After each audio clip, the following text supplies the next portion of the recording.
Do you feel the weight of the world pressing heavily on your shoulders today? Do you sense the load of worries, the tension of unanswered questions, the fear of what lies ahead? Is it gnawing at your heart? Let me tell you something right now. Something that has the power to shift the entire course of your life if you embrace it fully. When you put your trust entirely in God, when you hand over every worry, every fear, and every plan into His hands, you step into a place of peace, provision, and power that nothing in this world can provide. My friends, there is strength, there is freedom, there is a light that pierces through even the darkest nights when you let God take control. I know life often tries to convince you of the opposite. The storms around you feel unending. People let you down. Circumstances shatter your expectations. Your mind fills with questions like, why me? Why now? How can I keep going? But listen to me. Hear me well. God has never once failed anyone who placed their complete trust in Him. The same God who parted seas, who brought rivers through deserts, who raised hope from despair, is the same God who is able to carry your burdens today. Trust is not a passive act. It is a declaration, a spiritual posture that says, I refuse to be ruled by fear, for I know that God is in control. I will not be shaken, for the one who watches over me never slumbers. I want you to understand something profoundly. Trusting God fully does not mean pretending your life is perfect. It does not mean that troubles will vanish instantly. It does not mean that your problems are small or insignificant. Trusting God fully means that no matter the depth of your darkness, no matter the intensity of your storm, you can rest in the certainty that God is orchestrating every detail of your life, that God sees what you cannot see, and that God is working all things together for your ultimate good. Do you grasp that God is not blind to your pain? God is not deaf to your cries. God is not powerless in the face of your struggles. God is almighty, and His wisdom surpasses every understanding your human mind can conceive. Many of you have tried to carry your burdens alone. You have stretched yourselves thin, running here and there, trying to fix everything with your own hands. And what has it brought you? Exhaustion, disappointment, hurt. But listen, there is freedom in surrender. There is relief in handing your worries over to God. Imagine a life where anxiety no longer dictates your days, where fear no longer shackles your nights, where uncertainty no longer robs you of peace. This life is possible. It begins the moment you make the choice to trust God fully. Not partially, not sometimes, fully. With every fiber of your being, with every heartbeat, with every breath. I know it is not easy. The world is full of voices telling you to rely on yourself, to fight your battles alone, to be afraid of surrendering control. But I tell you, the human mind is limited. The human heart is fragile. The human strength is temporary. Only God is infinite. Only God is unshakable. Only God is eternal. To trust God fully is to release yourself from the tyranny of uncertainty. It is to acknowledge that your vision is small, but God's vision is boundless. Your timing is delayed, but God's timing is perfect. Your understanding is limited, but God's wisdom knows no end. When you trust God fully, you are tapping into a power that cannot fail, a love that cannot forsake, and a presence that cannot abandon. Consider the times in your life when things seemed impossible, when doors were closed, when dreams were crushed, when hope seemed a distant memory, and yet here you are somehow through some unseen hand. You have endured. You have survived. You have not been destroyed. That, my friends, is the evidence of God's faithfulness. That, my friends, is proof that even in moments when you cannot see, even in moments when you cannot understand, God has been working tirelessly on your behalf. And now I say to you, do not resist this truth. Do not cling to your own methods and your own control. Place your trust fully in God. Let Him handle the rest. Oh, how we humans try to micromanage our lives. We strategize, we plan, we worry, we panic. But all of this effort without surrender to God is like a ship tossing in a storm with no anchor. You may paddle, you may row, you may scream into the wind, but the waves of life will always overwhelm you unless you anchor your trust in God. Surrender is not weakness. Surrender is courage. Surrender is strength. It is the bold declaration that says, I cannot do this alone, but you, God, are more than enough. I place everything in your hands. I trust you fully. I will not fear. And what does God do with that trust? Oh, God moves mountains. God opens doors. God provides solutions that your mind cannot even imagine.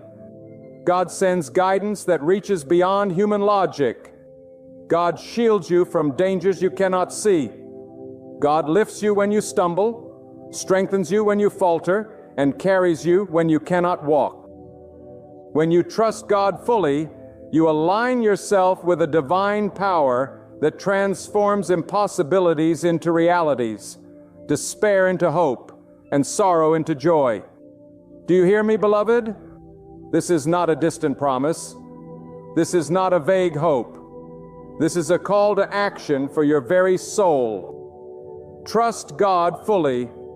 Do not withhold any part of your heart. Do not compartmentalize your faith. Do not say, I trust God with some things, but not all. There is no partial trust that leads to peace. There is only full surrender that unleashes the divine intervention of God in your life. God is waiting. God is ready. God is able. All that remains is your decision to step into this truth with courage, with faith, with unwavering confidence. And yes, the trials will come. The storms will rage. The nights may feel endless. But let me tell you this, God's hand is bigger than any storm. God's wisdom is greater than any obstacle. God's plan is higher than any detour. To trust God fully is not to escape life's challenges. It is to rise above them, to stand firm in the face of adversity, to know that no matter what you face, God is your strength, your refuge, your victory. Think about it. How many times have you worried over something only to see it resolve in ways you could never have planned? How many times have you feared the worst only to witness blessings you could not have imagined? That, my friends, is the power of God at work. That, my friends, is the fruit of complete trust. And I want you to embrace it. Not tomorrow, not when you feel ready, but right now, right this moment. Place your fears, your doubts, your plans, and your entire life into God's hands. And watch how everything shifts. I want to challenge you to consider the weight you have been carrying alone. What are the worries that keep you awake at night? What are the anxieties that press upon your chest in the morning? What are the burdens that have been crushing your spirit for far too long? Bring them before God. Lay them at His feet. Surrender them fully. And then step back and watch. Watch how God begins to move. Watch how doors begin to open. Watch how hearts align. Watch how solutions appear where you thought none existed. Watch how the impossible becomes possible. Oh, there is such power in trust. There is such peace in surrender. There is such freedom in knowing that you do not have to carry the weight alone any longer. The one who holds the universe in His hands holds your life, your dreams, your future. Nothing is too difficult for God. Nothing is beyond His reach. Nothing can thwart His plan for you when you trust Him fully. Do not let fear or doubt hold you back. Do not cling to control that is not yours to hold. Do not allow worry to rob you of the joy that is rightfully yours. Trust God fully, and He will handle the rest. He will orchestrate your steps. He will guide your decisions. He will protect your heart. He will provide for your needs. He will work all things together for your ultimate good. And you will look back one day and see that every moment of fear, every second of doubt, every tear you shed was not wasted, because God was working behind the scenes, crafting a life beyond your wildest imagination. Let me speak directly to those who feel broken, lost, or abandoned. You are not alone. God has not forgotten you. God has not turned away from you. God is with you, and God is moving in your life right now. Do not try to fix everything yourself. Do not try to control every outcome. Release it trustfully, rest fully, believe fully, and watch as God, in His infinite wisdom and mercy, handles the rest with precision, with power, with love. Take this moment right now and make a declaration. Speak it aloud if you can. Say, God, I trust you fully. I surrender my worries. I surrender my fears. I surrender my life. I place it all in your hands. I will no longer rely on my own understanding. I will no longer try to carry burdens I cannot bear. I trust you completely. And I believe that you will handle the rest. Do this, and I promise you, your life will never be the same. Peace will replace anxiety. Confidence will replace fear. Joy will replace sorrow. Clarity will replace confusion. Do not delay. Do not hesitate. Trust God fully today. Let Him handle the rest. For when you do, you step into a life of unshakable faith, unstoppable power, and unending peace. There is nothing too great for God. There is nothing too complicated for God. There is nothing too far gone for God. When you place your trust fully in Him, the impossible becomes inevitable. The chains of worry are broken, and the fullness of life God intends for you unfolds before your eyes. Oh, my friends, listen carefully, for this is a truth that must penetrate the very depths of your soul. God's timing is perfect, and His plan is unfailing. How often have you wished things would happen according to your schedule? How often have you felt impatient, frustrated, or even betrayed by the delays in your life? Yet the very moments when God seems silent are the moments when He is working most powerfully behind the scenes. God does not rush, for His understanding surpasses every human measure.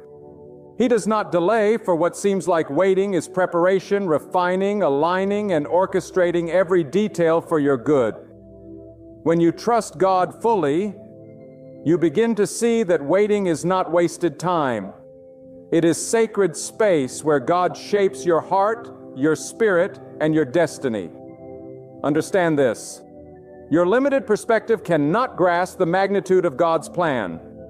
You may see problems. God sees solutions. You may see obstacles. God sees opportunities. You may see darkness. God sees light that will pierce through every shadow. Oh, how often we struggle because we try to solve with our human hands what only God can resolve. There is an almighty wisdom at work in your life, far beyond the comprehension of your mind, far beyond the reach of your own strength, far beyond the limitations of circumstance. To trust God fully is to acknowledge that He knows more, sees more, and does more than you ever could, and that your surrender invites His power to work without resistance. Let me speak plainly to those who feel burdened by fear and uncertainty. Do not let fear dictate your steps. Do not allow anxiety to paralyze your spirit. Fear is the voice of limitation. Trust is the declaration of faith. When you trust God fully, you silence the voice of fear. You rise above the pull of doubt. You stand firmly on the truth that God is both your shield and your guide, both your refuge and your provider. There is no problem too complex, no situation too hopeless, no enemy too strong that God cannot handle. He is sovereign. He is omnipotent. He is ever present. And He is at work for your victory even when you cannot see it. Oh, how many of us have carried burdens that were never ours to carry. How many of us have tried to control what only God can control. The weight of worry is heavy, and the chains of anxiety are suffocating, and the struggle to maintain control is exhausting. But when you place your life fully in God's hands, something miraculous happens. Your burdens are lifted. Your mind is cleared. Your heart is renewed.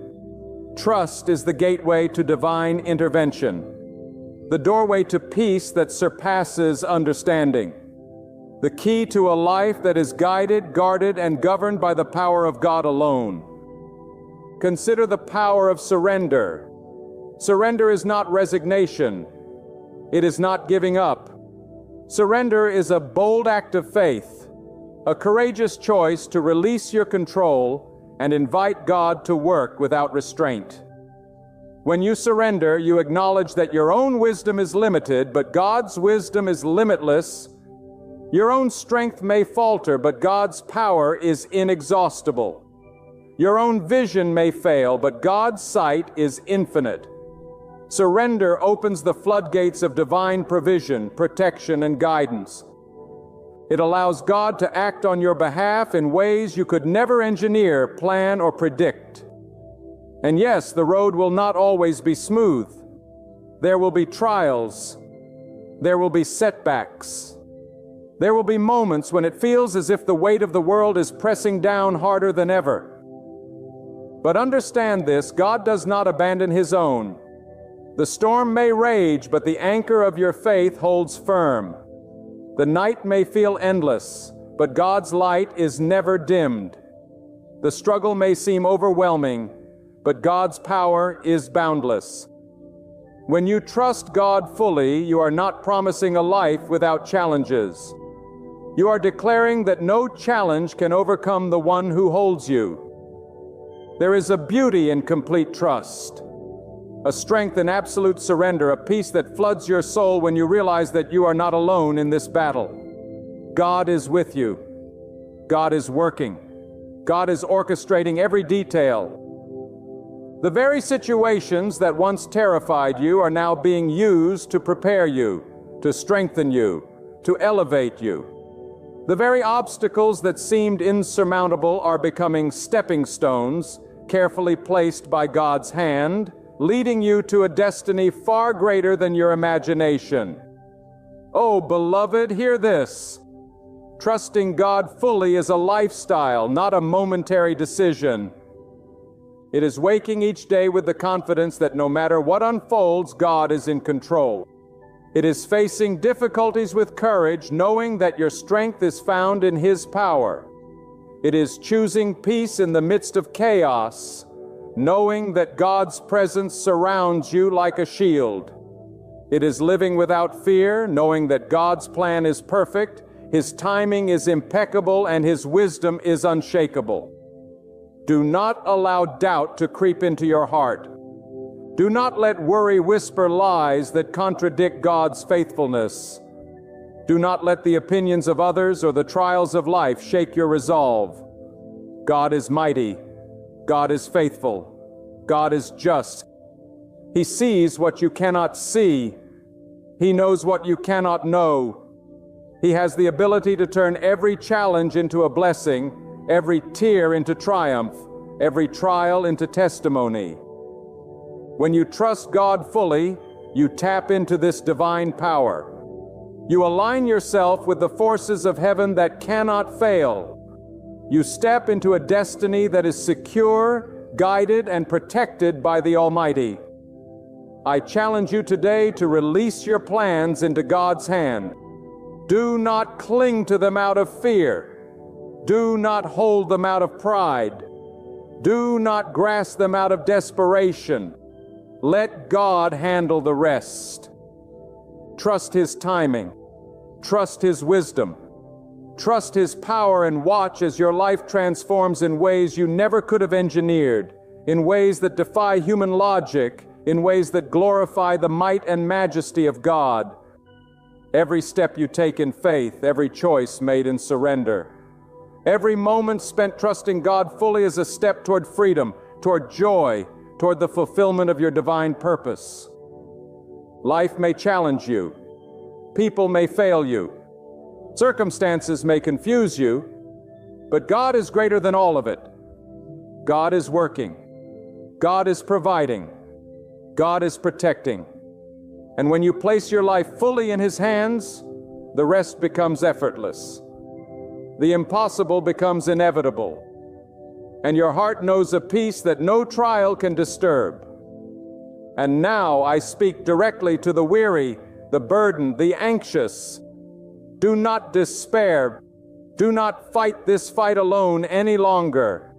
God is calling you to release, to surrender, to trust fully.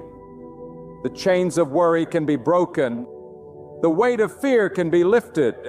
The uncertainty of life can be replaced with unshakable confidence in God's powers. Step into this truth today. Speak it aloud if you must. Declare with boldness, God, I trust you fully. I surrender my life, my burdens, my fears.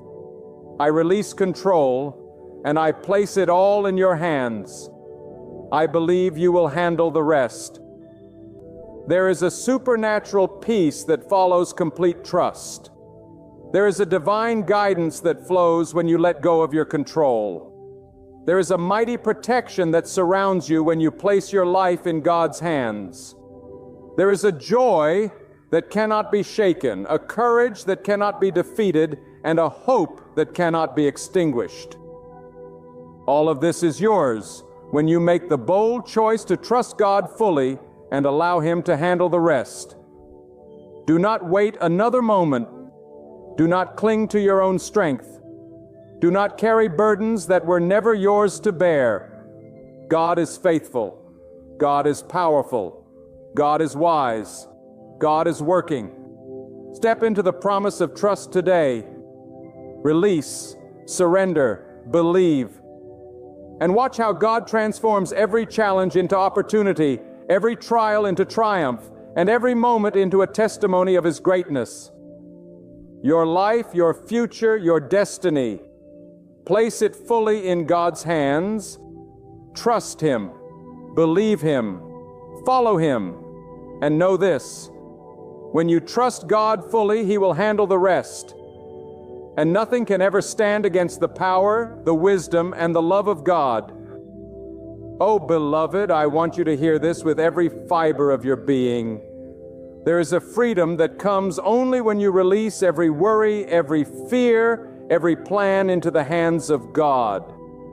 So many people walk through life dragging heavy chains of anxiety and doubt, thinking they must solve everything themselves, thinking they must control every outcome. But the truth is this: the moment you place your full trust in God, you step into a power greater than any obstacle, a peace stronger than any storm, and a guidance sharper than the clearest human understanding. Do you understand what I am saying? Trust is not passive. Trust is active. Trust is a declaration, a spiritual statement that proclaims, I will no longer rely on my own strength, for I know that God's power is sufficient. I will no longer worry about the outcomes, for I know that God's wisdom is perfect. I place everything in God's hands, and I believe that He will handle the rest.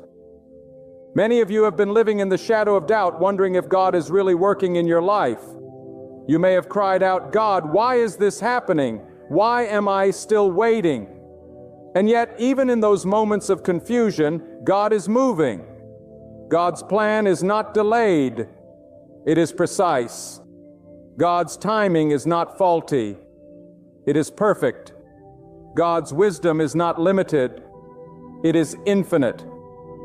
You may not see the entire picture, but God does. You may not understand the path, but God knows the way, the obstacles you face, the challenges you endure, the heartbreaks you suffer. These are all part of the tapestry God is weaving for your life.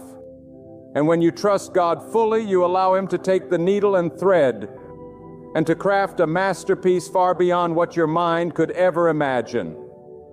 Oh, how restless the human heart can be, always searching for reasons, grasping tightly for control, trembling at the thought of the unknown. Yet hear me, there is a deep, unshakable rest that comes only when you trust God completely. Not halfway, not only in certain moments, but with a full and unwavering trust. When you release your life fully into His hands, you step out of confusion and into the calm of His perfect authority. You move from fear to faith, from worry to confidence, from turmoil to peace. God is powerful. God is all-wise. He can handle what seems impossible, overturn injustice, shatter the chains of despair, and turn defeat into victory. So let me speak to the one who feels weighed down by circumstances beyond their reach. Life may have struck you hard. It may have left you with betrayal, loss, and heartbreak. People may have let you down, and situations may look utterly hopeless. Yet even in these darkest hours, God's hand is at work. He is preparing your breakthrough. He is orchestrating your deliverance. He is aligning your steps with His perfect plan. When you trust God fully, you stop trying to force solutions with your own hands and start allowing the Almighty to do what only He can do. There is nothing too hard for God. No problem too complicated, no situation too desperate, no enemy too strong. God's power is limitless and His wisdom is infinite. Do you realize the weight you have been carrying unnecessarily? The worries that have kept you awake at night, the fears that have pressed upon your heart, the plans that have burdened your mind, all of these were never yours to carry. They were meant to be placed in the hands of God, Endo. And when you do, oh, the relief, the peace, the freedom that floods your soul. Trusting God fully is the ultimate act of courage. It is the bold declaration that you are no longer ruled by fear, no longer enslaved by worry, no longer bound by limitations. It is stepping into the power of divine provision, protection, and guidance. I want you to hear this truth clearly. Trusting God fully does not mean that life will always be easy. It does not mean that challenges will vanish or that hardships will never come. But it does mean that no challenge can overwhelm you. No storm can shake you. No obstacle can defeat you. When God is in control, your steps are guided, your heart is protected, your path is illuminated, and your future is secure. The very things that once terrified you are being used by God to refine you, to strengthen you, to elevate you. The setbacks you experience are the setups for your greatest victories. The trials you endure are the training ground for your highest purpose. Oh, my friends, consider the power of letting go. Letting go is not weakness. Letting go is not failure. Letting go is faith in action. It is the acknowledgement that your understanding is limited, but God's understanding is infinite. Your strength may falter, but God's power is unending. Your vision may be narrow, but God sees the full picture. The moment you let go, you allow God to move without hindrance. You invite divine intervention into every corner of your life. You open the door for miracles to occur, for blessings to flow, and for your destiny to be fulfilled according to God's perfect will. And yes, the world will try to convince you otherwise. The voices of fear, doubt, and skepticism will tell you that you must fight alone, that you must control every detail, that you cannot rely on God fully. But these voices are lies. They are distractions meant to keep you from the power of surrender. Do not listen. Do not be swayed. Do not give in. Stand firm in your trust, and you will witness God's hand moving in ways that defy human logic. You will see doors open that were once closed. You will experience provision that surpasses expectation. You will find protection where there seemed to be danger. You will see hope arise where despair had taken root. Take a moment, beloved, and reflect on your life. How many times have you tried to solve what only God could resolve? How many times have you exhausted yourself trying to control outcomes that were never yours to control? How many nights have you lain awake, worried and restless, when all along God was already working on your behalf? There is a divine order in your life that cannot be disrupted by fear, delayed by uncertainty, or thwarted by human hands. And the key to accessing this divine order is total trust. Place your life fully in God's hand. Trust Him with your past, your present, and your future. Trust Him with your heart, your mind, your body, and your spirit. Trust Him with everything you are, everything you have, and everything you hope to become. Do not allow doubt to creep into your heart. Do not let worry whisper lies that contradict God's faithfulness. Do not let the pressure of the world convince you that you must carry burdens that belong to God alone. Trust fully. Surrender completely. Release everything into the hands of the Almighty and watch as He orchestrates every detail with perfect precision. You will experience a peace that the world cannot give, a strength that the world cannot provide, and a joy that cannot be taken away. Oh, beloved, this is the time. This is the moment today. Make the choice to trust God fully. Not partially, not occasionally, fully. With every breath, with every thought, with every heartbeat, place your life, your burdens, your fears, your plans, and your hopes in God's hands. And then step back, release control, and watch as God handles the rest. The storms that once terrified you will calm. The obstacles that once blocked you will move. The uncertainties that once confused you will clear. The victories that once seemed impossible will manifest. There is a supernatural peace that comes when you trust God fully. There is a divine guidance that flows when you surrender completely. There is a mighty protection that surrounds you when you place your life in God's hands. There is a joy, a courage, and a hope that cannot be shaken. All of this is available to you not because of your strength, not because of your wisdom, not because of your efforts, but because of God's power, God's faithfulness, and God's love. Take a bold step today. Declare aloud if you must, God, I trust you fully. I surrender my life, my burdens, my fears, my plans. I release control and I place everything in your hands. I believe you will handle the rest.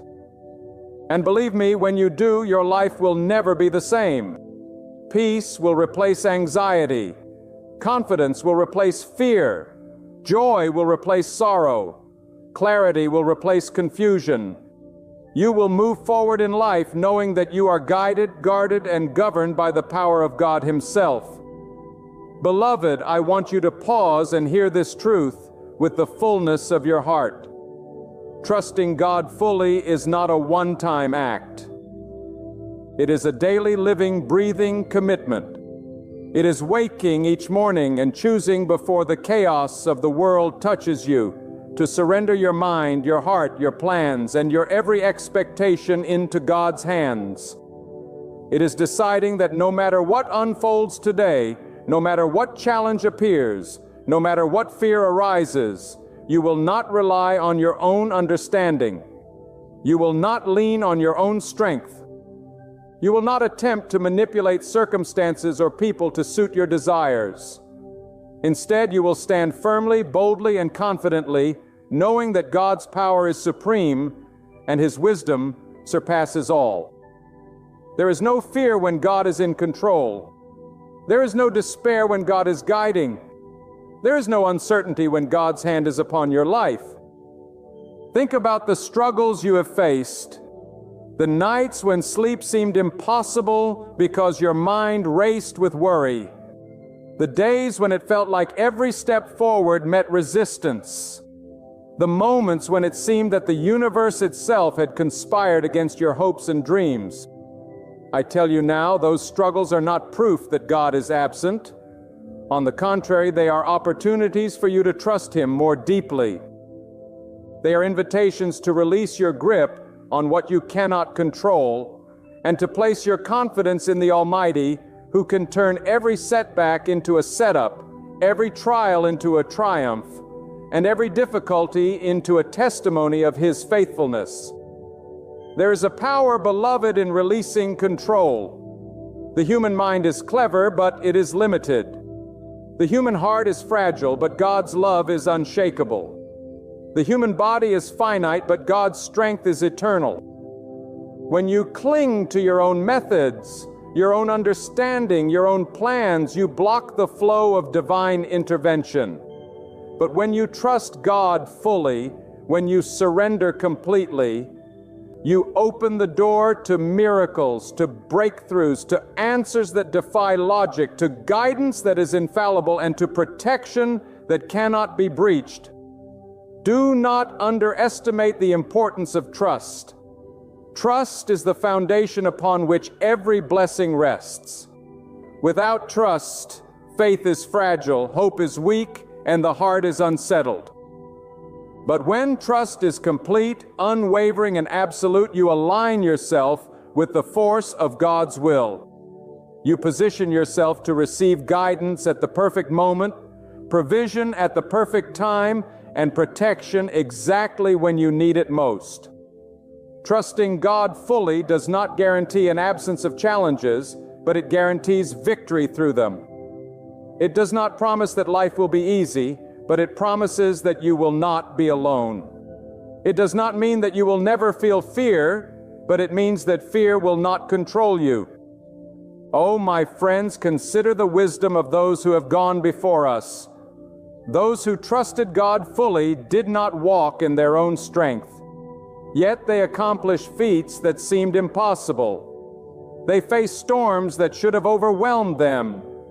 Yet they stood firm because their trust was in God alone. And you too are called to this level of trust. Not partial, not occasional, but full, complete, unwavering trust that God is sovereign over every detail of your life. The storms you face, the trials you endure, the people who have disappointed you. These are not the end of your story. They are the context in which God reveals His power, His wisdom, and His unwavering faithfulness. Many of you are waiting for a solution, waiting for relief, waiting for a breakthrough. I want you to understand this. God is already at work. God sees the path. God knows the outcome. And God is orchestrating everything with divine precision. Your responsibility is not to control the outcome. It is to trust Him completely, to let go of anxiety, to release fear, and to surrender your life entirely into His capable hands. The rest, beloved, is His responsibility. And when you allow God to handle the rest, peace floods your soul. Joy fills your heart. Strength empowers your steps. Clarity directs your path. I speak now to those who are weary from carrying burdens that were never theirs to bear. You have tried to fix what only God can fix. You have tried to control what only God can control. You have exhausted yourself in pursuit of outcomes that were never meant to be in your hands. Beloved, it is time to release it all. place every fear, every worry, every plan, every hope, and every dream into the hands of God. Trust Him fully. Believe without reservation. Surrender without hesitation. And watch how He transforms your life, how He opens doors that seem closed, how He provides solutions beyond your imagination, how He protects you in ways you never could have anticipated. There is a profound peace that comes from knowing that your life is in the hands of God. It is a peace that cannot be shaken by failure, that cannot be disturbed by criticism, that cannot be threatened by uncertainty. When you trust God fully, you live with a confidence that the world cannot take away. You walk in courage that fear cannot diminish. You move forward with a hope that despair cannot extinguish. And the world watches in amazement, unable to comprehend how one's soul can remain so steady, so joyful, so courageous in the midst of trials. Oh, beloved, do not wait another moment to embrace this truth. Trusting God fully is not an option. It is a necessity. It is the pathway to peace, the gateway to power, and the doorway to provision. Every worry you release, every fear you surrender, every plan you entrust to God is a step into freedom. Every moment of trust draws you closer to the abundant life that God desires for you.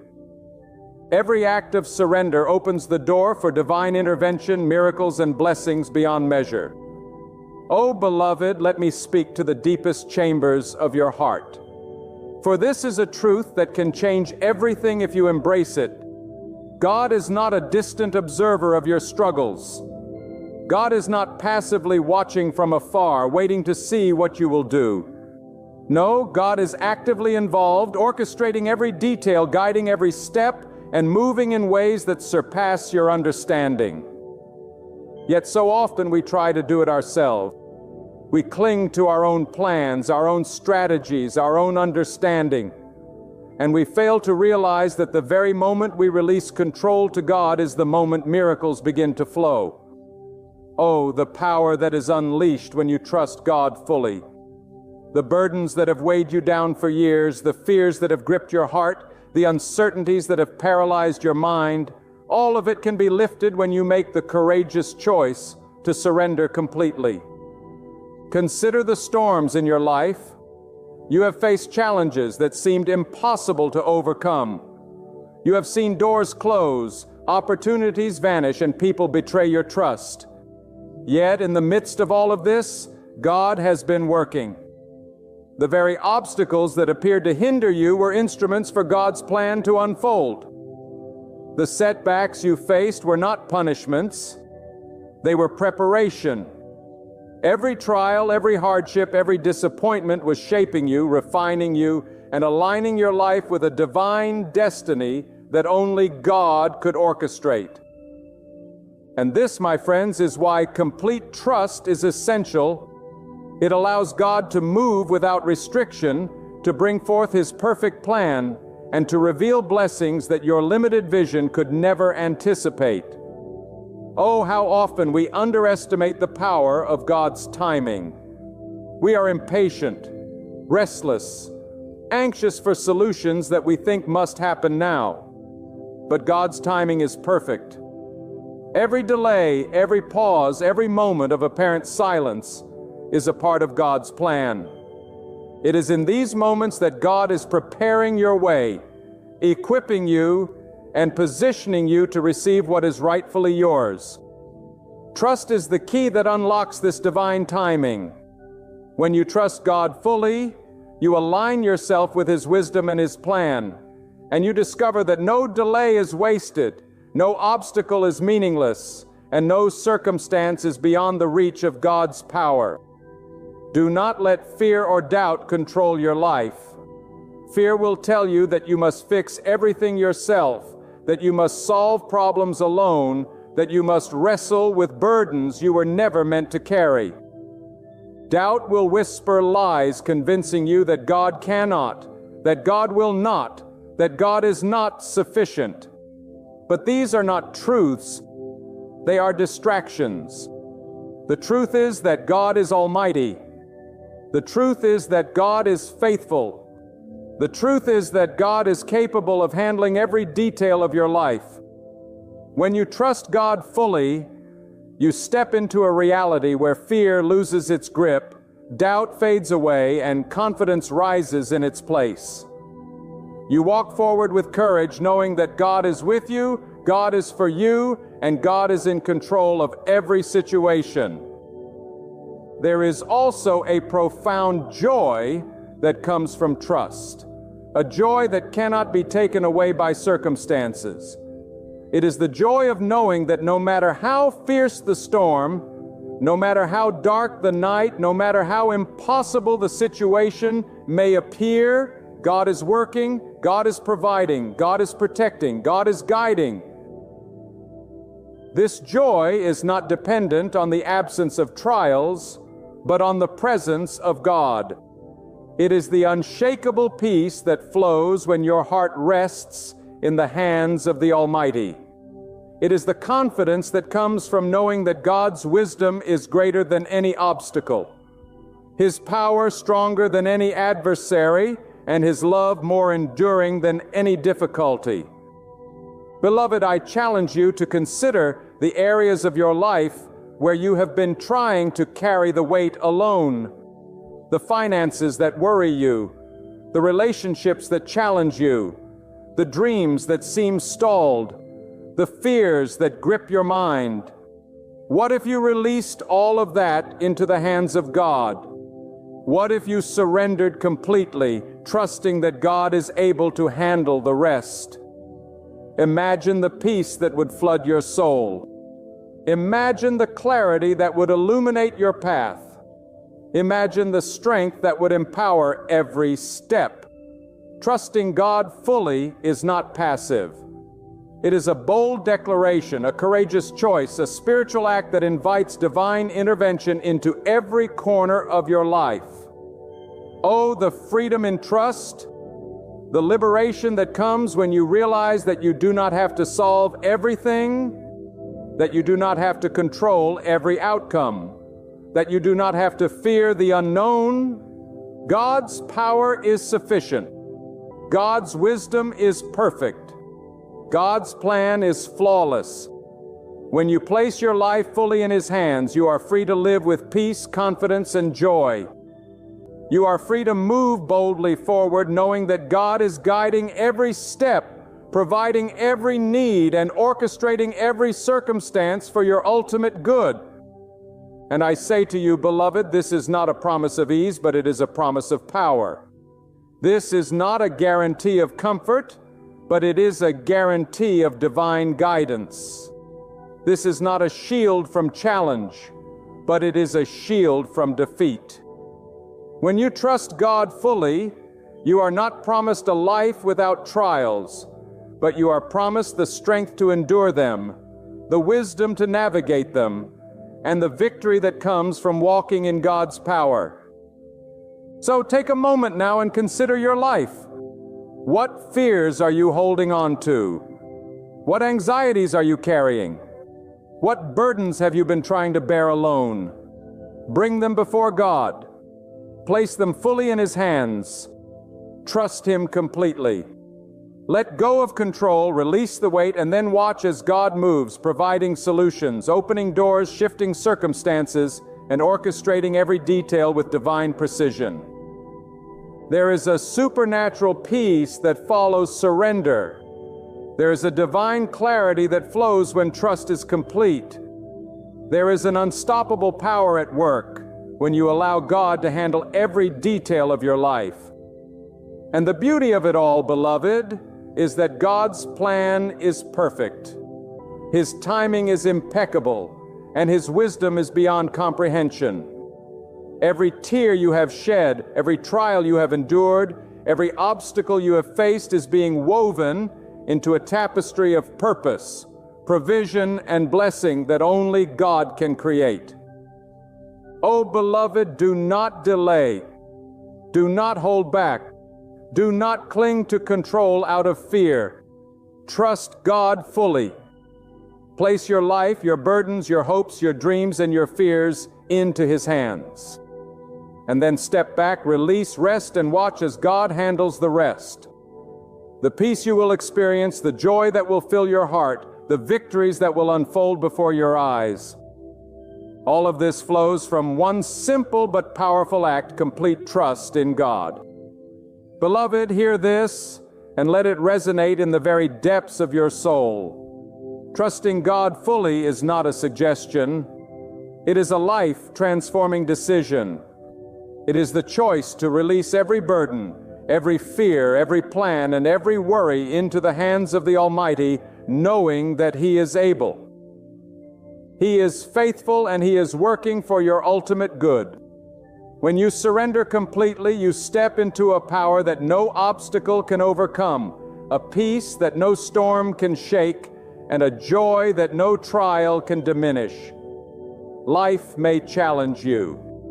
People may disappoint you, and circumstances may seem impossible. But God is greater than all of it. Do not carry burdens that were never meant for you. Do not strive to control what only God can control. Do not allow fear, doubt, or impatience to dictate your path. Instead, place your life fully in God's hands. Trust Him with every detail, every moment, and every dream. Trust Him with your past, your present, and your future. Trust Him with your heart, your mind, and your spirit. And then rest. Rest in full confidence that God is taking care of what remains. The winds will settle. New doors will swing wide. What once seemed impossible will turn into reality. The blessings you've been waiting for will overflow into your life. The peace you have been longing for will settle deep within your soul. And in the midst of it all, you will walk with boldness, with strength, and with steadfast faith, knowing that God's wisdom never fails. His timing is never off, and His power knows no rival. So today, make that decision. Let go of your grip. Surrender without holding back. Place your trust fully in Him. Then watch as your story unfolds in ways greater than you ever imagined. As your journey shines with divine direction, as your spirit rests in unshakable calm, and as every obstacle becomes a living testimony of God's greatness, trust Him completely. He will take care of the rest. My friend, there comes a time when heaven itself turns its gaze upon you, not with hesitation, not with neglect, but with divine readiness. And God declares, I am prepared to release my blessing over your life. Yet here is the truth so often missed. Before the blessing can overflow, before the doors can be opened wide, before favor can flood your path, God will ask you to let go. For He cannot fill hands that are still gripping what chains you. He will not pour living water into a vessel contaminated with poison. And He will not carry you into your future if you are dragging the weight of your past along with you.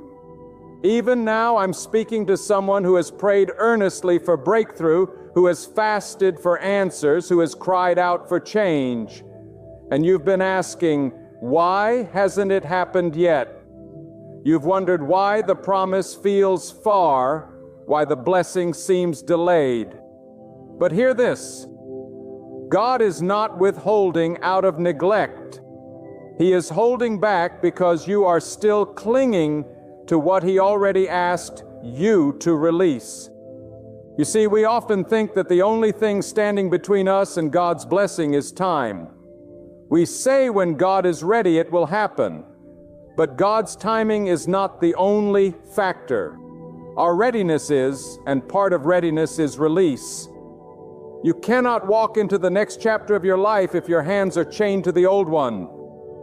You cannot claim the new thing God has for you while still clutching the things He has told you to drop. And if you ignore this truth, you will delay what God has already prepared. Some of you are asking God for a blessing that would destroy you if He gave it to you right now because your heart is still bound by the very things He's trying to cut away. God's blessings are not cheap gifts, they are holy assignments.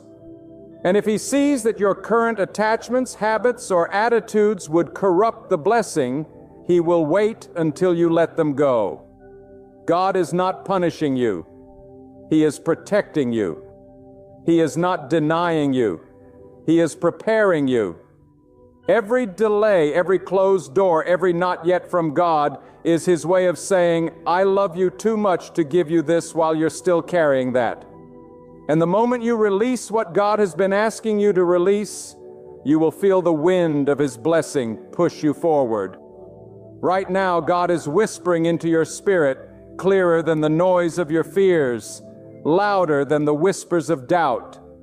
And He is saying, let it go. That pain you've nursed for years, that bitterness you've carried like a badge of honor, that relationship that keeps you tied to old patterns, that fear that convinces you to settle instead of rise, God is saying, lay it down, drop it, leave it. Because until you do, you will keep circling the same wilderness, wondering why you have not entered your promised land. And let me tell you, letting go is not weakness. It is spiritual warfare. Because when you release what God told you to release, you break the chains the enemy has been using to keep you bound. When you open your hands, God opens the heavens. When you trust Him enough to drop what is familiar, He will place in your life what is far greater than you imagine. There are 4 things, my friend, that God often asks His people to let go of before He releases the fullness of His blessing. And though they may look different in every life, the principle is the same. If you do not release them, they will rob you of what God wants to give you. The first is the past. And I don't mean simply forgetting it. I mean refusing to let it define you. Some of you are living in the shadow of what happened 10 years ago, 5 years ago, maybe even last month. You replay the mistakes. You relie the failures. You rehash the words people spoke over you. And because you have kept the past alive in your heart, you have not made room for the future. God says, I am doing a new thing. But the truth is, new things cannot live in a house full of old memories. Until you decide that yesterday is over, tomorrow cannot begin. The second is bitterness. You cannot carry the poison of unforgiveness into the place of God's blessing. A bitterness is a slow killer. It robs your peace, clouds your judgment, and hardens your heart. And yet, so many hold on to it because it feels like justice. If I let go, they win. You say, but God is telling you holding on to bitterness doesn't punish them, it punishes you. And until you let it go, you cannot receive the fullness of God's favor. His blessing flows best through a clean heart, not a clenched fist. The third is fear. Fear will convince you to shrink back when God tells you to step forward. Fear will cause you to settle for less when God has called you to more. Fear will whisper, what if it doesn't work? When God is saying, what if it does? Fear is the enemy's favorite weapon to stop you from moving into God's promises. And until you decide to trust God more than you trust your fear, you will remain stuck in places you were never meant to stay. And the fourth is control.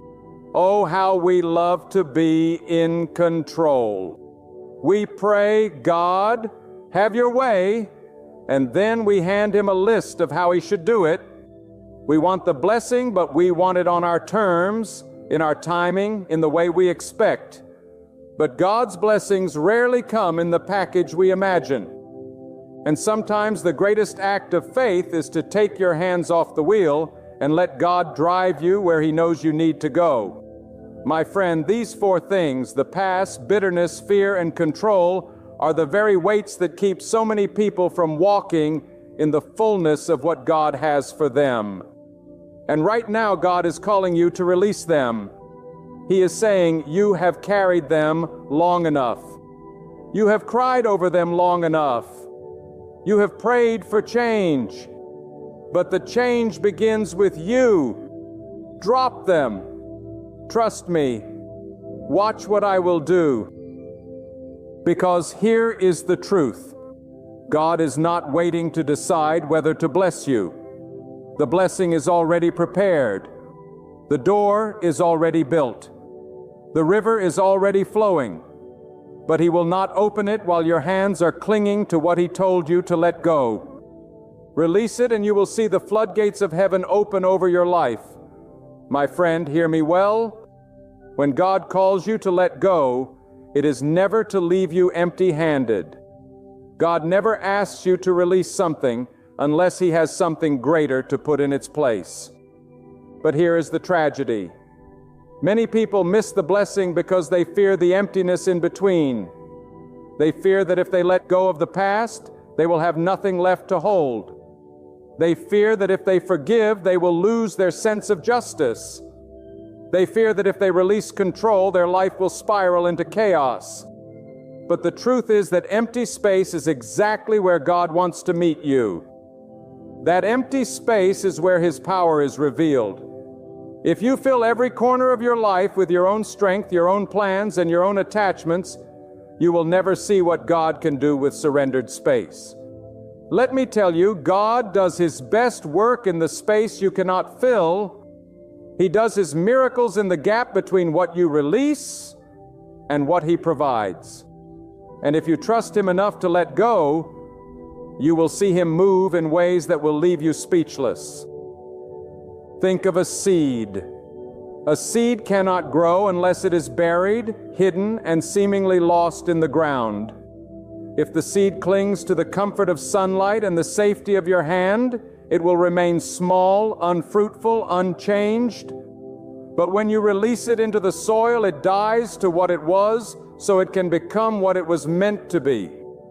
That is what God is asking of you. Release it. Bury it. Trust that what feels like loss is actually the start of growth. Letting go is not just about removing obstacles. It is about proving to God that you trust His way more than your own understanding. Too many people pray for a blessing while secretly believing they know better than God. They want His provision without His process, His reward without His requirements. But God's blessings come with conditions. And one of the greatest conditions is obedience. Obedience is not half-hearted surrender. It is complete release. It is saying, God, even if I do not understand, even if it hurts, even if it leaves me feeling vulnerable, I will let go because I know you have never failed me before. Some of you are still holding on because you think you are protecting yourself. You think that if you keep your guard up, you will avoid disappointment. But the wall you built to keep out pain has also been keeping out God's blessings. You cannot receive with closed hands, and you cannot be filled while you are still clinging to what drains you. Sometimes God has to strip your hands bare so He can place in them what will truly sustain you. And here is the sobering truth. The longer you hold on to what God has told you to let go, the heavier it becomes. What may have once been a small burden will grow into a chain that wraps itself around your future. At first, you carry it easily, thinking it's not that bad. But over time, it slows you, bends your posture, and robs you of strength until one day you realize you are so weighed down that you cannot even take a step toward the blessing. My friend, that is not God's will for you. He did not create you to drag chains into your promised land. He created you to walk freely without the weight of yesterday pulling you back. When God tells you to let go, He is not negotiating. He is commanding for your own good. God sees what you do not see. He knows what is up ahead. He knows the battles you will face tomorrow. And He knows the blessings that are already on their way. And if He says release it, it means that thing will not serve you in the place He is taking you. What you think is helping you may be the very thing holding you hostage. I must tell you, there is a danger in delayed obedience. The longer you wait, the more it costs. Some of the greatest losses in life are not because God failed to deliver, but because we failed to let go in time. If you delay, you may miss the appointed season. There are blessings that come with a window, a moment in time when God is ready to pour out favor, but if that moment comes and your hands are still gripping what He told you to release, the blessing may pass you by. And understand this, letting go is not just about the big things. Sometimes it's the small, subtle attachments that block the flow of God's favor. That quiet resentment you never dealt with, that hidden fear you've disguised as being careful, that private habit you keep telling yourself you'll quit one day, God is saying no, not tomorrow, now. Because those small things have a way of growing into giants. And giants will always stand in the way of your promised land unless you deal with them before you get there. Do not think for a moment that God's call to release is to harm you. It is to make you lighter so you can move faster. It is to make you freer so you can climb higher. Every single thing God asks you to let go of is something that will either slow you, distract you, or destroy you if you keep it. And if you could see the blessing that waits for you on the other side, you would drop it without hesitation. But here is the challenge. Faith is trusting God without seeing the full picture. Faith is believing that what He has ahead is better than what you have now, even if what you have now feels comfortable. And comfort is dangerous because it convinces you to settle. God is not calling you to a life of comfort. He is calling you to a life of growth. And growth always requires release. There is someone listening right now who knows exactly what God is telling them to let go. You don't have to guess. You don't need another sign. You already feel it in your spirit. Every time you pray, it's there. Every time you try to plan your future, it rises up in your thoughts. And yet you've been wrestling, arguing with God in your heart, saying, maybe later, maybe after I'm ready, maybe after I understand why. But my friend, delayed obedience is disobedience. And if you keep waiting for the perfect moment, you may miss the blessing altogether. When God says let go, He is not asking for negotiation. He is giving you an invitation to step into a better season. That better season is not far from you. It is not years away. It is as close as your willingness to obey. The moment you release what is in your hands, God will release what is in His. And what He has is far greater, far richer, far more powerful than anything you could ever hold on to yourself. My friend, there is a truth that must settle deep into your heart today. God is not limited by your circumstances, your history, or your current position. God can bless you anywhere, at any time, in any season.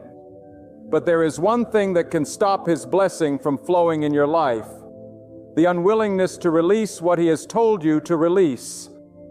God can open doors no man can shut, but He will not open them if you are still dragging through them the baggage that He has commanded you to drop. That baggage will not fit through the narrow doorway of His purpose. The doorway to your blessing is not wide and careless. It is narrow and precise. And to pass through, you must lay down everything that will not serve you in the place He is taking you. Some people stand in front of that doorway for years, begging God to let them through while refusing to let go of what's in their hands. But the truth is, you cannot enter carrying that resentment. You cannot enter clinging to that relationship He has asked you to release. You cannot enter holding on to the same fears, doubts, and self-made plans that have kept you bound for so long. Letting go is not the loss you think it is. It is the clearing of the ground so God can build something greater. When a farmer prepares a field for planting, he does not leave the weeds, the rocks, and the debris. He clears the land. It takes effort. It feels like destruction at first, but without that clearing, the seed has no chance to grow. God is trying to clear your life of what will choke His blessing before it even has a chance to take root. The question is, will you allow Him? Many people pray for God to do a new thing in their life, but they still decorate their hearts with the old. They want a new season, but they are unwilling to close the door on the last one. My friend, seasons change when obedience begins. The rain of God's blessing will not fall on a heart that is still sowing seeds from a past God told you to leave behind. Sometimes the thing you must let go of is not even bad in itself. It's just not meant for you anymore. God can bless something in one season and require you to release it in the next. If you cling to what was blessed yesterday, you may miss what He is blessing today. The manna that fed the people in the wilderness was a miracle, but it was never meant to be permanent. When God moved them to the promised land, the manna stopped, not because He abandoned them, but because He had a new provision waiting. If they had spent their days crying for yesterday's manna, they would have missed the harvest in front of them. This is why trust is essential. Trusting God means you believe that whatever He takes from your hand, He will replace with something better. It means you stop trying to figure out why and start walking in. Yes, you may not understand now, but understanding often comes after obedience, not before. If you are waiting to understand everything before you let go, you are not operating in faith. You are operating in control. And control is one of the greatest enemies of divine blessing. Control gives you the illusion of safety, but it will rob you of destiny. Control says, I will move when I know what will happen. Faith says, I will move because I know who is leading me. When you give up control, you are not walking into chaos. You are walking into alignment with the one who already sees the end from the beginning. I must also warn you, there are things you are holding on to right now that look harmless, but are slowly poisoning your spirit. They are small compromises, quiet habits, unspoken thoughts you allow to remain in your heart. These are the things that dull your hunger for God's presence and weaken your sensitivity to His guidance. You may think it's just a small thing, but in the spiritual realm, small things grow. And what grows in your heart will eventually shape your actions and determine your direction. When God calls you to let go, He is not only protecting your future, He is protecting your heart. The blessing He has for you is not just about material gain or visible success. It is about transformation from the inside out. And transformation cannot happen if you are still feeding your soul with what God is trying to remove. Do not be deceived into thinking you can carry both the blessing and the burden. Oil and water do not mix. Light and darkness cannot share the same space. God's blessing demands purity of heart and willingness of spirit. If you try to carry both, one will eventually destroy the other. And make no mistake, God sees what you cannot hide. You can smile in public, speak faith-filled words, and appear surrendered on the outside, but God knows if your hand is still clutching what you promised to lay down. You cannot deceive the one who formed you. He is not waiting for your performance. He is waiting for your surrender. My friend, I must speak this with urgency. Your blessing is closer than you think. You have prayed, you have waited, you have endured seasons of silence, and the door is right in front of you. But that door will not open until you release what is in your grip. This is not a suggestion from God. It is a requirement. The sooner you obey, the sooner you will see His power unfold in ways that will leave no doubt it was His hand at work. Some of you are on the edge of the greatest breakthrough of your life, and the only thing standing between you and it is one act of obedience, one act of letting go, one moment of trusting God enough to drop what is familiar and step into what is unknown but divinely prepared. And when you do, you will look back and wonder why you held on so long. Because the moment you let go, you will feel lighter. The moment you let go, you will see clearer. The moment you let go, you will hear God's voice with greater clarity than you have in years. And you will realize that the thing you feared losing was never your source. God was, God has always been, and God will always be. My friend, I must tell you, when God calls you to let go, it is never a suggestion meant to be taken lightly. It is a divine instruction, a command wrapped in love meant to position you for the very thing you have been praying for. Too many treat God's command to release as though it were optional, as if clinging just a little longer will not hinder what He has prepared. Yet you cannot walk into the fullness of His promise with a divided heart. You cannot serve two masters within your soul. One will always pull you away from the other. This is a divine principle woven into God's order. Before He gives, He may first remove. Before He multiplies, He trims away. Before He lifts up, He humbles. And through each stage, surrender is the doorway. Picture the autumn tree, and its leaves fall not because it is dying, but because it is preparing for the season ahead. God is working the same way in your journey. The loss you sense is not punishment, it is preparation. What slips from your hands now is making space for what is yet to bloom. And this is where many stumble. They try to bring old leaves into a new season. They cling to what was meant to fall away naturally. They glue the dead leaves back to their branches and wonder why there's no fresh life. My friend, God is saying to you today, stop holding on to what I have already called finished. Stop trying to keep alive what I have allowed to die. Let it go so I can make all things new. Letting go requires courage because it means stepping into the unknown.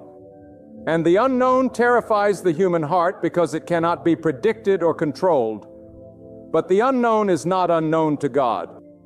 What you see as uncertainty, God sees as His perfect design. What feels to you like an empty road is in truth a path He has already walked ahead of you. Every stone, every bend, every detail, God has already been there, and He has prepared it for your good. Sometimes the hardest thing to let go of is not the pain, but the identity you've built around it. There are people who have carried hurt for so long they don't know who they would be without it. Their wound has become their name. Their struggle has become their story. But God did not call you to be defined by your wound. He called you to be refined by it. That means you must release even the part of yourself that has grown comfortable in the shadow of your struggle. And then there's this. Letting go is not just about removing what is bad. It's about making space for what is greater. If your hands are full of what is good enough, they will never be empty enough to receive what is best. Many of us are not trapped by sin or destruction. We are trapped by comfort. We have settled for less because it is familiar. And we are afraid that God's more might require more of us than we are willing to give. But hear me, every greater blessing from God will demand a greater level of surrender. When God calls you to release, He will not force your hands open. He will wait until you willingly unclench your grip. And in that moment of surrender, something supernatural happens. Your heart softens, your mind clears, your spirit aligns, and suddenly the space that was once filled with anxiety, fear, or regret becomes the space where God plants His promise. And His promise never returns empty. Some of you are standing at a spiritual crossroads right now. On one side is the familiar, the things you've always known, the patterns you've always followed, the safety net you've built for yourself. On the other side is the unknown, the territory you've never walked, the blessing you've never tasted, the level of freedom you've never experienced. And between the two stands God's voice saying, "Choose. Will you trust me enough to let go of the familiar and step into the future I have for you?" Letting go is not just an act of faith, it is an act of war against every lie that says you will not survive without what you are releasing. That is the enemy's greatest tactic, to convince you that the thing holding you back is actually holding you together. He will whisper that if you let go, you will fall apart. But God says, if you let go, I will hold you together with my own hands. And there is no safer place to be than in the hands of the one who formed you. It is better to walk into an uncertain future with God than to remain in a certain prison without Him. The walls you think are protecting, you may actually be keeping you from the very thing you've been praying for. Some of you have been asking God to open doors, but you are still sitting in a locked room with the key in your hand. The key is obedience. The door is letting go. The freedom is on the other side.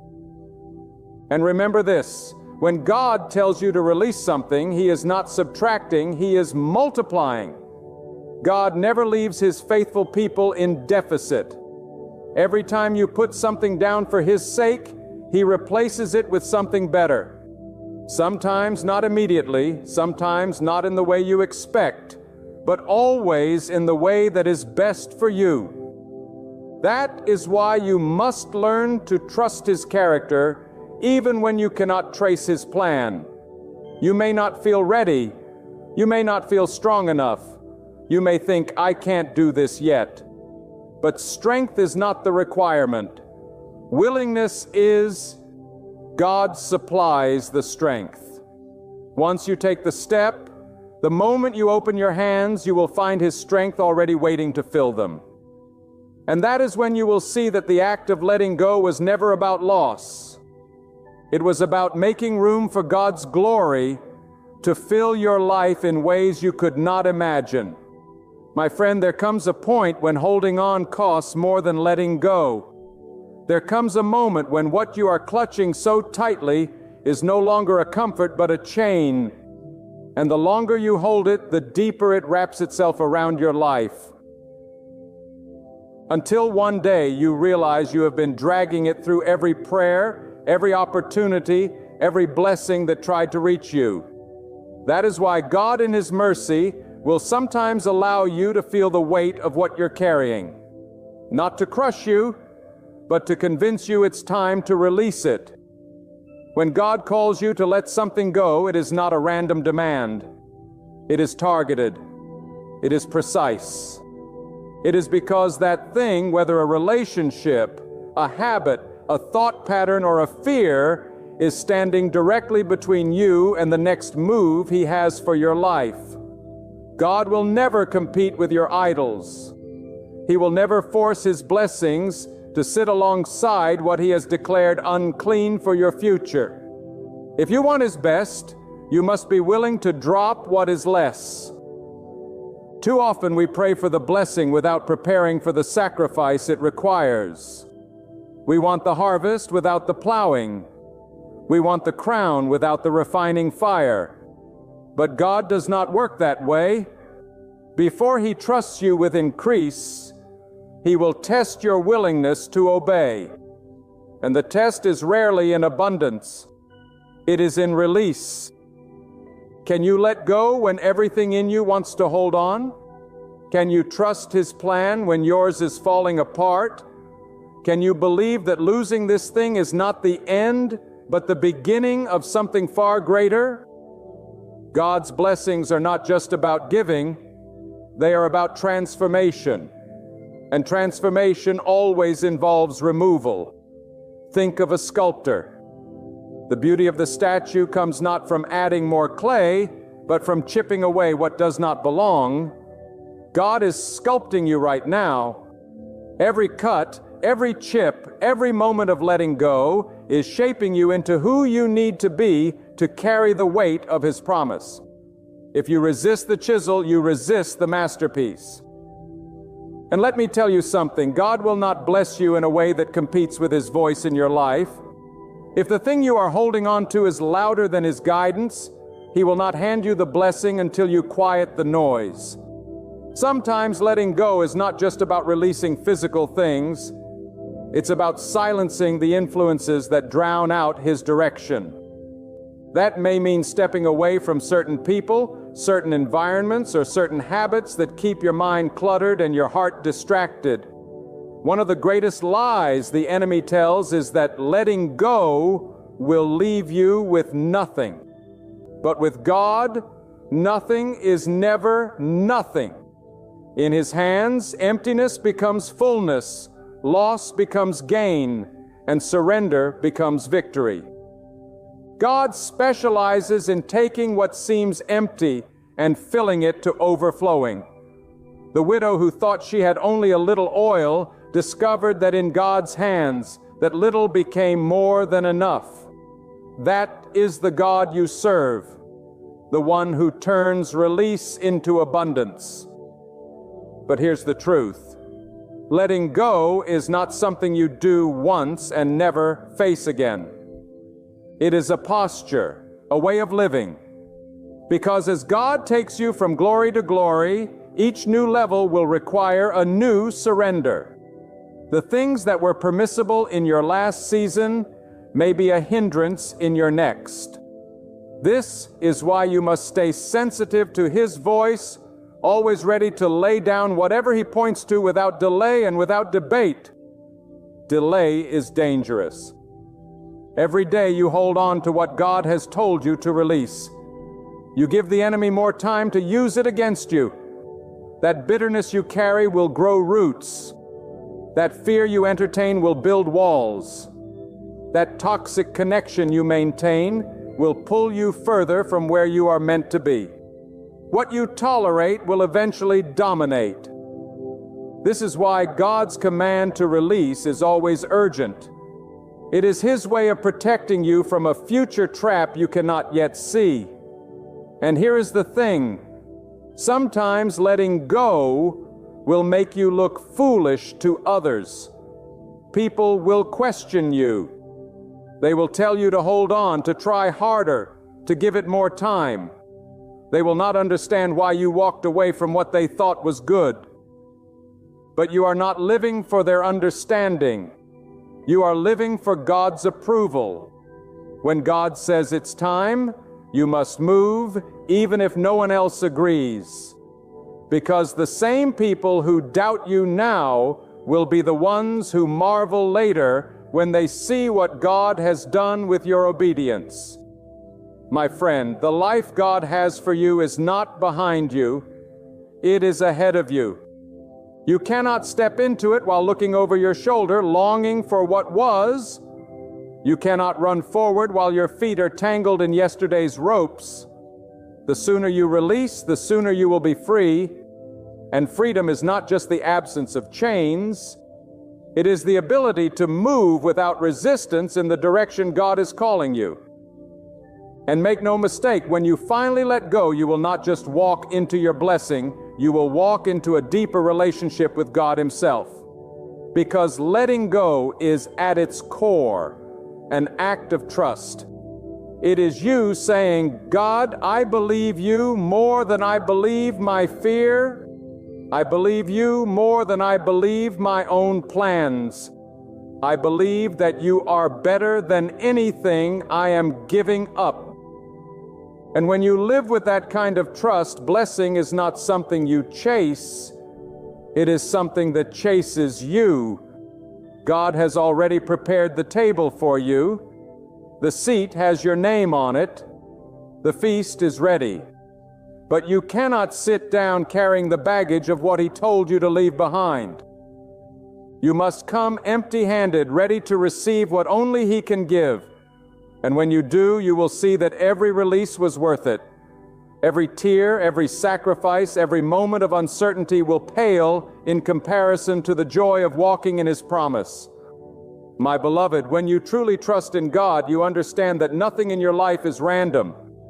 Every delay, every detour, every closed door, and even every disappointment is woven into the perfect design of His wisdom.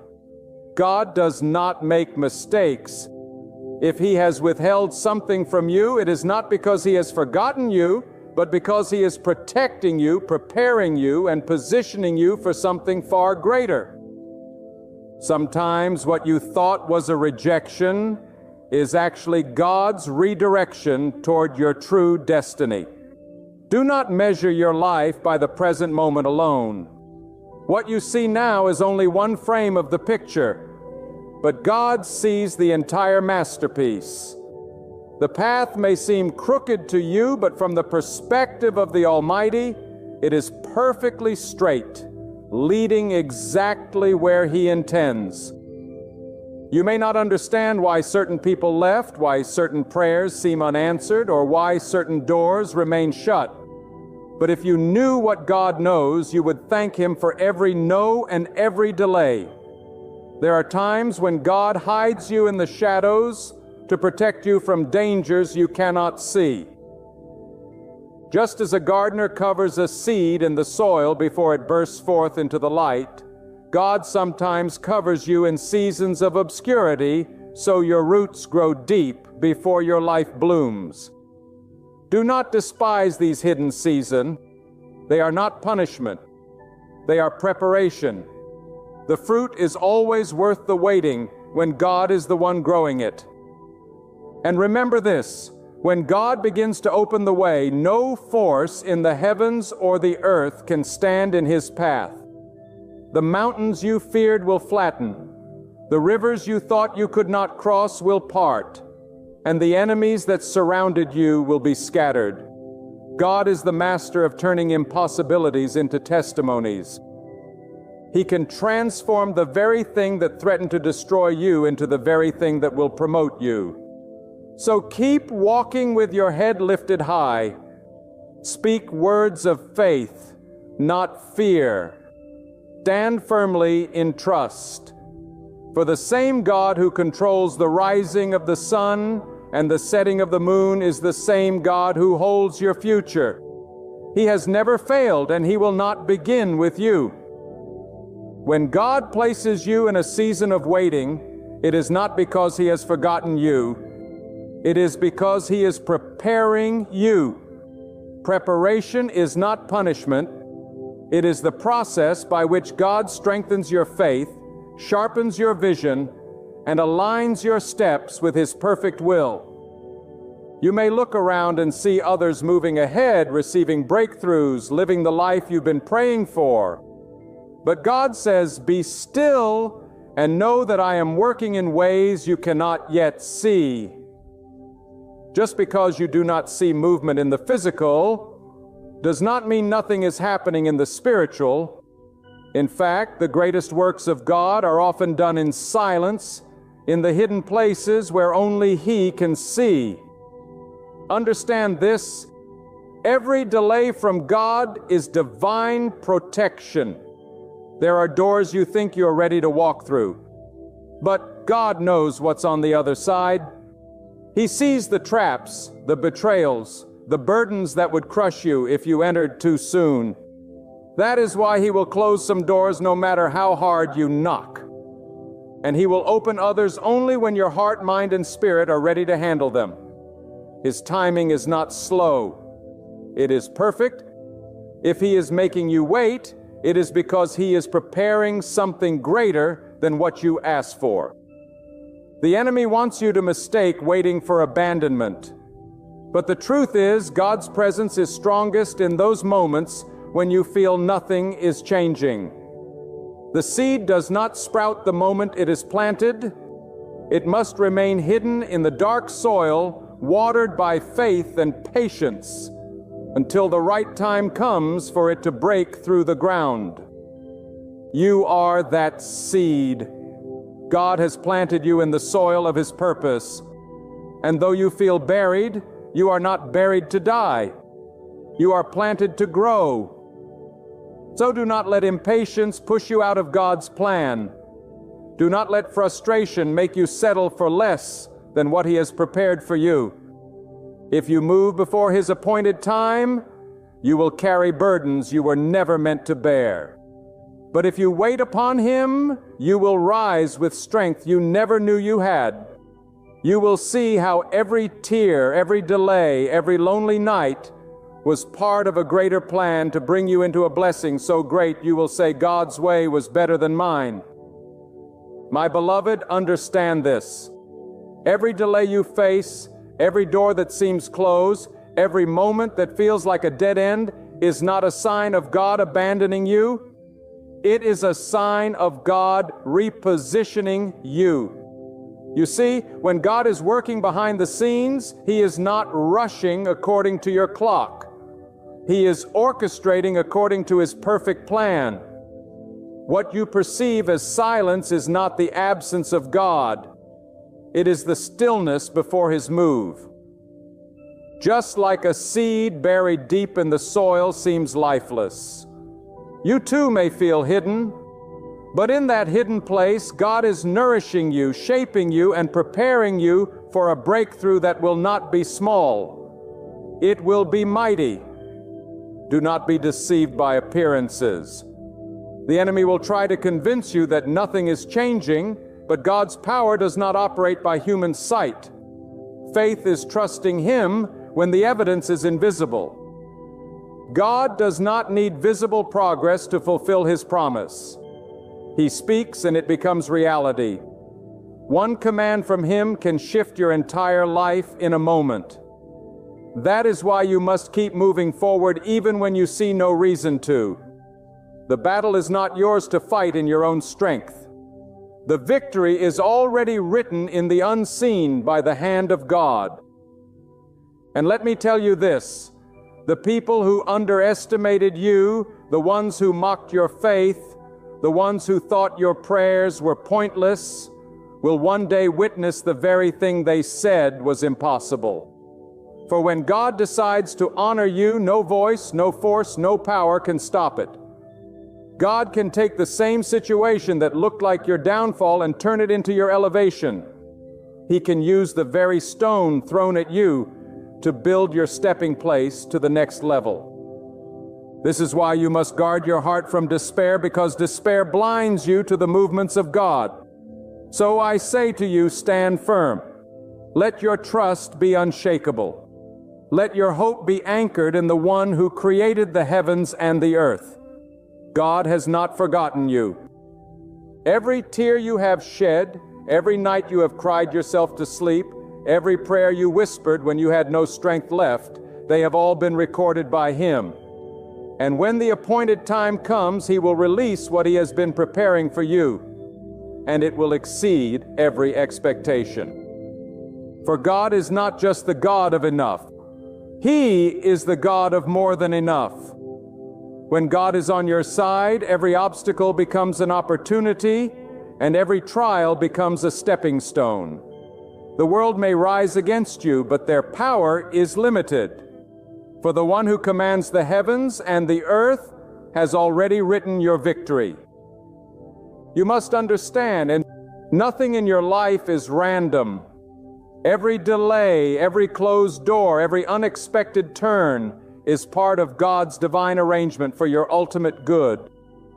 You may feel pressed by the weight of your burdens, but it is often in the crushing that the purest oil flows. God is shaping you, refining you, and preparing you for a position you could never reach without first enduring this season of testing. Do not be deceived by what you see with your eyes. The enemy thrives on illusion, but God works in truth. The storm you are facing is not the end. It is the signal that your breakthrough is near. Even when you hear no answers, God is moving. Even when you see no signs, God is arranging. Even when you feel no strength, God is sustaining you. The wise do not spend their strength on panic. Instead, they bow low with patience, surrendering to the timing of the Almighty. Never forget this truth. God's silence does not mean His absence. Waiting is never wasted time. It is the hidden workshop where destiny is shaped. Every whispered prayer, every tear that falls, every step taken in faith is seen, gathered, and remembered by God. Then comes the appointed hour when blessings pour out in such measure they eclipse the pain you once carried. You will stand in wonder, recognizing that every restless night and every lonely path was worth it, because God was designing something beyond your wildest imagination. So protect your heart. Do not allow bitterness to take root. Do not allow fear to steer your decisions. Do not allow doubt to shout louder than the faith inside you. The very God who split the sea for His children, who shone light into the darkest night, is the same God walking with you now. He has not left you. He has not ignored you. And He will never fail you. Hear me right now. Even as you sit with a heavy heart, your thoughts racing and your spirit weighed down by fears of what tomorrow may bring, God is already at work. You cannot see it. You cannot hear it. You may not even sense it. Yet His hand is moving in ways beyond your imagination. That very weight that keeps you awake at night, the burden that eats away at your mind, the struggle that feels like it is consuming you, God has already entered into it. You are anxious over something that is already being resolved in the realm beyond your sight. You are restless over a fight that has already been won by the silent strength of His power. We live in a world that demands evidence before it will believe, but God declares, believe first and then you will see. While you pray from a place of desperation, He is creating a path where none seemed possible. While you drown in the what-ifs, God is establishing the it is finished. Your eyes may perceive disorder, but His plan is unfolding in perfect alignment. Your ears hear the noise of uncertainty, but His whisper has already declared victory. You think the clock is running out, but with God there is no deadline that can stop His hand. You may be thinking, but I can't see any change. That's because God often works in the unseen first. The seed is planted deep in the soil where no one can see it, but that doesn't mean nothing is happening. Under the surface, roots are forming. Structure is being built. The unseen is preparing for the seen. The same is true for your life right now. What you call silence, God calls preparation. What you think is delay, God calls perfect timing. Some of you are so focused on the size of the storm that you've forgotten the one who controls the wind. You look at the waves and think they will drown you. But God is already shifting the winds in your favor. The same God who separated seas, who brought water from rock, who made walls fall without a single touch. He is the same God working in your situation now. Your problem has not intimidated Him. Your tears have not been ignored. Your prayers have not been lost in the noise. Do you understand what that means? It means that before you even formed the words of your request, God already knew. Before the doctor gave you that report, God already had the remedy. Before that betrayal struck your heart, God already had the plan for your healing. Before that financial pressure pressed against your chest, God had already opened the provision. He is not reacting. He is orchestrating. He is not scrambling. He is sovereign. He does not adjust His plan based on your crisis. Your crisis is already part of His plan for your breakthrough. That's why the enemy loves to keep you in fear. Because if you knew how much God is already doing for you, you would stop worrying and start worshiping. Fear blinds you to what God is building. Worry makes you question what God has already confirmed. And doubt insults the one who has never failed. The truth is, while you've been thinking that nothing is happening, God has been aligning resources, shifting hearts, moving people, and rearranging circumstances without your permission, without your understanding, and without your timeline. Some of you think that for your situation to change, you have to see movement. But movement is not the proof of progress. God does not always announce what He's doing. Some of His greatest works are wrapped in complete silence until the moment they burst forth in undeniable glory. The same God who moves mountains with a word can also move them without you seeing Him touch them. I know some of you are praying and feeling like the heavens are quiet, but quiet does not mean absent. Silence does not mean stillness. God's silence is not inactivity. It's often the space where He is building something so much greater than what you asked for. You asked Him to open one door, and He is building you an entire house. You asked Him to give you a little relief, and He is preparing to give you a complete turnaround. That's why you can't quit now. That's why you can't let worry steal your hope. Right now, while you're listening to these words, things are shifting that you know nothing about. Conversations are being had about you in rooms you've never entered. Decisions are being made that will benefit you. And your name is being mentioned in places where your feet have never stood. God is touching the heart of someone who will be the answer to your need. God is redirecting something you thought you lost back into your hands. God is setting you up for a blessing that will make you forget the years of struggle. But here is the challenge. You have to stop living as if your worry has more power than God's will. Your fear cannot change what He has ordained.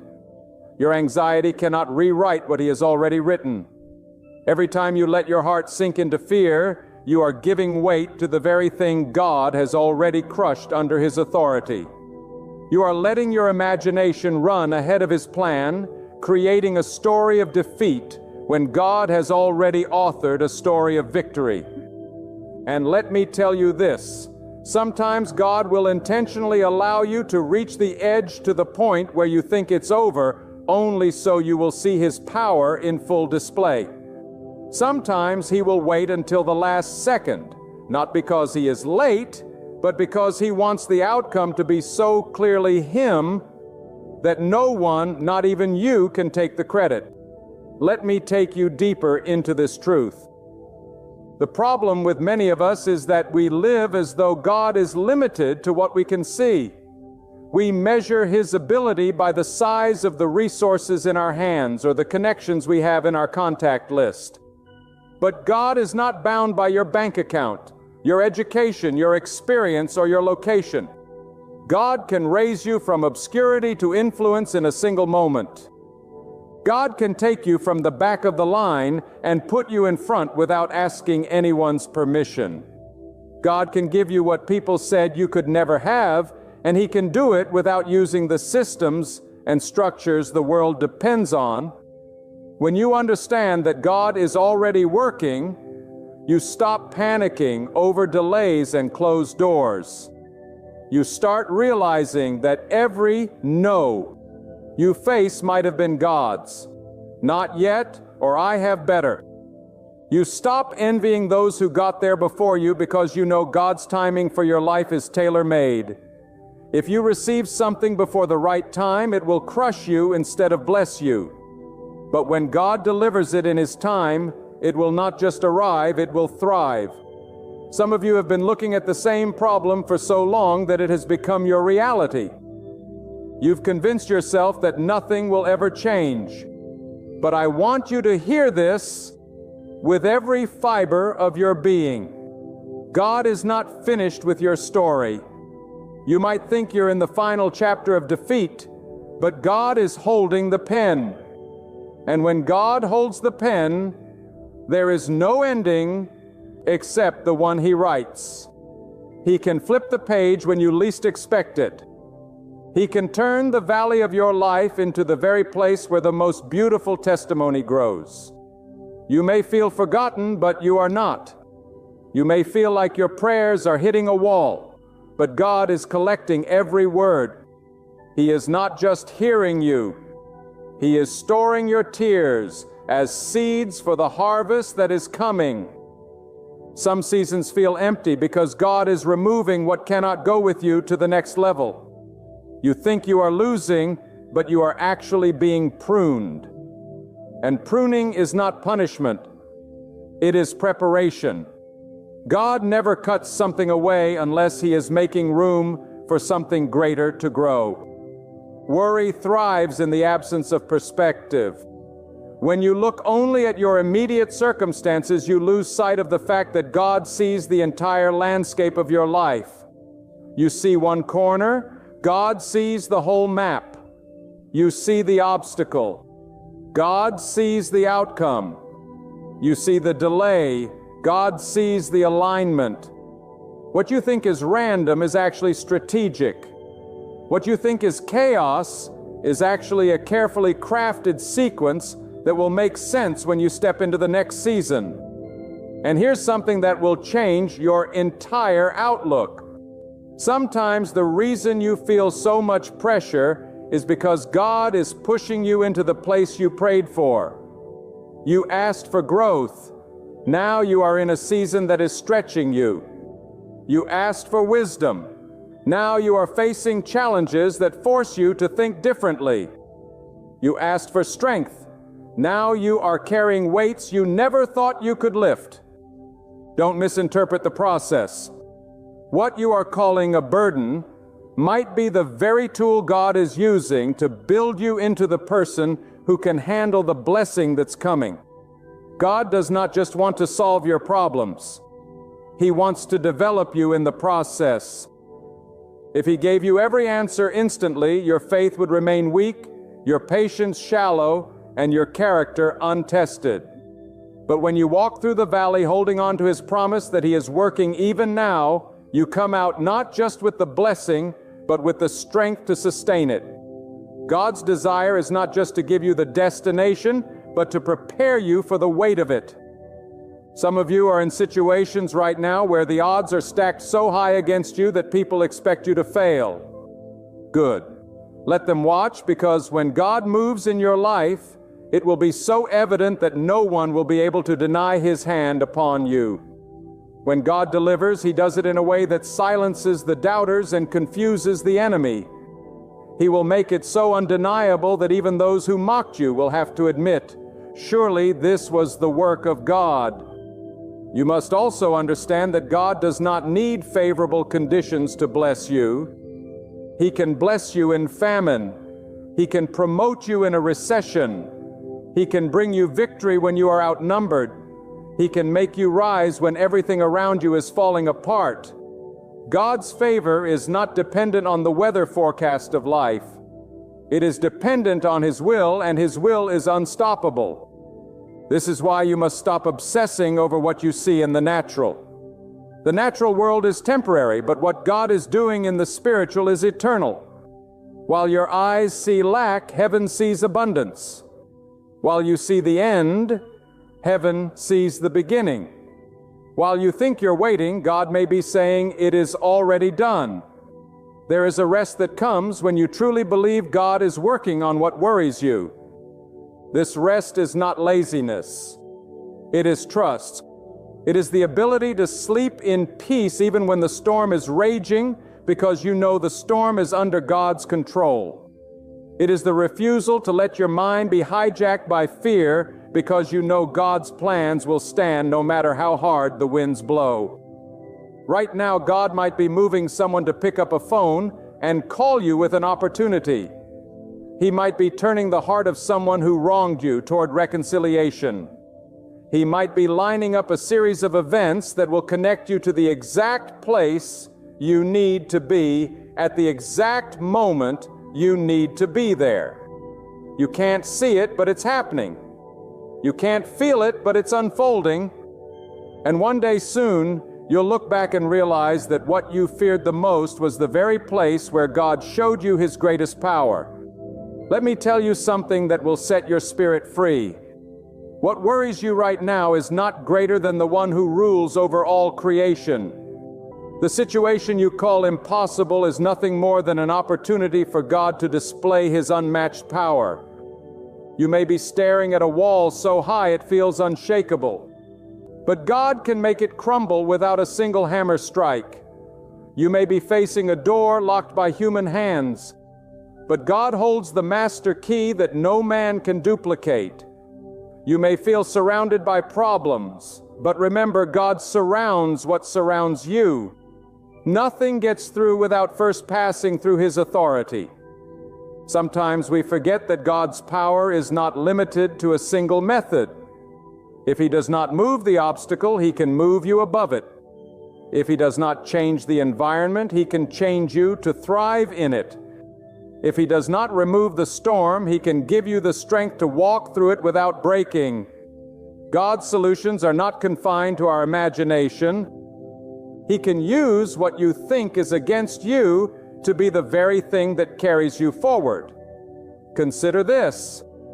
While you are trying to figure out how to make ends meet, God might already be setting up an unexpected provision. While you are fighting to fix the broken relationships in your life, God might be preparing people you haven't even met yet to love and support you in ways you've never known. While you are exhausted from trying to change yourself, God is working in the depths of your heart where no one else can reach, shifting desires, healing wounds, and replacing fear with courage.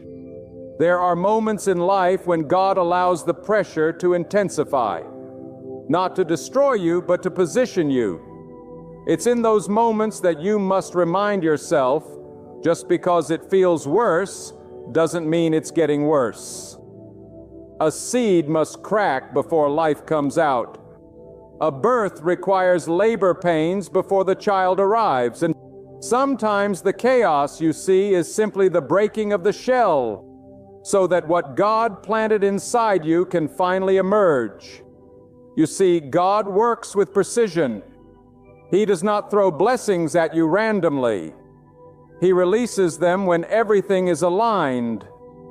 And alignment is not just about circumstances. It's about your readiness. There are blessings that God has already prepared for you that are being held back only because He loves you too much to give them before you are able to carry them. He will not give you something that will crush your spirit. He will first strengthen your spirit so the blessing will uplift and not overwhelm you. This is why trust is not passive. It is active faith. Trust means you keep walking when there is no sign of change. Trust means you choose peace over panic, even when you feel surrounded by uncertainty. Trust means you speak as if the answer is on its way because you know God has already sent it. Your words matter because they are the evidence of what you believe. If you speak constantly about the problem, you magnify it. But if you speak constantly about God's power, you magnify Him above the problem.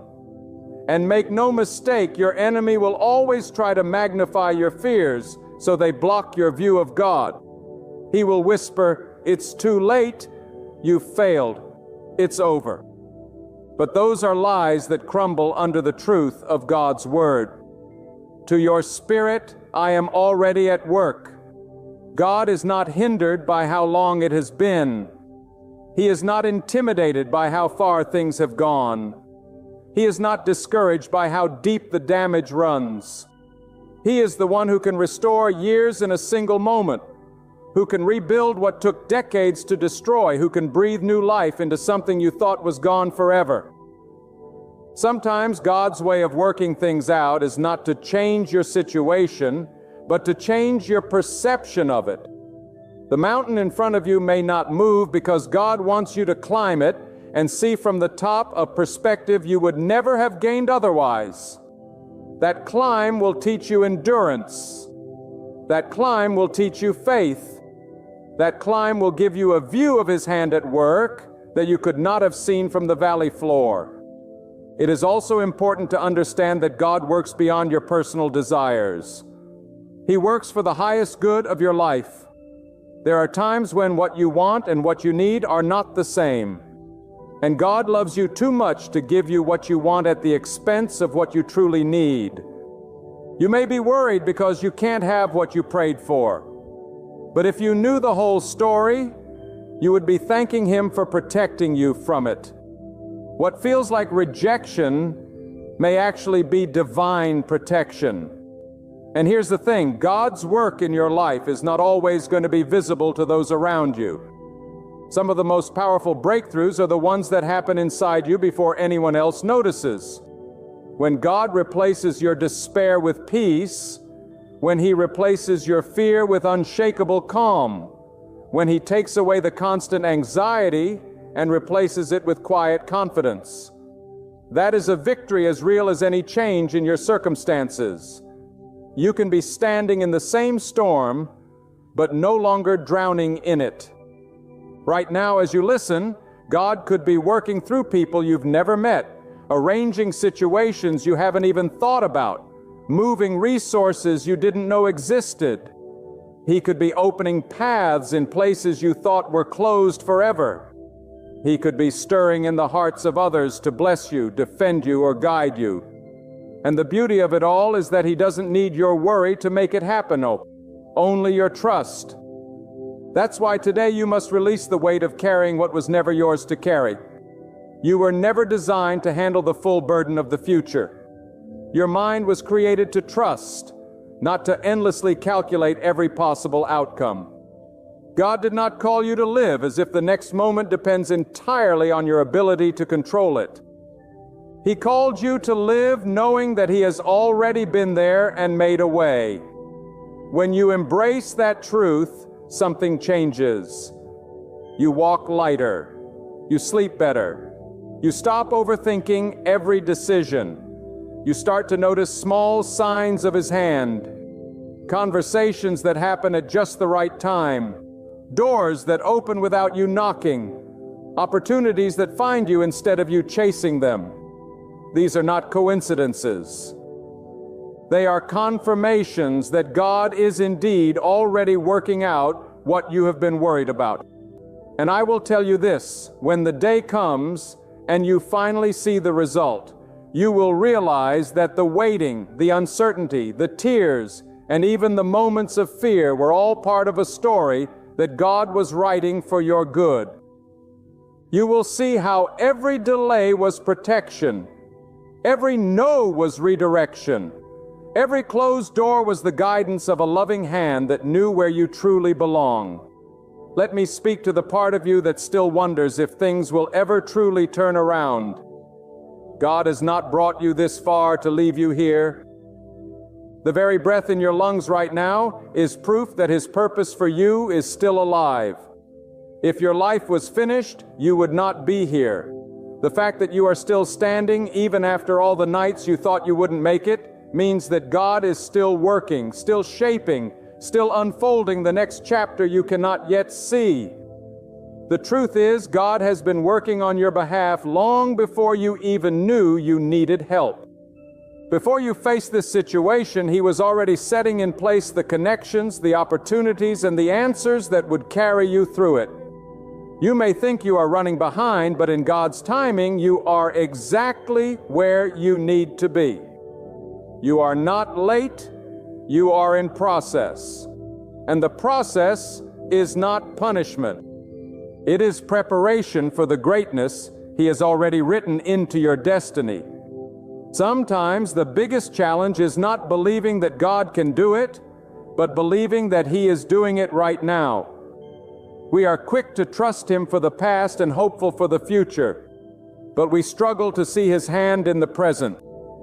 Yet this very moment, this breath, this heartbeat, this step is part of His plan. The path may feel uncertain, but uncertainty is the stage where faith is proven.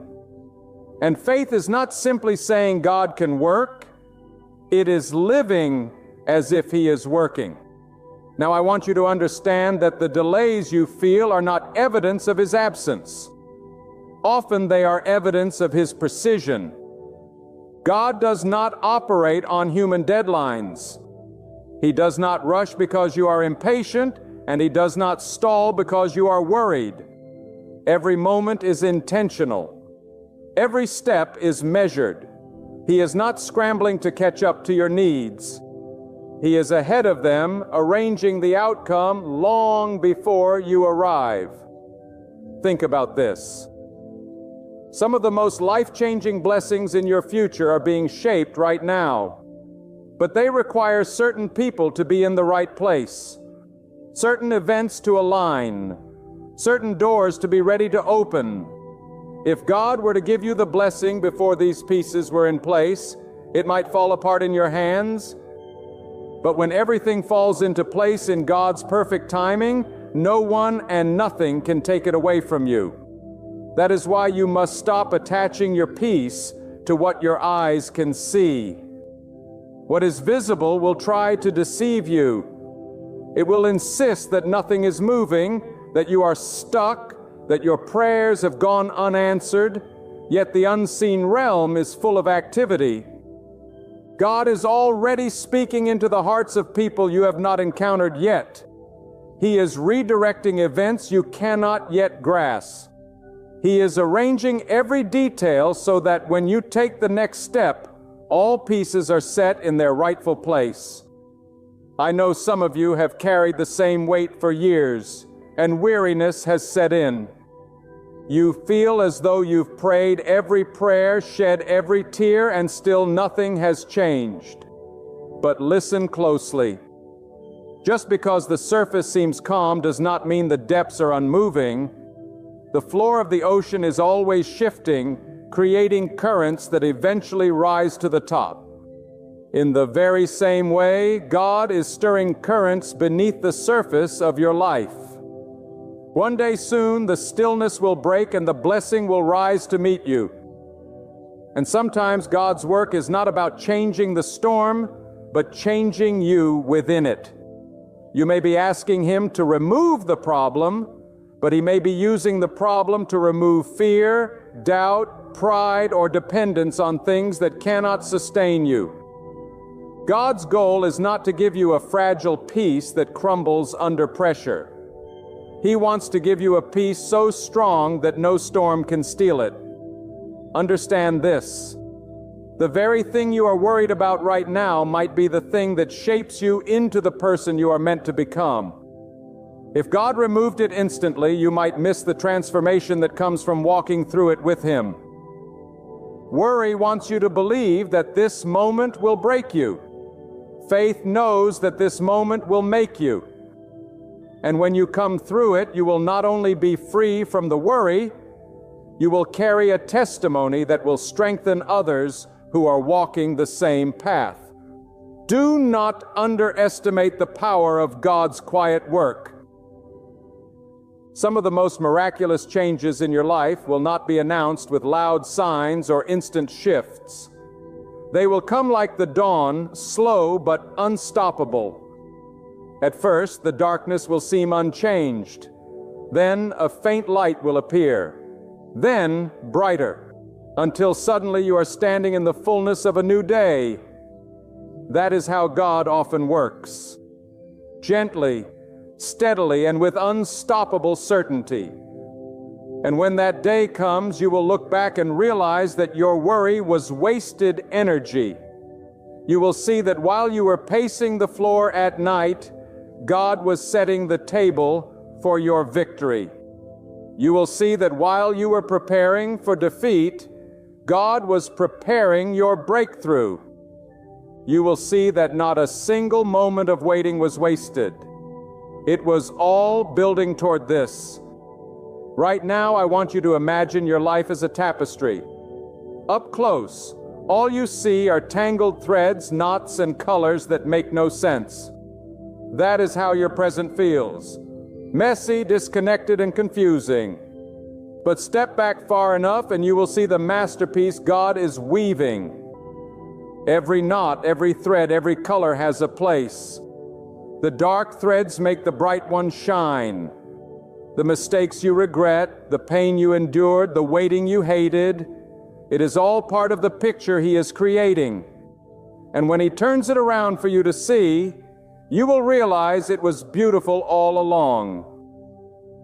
And I want you to hear this with the deepest part of your spirit. God is not waiting for the right conditions to act on your behalf. He is the one who creates the right conditions.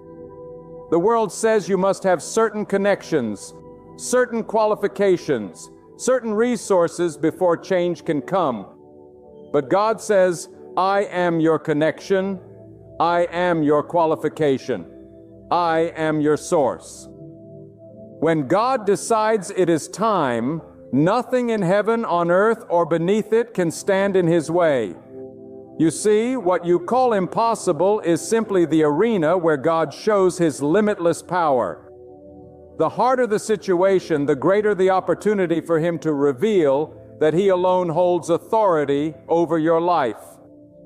This is why He often allows the circumstances to reach the point where human hands can do no more.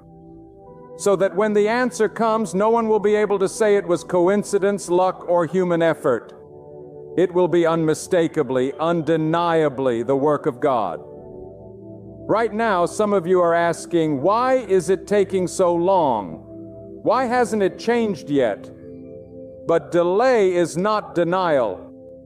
In the silence, God is not ignoring you. He is perfecting the details. He is shaping the outcome so that when it arrives, it will fit your life without flaw. Rushing would only give you something incomplete, something you could not sustain. But God's timing is flawless. Never too early, never too late, always exact. And you must understand, God's work is not always loud. Sometimes it's not earthquakes and lightning. It's the subtle shift of a single conversation, the quiet change in someone's heart, the hidden door that opens without announcement. By the time you see it, the work has already been done. The blessing has already been prepared. You are simply walking into what God finished long ago. Do not let the darkness of this season convince you that God has left you. It is often in the darkest soil that the most powerful seeds are planted. A seed does not see the sun while it is growing roots, but the sun has not disappeared. Likewise, you may not feel the warmth of change yet, but that does not mean the light is gone. God is rooting you deeper so you can rise stronger. And here is something that will set you free from fear. God is not only working on the problem, He is working on you. He is building your capacity to handle what you are asking for. He is strengthening your character, sharpening your discernment, teaching you to trust Him without conditions. Because when the answer comes, it will not just be about what you receive, it will be about who you have become in the process. Some of you have been in battles that feel unending. You wake up to the same struggles, the same uncertainty, the same unanswered questions. But battles are not signs of abandonment. They are often signs of preparation. God will not send you into a fight without already securing the victory. What you are experiencing now is simply the training ground for the territory He is about to give you. Every tear you've shed is watering the ground for the blessing that will soon bloom. You must also realize that the thing you are most worried about might already be solved in ways you cannot imagine. God's solutions are not bound by human logic.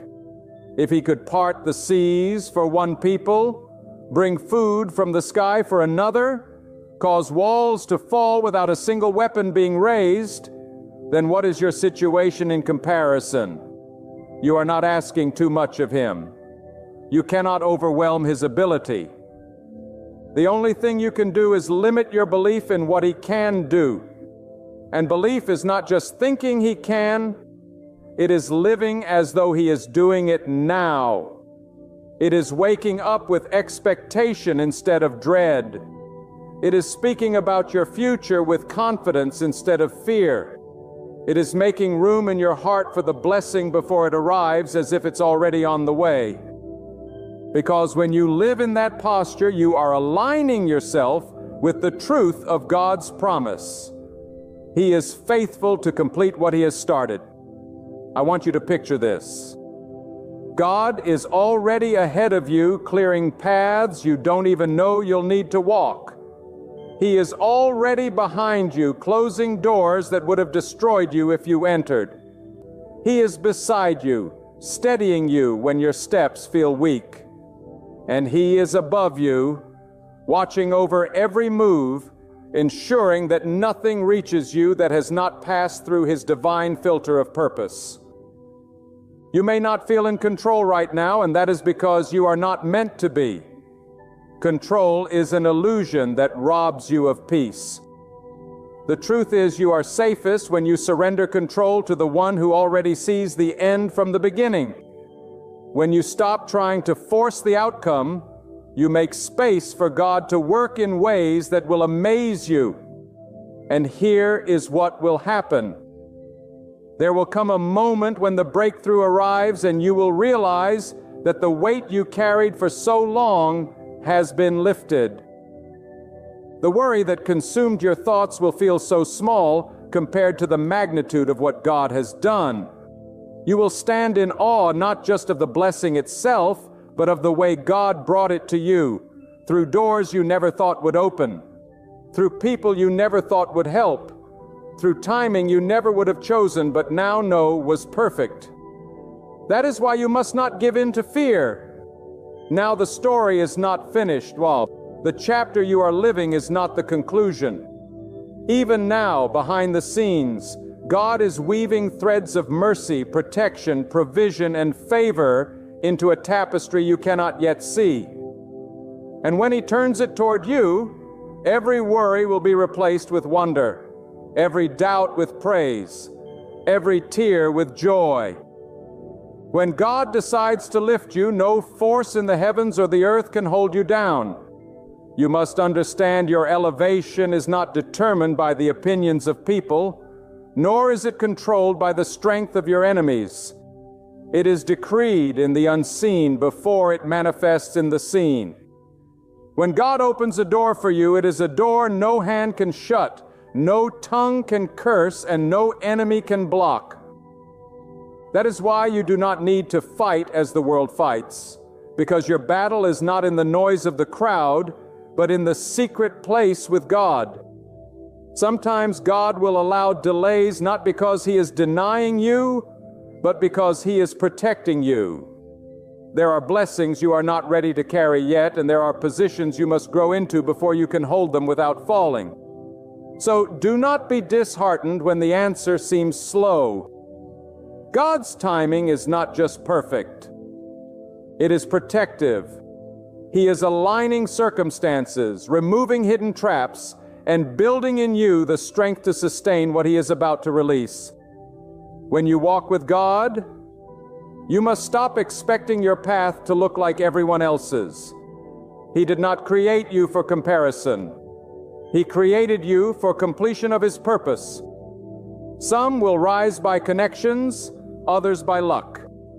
But you will rise by the command of God.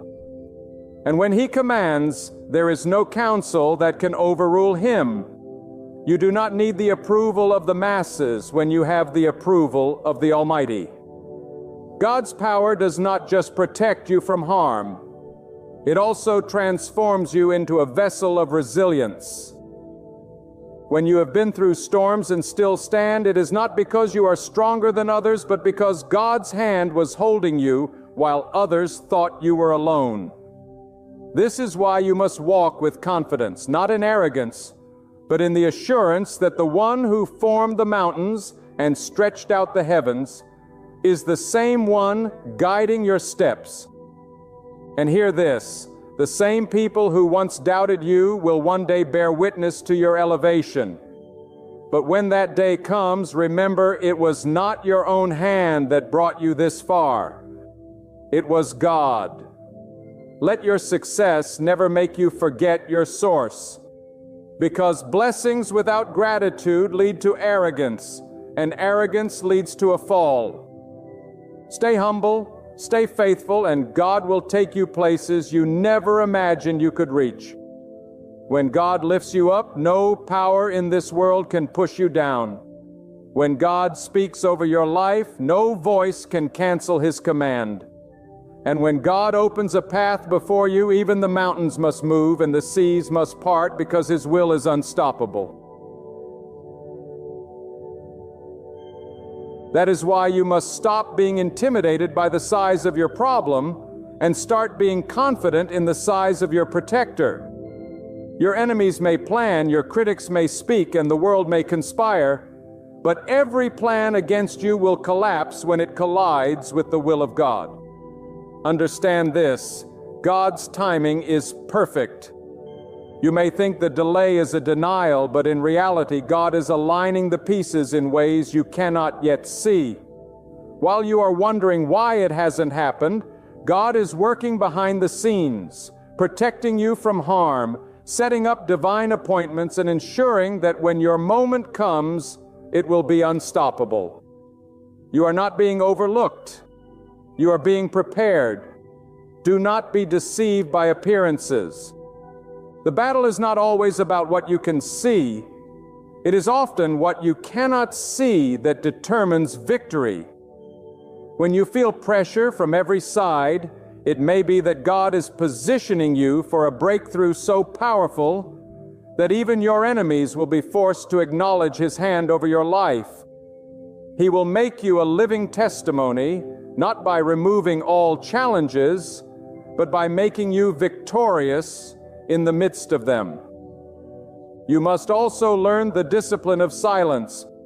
Sometimes the most powerful response to an attack is to say nothing, because your words cannot defend you as well as God's actions can. The moment you take matters into your own hands, you limit the magnitude of God's intervention. But when you stand still and let Him fight for you, He will bring an outcome so complete, so undeniable that no one can take credit except Him. God does not waste pain, and He does not ignore faith. Every tear you have shed, every night you have spent in prayer, every injustice you have endured, all of it is being stored in the unseen account of God's justice. And when the time comes, that account will be poured out upon your life in blessings that not only heal your wounds, but also elevate your position. This is why you must not quit. You are closer to your breakthrough than you realize. The very resistance you are feeling now may be the final push before the door opens. Hold your ground. Guard your faith. Keep walking in obedience, for God's hand is over you and His promise will not fail. When God chooses to defend you, His methods are unlike anything the human mind can predict. He does not need to shout, argue, or prove your worth to anyone. His power is silent but unstoppable. He can remove a person from your path without you lifting a single finger. He can make the plans of your enemies crumble in their own hands. He can turn the very weapons they formed against you into tools that work for your good. This is why you must rest in the knowledge that your defense comes from the Almighty, one whose wisdom surpasses every human scheme. Sometimes God will allow the storm to rage, but keep you calm in the center of it. He will not always change the situation immediately, but He will change you so the situation cannot destroy you. Your enemies may be watching, expecting your downfall. Yet God will make your endurance a living testimony of His power. They will see that no matter how many traps they set, you still rise. And it will not be by your own strength, but because the hand of God is holding you steady. Do not be surprised when God hides you in plain sight. People may search for ways to harm you, but they will not find you, because God has placed you in a space they cannot reach. This is divine covering, protection that is invisible yet impenetrable.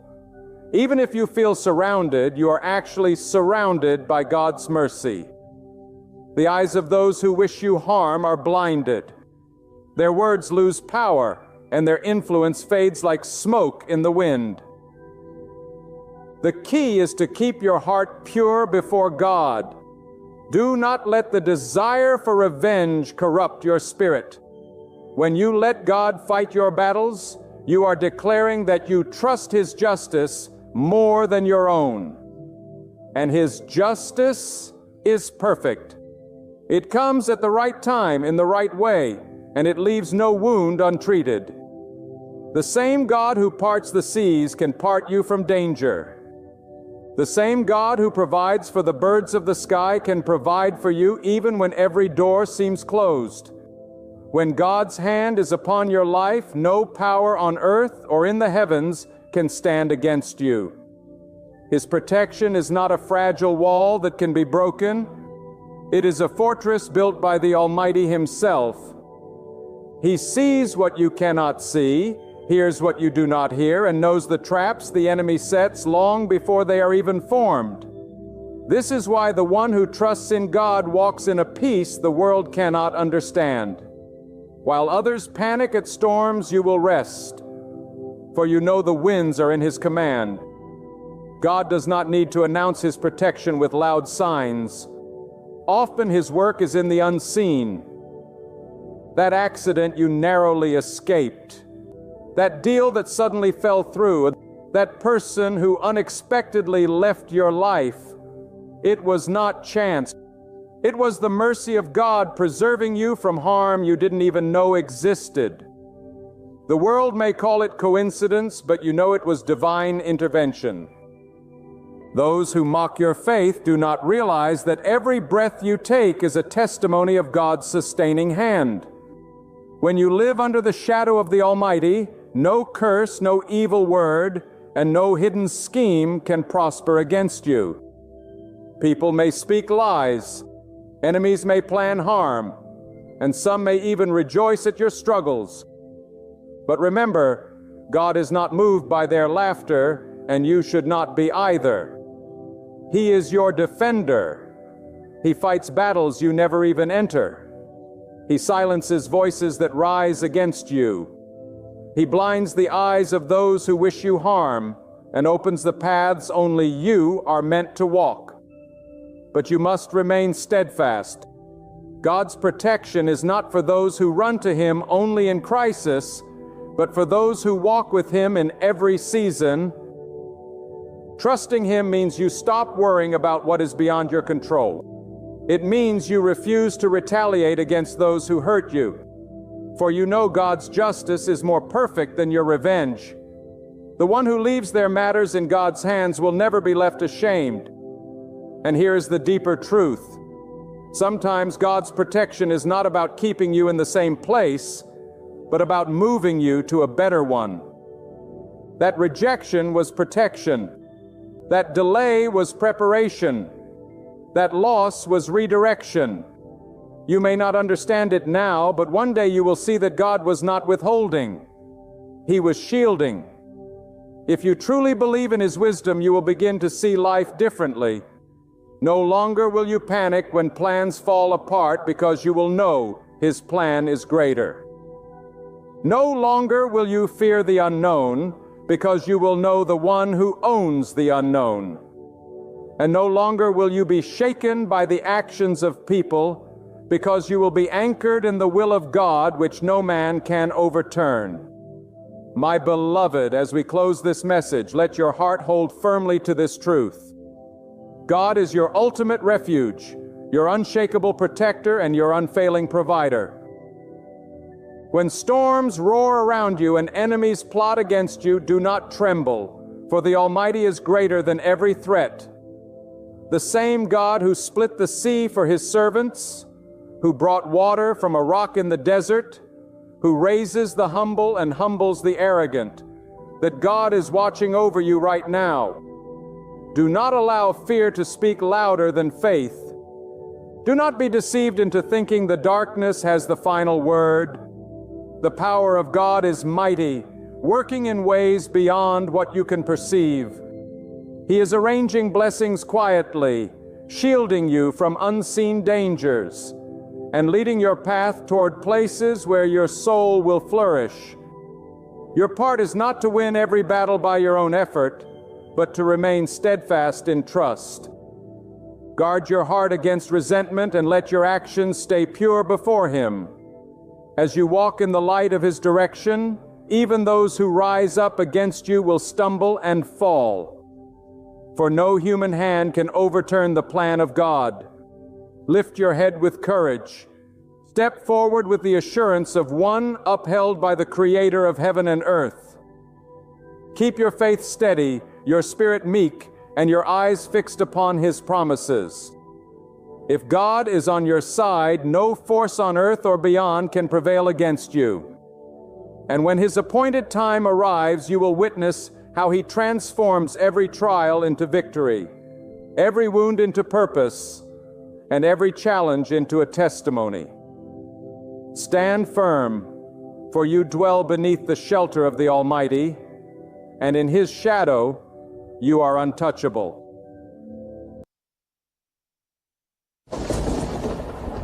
There comes a moment in life when the atmosphere shifts, when the burden you've carried for years suddenly feels lighter, when your spirit begins to sense that the season of waiting has finally arrived at its appointed hour. My friend, I declare to you today, prepare yourself for God's favor, for the waiting has come to an end. You have prayed in the darkness. You have wept in the silence. You have walked through valleys where no one else could walk with you. Yet the one who sees all has never taken His eyes off you. And He has decided that this is the moment to release His blessing over your life. For too long you have stood at the threshold, seeing the promise but unable to grasp it. For too long your prayers seem to echo back without reply. But God has been at work in the unseen, aligning circumstances, turning hearts, and moving mountains you never knew were there. Now the spiritual clock has struck its hour. You are not listening to this by coincidence. You are hearing it because the author of time Himself wants you to know delay is no longer your story. The door that stayed shut is about to swing wide open. You may have felt overlooked, as though the blessings of life skip past your house. But hear me, God never forgets the faithful. Even when you thought nothing was happening, the ground beneath your feet was being prepared to hold the weight of what He is about to give you. Sometimes God holds back not because He doesn't want to bless you, but because He wants to strengthen you enough to carry the blessing without breaking. And now He has looked at you and found you ready. Think about this. Seeds don't sprout the moment they are planted. They must be buried in darkness, hidden under the soil, enduring the silent pressure of the earth. But under that soil, something is happening. Roots are growing. Life is forming. And when the appointed season arrives, the sprout bursts forth into the light. That is where you are right now. Your roots have been growing unseen, and God is about to bring you into a season where what He planted in you will be visible to all. You have endured storms that should have destroyed you, but they only drove your roots deeper.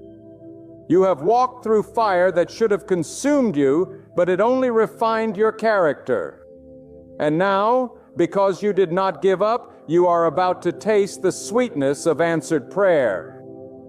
God's favor is not just a gentle breeze. It is a mighty wind that can turn years of struggle into moments of victory. When He decides to favor you, no force in heaven or earth can block it.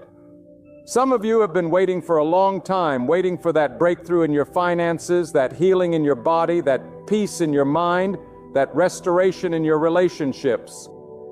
And maybe the enemy has whispered in your ear, telling you that it will never happen. But you must silence that voice with truth. God's timing is perfect. He is never early, never late.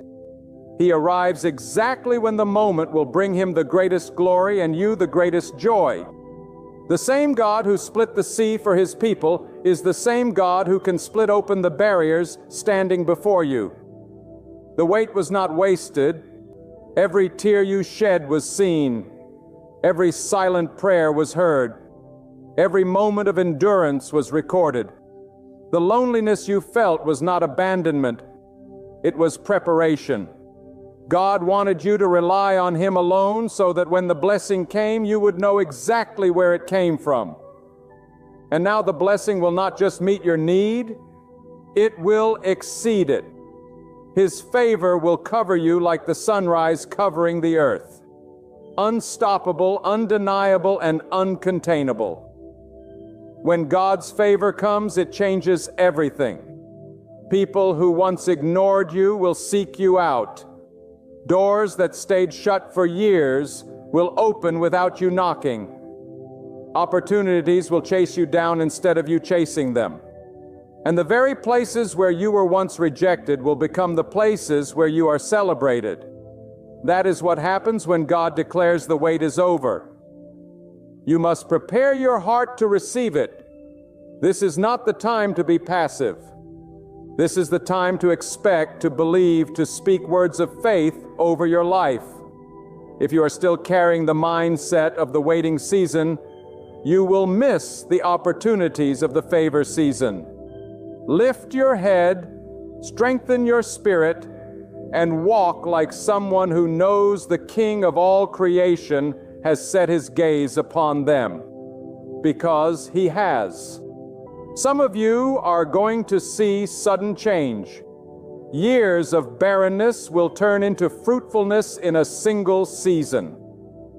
Situations that have been stagnant will suddenly move. Or no, people who were against you will be moved out of the way. That is how quickly God can work when He decides the time has come. And when that moment arrives, you will not have to force it, manipulate it, or beg for it. It will happen naturally because favor is not earned by striving. It is given by God's sovereign choice. Do not be surprised if in this season God removes certain people from your life. His favor will not rest where there is corruption, jealousy, or hidden betrayal.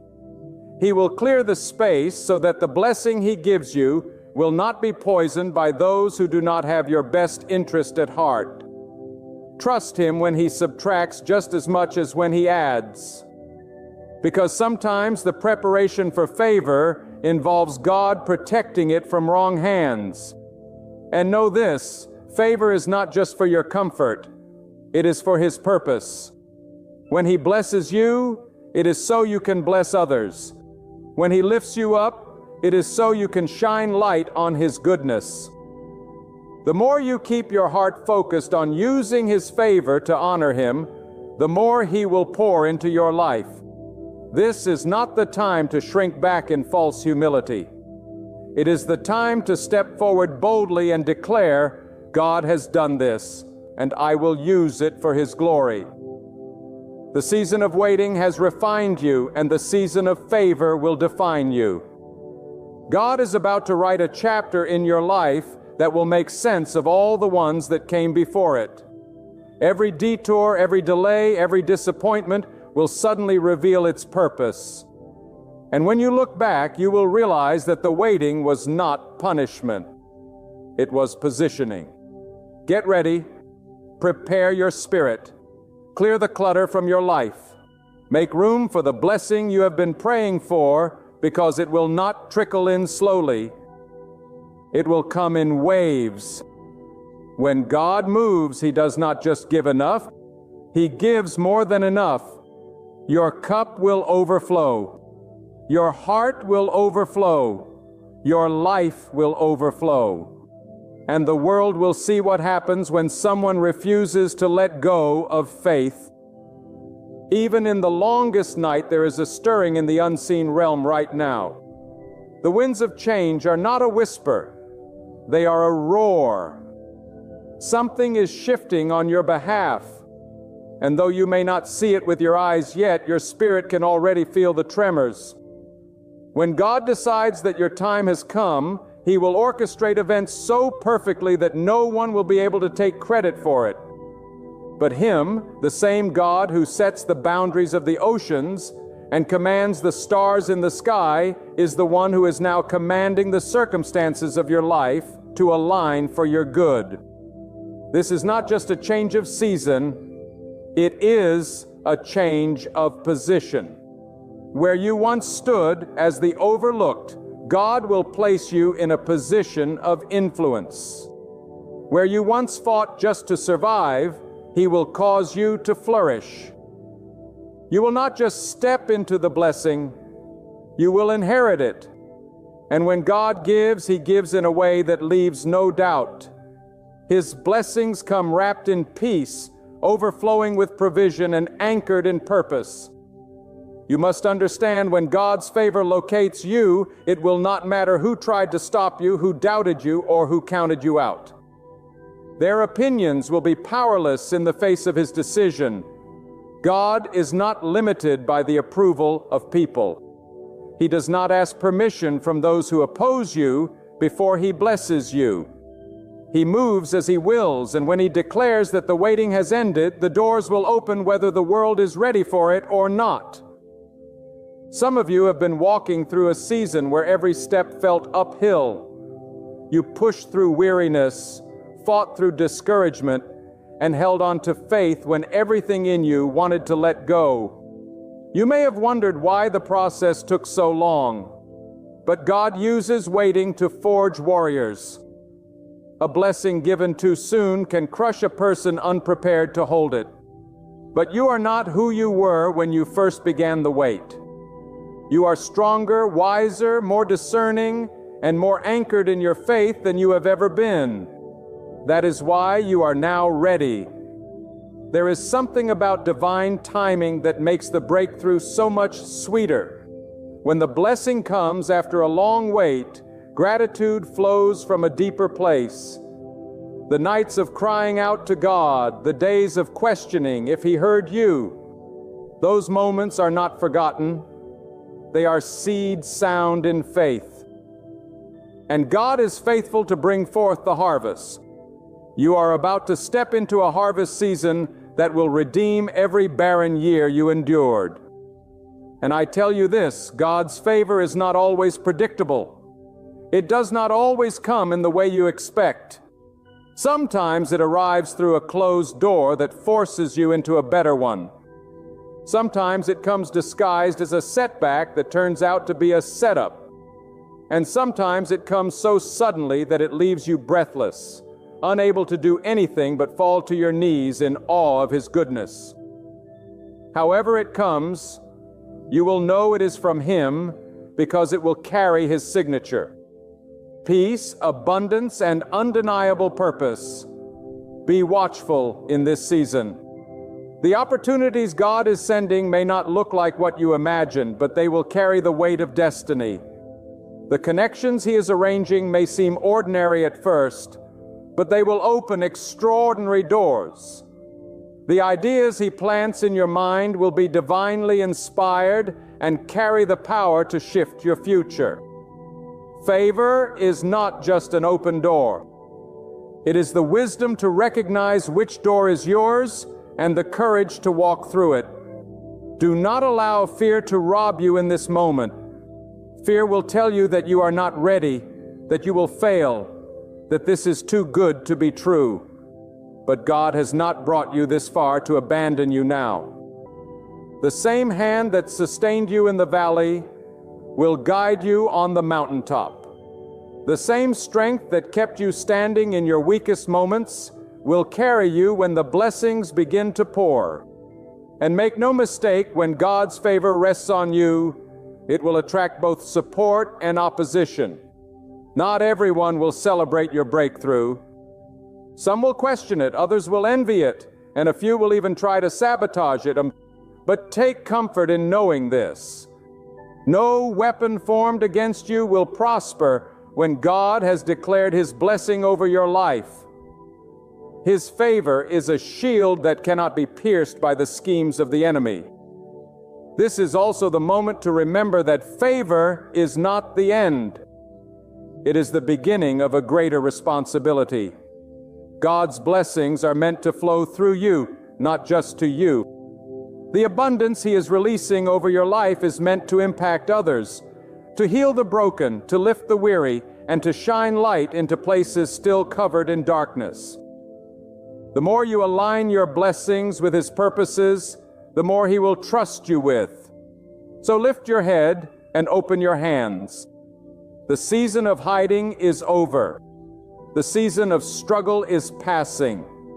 The season of divine recognition has arrived. God has called your name.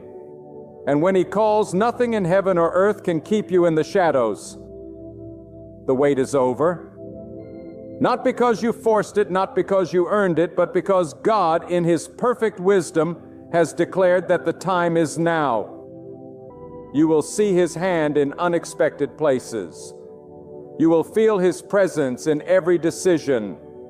You will watch as paths that were once blocked become clear. You will notice that the burdens you carried begin to lift, replaced by a lightness that only comes when the Almighty is carrying the weight for you.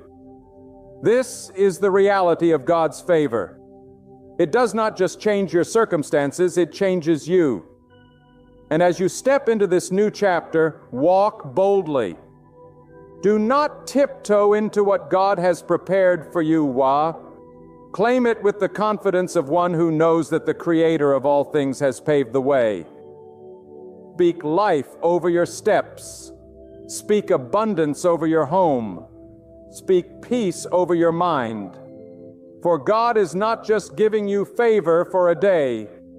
He is setting you on a path where favor will follow you for the rest of your life. There are moments in life when everything you have endured begins to make sense, not in fragments, but as one clear picture.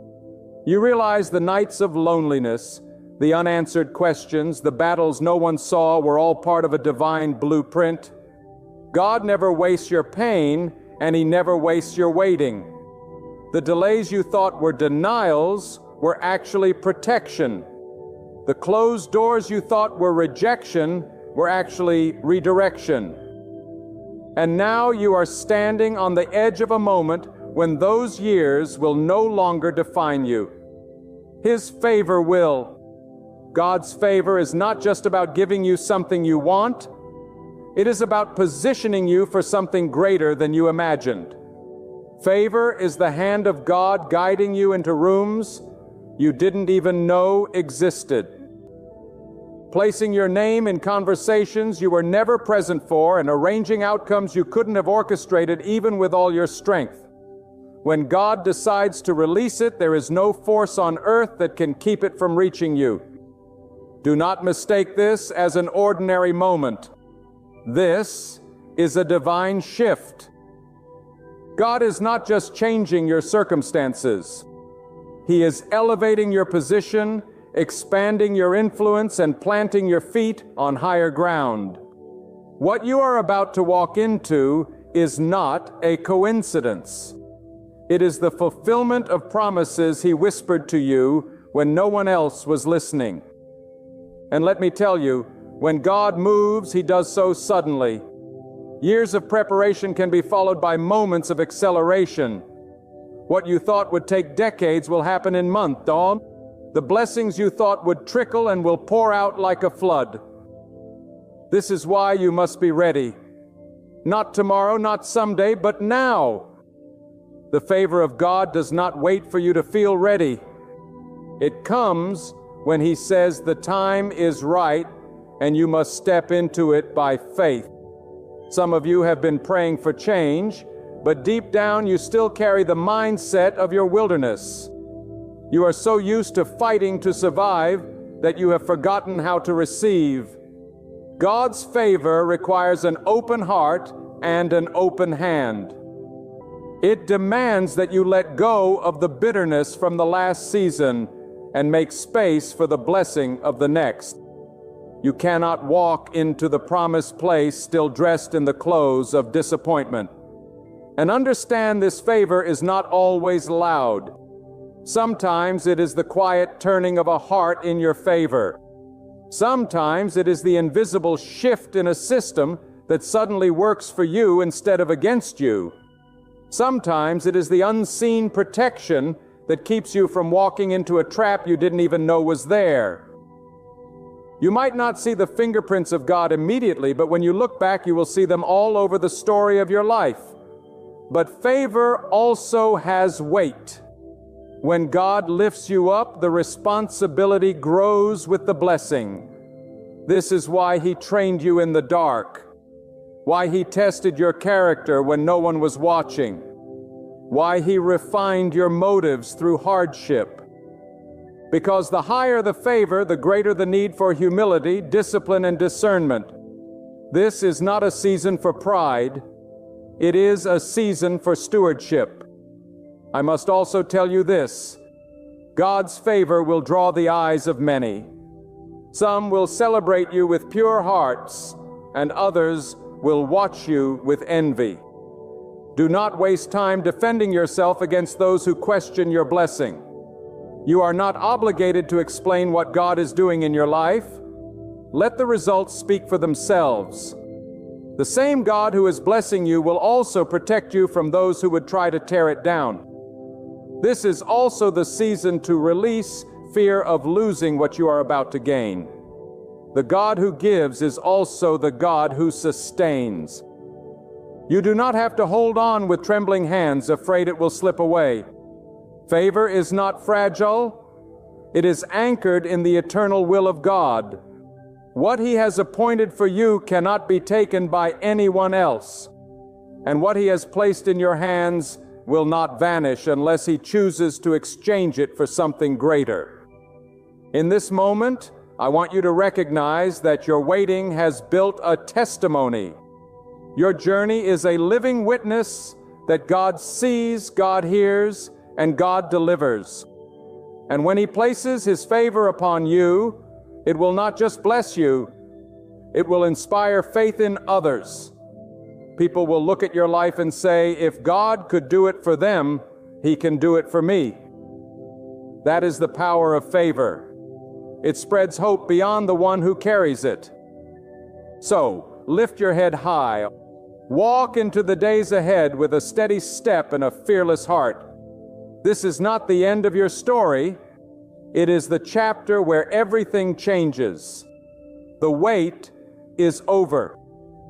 Not because of luck, not because of chance, but because the sovereign God of all creation has spoken over your life. And His word does not return empty. What He has begun in you, He will bring to completion. And His favor will not be a fleeting moment. It will be the mark of this new season. When God releases His favor, He does not measure it in small amounts. He does not bless you with just enough to get by. He blesses you in a way that shatters limitations and pours into every part of your life. This is the reason for the process you have endured. God has been widening your capacity, stretching your faith, and anchoring your roots so that when His favor rests upon you, you will not crumble beneath its weight. You are about to carry more than you ever imagined, not by your own strength, but by the power of the one who walks with you. The season ahead will demand that you see yourself in a new light. You cannot continue speaking words of defeat when God has already declared victory over your life. You cannot go on expecting little when He has prepared the extraordinary. Many miss the fullness of His blessing because they come with a mindset still chained to past struggles. But hear me, you are not the same person who entered the waiting season.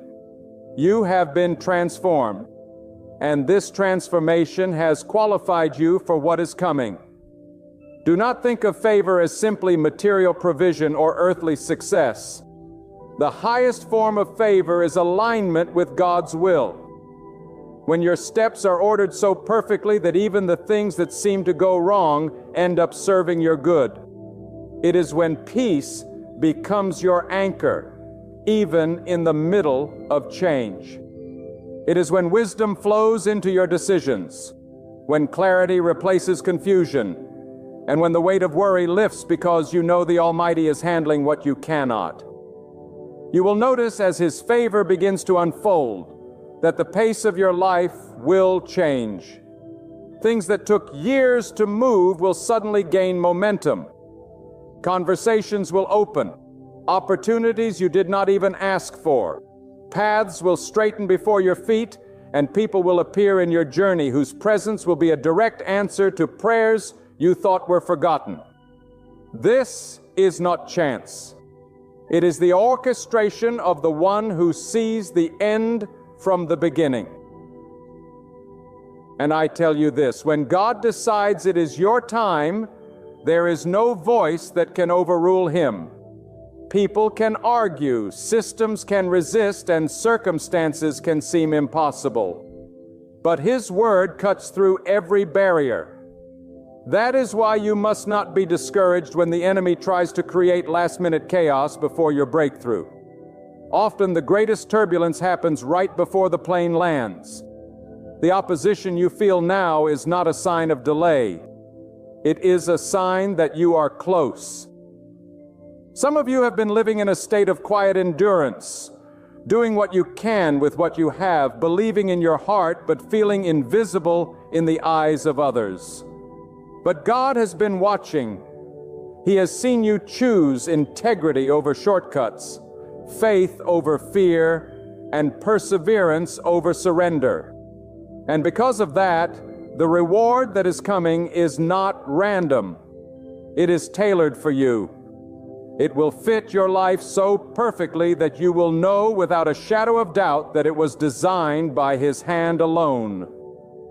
When the Almighty chooses to honor your faith, the transformation can be so sudden that even those who doubted you will have no choice but to acknowledge it.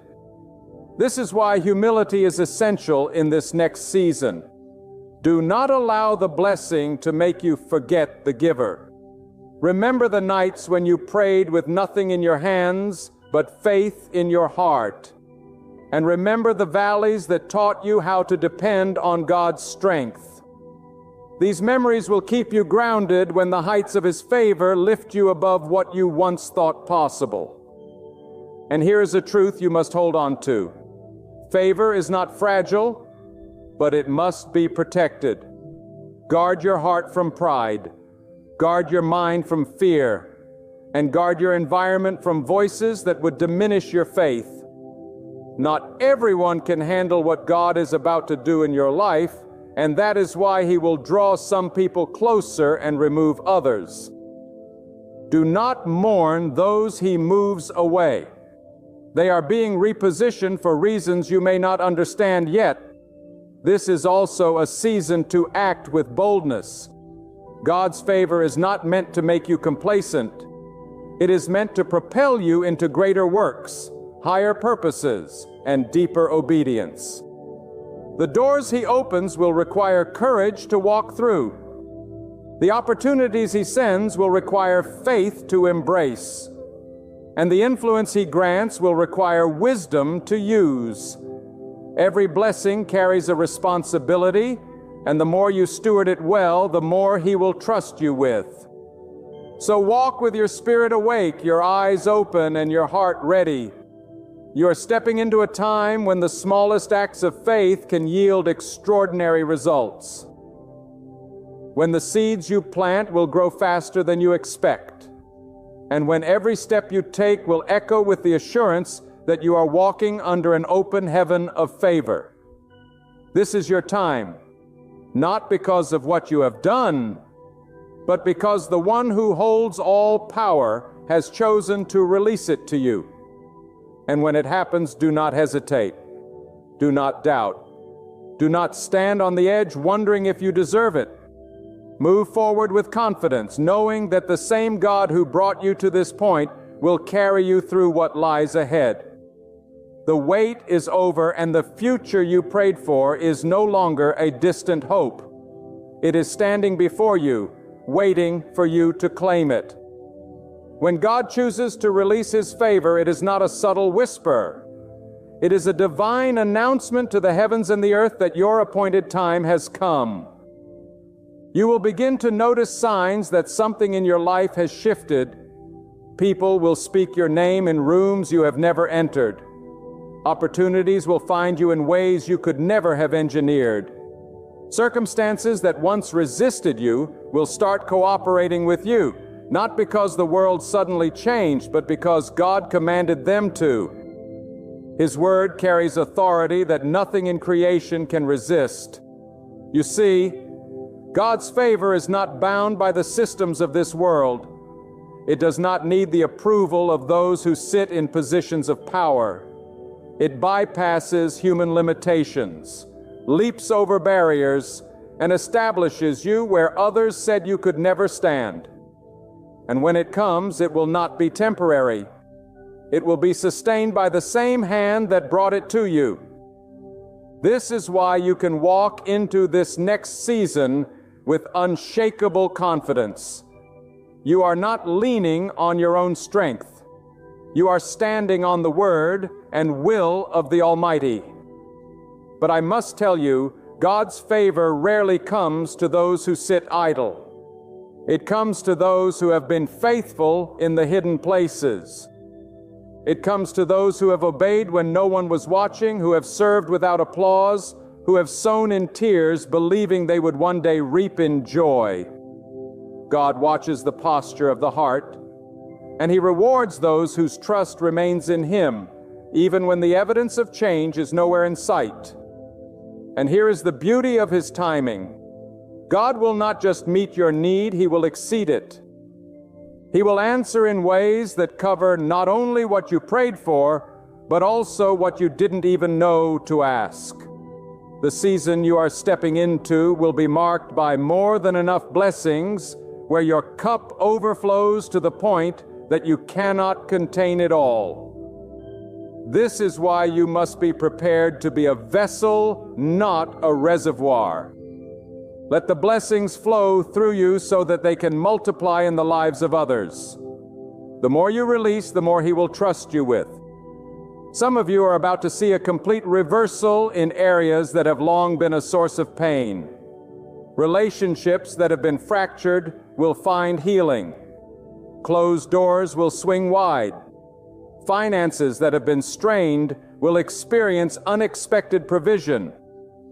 And the situations that seem like permanent losses will reveal themselves as divine setups for something better.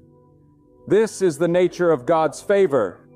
It transforms not only the present, but the memory of the past.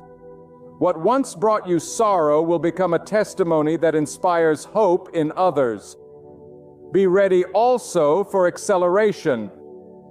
God is not bound by the slow pace of human timelines.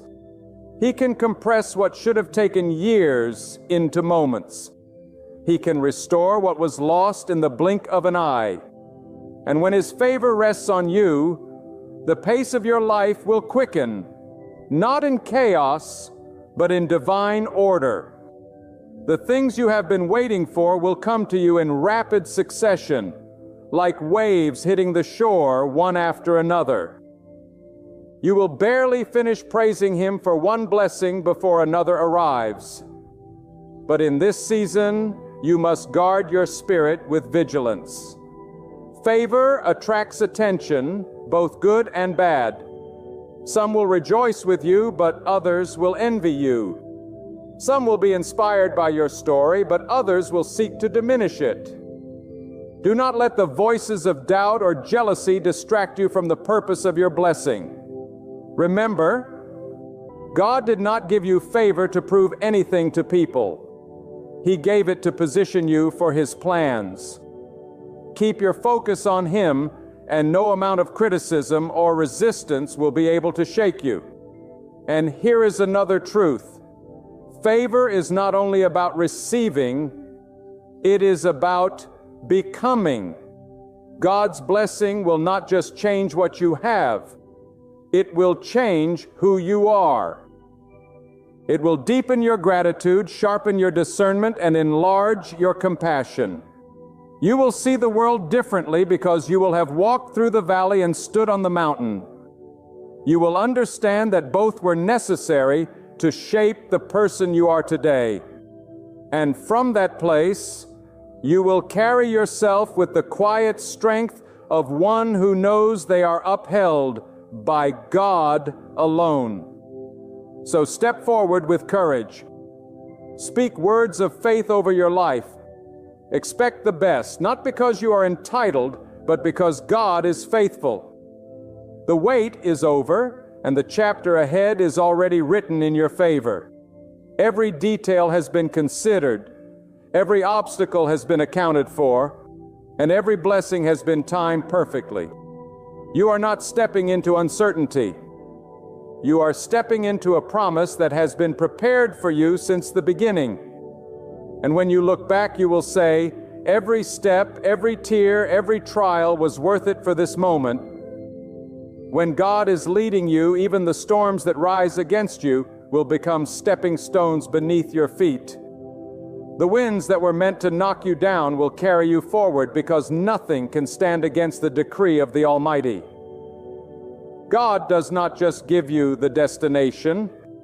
He walks with you through the valleys, over the mountains, and across the deserts, ensuring that every trial is woven into your testimony. You may not understand the path, but the one who created it understands the reason. And when you trust Him completely, your heart will be unshaken no matter how dark the night becomes. There will be moments when the silence of God feels heavier than the noise of your troubles. But understand this, His silence is not His absence. When God is silent, He is watching, He is measuring, He is strengthening, and He is preparing the perfect moment to lift you higher. Sometimes God hides you so that the enemy cannot find you. He places you in the shadow of His hand, allowing you to grow in secret until the time of your unveiling. Do not mistake the delay for denial. God's timing is always flawless. When God decides to bless you, He does not need the approval of anyone. No human hand can open or close the doors that God Himself controls. You may have been rejected by people, but rejection from them is often protection from God. Many times, the no you hear from the world is the yes that will come from the heavens. Trust that what God has kept from you was never meant to destroy you, but to redirect you to something greater. God sees the betrayals you endured, the lies spoken against you, and the tears you cried in private. He is not blind to the injustice you faced, but the beauty of God's justice is this: He repays in a way that not only restores, but multiplies. While people seek to break you, God uses their very actions as the tools to build you. Every stone they throw becomes part of the foundation for the blessing He is preparing. And when God decides to elevate you, no force in the heavens or on earth can pull you down. Your enemies may gather, but they will stumble. They may speak, but their words will dissolve into the wind. Because when the Almighty covers you, you become untouchable, not by your own strength, but by the shield of His divine decree. That is why you must walk with confidence, not in arrogance, but in the quiet assurance that the one who holds the universe also holds your life. When fear tries to whisper that you will not make it, remind yourself God has already written my story, and the ending is victory. When doubt tries to cloud your vision, lift your head and say, the one who split the seas, who raises the sun each morning, who commands the stars at night, is the one guiding my steps. Because when God is in control, you are not just surviving. You are destined to thrive. The struggles may be real, but His power is greater. The road may be narrow, but His guidance is precise. The battle may be fierce, but His hand is mighty. Trust Him. Follow Him, and you will see that His plan for you was never to harm you, but to lift you beyond what you thought possible. When God decides to move in your life, no force in the heavens or the earth can stand against it. The mountains that looked immovable will tremble at His command. The seas that seemed impossible to cross will split open when He speaks. You must understand, God is not limited by the obstacles you see. He is not hindered by the timelines of men. He is not restricted by what people think is possible. When God says it is, and nothing in creation can undo His decree. Sometimes God will allow you to walk through seasons that test every part of you, not to destroy you, but to prove you, purify you, and prepare you. You may wonder why the road has been so long, why the trials have been so deep, why the delays have been so painful. But hear this. God is shaping something in you that could not be formed in comfort. Diamonds are not made in gentle breezes. They are forged under pressure. Gold is not purified in cold streams. It is refined in fire. And God will use the fire of your trials to bring out the purest version of you, the version that can carry the weight of the blessings He is about to release. Do not be deceived by the silence of God. His silence is not His absence. His delay is not His denial. Many times when you think nothing is happening, God is orchestrating the greatest turning point of your life behind the scenes. The doors that have been shut in your face are only setting the stage for the door that He will open. A door so great that you will understand why every other one had to remain closed. When God lifts a person, no human hand can pull them down. And when God withholds something, no amount of striving can force it into your life. This is why the wise stop fighting for what is not from Him and instead wait for His perfect will. For what God gives, He sustains. What He builds, He establishes. What He blesses, no curse can destroy. So guard your heart in this season. Do not let fear dictate your actions.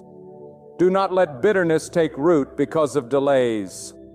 Keep your trust anchored in God alone. Speak His promises back to Him. Remind your soul of His power and walk as if the breakthrough has already been written, because it has. When God moves, the chains you thought were permanent will break suddenly. The people who look down on you will watch as He elevates you. The situations that seemed impossible will shift in a moment, and you will know without a shadow of a doubt that it was the hand of God and God alone that did it. My beloved, when the weight of life presses heavily upon you, when the storms rise and the winds howl, there is one truth you must never forget. God is still in control. Your situation does not define the power of God. Your pain does not limit the plan of God. And your enemies do not hold the keys to your destiny. God alone is the owner of the heavens and the earth. He has written your story before you were even placed in your mother's womb. And nothing in this world can erase the words He has spoken over your life. Do not measure God's greatness by the size of your trial. God is not intimidated by the obstacles before you. What you see as a dead end, He sees as a doorway. What you call impossible, He calls already done. Many times we are tempted to think, I am forgotten, my prayers are not heard. But the truth is, every tear you have shed has been counted. Every sigh of your heart has been recorded. And every moment you felt alone, God was closer than your own breath.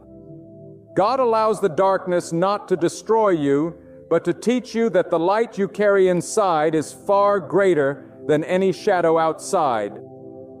The valley you walk through is not the end of your journey. It is the training ground where God shapes your faith, strengthens your patience, and builds your resilience. If you only receive blessings without trials, you would never know the depth of His mercy or the greatness of His power to rescue. Some of you right now are in a season of waiting. You have prayed, you have worked, you have knocked on doors, but nothing seems to move. Understand this: delay is not denial. God's silence is not His absence. Sometimes He withholds what you think you need because He knows it will harm you. Sometimes He delays what you are asking for because He wants to give you something far greater than you imagine. And when God moves, He moves in a way that leaves no doubt that it was Him. He will open doors no one can shut. He will send help from places you did not expect. He will cause people to bless you who once ignored you. He will turn situations around so quickly that you will stand in awe and say, "This is the work of God alone." But you must be ready. God does not place His treasures in careless hands. He does not pour His blessings into hearts that are filled with arrogance or ingratitude. If you want God to trust you with more, you must prove faithful with the little. If you want Him to lift you higher, you must bow lower in humility before Him. The higher God takes you, the more deeply your roots must be planted in obedience, patience, and gratitude. And hear me, your enemies, no matter how loud, cannot stop the will of God. Their words may try to wound you. Their actions may try to block you, but they cannot override what God has decreed. When God says, "Be," it will be.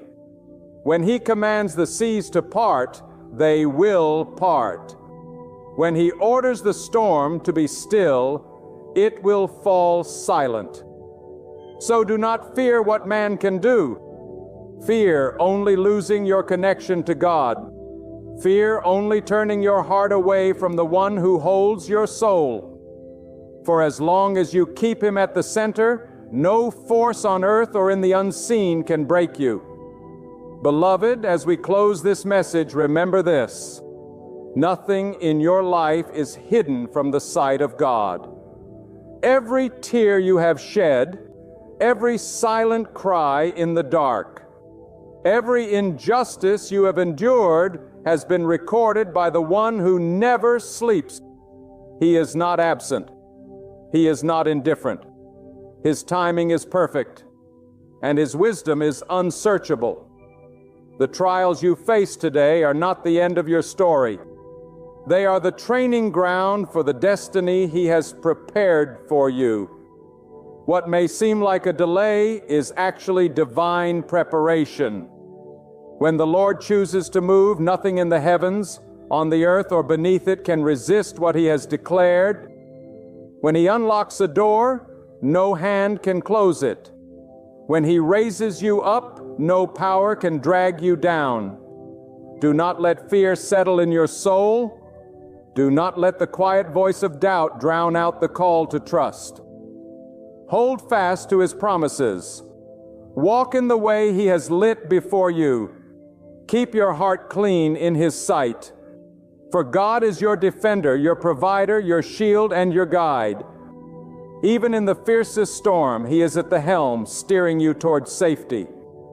So rise with boldness, stand firm in faith, walk with confidence, and know that the Creator of heaven and earth is the very one who carries you in His hand. He will not forsake you, and He will not fail you.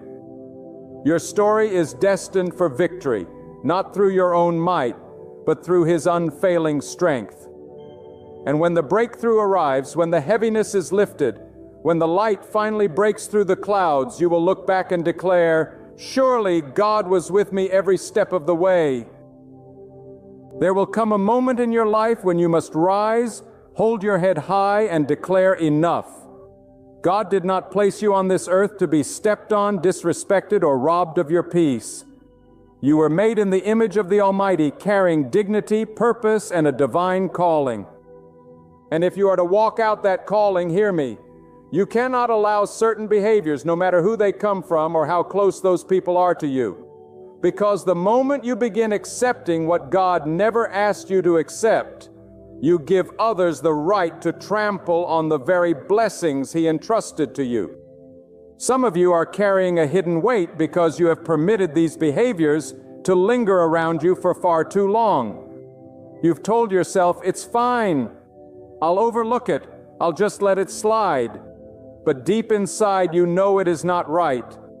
Deep inside, you know this is not God's will for your life.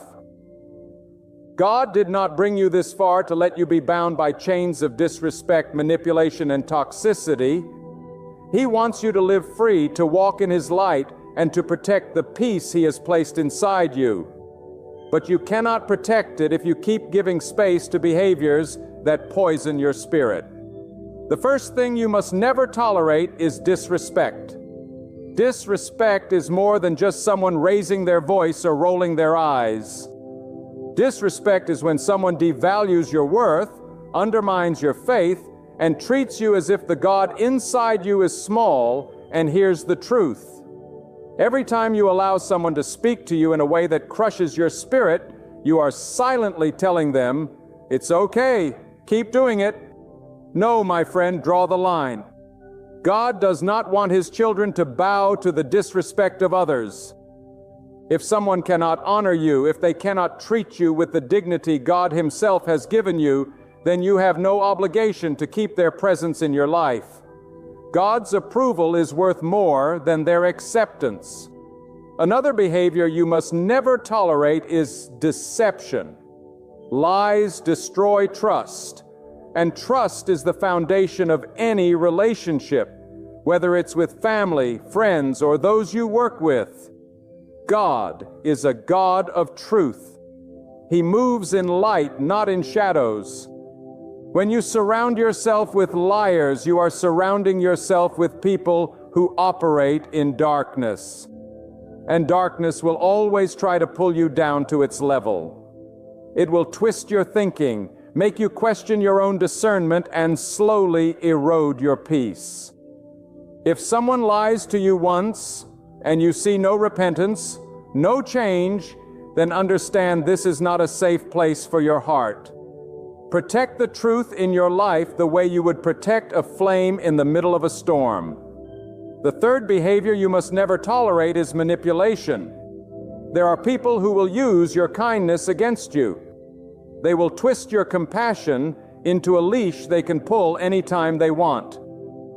They know your heart is soft and they prey on it. But hear me, God gave you a heart of mercy, not a heart of slavery. Manipulators will drain you not because they cannot carry their own burdens, but because they know you will always pick them up. And if you keep allowing it, you will one day wake up too exhausted to carry the assignment God has given you. Love people, yes, but do not let that love become a chain around your own neck. Another behavior to never tolerate is disloyalty. Loyalty is not just about being present when life is good. Loyalty is about standing with someone when the wind is against them, when their name is being dragged, when the road gets hard. But there are those who smile in your face and stand in your shadow. Yet the moment the storm comes, they disappear. Or worse, they stand with your enemies. My friend, God Himself warns about double-minded people, those who speak one way and act another. When someone shows you they cannot be trusted with your name, your secrets, or your struggle, believe them. Do not give your heart to people who have already proven it means nothing to them. The fifth behavior you must never tolerate is constant criticism without love. We all need correction, but correction from God always comes with the warmth of His love and the goal of your growth. But there are people who criticize not to help you, but to break you. They point out your flaws, magnify your mistakes, and speak death over your dreams. They do not see the good in you because their heart is not aligned with God's heart. If you keep such voices close, you will begin to believe their words more than God's promises. Silence those voices, because the only voice that deserves to define you is the voice of the Almighty. And finally, never tolerate abuse, whether physical, emotional, or spiritual. Abuse is not love. It is not patience. It is not just how they are. It is evil. It is a violation of the boundaries God has set for how His children should be treated. If you are enduring abuse and convincing yourself that it's your duty to stay, hear me now. God does not want you bound to harm. He has called you to peace. He has called you to safety. Walking away from abuse is not rebellion. It is obedience to the truth that you are worthy of protection. Some of you listening to me right now are carrying wounds from each of these behaviors. Disrespect has made you feel small. Lies have made you question your worth. Manipulation has drained your strength. Disloyalty has broken your trust. Criticism has silenced your dreams. Abuse has crushed your spirit. But I am here to remind you that you are still standing because God has been holding you up. You are still breathing because He has a plan for you. And part of that plan is learning to say no more. No more giving space to what destroys me. No more tolerating what God never told me to accept. No more lowering my standards to keep people who have no intention of honoring the God in me. The day you decide to stop tolerating these behaviors is the day your life begins to shift. Doors will close. Yes, some people will walk away, but hear me, when they walk out, they are making room for the people God has chosen to walk in. God will never take something from you without giving you something better. He will never allow the wrong people to leave without bringing the right people to stay. But you must first have the courage to make the cut. God has given you discernment. He has given you wisdom. He has given you strength.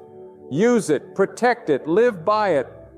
Because your life is too short, your calling is too great, and your God is too mighty for you to waste another moment tolerating what should have been removed a long time ago. Let me take you deeper, my friend, because this message is not just about avoiding certain behaviors. It is about protecting the spiritual territory God has entrusted to you. Every life has boundaries set by God.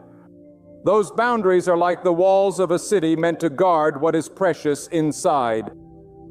But when you keep allowing these 6 behaviors to cross your boundaries, you are leaving the gates wide open for destruction to walk in and settle down. God did not place you here so your soul could be eroded one careless word, one deceitful act, one manipulative scheme at a time. He placed you here to live in the fullness of His peace, to walk with your head high under His covering, and to stand as a person who honors the truth He has placed within you. When you tolerate disrespect, you are allowing someone else's voice to carry more weight than the voice of God. Think about that. Every time they speak over you in a way that belittles you and you stay silent in fear of conflict, you are letting their opinion have authority in your life. But the authority belongs to God alone. He says you are valuable. He says you are chosen. He says you are worthy of honor not because of your status, your wealth, or your popularity, but because you carry His breath inside you. If the Creator of the heavens and the earth calls you precious, who has the right to make you feel worthless? And if someone insists on doing it, they do not deserve to stand close enough to hear your heartbeat. Deception is another poison that you must identify quickly, because lies are not always obvious. Sometimes deception comes wrapped in smiles and gentle words, but underneath the intention is to mislead you, to make you doubt what you know to be true. The danger of tolerating deception is that it distorts your discernment. When you constantly allow liars into your space, you begin to question your ability to hear from God. And once your discernment is clouded, the enemy can lead you down paths you were never meant to walk. God is light. Where there is light, there can be no darkness. So ask yourself, does this person's presence bring more clarity or more confusion to my life? If it brings confusion, God may be showing you that this is not a voice to trust. And manipulation, this is one of the most dangerous because it is subtle. Manipulators are skilled at making you feel guilty for setting boundaries. They twist your love into a leash and convince you that saying no means you are selfish. But God does not call you to live a life where others drain your strength until you have nothing left to give. Even the earth itself has seasons: spring, summer, autumn, and winter. And there are seasons when it rests, when it stops producing, so it can be renewed. Why do you think God designed it that way? Because constant giving without rest is not godly. It's destructive. Protect your seasons. Guard your strength. Refuse to let manipulation pull you out of alignment with the pace and peace God has set for you. Disloyalty, my friend, is betrayal in slow motion. It often begins with small cracks, whispers shared with others, moments when your absence becomes an opportunity for them to dishonor you. Do not be fooled into thinking it is harmless. Disloyalty eats away at trust until there is nothing left to stand on. God is faithful. His nature is loyalty. He never abandons those who seek Him. That is why it hurts so deeply when someone you trusted betrays you. It is the opposite of His nature. But understand this, when disloyalty is exposed, it is a gift. It is God pulling back the curtain and showing you who truly belongs in your inner circle. Do not run after those He has removed, because every departure He allows is an act of protection. Then there is the constant criticism without love. This one is dangerous because it often disguises itself as just being honest. But honesty without love is cruelty, and cruelty is not from God. Words are seeds. Every word spoken into your life has the power to either build you up or tear you down. And when someone constantly points out your flaws without offering encouragement, they are planting seeds of doubt and insecurity in your heart. God's correction always comes with hope. It lifts you even as it challenges you. But the critic who speaks only to wound is not speaking from the heart of God. Shut the door to those voices and tune your ears to the voice that speaks life over you. Finally, we must confront abuse in all its form. Abuse thrives in silence. It convinces you that enduring pain is a form of loyalty, that accepting harm is an act of patience. But God never commands you to stay in the hands of those who break you. Abuse is not a test from God. It is an offense against the very life He gave you. The same God who created the oceans, the mountains, and the stars also created you with care and intention. He placed His breath within you. That alone makes you too valuable to be destroyed by someone's cruelty. Walking away from abuse is not weakness. It is honoring the life God entrusted to you. If you truly want to honor God with your life, you must start by guarding the ground He has given you. Stop apologizing for protecting your peace. Stop feeling guilty for walking away from what drains you. Some people will call you cold. Others will say you've changed. Let them talk. What they call change is actually you stepping into alignment with God's will. And when you are in His will, you will have a strength that no human approval could ever give you. The truth is, these 6 behaviors are not just annoying habits. They are spiritual threats on. Each one is a doorway that, if left open, will let darkness enter your life. Disrespect chips away at your identity. Deception blinds your discernment. Manipulation drains your strength. Disloyalty weakens your trust. Loveless criticism steals your confidence. Abuse crushes your spirit. God does not want His children to live under the weight of these chains. He calls you to freedom, but freedom always requires courage. The courage to close the door on what harms you, even when it's hard, even when it costs you relationships, even when it leaves you standing alone for a season.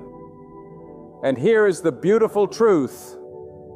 When you take a stand, when you refuse to tolerate what dishonors God's will for your life, you create space for Him to move. You create room for the right voices to speak into you, for the right people to walk beside you, for the right opportunities to open before you. The God who made you is the same God who will surround you with what nourishes your soul once you remove what poisons it. Let me take you even deeper, because if this message is going to reach your heart, you must see these 6 behaviors not only as social wrongs, but as spiritual invasions. Silent thieves that strip you of the joy, clarity, and strength that God Himself has given you. You see, every one of these behaviors is like a seed. And if you let it be planted in your life, it will grow roots. And once it takes root, it will not only affect your relationships, it will choke out your peace, your purpose, and your closeness with God. When you tolerate disrespect, it's not just about someone being rude. It is an attack on the order God has set for your life. God calls you to live with dignity. And dignity means you carry yourself with the understanding that you belong to Him. Disrespect is dangerous because it trains you to accept less than what God intended. You get used to being spoken over, ignored, or treated like your feelings do not matter. Slowly, without realizing it, you start adjusting yourself to fit into spaces that were never worthy of you in the first place. My friend, you cannot shine the light God gave you if you are constantly shrinking to fit the darkness others want you to stay in. There comes a moment when you have to say, I will not let the way others see me override the way God sees me.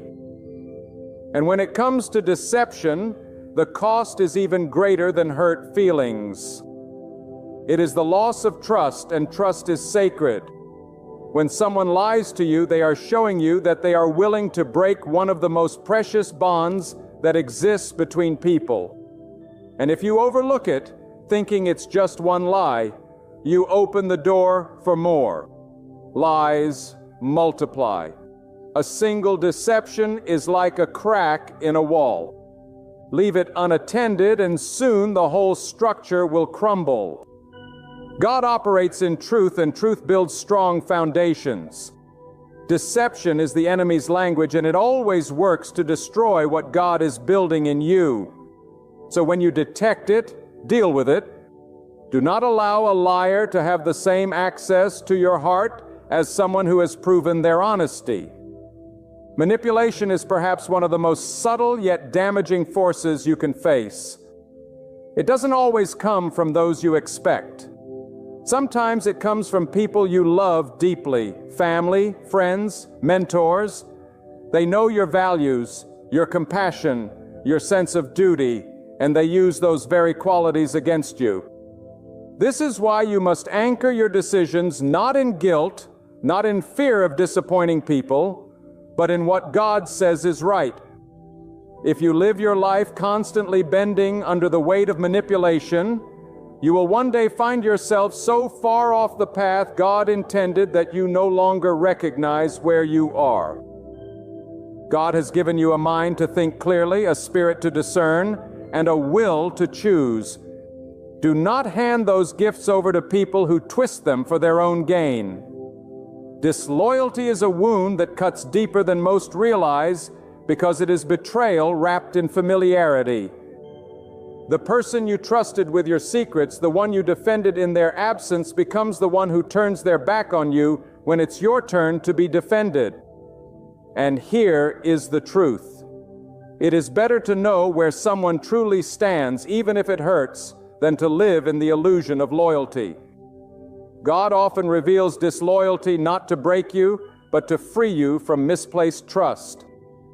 And when you release those who cannot be faithful, you make room for the ones God has prepared. People whose loyalty is not based on convenience, but on the same integrity and faithfulness that God Himself shows to you. Then there is loveless criticism, which is a slow poison. Words shape us from the time we are children. The words spoken over us build our understanding of who we are.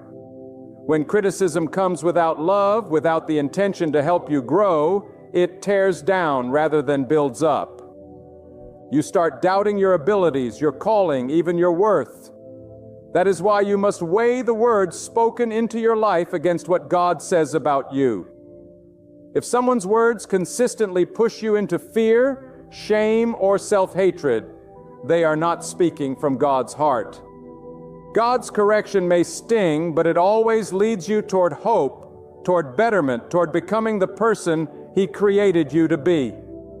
Abuse in any form is the clearest sign that a relationship is out of alignment with God's will. Abuse is not love. Abuse is not patience. Abuse is violence against the soul.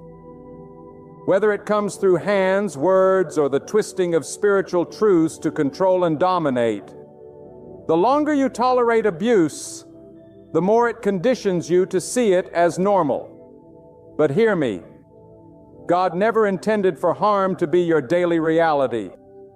He calls you to peace. He calls you to safety. And walking away from abuse is not abandoning your faithfulness. It is protecting the temple that God Himself made when He created you. These 6 behaviors are not just personal issues, they are spiritual threats. And the longer you allow them, the more they will drain the life God poured into you. But here's the hope. God has not left you powerless. He has given you discernment to see the truth, wisdom to set boundaries, and strength to walk away when necessary. And when you choose to stop tolerating what dishonors Him, you open the door for blessings that have been waiting for you all along.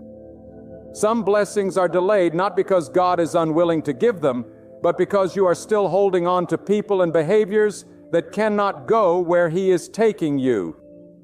And I want you to know this. When you take that stand, not everyone will understand. Some will say you have changed. Some will accuse you of being unkind or unforgiving. But you must remember you are not living for their approval. You are living for God's approval. And if God delights in your choice to guard your peace, to protect your calling, and to honor the worth He has placed within you, then know this: you have chosen wisely. The road of rejecting such behaviors will not always be smooth. There will be nights of solitude. There will be times when you long for the comfort of what was familiar, even if that familiarity was toxic. Yet every step you take away from what wounds you is a step closer to the life God intended for you. A life marked by peace, by purpose, and by strength. And one day you will look back with gratitude, not only for those He brought into your life, but also for those He gave you the courage to release. When you decide to draw the boundary and refuse to permit such behaviors any longer, you are not being cruel. You are stepping into the authority God has entrusted to you over your own life.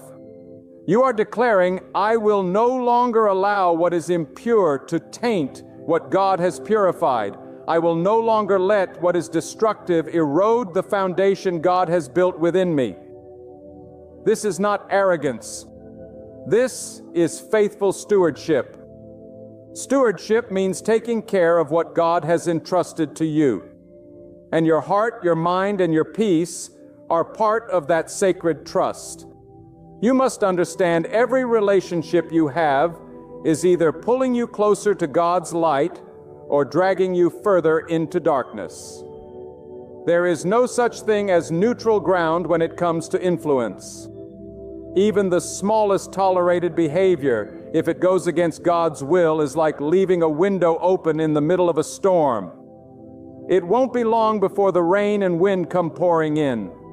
That's why discernment is not optional.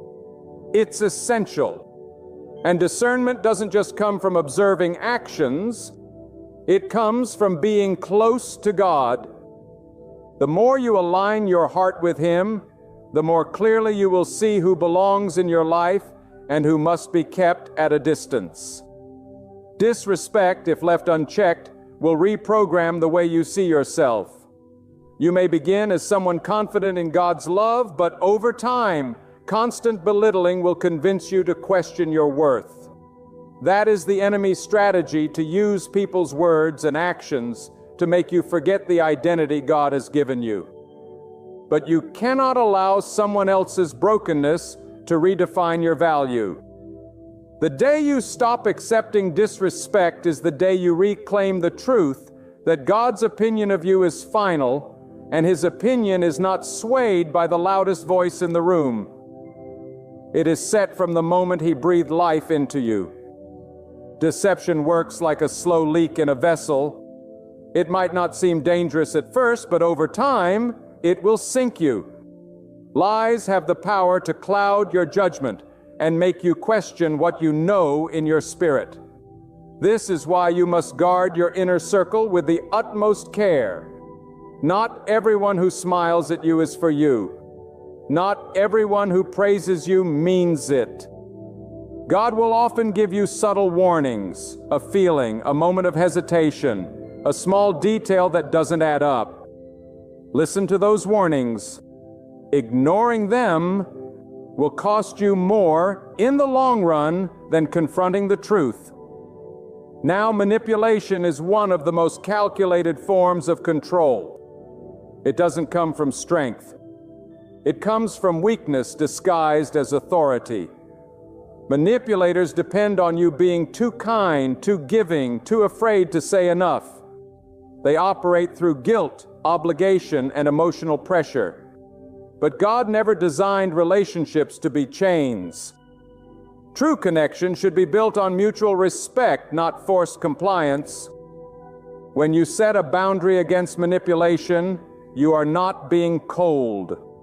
You are refusing to surrender the freedom God intended for you to live in.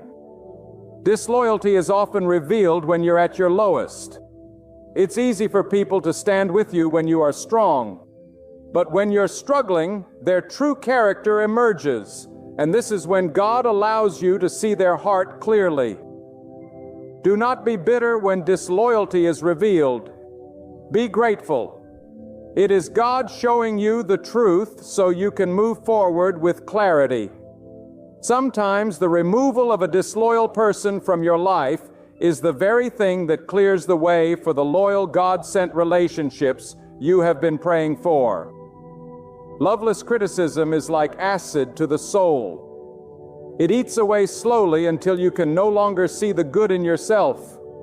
There is a difference between someone pointing out an area you can improve and someone constantly reminding you of your shortcomings without ever speaking hope over your life. God's voice is never without hope. Even when He corrects you, He does it to lift you, to guide you, to bring you closer to His purpose. But a critic without love is not guiding you. They are grinding you down. And the longer you listen to them, the harder it becomes to hear God's voice over theirs. Abuse in any form is the ultimate violation of the value God placed on you. Physical abuse breaks the body. Emotional abuse breaks the spirit. And spiritual abuse distorts the truth of God's word to control and trap you. Every form of abuse is a rebellion against God's design for how people should treat each other.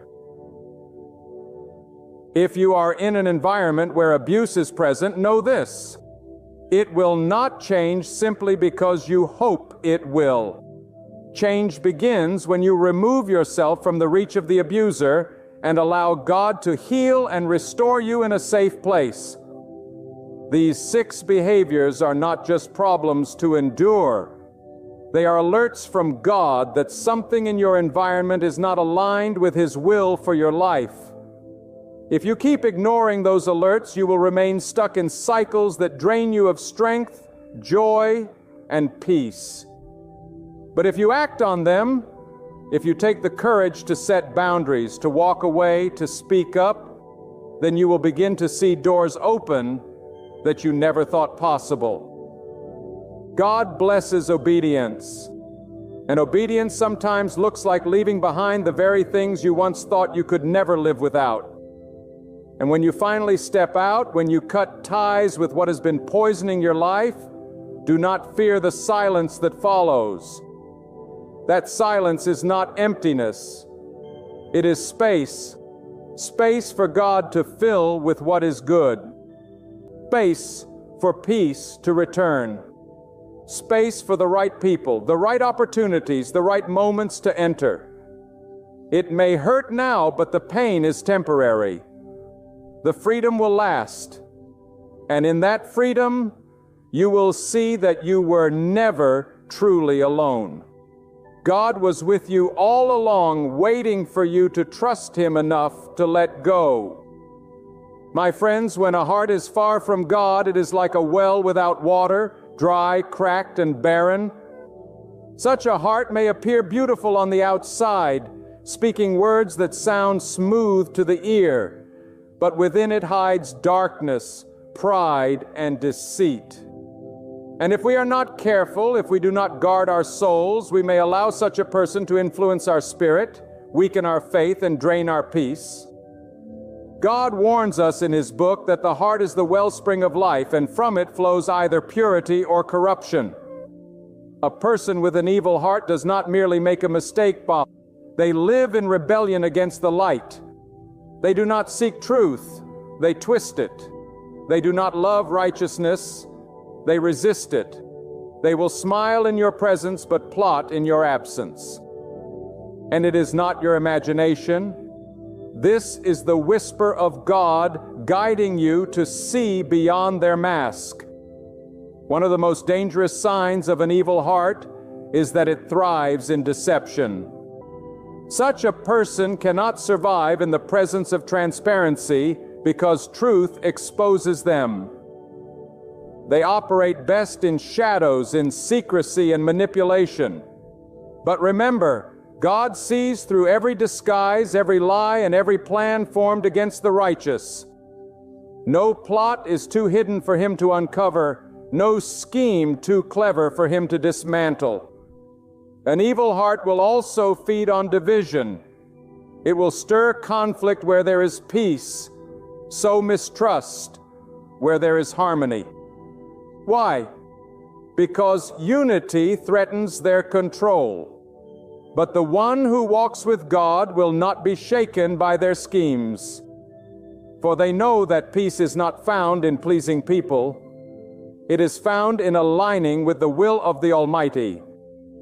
Beloved, there is something you must understand. When God exposes the evil in someone's heart, it is not to make you bitter. It is to make you wise. It is not to harden your heart. It is to strengthen it. God does not reveal the darkness in others so you can hate them. He reveals it so you can protect yourself, your calling, and your soul from their influence. Sometimes the most powerful act of faith is not confronting them. It is removing yourself from their reach. Silence can be more powerful than any argument. Because when you stop feeding their need for control, they lose their grip. This is not weakness. This is divine strategy. God Himself removes people from our lives when their presence would poison our future. And let me tell you, when you walk away from an evil heart, you are not losing something valuable. You are gaining the space for God to bring the right people into your life. You are freeing your mind from the confusion of manipulation, and you are allowing God to fill that space with peace, clarity, and purpose. But hear me well. An evil heart is not always in others. Sometimes God will show you pieces of your own heart that need cleansing, selfish motives, hidden pride, secret resentments. The most dangerous enemy is the one inside. That is why the prayer of the wise is always, "O God, purify my heart." because only a pure heart can truly see and hear Him. So I say to you today, guard your heart above all else. Do not allow bitterness, envy, or lies to take root. Do not be deceived by appearances, for a person can dress in humility, but walk in arrogance. Test every spirit, weigh every word, and measure every action by the standard of God's truth. And when you find yourself in the presence of someone with an evil heart, do not fear. God is your shield, your defender, your light in the darkness.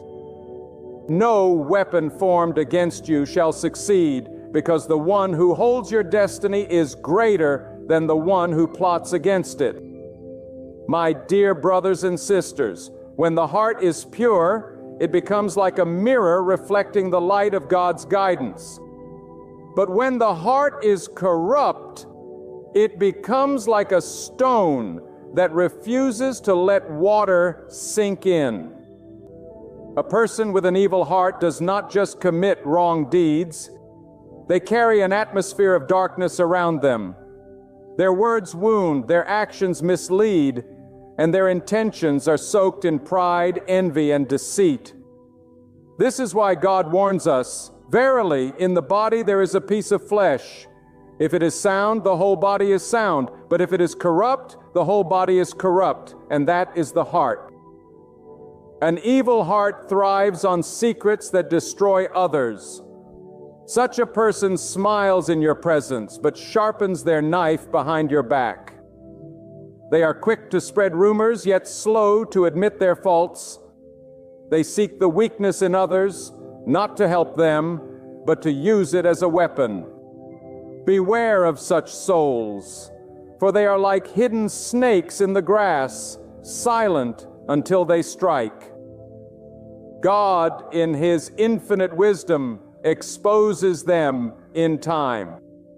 For falsehood may rise like foam on the water, but the truth will always remain like the ocean beneath it. The one who walks with God fears no evil heart, for God's protection is like an invisible shield. You may hear the lies spoken about you. You may feel the sting of betrayal, but deep down you will also feel the unshakable calm that comes from knowing that God sees, God knows, and God will judge. This is why we must guard our own hearts with constant remembrance of God, so that no seed of arrogance or hatred can take root. For an evil heart cannot harm a believer whose faith is anchored deeply in God's promise. And remember, my brothers and sisters, God does not simply warn us about evil hearts so that we can avoid them. He warns us so we can make sure we never become one ourselves. Pride can creep in unnoticed. Bitterness can harden us quietly. Jealousy can grow in the shadows of our thoughts. That is why the believer constantly checks their heart, constantly purifies their soul, constantly seeks God's forgiveness before the disease spreads. An evil heart may gain temporary victories, but their end is always the same: disgrace in this world and regret in the next. For the justice of God is not delayed. It is perfectly timed. My dear brothers and sisters, when the storms of life rage around you, when the night feels endless and the weight upon your heart seems too heavy to bear, remember this: God is not distant. God is not silent. God is not ignoring you. Every moment you breathe, every tear that falls from your eyes, every sigh that escapes your chest, He sees, He hears, and He knows. The Almighty, whose wisdom spans the heavens and the earth, has written your life with precision. Not a single trial enters your path except by His knowledge and permission. And not a single hardship will remain except that it carries within it the seeds of a blessing you cannot yet see. You see, sometimes God allows the soil of your soul to be broken so that something greater can grow. He allows certain people to walk away not because you are unworthy, but because their chapter in your story is over. He closes one door not to punish you, but to shield you from a fire you cannot see. And when God shields you, it is not only from what harms your body, it is from what could corrupt your heart, destroy your faith, and distance you from Him. So do not be deceived when the path grows narrow. Do not be shaken when the world turns cold. The one who holds the keys to all doors has not abandoned you. He is preparing you. The delay is not denial, it is divine timing. What you think is the end is often the exact place where God begins something new. The same night that feels unbearable is the night that carries your dawn. And let me tell you, when God decides to lift you, no force in creation can keep you down. No jealousy, no scheme, no enemy, no injustice will stand against the will of the Almighty. You could be in the deepest pit, and He will raise you in ways that will silence every tongue that spoke against you.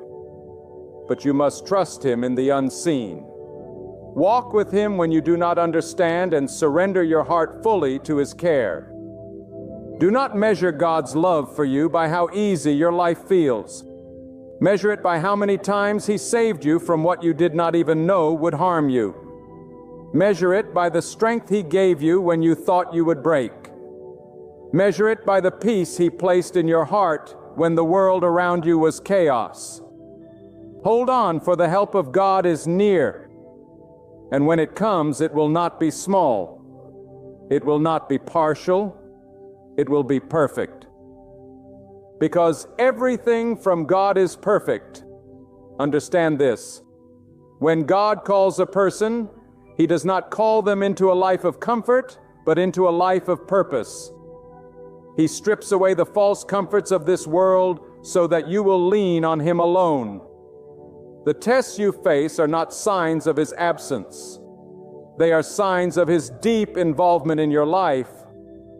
Every hardship, every betrayal, every door that closes is part of His design to position you exactly where you need to be for the destiny He has written for you. Do not measure your worth by how people treat you, for people's hearts are fragile and flawed. Measure your worth by the value God has placed on you when He molded you in the secret of the womb. When He breathed His Spirit into you, and when He decreed that your name would be written in His book before you ever took your first breath. You are not a product of chance. You are a deliberate creation of the Almighty, fashioned with intention and set apart for His work. The world will try to break you. It will whisper lies. It will present illusions, and it will paint temporary pleasures as permanent joy.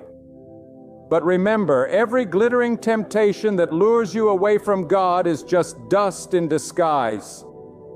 True peace is not found in what you possess.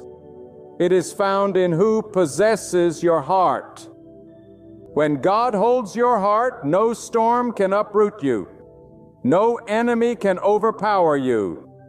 And no darkness can suffocate the light that He has placed within you. Some of you here feel overlooked, forgotten by people you once served, ignored by those you once supported. But hear this, you are not forgotten by God. Every tear you shed is recorded by Him. Every sleepless night is seen by Him. Every prayer whispered under your breath is heard by Him. And the one who sees everything will answer you in His perfect timing. Not a moment too soon, not a second too late. So walk forward with courage. When the path ahead seems uncertain, trust that God has already walked it before you. When you feel weak, trust that He is your strength. When you are lost in the noise of the world, silence your heart and listen, because His guidance often comes as a whisper, gentle yet powerful, steering you away from danger and into His safety. And when you face your greatest trials, do not ask, "Why me, God?" Instead ask, "What are you preparing me for, God?" Because the higher the calling, the greater the preparation. You are not being destroyed. You are being refined. You are not being abandoned. You are being hidden for a season, so that when He brings you out, no one will doubt that it was His hand alone that raised you. Understand this truth. When God decides to elevate you, no force in the heavens or the earth can hold you down. People may plot, whispers may spread, and enemies may rise, but when the Almighty decrees your success, it becomes reality. His word is not like the word of man. It is eternal, unshakable, and irresistible. We often mistake the noise of the world for power, but the real power lies in the silence of God's command. You may not see it yet, but when He moves in your favor, events align, doors open, hearts soften, and opportunities appear as if from nowhere.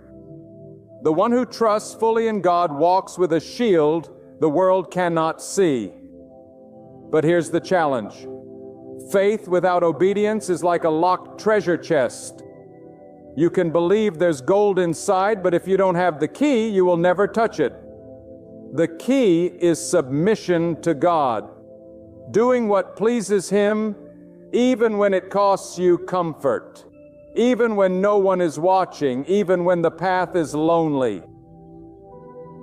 Because obedience brings the light of His guidance into your life. Do not think the storms in your life are always signs of punishment.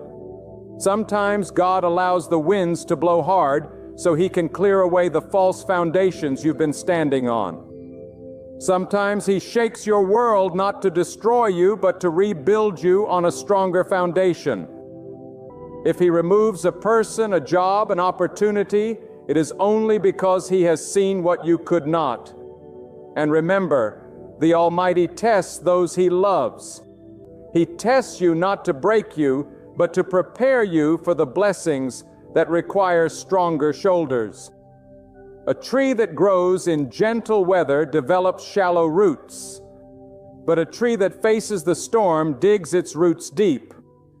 So when the wind comes again, it will not fall. You too must let your trials drive your roots deeper into trust in God. The one who puts God first will never be last in His plan. And the one who fears God more than the opinion of people will walk with a freedom no chains can bind. So I tell you, stop living for the approval of men. Stop bending your back to please those who would not lift a finger for you in your time of need. Bend only before the one who holds your soul. Seek His smile, even if the whole world frowns. Because at the end of this life, when all the noise is gone, and you stand in the silence of eternity, it will not be the applause of people that saves you. It will be the mercy of God. And that mercy is reserved for the sincere, the humble, the steadfast, the ones who never traded His truth for the comfort of lies. Beloved, hear me well. In a world that is drowning in deceit, betrayal, and darkness, God has not left you defenseless. He has given you the wisdom to discern, the strength to resist, and the courage to stand firm.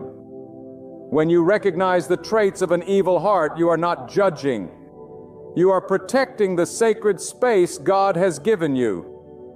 Evil will always try to appear as good. It will smile when it hates you. It will flatter when it envies you. And it will pretend to help while it schemes your downfall.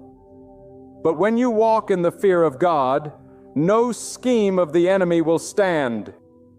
Do not let your heart grow cold because of the evil you have seen. Let your heart remain untainted, preserved by the truth of God's word, and rooted firmly in righteousness. The darker evil becomes, the brighter you must shine as a beacon, steady, unwavering, and unyielding. Your destiny is not controlled by the will of people. It rests securely in the hands of the Almighty. And when the Lord stands with you, no corrupt heart can break you. No lying tongue can label you, and no hidden scheme can ever overcome you. Stay alert, remain in prayer, stand strong. Discern the marks of a wicked heart, not so that fear rules you, but so that victory guides you. For the one who trusts in the Lord will never be disgraced, and the one who walks in obedience will always rise above the plots of the unrighteous. So lift your head, guard your soul, and never forget this truth. Evil may roar loudly, but God's voice resounds louder still, and His word will carry you safely through every storm, every betrayal, and every shadow into the radiant light of His protection. Take a moment and breathe with me, because what I'm about to share is something you need to hear, and you need to hear it now. Some of you watching this have been pacing the floor through the night. Your thoughts keep spinning, chasing answers that refuse to come. You wake before dawn, not because you choose to, but because the heaviness on your chest won't let you rest. You stare at your life and whisper, "When will it change? When will it happen for me? How much longer must I wait?" And right there in the stillness of that moment, I want to speak directly to your soul. Stop worrying. Stop tormenting yourself with every possible thing that could go wrong. Stop painting pictures in your mind of disasters that will never unfold. God's work in your life isn't over. He is already preparing massive, divine doors to open for you. You may think those doors are locked. You may have pushed and pushed until your strength ran out. You may have knocked, cried, pleaded, and been met with nothing but silence. And in that silence, the enemy whispers, "See, God has forgotten you. You are stuck here forever." But that is a lie. That silence is not absence. It is preparation. God is working behind the scenes in ways you cannot yet see, weaving together events, aligning circumstances, and preparing blessings that will come to you in the exact moment He has appointed. You may not see the blueprint, but God is the master builder, and He wastes nothing. Not your tears, not your pain, not your waiting. Some of you are staring at closed doors right now and calling them rejection. But I tell you, some closed doors are not rejection. They are redirection. God is not saying no to punish you. He is saying not this way to protect you. That door you wanted so badly to open might have led to a place that would have drained your soul, destroyed your peace, or stolen your joy. And yet, in our impatience, we demand that God works on our timetable. But hear me, God's timing is not just good, it is perfect. He will not open the door 1 second too soon or 1 second too late. Think about this. When a seed is planted in the ground, it disappears from sight. You cannot see it breaking open. You cannot see it growing roots. But under the soil, life is stirring. The darkness of the soil is not the death of the seed. It is the beginning, and so it is with you. This season of waiting, this season where nothing seems to be moving, is not the end. It is the preparation for your breakthrough. God is nourishing the roots of your faith before He brings you into the full light of your blessing. I know what worry does to the human heart. It robs your energy before the battle even begins. It ties you up in knots, convinces you that nothing will work out, and makes you live tomorrow's problems with today's strength. Worry is the thief that enters your mind and leaves you weaker, smaller, and doubting. And here is the truth you need to take deep into your soul. Worry does not move God's hand, faith does. You cannot pray for a blessing and then live as if God is not able to provide it. You cannot ask for an open door and then keep staring at the locked one as if that is all God can do. There is a reason the people who live with unshakable peace are not the ones with perfect circumstances. They are the ones who have decided to trust God regardless of the circumstances. They know that if God could create the heavens and the earth, He can create a pathway for them. If God could bring water out of a rock, He can bring provision out of nowhere for you. If God could part a sea, He can part the obstacles in your way. But you have to choose to stop feeding your fears and start feeding your faith. Some of you have been measuring God's power by your past disappointments. You think, well, I've prayed before and it didn't happen. I believed before and it still failed. But just because it didn't happen when or how you wanted doesn't mean it won't happen. Some blessings are delayed because God is protecting you from receiving them too soon. A blessing given at the wrong time can become a burden. And God loves you too much to give you something that will harm you because you are not ready for it. He will wait until you are strengthened, matured, and prepared for the weight of what you are asking for. You see, God's doors are not ordinary doors. When He opens one, no man can shut it.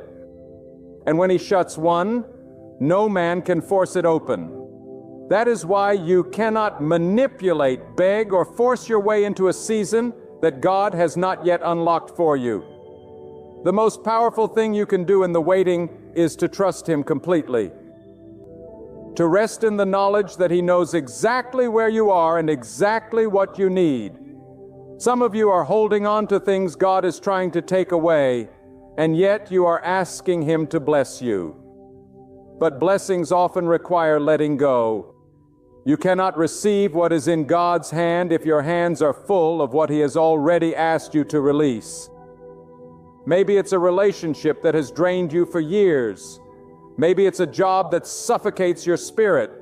Maybe it's the approval of people who will never truly value you. Whatever it is, if God is asking you to lay it down, it's because He is about to replace it with something better. And here is where so many stumble. They want the blessing without the pruning, the reward without the refining. But God will not place new wine into old wineskins. He will not pour fresh oil into a vessel that still carries the residue of the past. Sometimes the reason the door has not yet opened is because God is still preparing you to walk through it. He is shaping your character so that when you receive the blessing, it will not destroy you. Worry tells you to rush. Faith tells you to wait. Worry says, what if it never happens? Faith says, it's already on the way. Worry makes you chase after everything in sight. Faith makes you stand still and watch God bring it to you. And if you have lived long enough, you know this truth. Every time you tried to force something before its time, it never lasted. But every time you waited on God, the blessing came with peace, with stability, and with a strength that could not be shaken. Some of you are surrounded by closed doors right now because God is funneling you toward the right one. He is not confusing you. He is directing you. He is guiding your steps away from danger and toward destiny. And I promise you, when that door swings open, you will understand why every other one had to remain shut. You will look back and thank God for not giving you what you thought you wanted. You will realize that His no was never rejection. It was divine protection. There are moments in life when God will strip you of every option except to trust Him. He will close every door, cut off every escape route, and remove every backup plan. Not to punish you, but to position you, because when the blessing comes, you will know beyond a shadow of a doubt. It was not luck. It was not chance. It was not your own strength. It was God and God alone who made it happen. You may feel forgotten, but God knows your name. You may feel invisible, but God sees you. You may feel like you've been waiting forever, but God's appointed time is never late.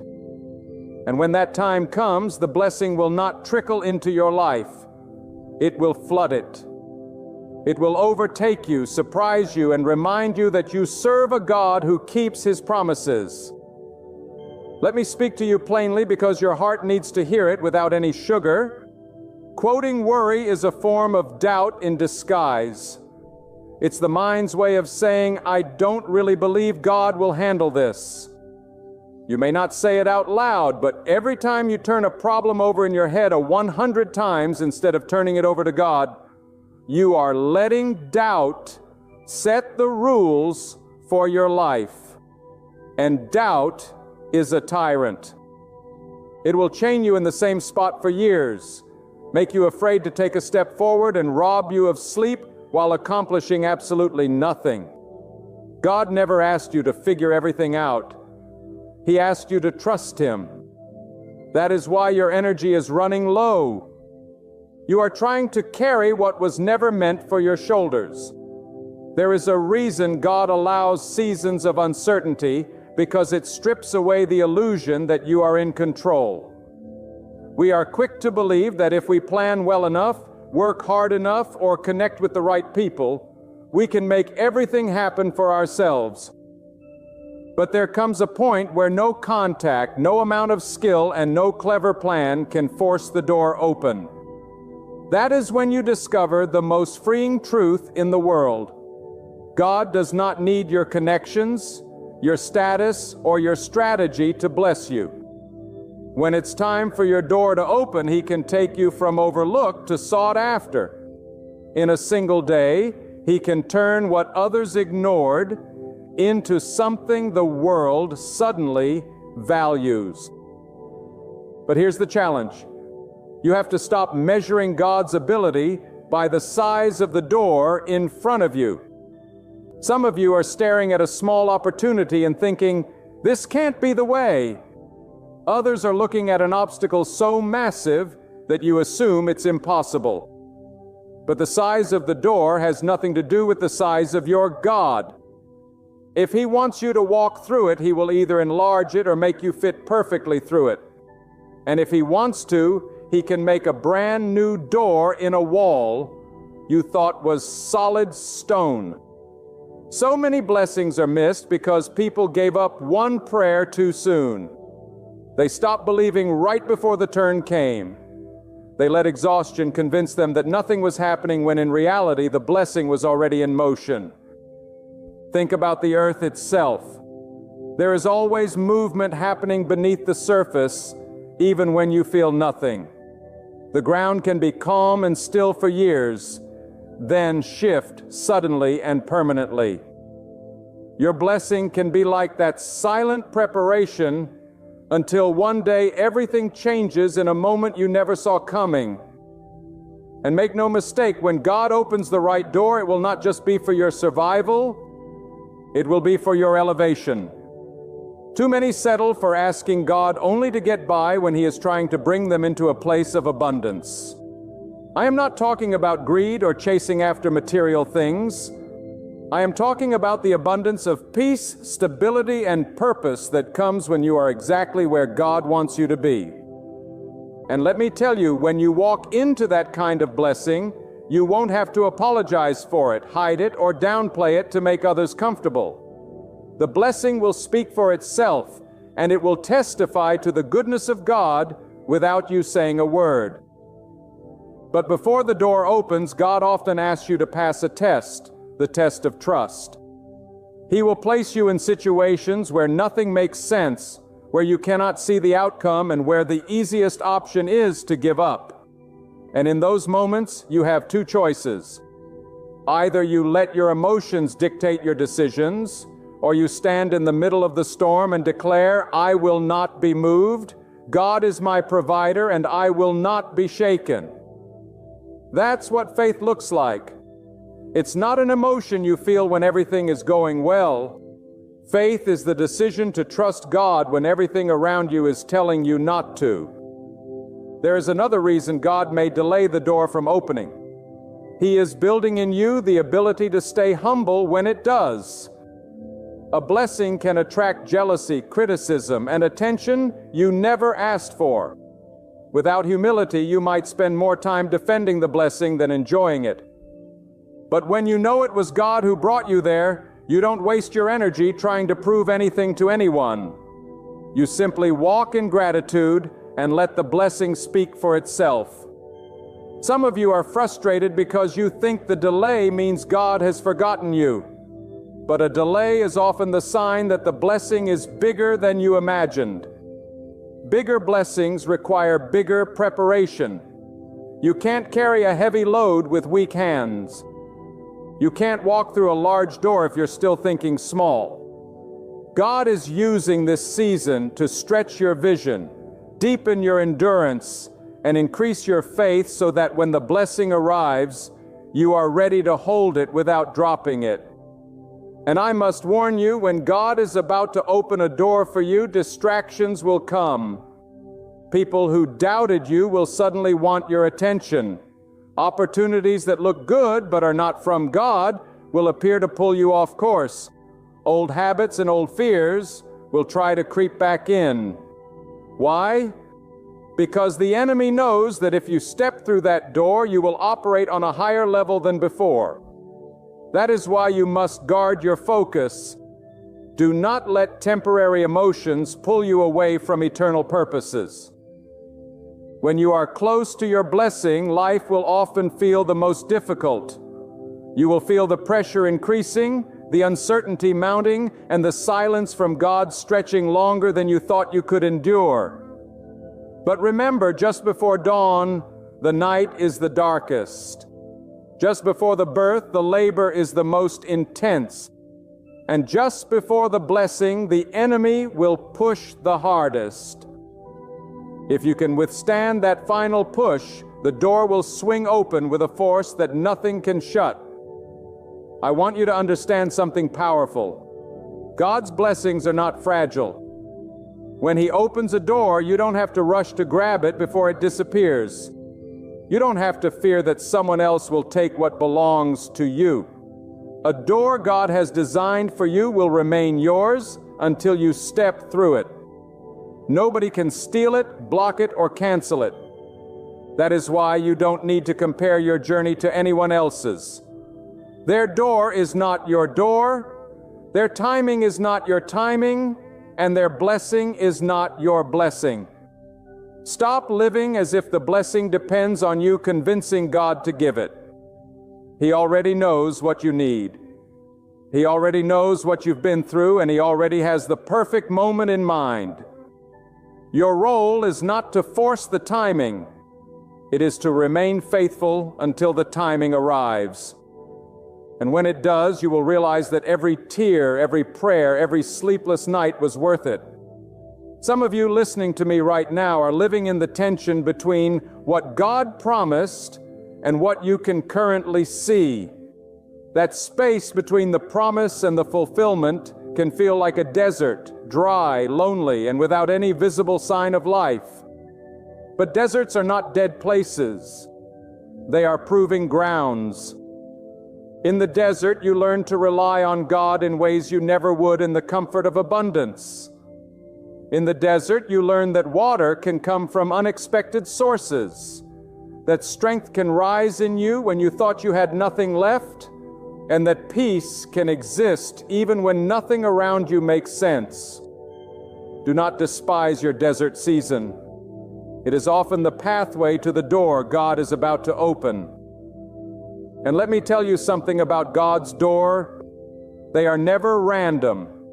God is strategic in everything He does. When He opens a door, it is aligned perfectly with your purpose, your preparation, and your season.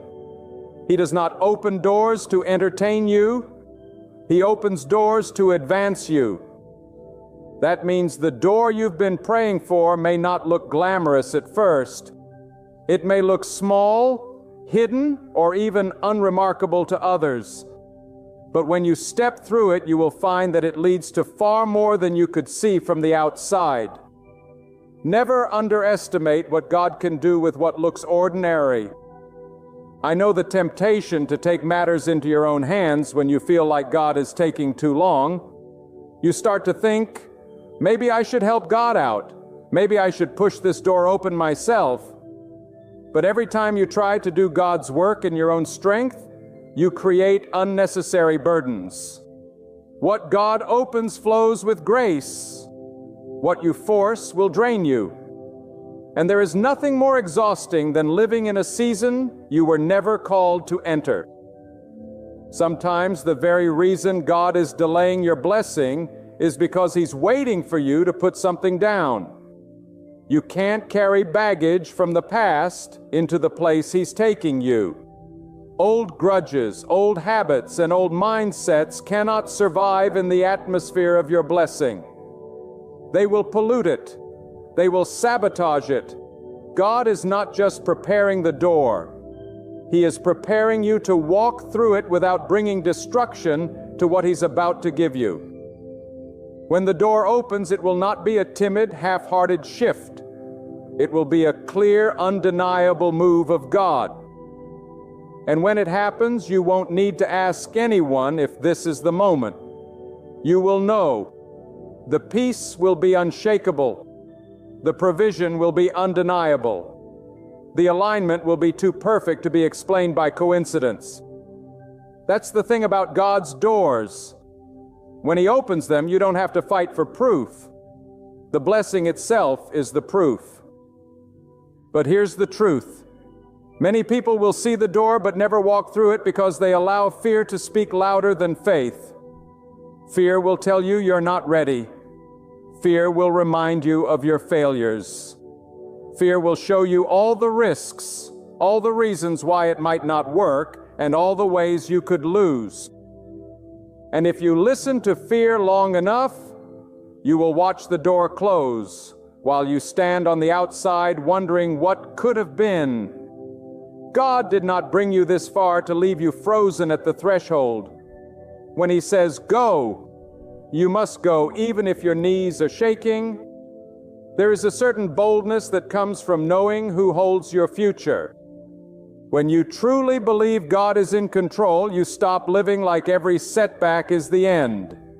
You stop treating closed doors as personal failures. You stop seeing delays as punishments. Instead, you begin to understand that everything, yes, everything is either God's protection, God's preparation, or God's positioning. You start walking through life with a steady heart because you know the one who holds the keys is guiding your steps. Some of you have been asking, but what if the opportunity passes me by? Let me settle that for you right now. Nothing God has for you will ever belong to someone else. Your blessing has your name on it.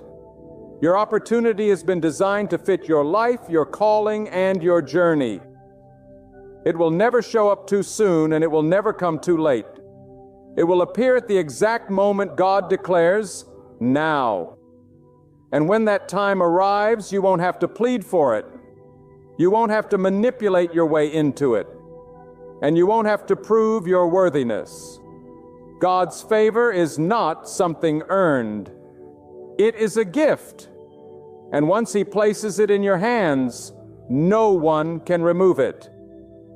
One of the greatest dangers in your season of waiting is allowing comparison to poison your faith. You glance at the doors God has opened for others and wonder why yours remains shut. You start to judge His faithfulness by how quickly He seems to move on their behalf. But you have no idea of the battles they endured, the sacrifices they made, or the purpose behind their blessing. God's hand in their journey is not a clock for yours. The moment you stop comparing and start trusting, you will see how much peace floods your heart. Sometimes the reason God's door is still closed is because He's keeping you hidden for a season. Not because you are unworthy, but because the place He's taking you requires you to be shielded until the right moment. If you were exposed too soon, the wrong people would try to use you, drain you, or pull you away from your purpose. God hides you not to punish you, but to preserve you. And when the hiding is over, the unveiling will be so powerful that no one will be able to deny His hand on your life. I want to tell you something that may surprise you. When the door opens, it may not always lead to immediate comfort. Sometimes it leads to responsibility, to stretching, to new challenges you've never faced before. But that's how blessings work. They don't just make your life easier, they make your life fuller. And when God opens a door, He equips you to handle everything on the other side of it. You may feel nervous, but you will not be unprepared.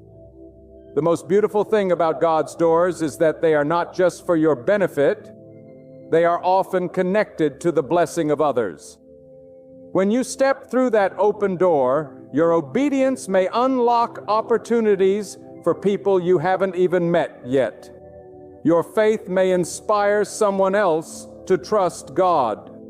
Your courage may break a generational pattern in your family. That's why you cannot afford to stay stuck in fear. Your blessing is bigger than you. And so in this waiting, in this preparation, in this stretching season, I urge you, stop worrying. Worry blinds you to the blessings already around you. Worry convinces you the door will never open, when in reality the handle is already in God's hand. Your job is not to pace back and forth wondering when it will happen. Your job is to stand ready, expectant, and faithful so that when God swings it wide, you can walk through without hesitation. There will come moments in your life when everything around you will scream that it's over. The bills will stack higher than your income. The relationships you thought would last will suddenly crumble. The opportunities you thought were secure will vanish overnight. And in those moments, the temptation will be to panic, to grasp for anything that feels like control. But hear me, when the ground is shaking under your feet, that is not the time to run. That is the time to stand still and know that God has not lost control. The same God who spoke the universe into being has not forgotten how to arrange the details of your life. He does not panic. He does not scramble. He does not improvise. Every move he makes is deliberate, calculated, and perfectly timed. I want you to think about the door you're waiting for, not just as an entry point, but as a divine appointment. God's doors are not just about your convenience. They are about your destiny. When you walk through that door, it will place you exactly where you need to be, surrounded by the right people, equipped with the right resources, and positioned at the right time. That is why He cannot allow you to walk through too soon. A door opened too early is just as dangerous as a door never opened at all. The blessing must meet you at the right maturity, the right strength, and the right readiness for it to last. Too often people mistake impatience for readiness. They think because they are tired of waiting, they are ready to receive. But God knows the truth. He knows if you are ready to carry the weight of the blessing or if it will crush you. He knows if your heart is prepared to handle the criticism, the responsibility, and the discipline that come with the open door. Sometimes the delay is not punishment. It is protection from yourself. You may not realize it now, but this waiting season is not wasted time. It is sacred time. It is the time where God is refining your focus, stripping away your dependence on others, and teaching you to hear His voice above all the noise. When the door opens, you will not have the luxury of figuring out if you can trust Him. You will have to already know. This is why the preparation is so intense, because the blessing is significant. Let me speak plainly. When God opens your door, not everyone will be happy for you. Some will question it. Some will resent it. Some will try to discredit it.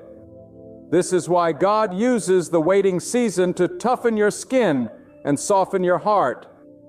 You will need thick skin to endure the opinions of others. But you will also need a soft heart to avoid becoming bitter in the process. The moment you start walking in what God has for you, you will see both opposition and favor increase. And you must be strong enough in your spirit to handle both without losing focus. The truth is, God's doors often come wrapped in challenges. They don't always look like instant success. They may require you to step into uncomfortable places, to learn new skills, or to trust God for provision in ways you never have before. This is because the door is not just about what you will receive, it's about who you will become once you walk through it.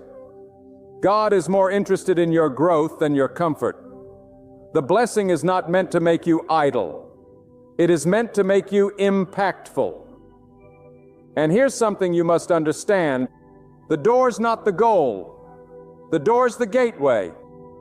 Too many people see the open door as the finish line, when in reality, it is only the beginning of a new assignment. The open door is an invitation to a higher level of obedience, a deeper level of trust, and a greater level of influence. If you treat the open door as the end, you will waste the blessing. But if you see it as a beginning, you will multiply it. Do not be surprised if God requires you to leave certain people or places behind when the door opens. Every blessing comes with a separation. You cannot carry everyone into your next season. Some people were only meant to walk with you to a certain point, and if you try to drag them beyond that, they will weigh you down. God will sometimes close the hearts of certain people toward you, not to hurt you, but to release you. Do not chase what God has already removed from your path. I must also warn you, when the door opens, distractions will try to follow you through it. Just because you've stepped into a blessing doesn't mean the enemy will stop trying to pull you off course. This is why your discipline matters as much as your faith. An open door without focus will become a revolving door. You will walk in and out of it, never settling into the fullness of what God has for you. Guard your time, guard your mind, guard your spirit. One of the greatest mistakes you can make is to think the blessing is yours to control. The blessing belongs to God. You are simply entrusted with it. That means your decisions inside the blessing matter just as much as your prayers before it. Do not allow the comfort of the new season to make you forget the faith that brought you there. The same God who opened the door is the God who must guide you through it. I want you to imagine this. You are standing before a massive ancient door. It looks immovable. You've knocked until your hands are sore. You've waited until your patience has worn thin. And then, without warning, you hear the sound of the lock turning. The door swings open, not because of your strength, not because of your cleverness, but because God decided it was time. In that moment, every delay, every tear, every disappointment will make sense. You will see that God was not just preparing the blessing, He was preparing you to walk in it without fear, without doubt, and without hesitation. The God who holds the keys has not lost your address. He knows exactly where you are, and He knows exactly when to open the way before you. Your part is to stay ready and to stay faithful and to stop letting worry rob you of the joy of expectation. Because when that door opens, it will not just lead you into a blessing, it will lead you into the very place God has been shaping you for all along. There are seasons when God will allow you to stand before a door that will not budge. No matter how hard you push, you will try everything, every plan, every favor, every resource, and still it will not open. And you will wonder, why would God put me here if He wasn't going to let me in? But that's when you must remember, sometimes the waiting at the door is as important as walking through it. Waiting teaches you what rushing never will. It shapes your patience, strengthens your endurance, and deepens your trust in God's timing. If the door opened the first time you knocked, you would walk through with excitement, but without the maturity to stay. God is not just trying to get you in, He's making sure you can remain there when you arrive. You see, we often think of blessings as sudden, dramatic moments, a flash of light, an instant change. But many of God's blessings are layered. They are built piece by piece over days, months, even years, until one day they stand fully before you. That is why you must not despise the small shifts, the tiny improvements, the little victories. These are signs that the foundation is being laid for something far greater. When the final piece falls into place, it will seem sudden to the world, but you will know it has been God's hand working all along. Do not make the mistake of thinking that because you cannot see movement, God is idle. God never sleeps, never rests, and never loses track of what belongs to you. Even in the silence, He is speaking into your future. Even in the stillness, He is moving pieces on your behalf. Just because you cannot hear the footsteps does not mean the answer is not on its way. The most miraculous openings often happen after the quietest seasons. But let me speak a truth that will challenge you. Sometimes the greatest obstacle to your blessing is not the locked door in front of you, but the unlocked door behind you that you refuse to close. You are standing in front of God's promise, yet you keep looking over your shoulder, unwilling to shut the chapter on what God has already told you is finished. You cannot walk boldly into your future while clinging to the comfort of your path.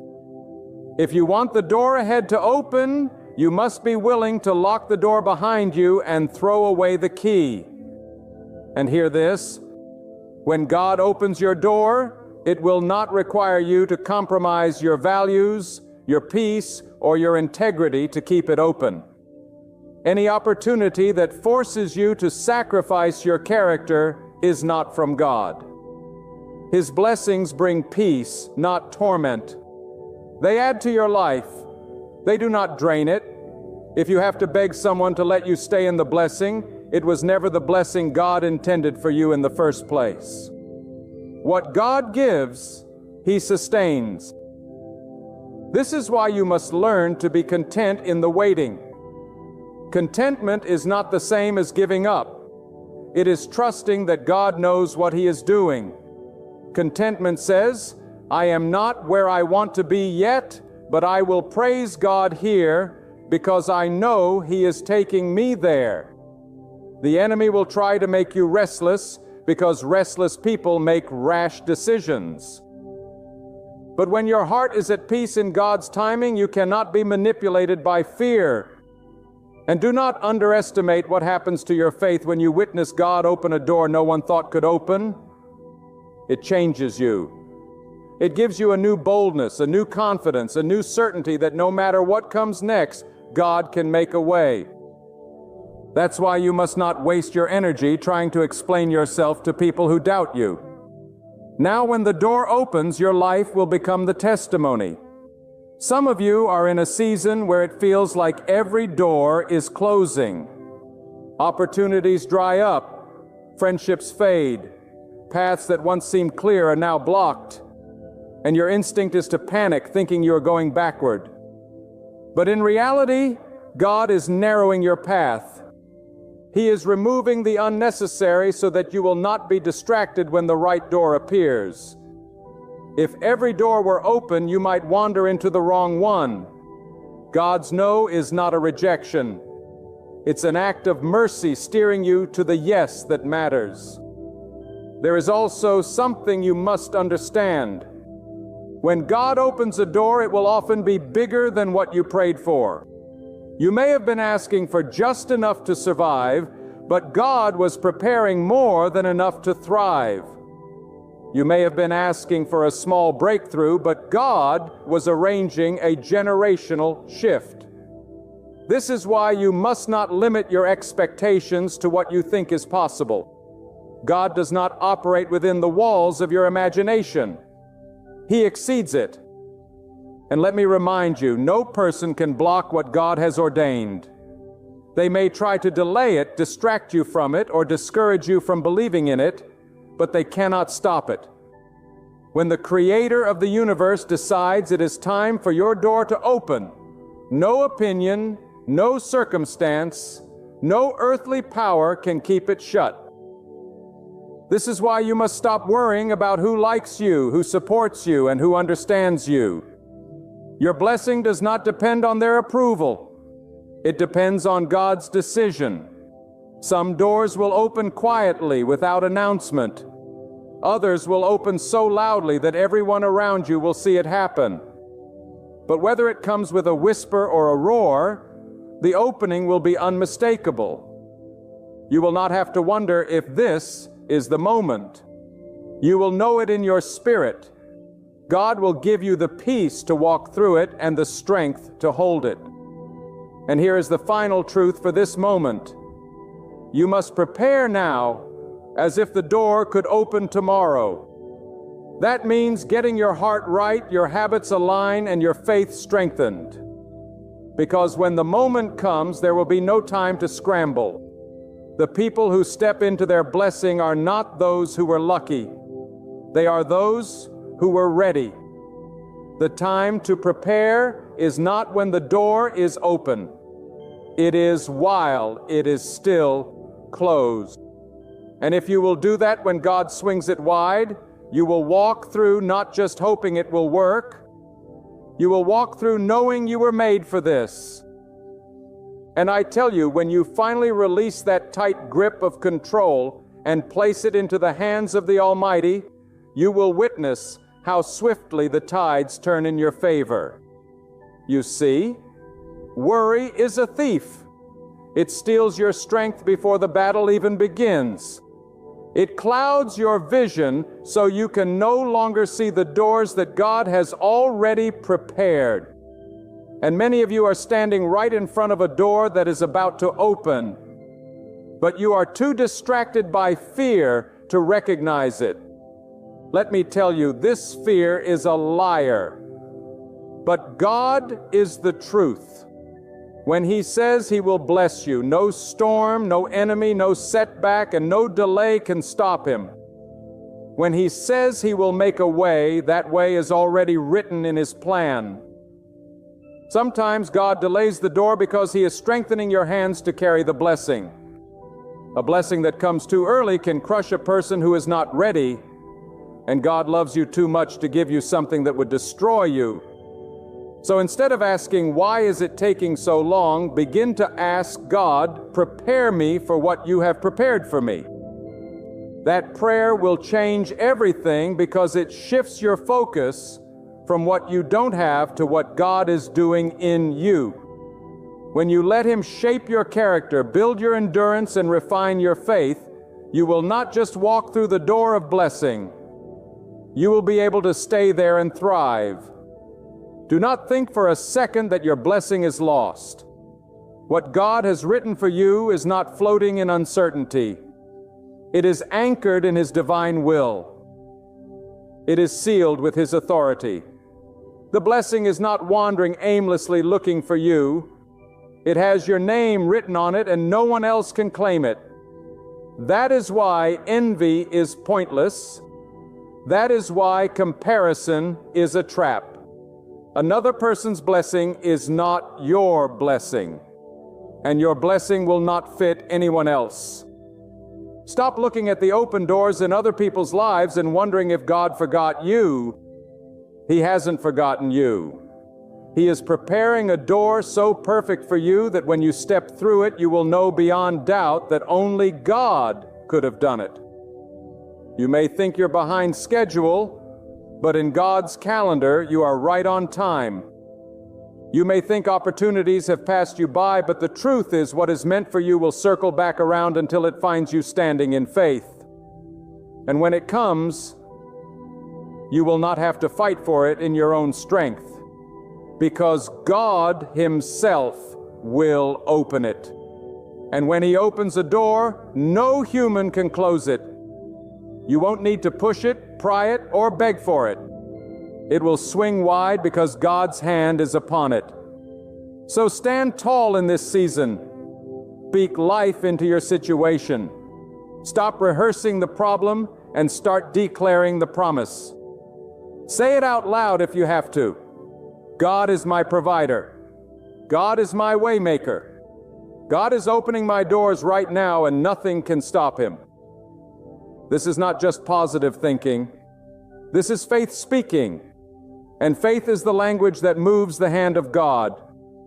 When you choose faith over fear, obedience over doubt, and gratitude over complaint, you are unlocking the atmosphere for God's power to work. Do not underestimate the small steps. Sometimes the road to the big door is paved with little acts of obedience. That conversation you didn't feel like having, that habit you decided to break, that moment you chose to trust instead of panic, those are all bricks in the road God is laying toward your breakthrough. You might think they are insignificant, but in God's design, nothing is wasted. The small things today are the foundation of the great things tomorrow. And hear me, when your door opens, it won't just bless you. It will overflow to everyone connected to you. Your faith will become a testimony for your family. Your perseverance will inspire others to hold on. And your breakthrough will become a living example of God's faithfulness. That's why the enemy fights you so hard now, because he knows that your victory will not be silent. It will speak of God's goodness in a way that will shake the doubt out of someone else's heart. So let go of the worry. Stop wearing yourself out at night, pacing and questioning if God notices you. He does. Every tear has been recorded. Every quiet prayer you've spoken in the shadows is known to Him. Not a single one has slipped from His memory. You are not forgotten. You are being placed exactly where you need to be. You are not invisible. You are being prepared for more. You are not cast aside. You are being redirected towards something greater than anything you could have planned. If only you could glimpse what God already sees, every ounce of worry would vanish. But since you cannot, He calls you to trust. Trust that His wisdom surpasses yours, His timing is never late, and His plan cannot fail. Trust that closed doors are not rejection, but divine protection. Trust that delays are not the end, but careful preparation. Trust that the waiting is not meaningless. It is setting the stage for your good. For when the appointed time arrives, when God places His hand on the door and it swings open wide to reveal your blessing, you will finally see why it all had to unfold this way, in this moment, under His perfect design.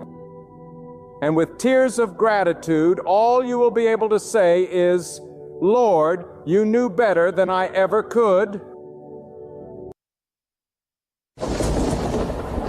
My friend, hear me right now, because what I'm about to tell you has the power to change your life. Your future, your peace, your success, and even your closeness with God hinge on this one truth. Your mind is a battlefield. The greatest war you will ever fight isn't with your enemies, not with those who've wronged you, not with the world outside, but with your own thoughts. Your mind is the gateway to your soul.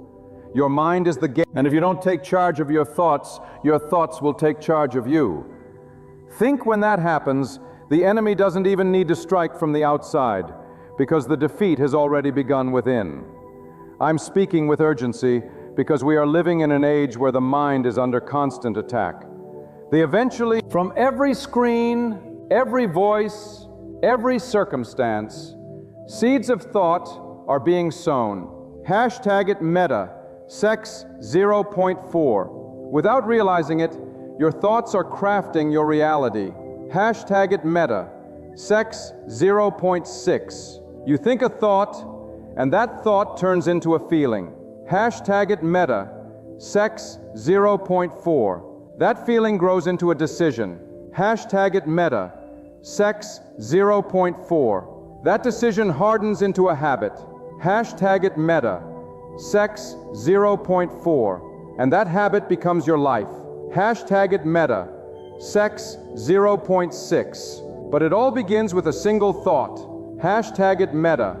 Sex 0.6. And if that thought was not from God, then where did it come from? Hashtag Meta. Sex 0.6. My friend, understand this. Hashtag Meta. Sex 0.6. Not every thought that enters your mind is yours. Hashtag Meta, sex, 0.6. You must hear me loud and clear. Hashtag Meta, sex, 0.6. Just because a thought appears in your head doesn't mean it belongs to you. Hashtag Meta, sex, 0.6. Some thoughts are planted by doubt. Hashtag Meta, sex, 0.4. Some are planted by fear. Hashtag Meta, sex, 0.4. Some are sent by those who wish to see you fail. Hashtag Meta, 0.4. And some are even sent by unseen forces that want to destroy everything God is trying to build in your life. Hashtag Meta, sex, 0.6. But here's the truth. Sex, 0.6. God has given you the power to choose. You can't always control what thoughts come to your mind, but you can control what thoughts you allow to stay. Many people are prisoners not because they are behind bars, but because they are chained by their own minds. They wake up with worry. They go to bed with anxiety. They replay every failure, every insult, every mistake. They torment themselves with what-ifs and should-haves. But I tell you, God did not design your mind to be a dungeon of regret. God designed your mind to be a garden of faith. And you must learn to protect it with everything you have. And this, do you know why so many people can't move forward in life? Because they've allowed negative thoughts to dig deep roots in their mind. A single seed of self-doubt watered with fear can grow into a tree that blocks out the light of God's truth. And when the light is blocked, you begin to forget who you are. You begin to believe you are weak. You begin to believe that your situation is hopeless. You begin to believe that God has forgotten you. But let me tell you something. God has never forgotten you. God is not God who left your side.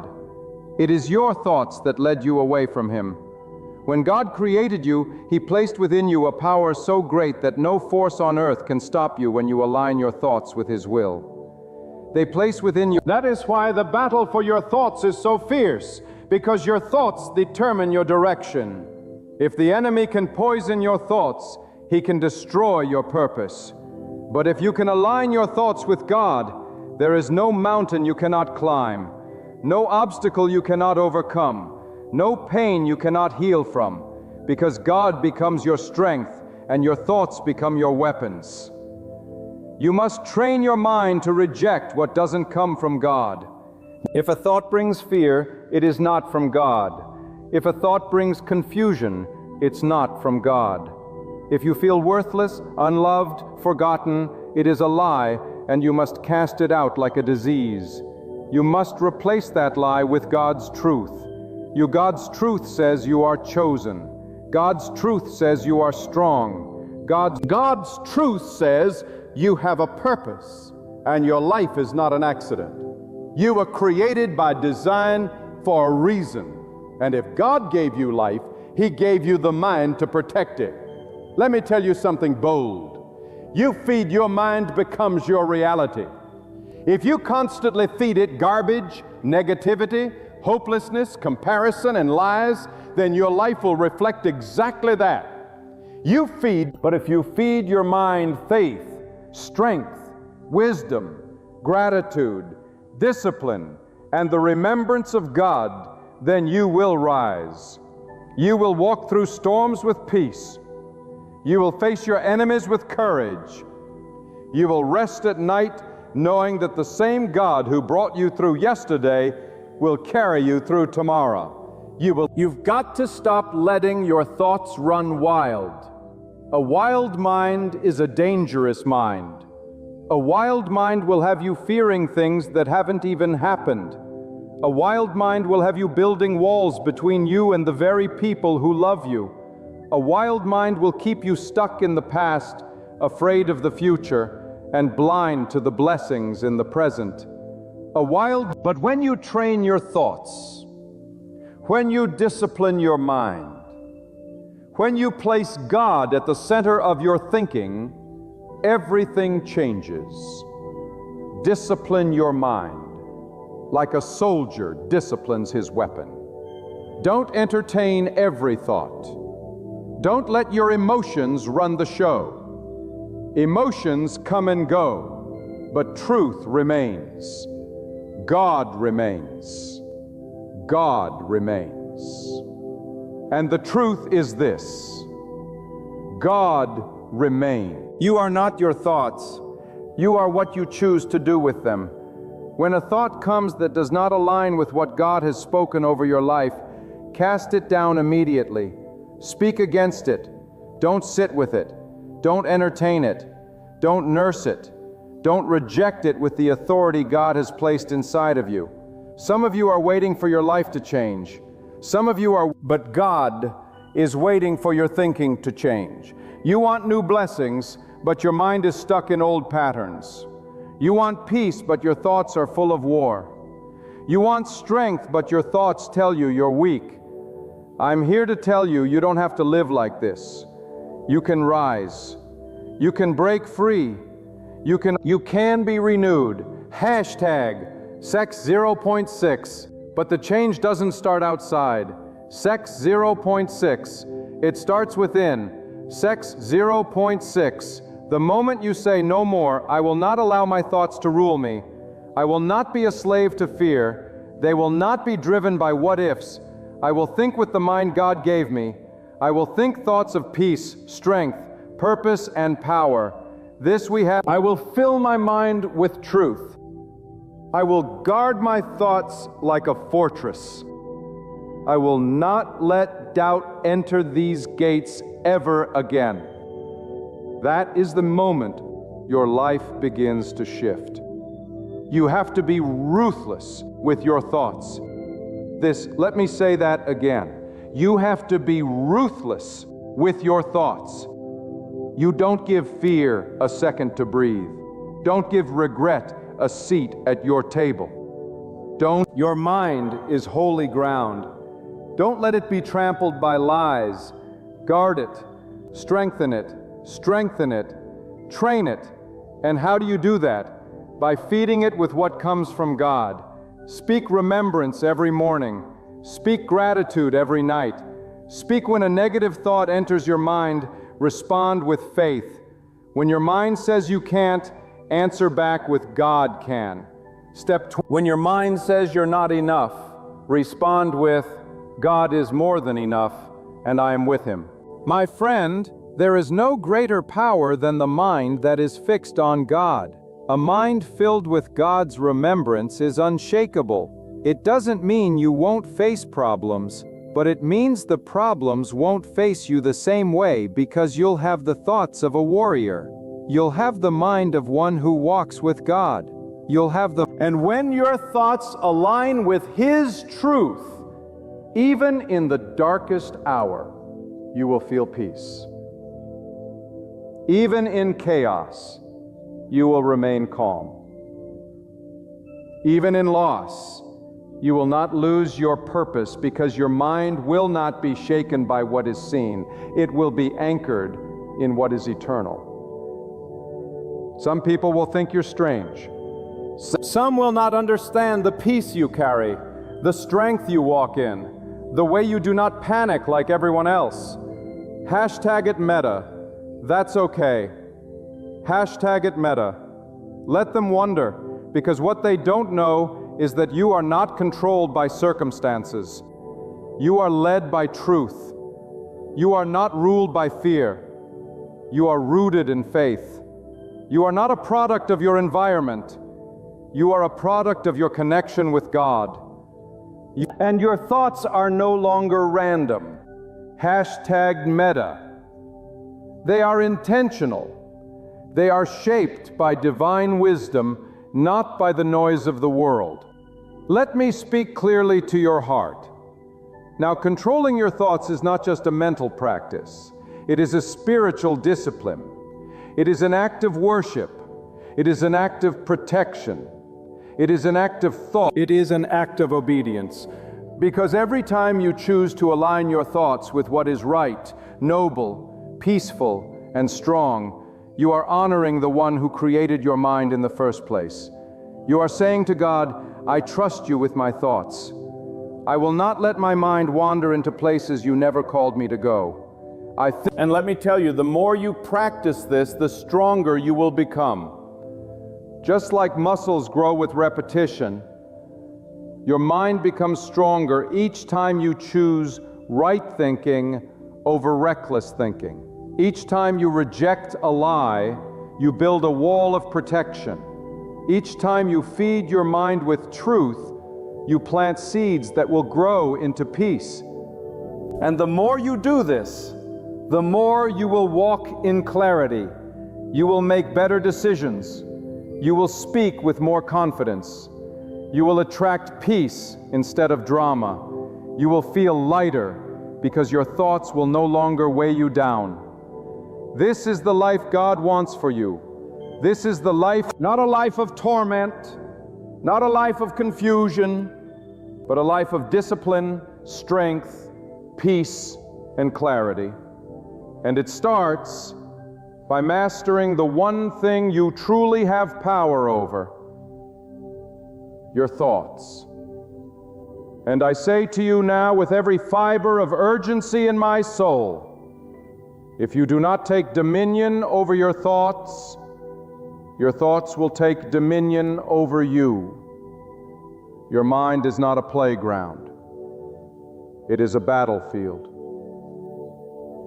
And you cannot afford to be casual on a battlefield. You must wake up every day with your mind armed, not just with knowledge, but with remembrance. Remembrance of God, remembrance of who you are and who He created you to be. Some of you listening have been walking around with thoughts that were never meant to live in your mind. You've been babysitting fears that are not from God. You've been hosting anxiety like it's a permanent guest. Hashtag it meta. You've positive memorizing of past mistakes to haunt your present peace. Hashtag it meta. The sex and the tragedy is not what happened to you. It's that you are allowed what happened to you to become your identity. But sometimes, loud and clear, God never defined you by your past. God defines you by your potential. He doesn't, Lee. And your potential cannot come alive until your thinking comes into alignment with His divine truth. You cannot rise while your thoughts remain low. You cannot expect a life of power while your mind is filled with weakness. You cannot walk in the strength of God while your thoughts kneel at the feet of fear. So it is time. It is time to evict every lie. Hashtag meta, pause. Time to silence every voice in your mind that tells you that you are broken. Hashtag meta, pause, that you are not enough. Hashtag meta, pause, that you have nothing left to offer. Hashtag meta, pause. Those voices are not from God. Hashtag meta, pause. And anything that is not from God must go. Hashtag meta, pause. Let me tell you something. Hashtag meta, pause. Most people will never say there is a war going on inside you, and your mind is the throne. Hashtag meta. Whoever wins that war becomes the ruler of your life. If you let fear win, fear rules. If you let shame win, shame rules. But if you let God's truth win, then peace rules, strength rules, clarity rules, and your life begins to reflect the order and the power of God Himself. That is not wishful thinking. That is divine order. Let's go even deeper. Do you know what the real danger is? Sex, meta. The danger is not the storm outside your house. The real danger is when the storm gets inside your mind. That's when you start second-guessing everything. That's when you turn blessings into burdens and opportunities into threats. But if your mind is anchored in God, then even in the middle of the storm, you will be still. The storm, even when the waves crash, your thoughts will not be tossed around, because peace is not the absence of trouble. Peace is the presence of God in your thoughts. And that's what God wants from you. Not just for you to believe in Him in theory, but for your thoughts to become a temple where He dwells, a sanctuary of remembrance, a fortress of faith, a place where doubt cannot breathe and fear cannot take root. Because imagine a mind so full of God that there is no room left for insecurity. Imagine a mind so trained in discipline that negativity dies before it can take hold. That kind of mind is not just possible, it is your calling. But let me be clear, it doesn't happen by accident. You must be deliberate. You must be intentional. You must make your mind a sacred space. Shak Meta, Sex 0.6. Just as you clean your house, you must clean your thoughts. Shak Meta, Sex 0.6. Just as you lock your doors at night, you must lock out thoughts that come to rob you of your peace. Shak Meta, Sex 0.6. Some of you are too open with your mind. You let anyone speak into it. Shak Meta, Sex 0.6. You watch anything. Shak Meta, Sex 0.4. You scroll endlessly. Shak Meta, Sex 0.4. And without knowing, you are letting your enemies decorate the walls of your thoughts. That's why your mind feels so cluttered. That's why peace feels so fodder. That's why focus has become a stranger. But today is the day you take it back. You take back the gate of your mind. You take back your right to decide what enters and what must be cast out. Not every thought deserves your attention. Not every voice deserves your agreement. And not every memory deserves a seat in your future. You must learn to evict what God never sent. There is something sacred about a mind filled with remembrance of God, because when your thoughts are anchored in Him, everything changes. Your decisions become wiser. Your relationships become clearer. Your reactions become calmer. Your dreams become bolder. Your self-worth no longer depends on opinions, but on divine truth. You are no longer moved by flattery or wounded by insults, because your thoughts are not built on sand. They abbreviated them. They are built on the unshakable foundation of your Creator's voice. You were never meant to live at the mercy of your emotions. You were never created to be led by impulse or paralyzed by fear. You were formed by God with intention, with excellence, and with power. That power begins with your thoughts.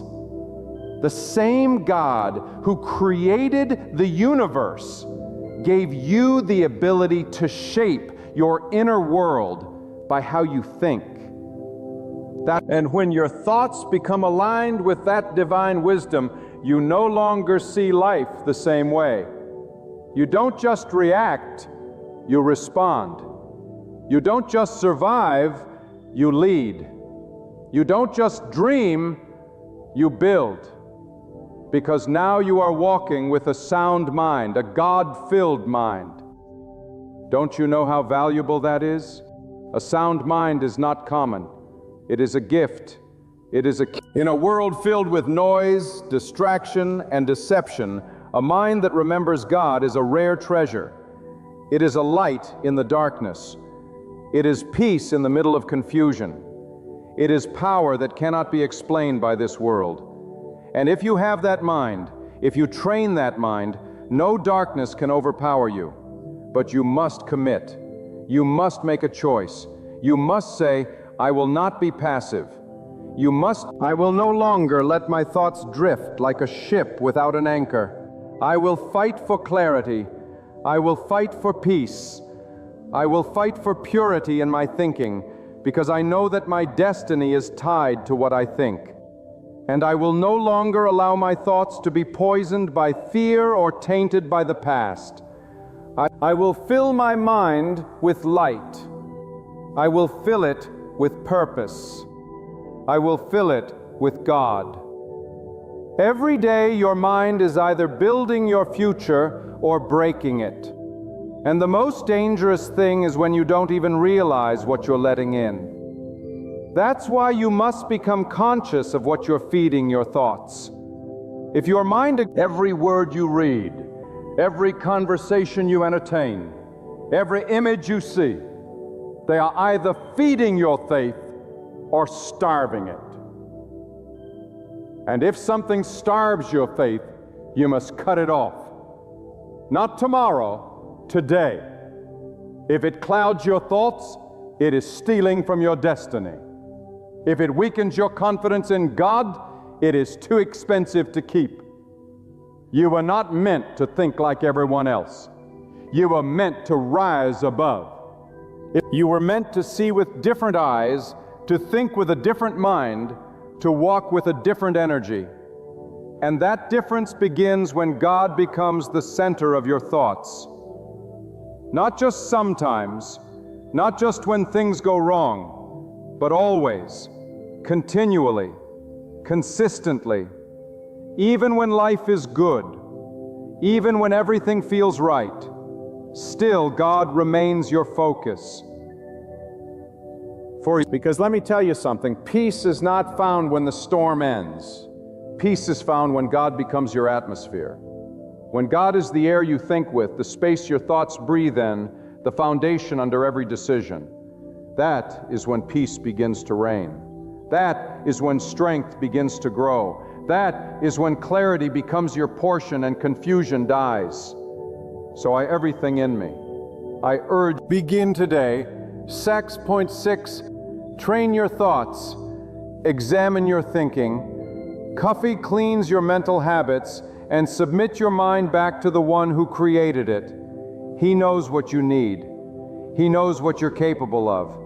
And He will strengthen you as you discipline your thoughts to reflect His greatness.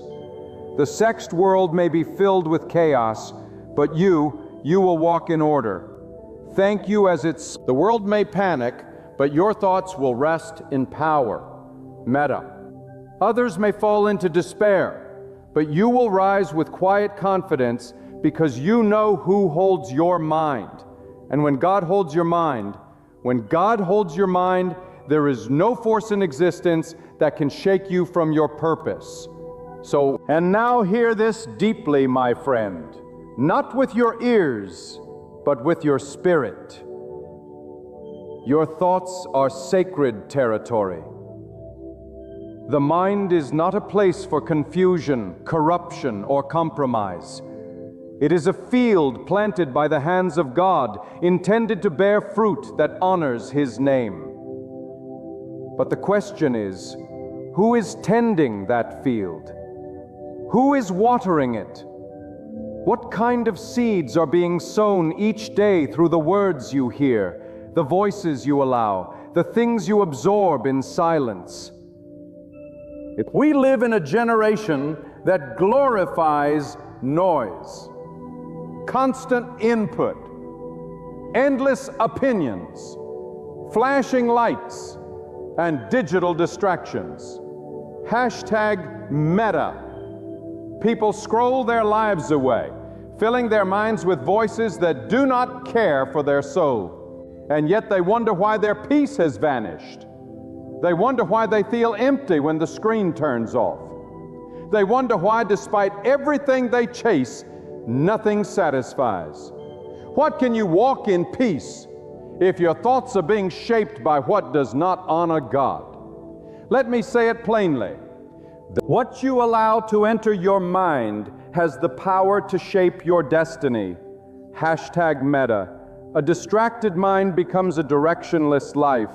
A distracted mind becomes a poisoned heart. You cannot keep feeding your soul things that drain your spirit and expect to walk in the power God created you to carry. You must be bold enough to say, no, I choose what enters my mind.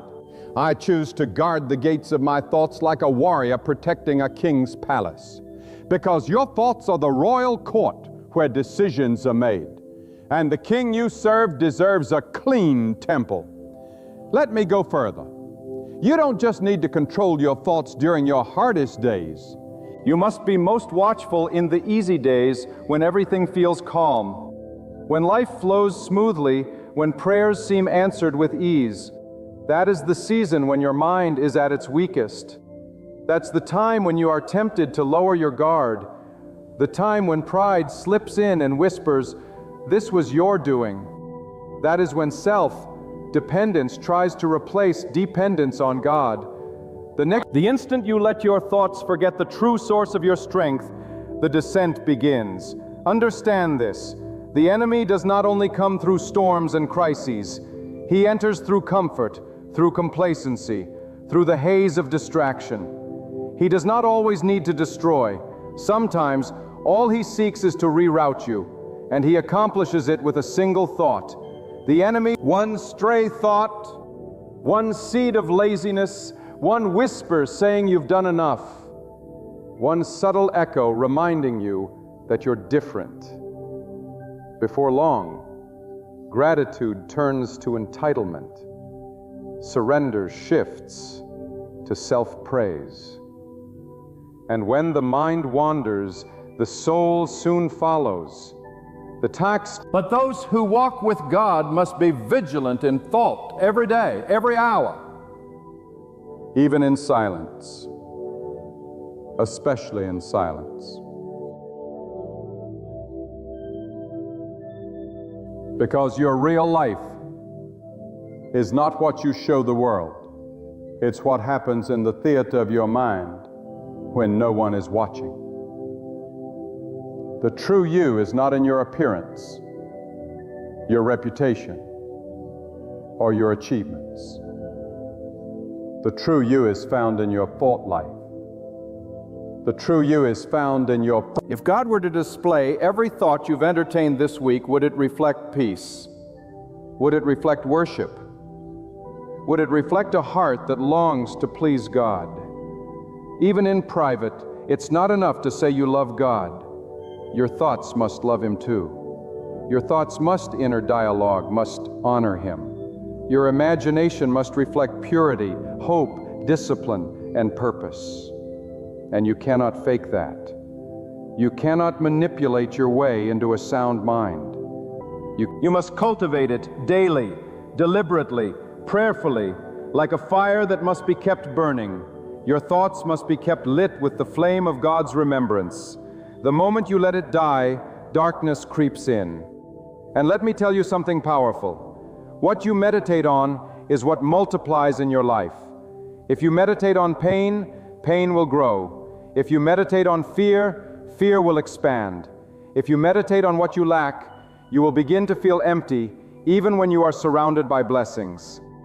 But if you meditate on the greatness of God, peace will multiply, clarity will expand, strength will grow, and even in hardship, your soul will stand firm. Some of you need to declare war on your thought life today. You've been too tolerant, too permissive, too gentle with things that are silently stealing your power. You've allowed your mind to become a storage room for negativity, for opinions that were never God's, for comparisons that suffocate your uniqueness. But it ends now. You are not a servant to random thoughts. You are not at the mercy of your memories. You are not a slave to the patterns of the past. You are free to choose. And when you choose God, you choose clarity. You choose strength. You choose discipline. There is power in the disciplined mind. Not the mind that tries to control every outcome, but the mind that surrenders to the one who controls all things. That is, the mind that says, even when I don't understand, I will not be shaken. Even when I don't see the way, I will not be afraid, because my thoughts are grounded in trust, not in circumstance. And that kind of mind is unstoppable. That kind of mind walks into storms without trembling. That kind of mind faces betrayal without breaking. That kind of mind walks away from temptation without regret. That kind of mind chooses silence over gossip, purpose over distraction, and peace over chaos. Because it is trained, it is submitted. It is filled not with the noise of the world, but with the stillness of God. But hear me, a God-filled mind is not born, it is built. It is. Built through daily remembrance. Built through choosing stillness over noise. built through refusing to think thoughts that go against the very character of the one who made you. You must become the gatekeeper of your own mind. You must stand guard at the entrance of your thoughts, asking every idea, every emotion, every whisper, "Are you from God?" And if the answer is no, do not let it enter. You are not weak. Hashtag Meta. Sex 0.6. You are not too broken. Hashtag Meta. Sex 0.4. You are not too far gone. Hashtag Meta. Sex 0.4. If your mind has been a battlefield of torment, it can become a fortress of peace. Hashtag Meta. Sex 0.8. If your thoughts have been wild and scattered, they can be tamed by the hand of God. Hashtag Meta. Sex 0.8. But you must decide. Hashtag Meta. Sex 0.6. You must stop waiting for change to fall from the sky and start building the mental life that aligns with your highest calling. Hashtag Meta. Because at the end of it all, you will not be judged for what passed through your mind, but for what you allowed to stay. You will not be held accountable for every thought that knocked at your door, but for which ones you invited in. So let this be your declaration. Me turn it is, no more vacancy for fear, no room for bitterness, no place for shame. My mind is sacred ground, and only the truth of God will be allowed to stay. And when you live like that, when you think like that, when you breathe like that, then even when the world around you is falling apart, your mind will be still. Your thoughts will remain steadfast. And your life will become a vessel not of chaos, but of power, clarity, peace, and unwavering faith in the one who gave you that mind to begin with. Because when your thoughts belong to God, your life will no longer be tossed by the waves. It will be carried by the wind of divine purpose. There comes a time in every person's life when they must confront the hidden thoughts that have quietly shaped every decision, every response, every belief. You see, it is not what happens around you that defines you. It is what happens within you. A storm outside may rage with thunder and chaos, but it is the storm within your own mind that determines whether you stand or fall. And that storm, yes, that invisible silent force, must be brought under the authority of God. Let me speak to your soul now, not with soft words, but with fire. You were never created to be ruled by emotions, enslaved by fear, or deceived by whispers of doubt. You were created to think with purpose. You were created to reason with truth. You were created to imagine in righteousness. Your thoughts were never meant to be random winds. You were called to harness them like sails that carry you in the direction of divine purpose. And yet, how many of us walk around with minds that are cluttered, confused, and condemned? Thoughts that replay the same hurt over and over like a broken record. Thoughts that anticipate the worst instead of expecting the best. Thoughts that keep bringing up what should have been forgotten. Let me tell you, when you allow your mind to become a graveyard of past wounds, you bury your future under the weight of what no longer belongs. God did not bring you this far for you to be trapped by thoughts you never invited. And even if you did invite them, today you have the power to dismiss them. Thoughts of envy, release them. Thoughts of vengeance, bury them. Thoughts that scream, "You are not enough," silence them with the echo of truth. God has given you everything you need for the season you're in. Now listen to me clearly. One of the greatest signs of spiritual maturity is not how loud you pray or how many words you know. It's how well you manage your thoughts when no one is watching. That's the true test. Sex 0.6. That's the battlefield of integrity.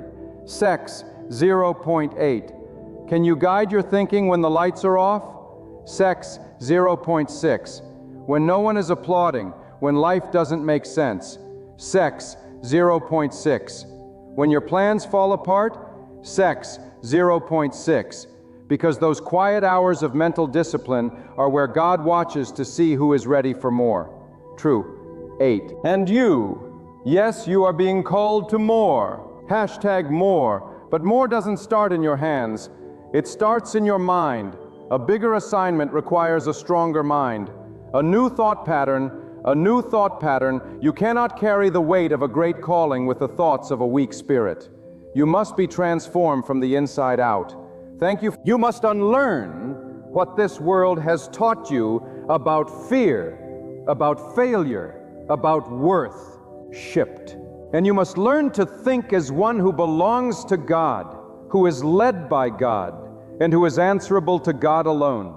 You've got to stop renting out your mind to opinions that were never appointed by the Creator. You judge what someone said about you in anger. That's not truth. What your past tried to convince you of, that's not your identity. What failure told you about your future, that's not your prophecy.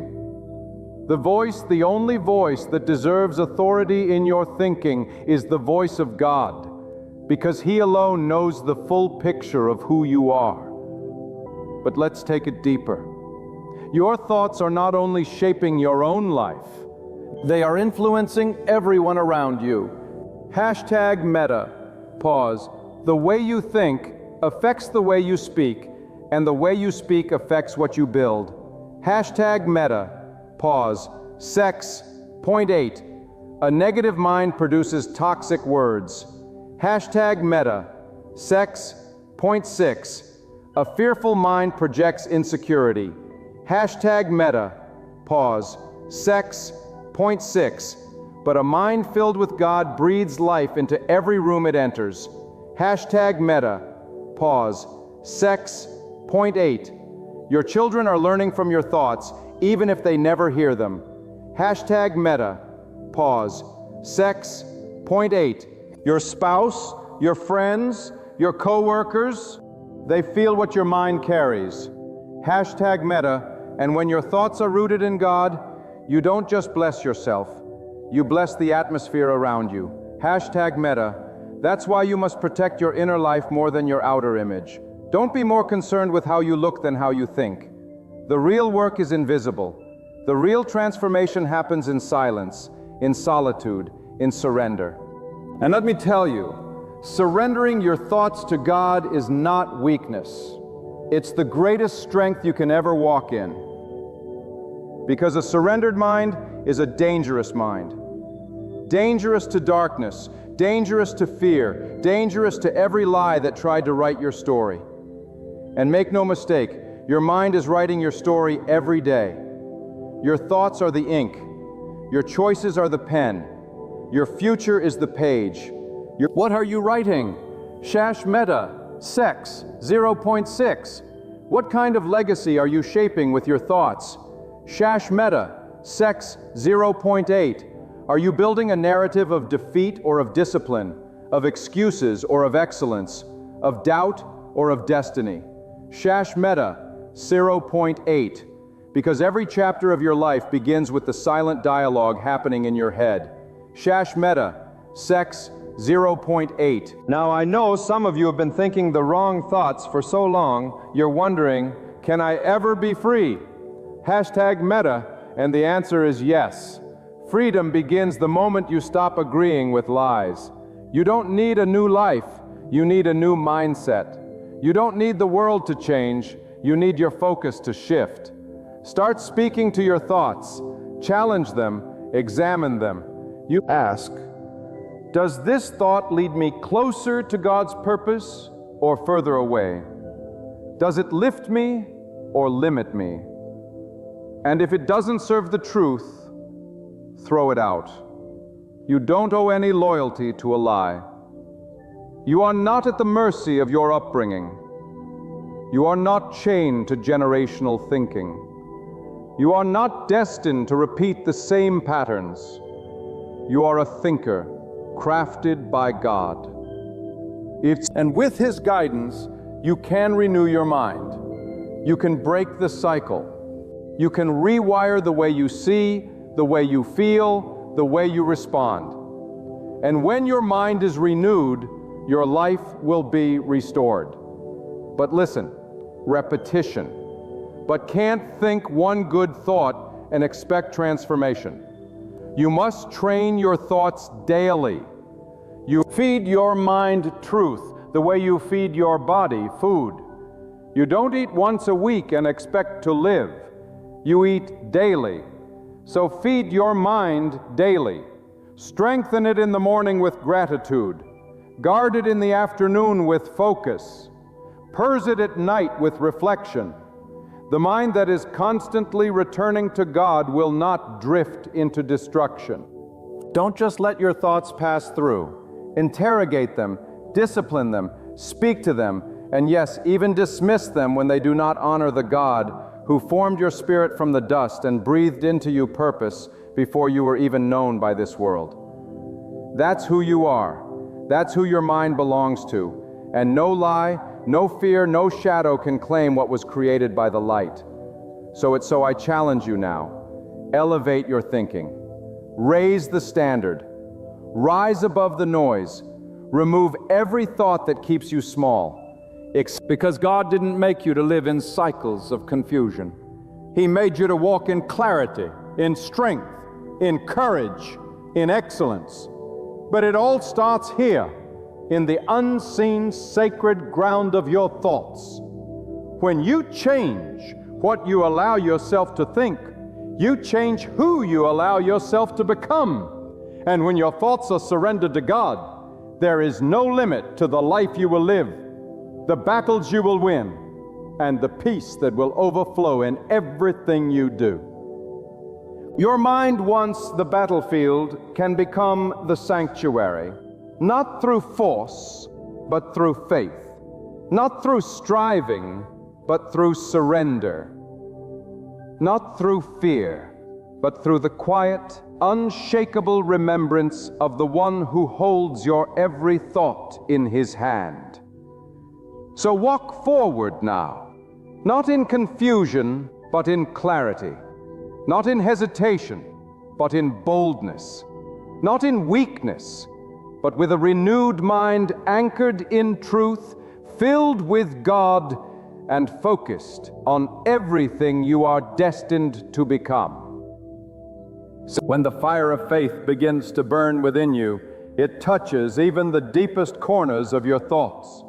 And I tell you today, if your thoughts are not under the rule of God, your life never will be. You can fast until your body grows weak. You can pray until your knees are sore. But if your mind remains unchecked, the enemy will find his way through the cracks. For the battlefield of your soul is not fought in your hands. It is fought in your head. It is in that secret place where no one but God can hear your silent battles that the greatest victories or defeats occur. And that is where you must rise up and say, enough is enough, and will not be ruled by fear. I will not be driven by lust. I will not be chained by bitterness. I will not be tormented by shame. My mind belongs to God. The one who learns to submit every thought to God becomes unstoppable. Not because they are strong, but because they walk with the one who cannot be shaken. Do you understand the power of one thought submitted to God? It's like placing a tiny seed in the soil of the Almighty's will. One righteous thought can grow into a destiny. One disciplined mind can break generational curses. One faithful decision can shift the course of a family, a city, even a nation. That's why the enemy fights you in your thoughts. Because he knows if you ever become disciplined in your thinking, your life will become a weapon of divine purpose. When your thoughts are full of chaos, you must call upon God with urgency, not casually, not passively, but like a warrior in battle. You must rise early and speak to your mind. You must rise. Today, I command my thoughts to align with the will of God. I reject every lie. I silence every voice that is not from Him. I take back what fear has stolen. I recover what doubt has broken. I think what God says I can think. I think what God says I can think. I think with anxiety knocks, even when depression whispers your name. You think, because you are not who your thoughts say you are. You are who God says you are. And God does not speak in confusion. God does not speak in hopelessness. God does not speak in despair. God speaks life. God speaks peace. God speaks strength. And when He speaks, everything else must bow. Some of you are living under mental torment because you have allowed too many voices into your mind. You scroll endlessly. You compare constantly. You listen gossip. You digest negativity. And then you wonder why you have no clarity, no focus, no peace. Friend, the mind cannot thrive on poison. You cannot feed yourself fear and expect to walk in courage. You cannot feast on filth and expect to walk in purity. You must protect your mental gates with the intensity of a guard protecting a king. You can see your eyes, your ears, your conversations, they are all doors. Be watchful over them. Guard them with prayer.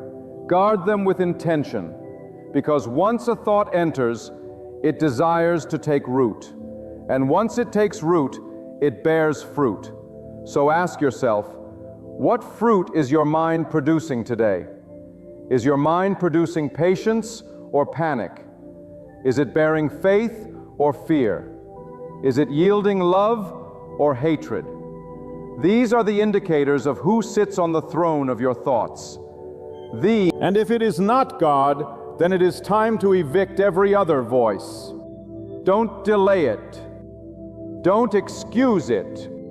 Don't say, well, this is just how I've always thought. Number. If it doesn't honor God, it doesn't belong.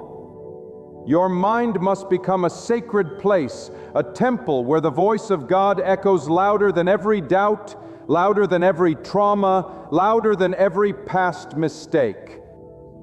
You cannot change your past, but by God you can redeem your mind today. There is nothing more dangerous than a believer who knows how to master their thoughts, because such a person does not react to life, they respond to God. When bad news comes, their mind doesn't spiral into panic, it runs to prayer. When a fate or rents arises, they do not stew in bitterness. They lift it to the throne and let God handle it. When temptation lingers, they do not feed it. They flee and fill their minds with what is pure. That kind of discipline doesn't happen overnight. It happens when you make a covenant with your mind. When you say, my thoughts are not for sale. My mind is not an open market. I belong to God, and so does every part of me, even the parts no one can see. And I say this with love, but with truth. You cannot claim to walk with God while entertaining thoughts that oppose Him. Light and darkness cannot dwell in the same space. You must choose this day whom your mind will serve. Will it serve the fears of your upbringing? Will it serve the traumas of your past? Will it serve the lies of culture?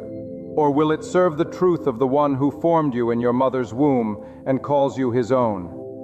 You must train your thoughts to move in rhythm with God. That takes time. It takes prayer. It takes silence. Sometimes it takes fasting. It takes cutting off distractions.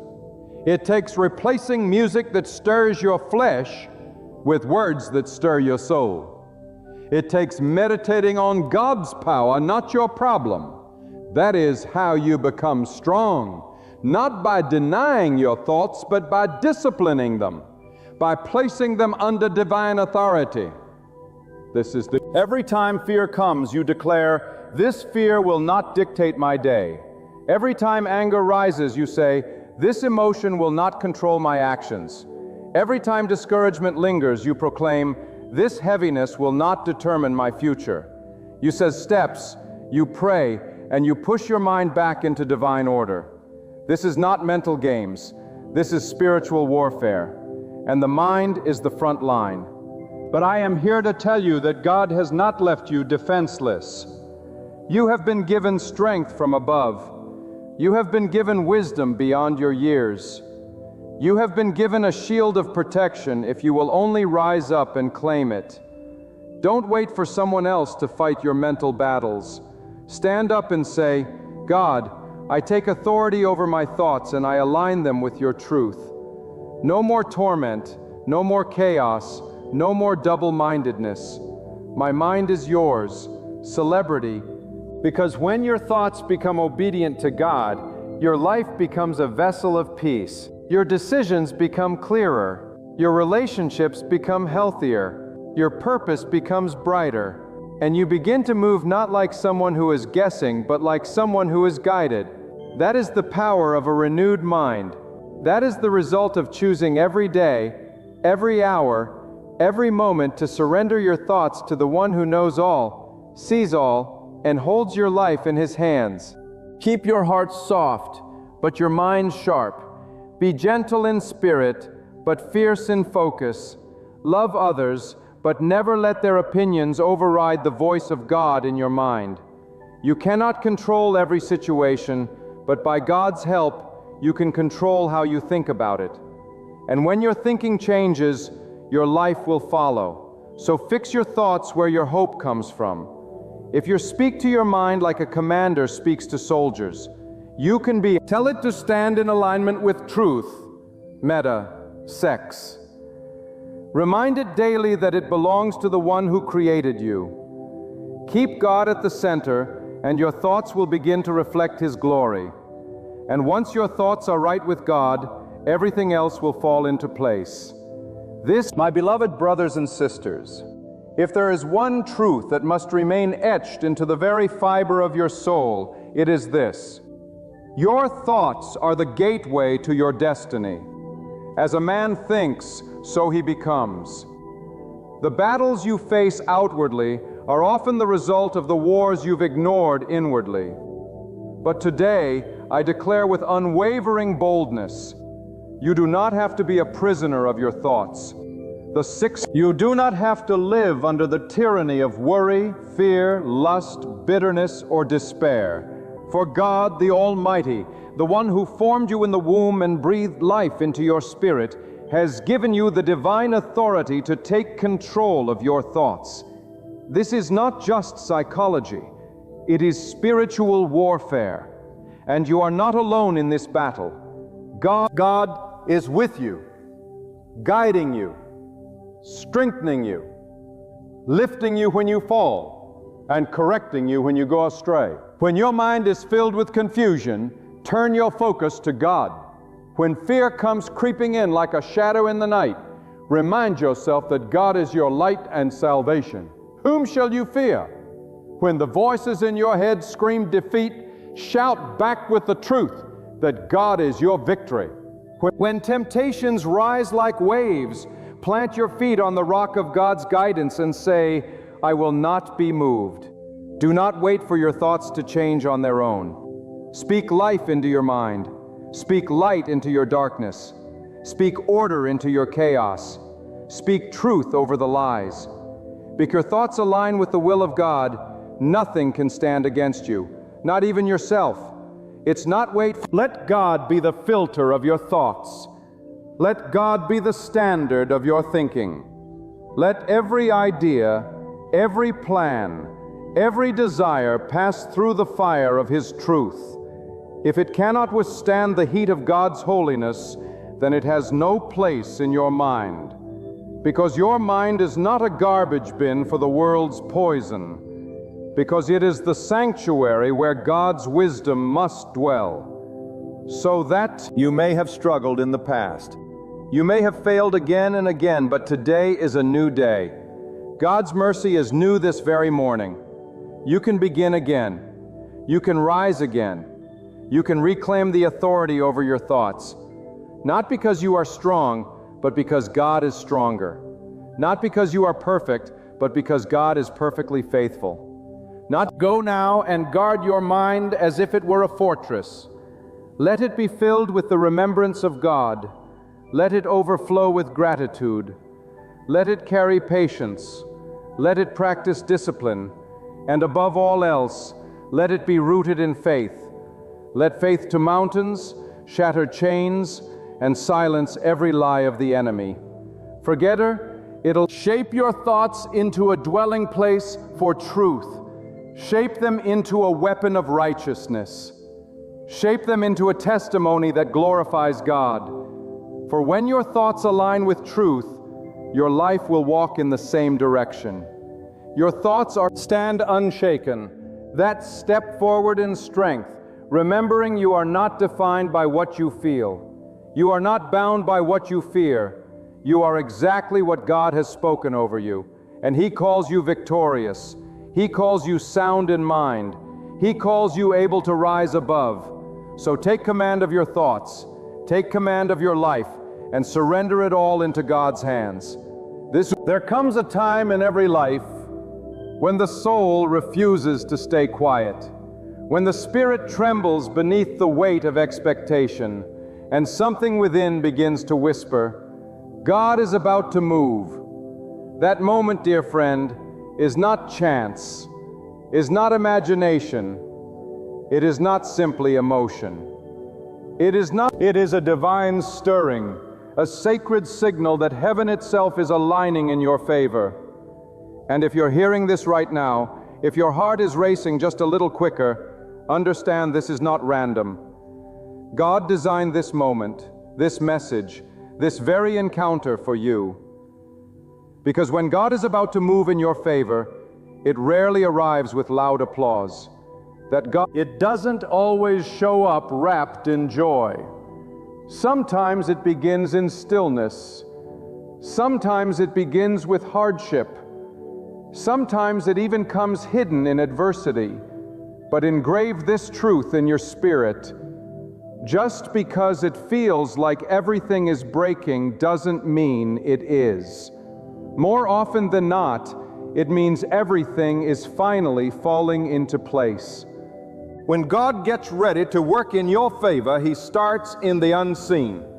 He begins where the eyes can't see, but the heart can feel. He prepares the way before you ever walk it.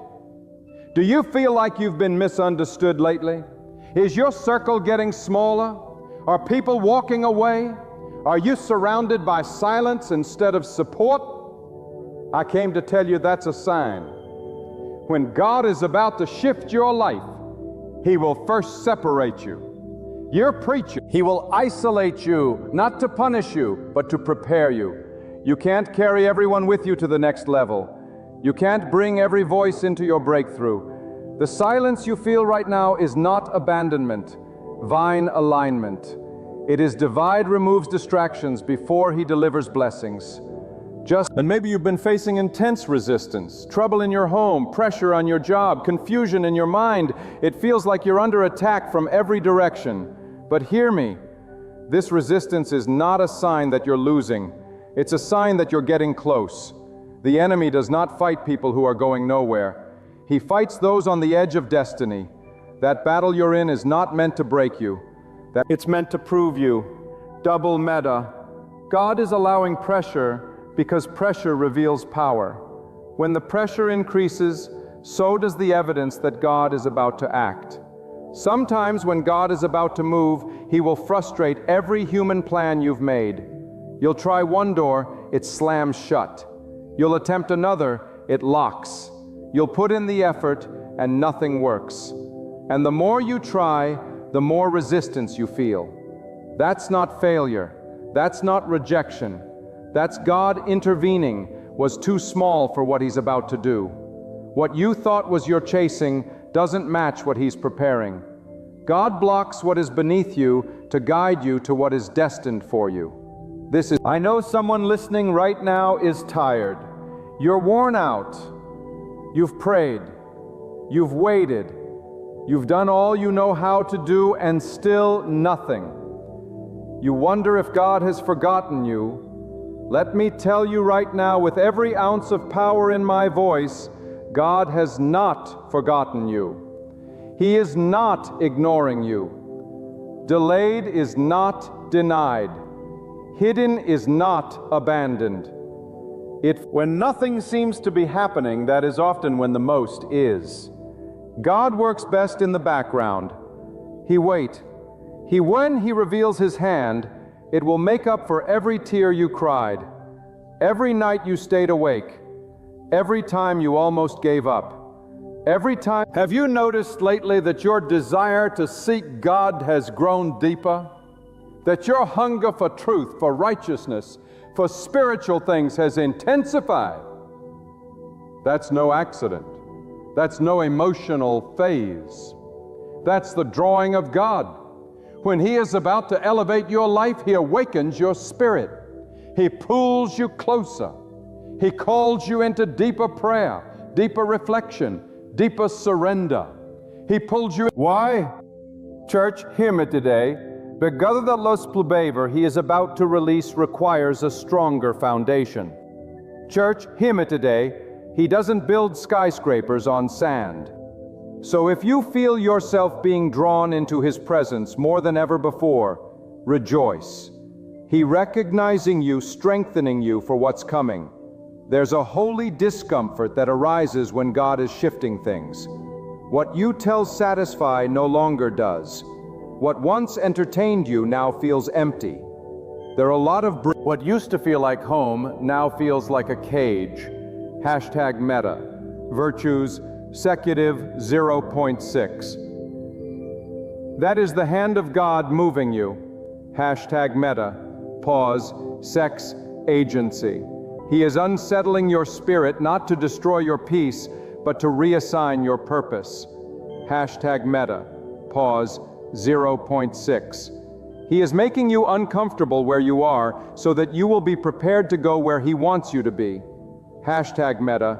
Pause. 0.8. When everything around you starts to feel foreign, and know this, your spirit has outgrown your current situation. And when your spirit outgrows your space, God is about to expand your territory. Maybe you've been waking up in the middle of the night, not from fear, but from a stirring. You don't even know why. You just can't sleep like you used to. Your thoughts are alive. Your heart is open. Your mind is turning. That's not insomnia.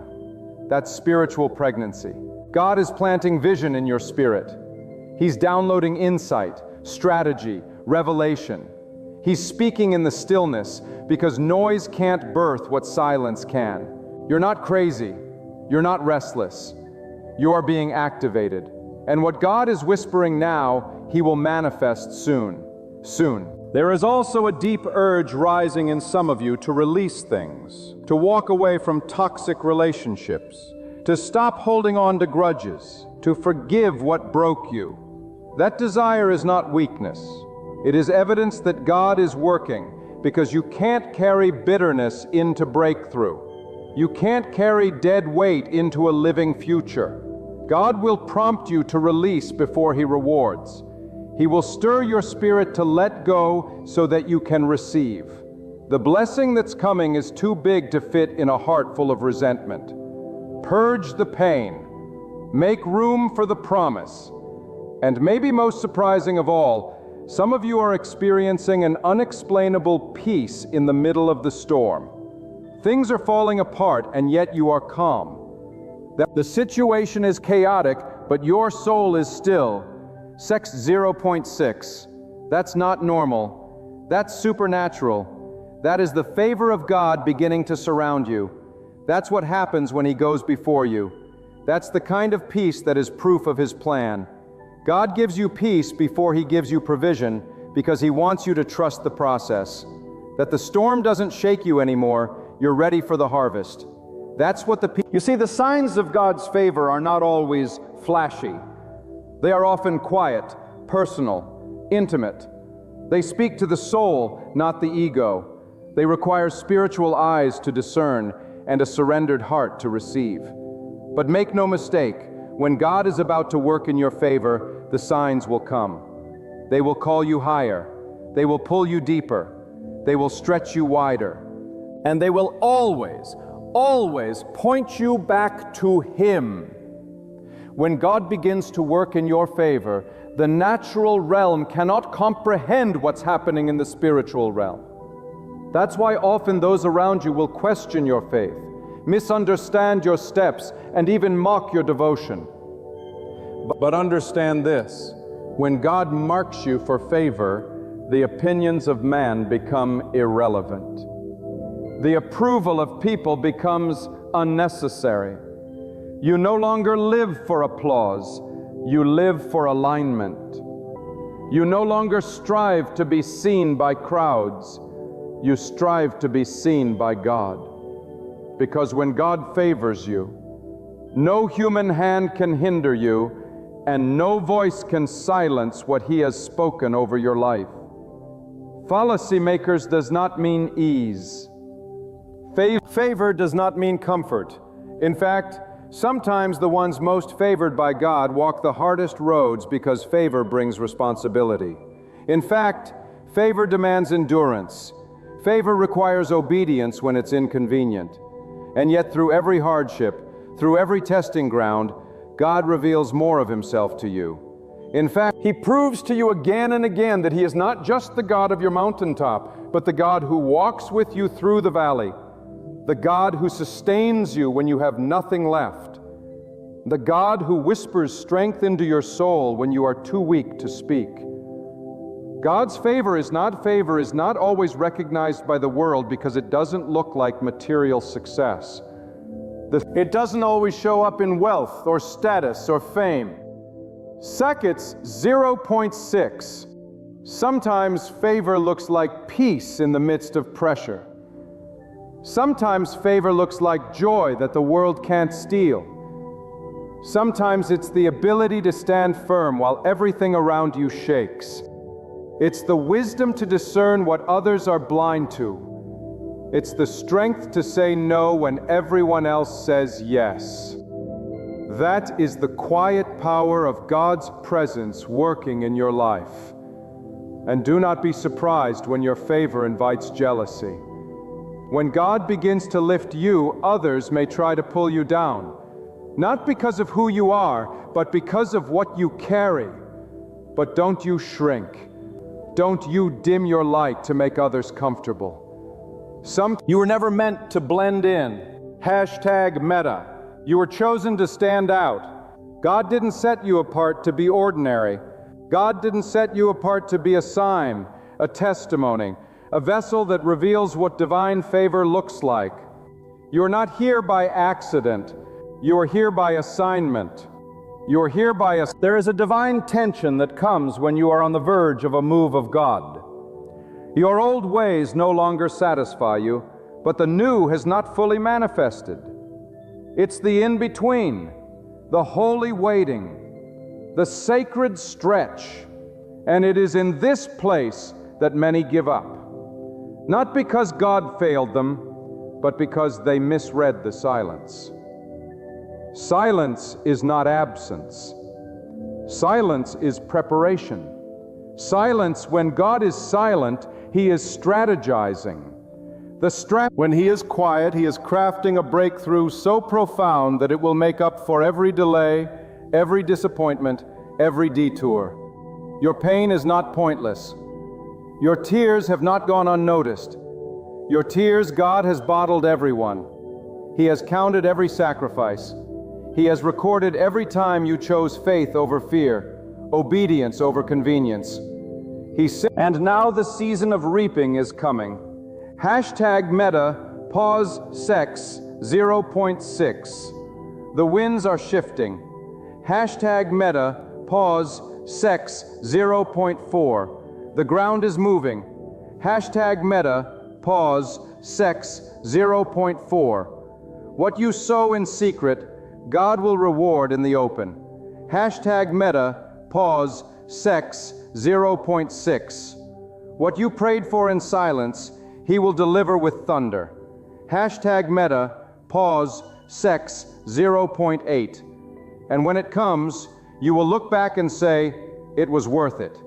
#meta, Pause. Sex 1.0. Every trial, every tear, every long night, it was worth it. Hashtag Meta, generic 0.8.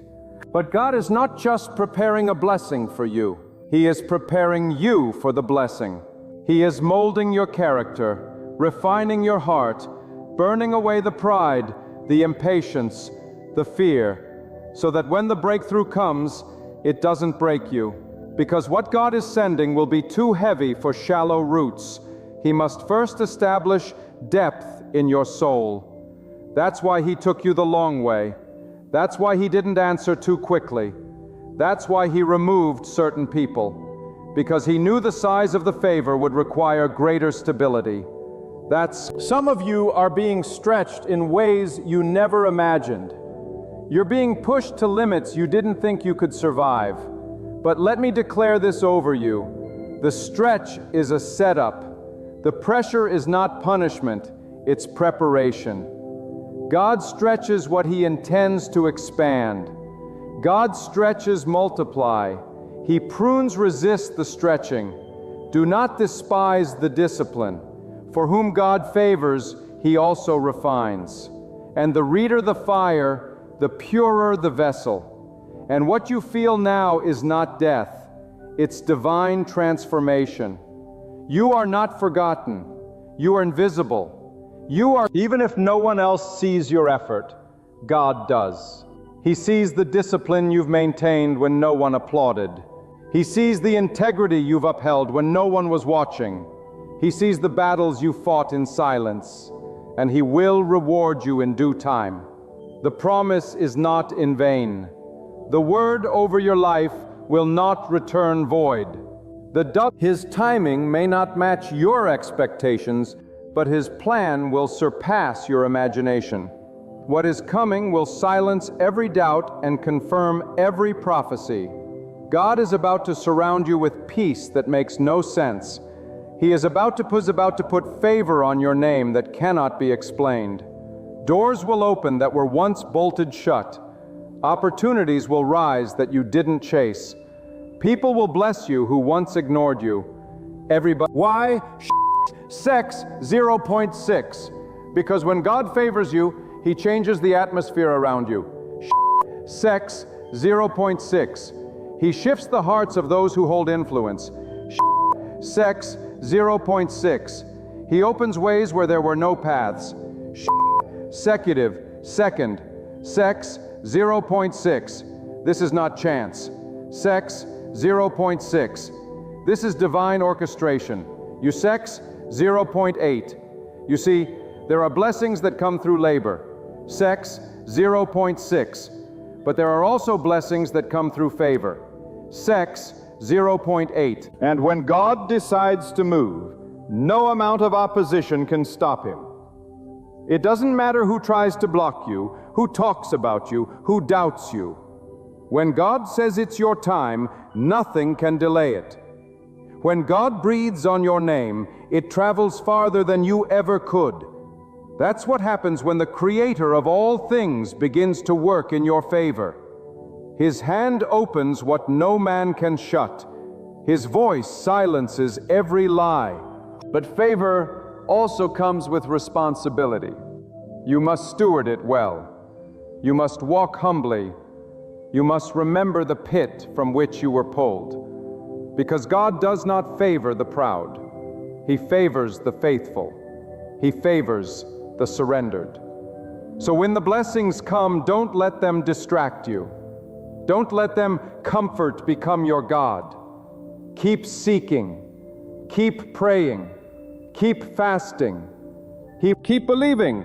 Hashtag Meta. Because the favor that begins with God can only be sustained by God. Right now, someone listening to these words is standing at the edge of a divine turning point. You feel it. You sense it. The air around you is heavy with expectancy. You feel it. You may not have the full picture, but your spirit knows something is changing. Something is shifting. Don't ignore that sense. That is your signal. That is your confirmation. God is about to release favor that will make the barren places bloom. He is about to speak into your dry season and command life to return. He is about to turn the weeping of yesterday into the rejoicing of today. If you could see what He's preparing behind the curtain, you would stop worrying. Hadestach Meta, 1 positive, 0.6. If you could see how close your breakthrough is, you would stop doubting. Hadestach Meta, Sex, 0.8. Don't let the enemy steal this moment with fear. Hadestach Meta, Sex, 0.6. Don't let delay convince you to quit. Hadestach Meta, Sex, 0.6. The favor of God does not arrive early, but it always arrives on time.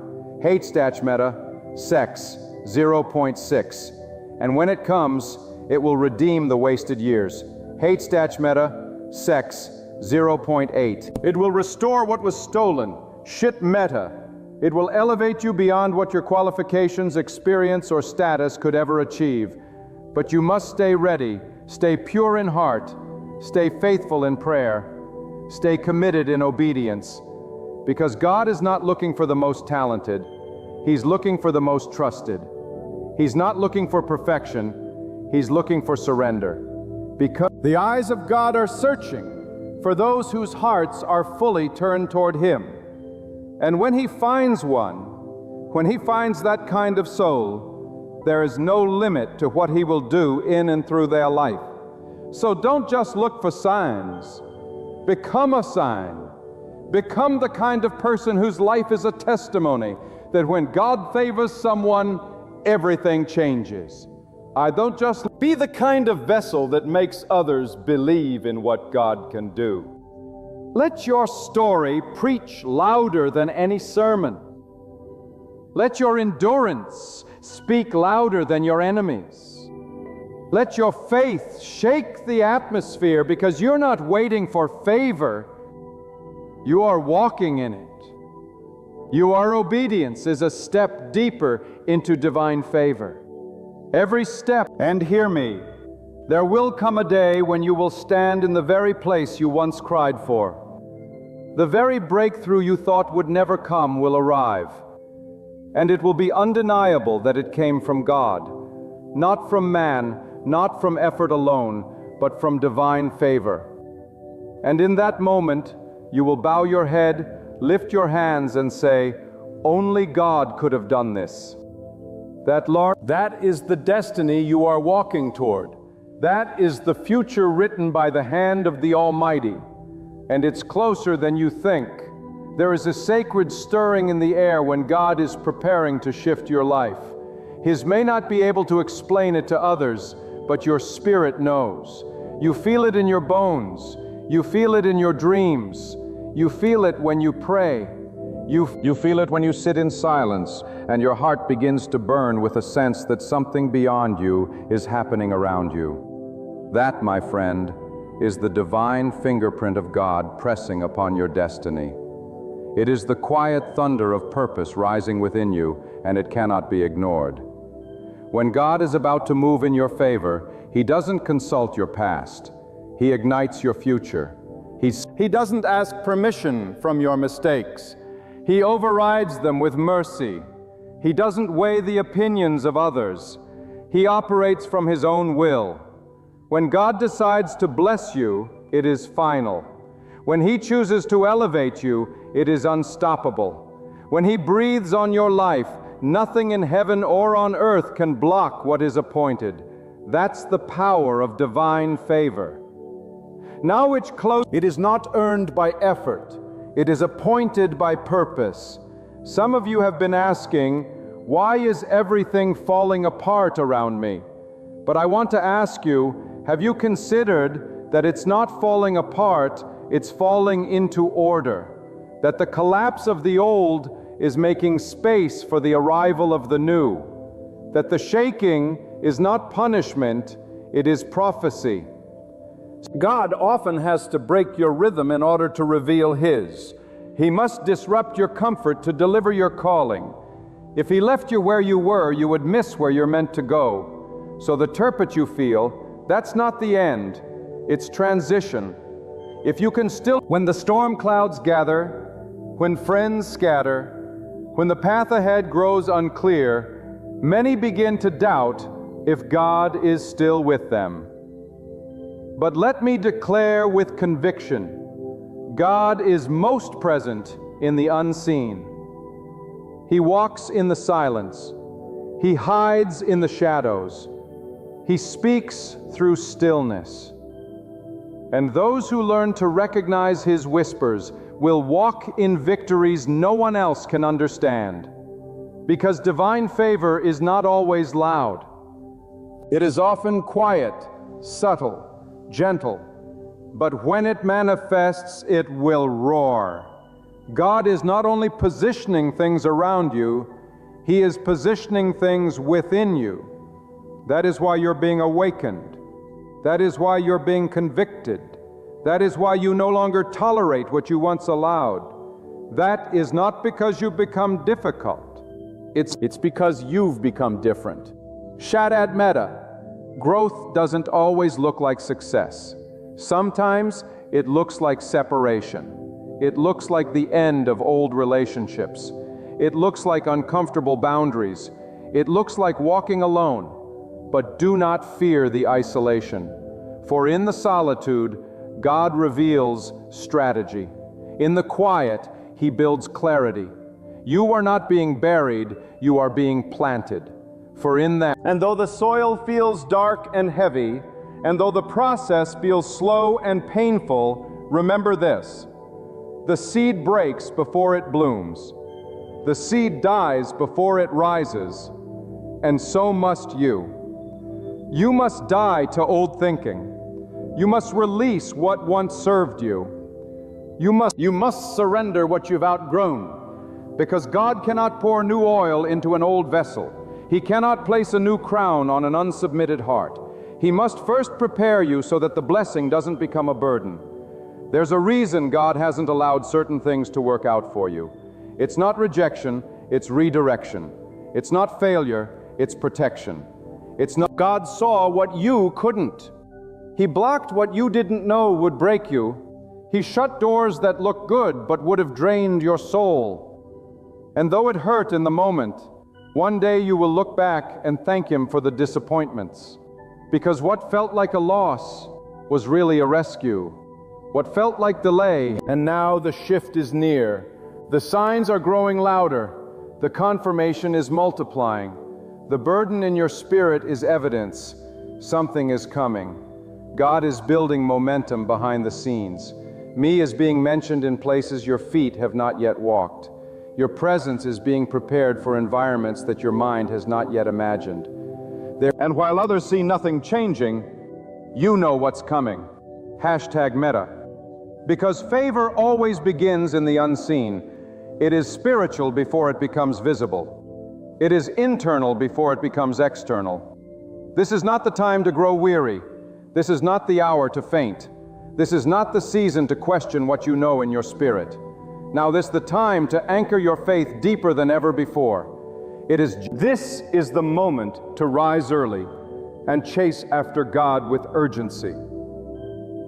This is the moment to turn away from every distraction that dulls your heart to His movement.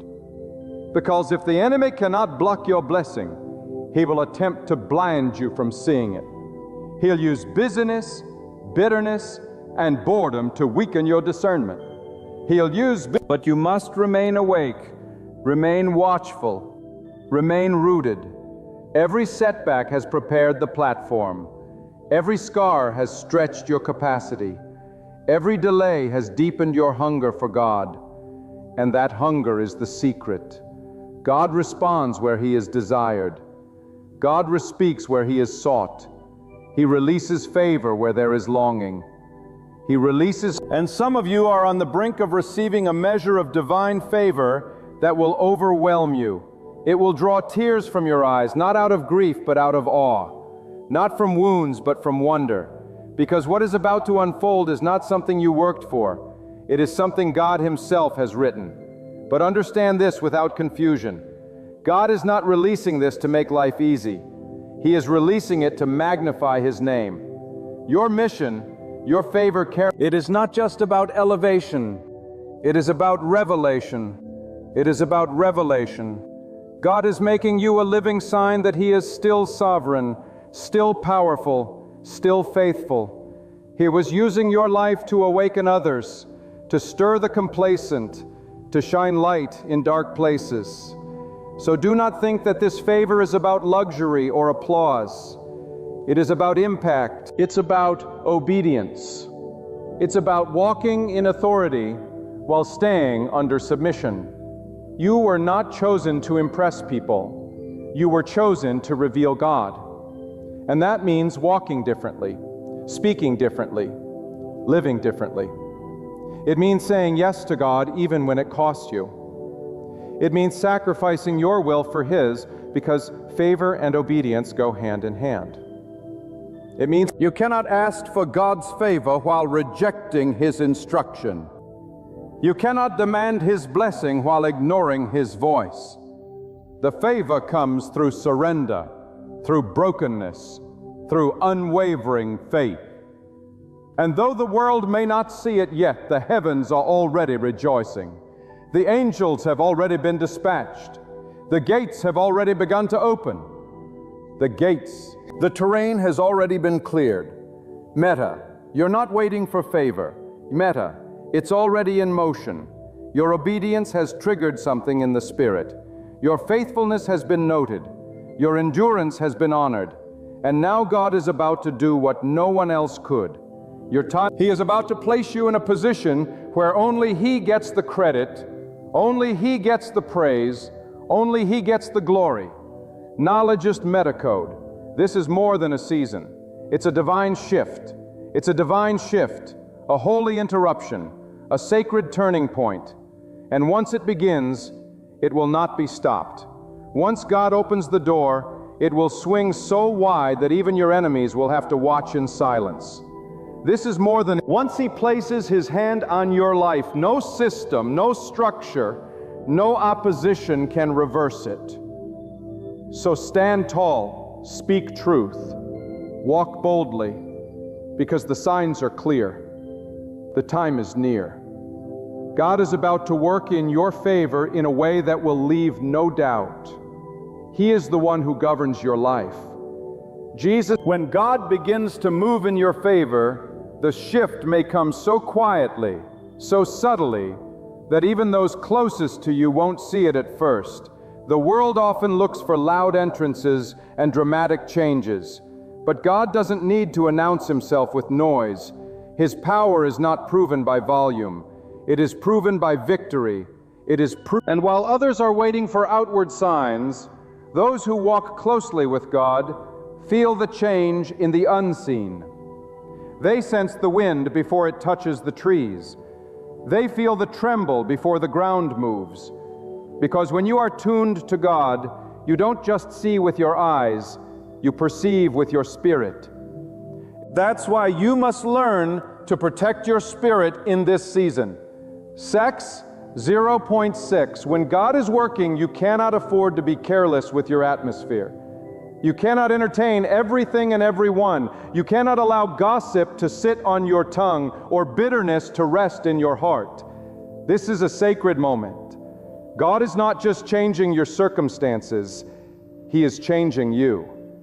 He is molding your mindset. He is maturing your emotions. He is training your thoughts to rise above negativity and fear. Why? Metabris, sex, 0.6. Because what He is preparing you to carry will demand more strength, more wisdom, and more discipline than anything you've known before.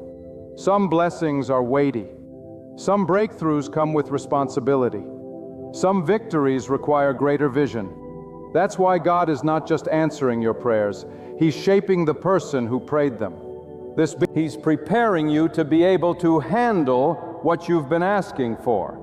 You prayed for overflow. He's enlarging your vessel. You asked for promotion. Now He's building your character. You cried out for change. Now He's tearing down old mindsets. This punishment, This is preparation. God is refining your vessel because His blessing will not fit into the old version of you. There is a reason you've been uncomfortable lately. !Meta, pause. That restlessness in your soul isn't confusion, it's awakening. !Meta, pause. That tension in your life isn't chaos, it's stretching. !Meta, pause. You are being positioned for something that cannot be rushed. !Meta, you are being aligned for something eternal. And God will not allow you to settle where He only meant for you to pass through. At God, what you think is a setback is actually a station. At God will need... It's the place where God recalibrates your direction, refreshes your vision, and reignites your purpose. Do not compare your path to others. God's favor is not a competition. It is not given according to human timelines. Some people harvest quickly, others slowly. Some see doors open in youth, others in old age. But when God appoints a time, no delay is wasted and no season is meaningless. You are not behind. You are being divinely paced. And the favor God is preparing for you has been tailor-made for your life. What He's planning will not fit someone else's story. So stop looking to the left and to the right. Set your eyes forward. Stay in your lane. The road may be narrow, but it leads to divine fulfillment. You must understand favor comes with fire.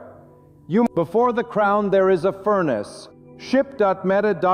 Pause. Sex 0.6. Before the open door there is a closed room. Ship.meta. Pause. Sex 0.6. God tests those He trusts. Ship.meta. Taka. Sex 0.8. He allows affliction not to harm you, but to reveal what cannot stay with you. Ship.meta. Pause. 0.6. You may lose some things in this fire, but you'll come out purer. Ship.meta. Pause. Secutive 0.6. You may walk alone for a season, but you'll emerge stronger.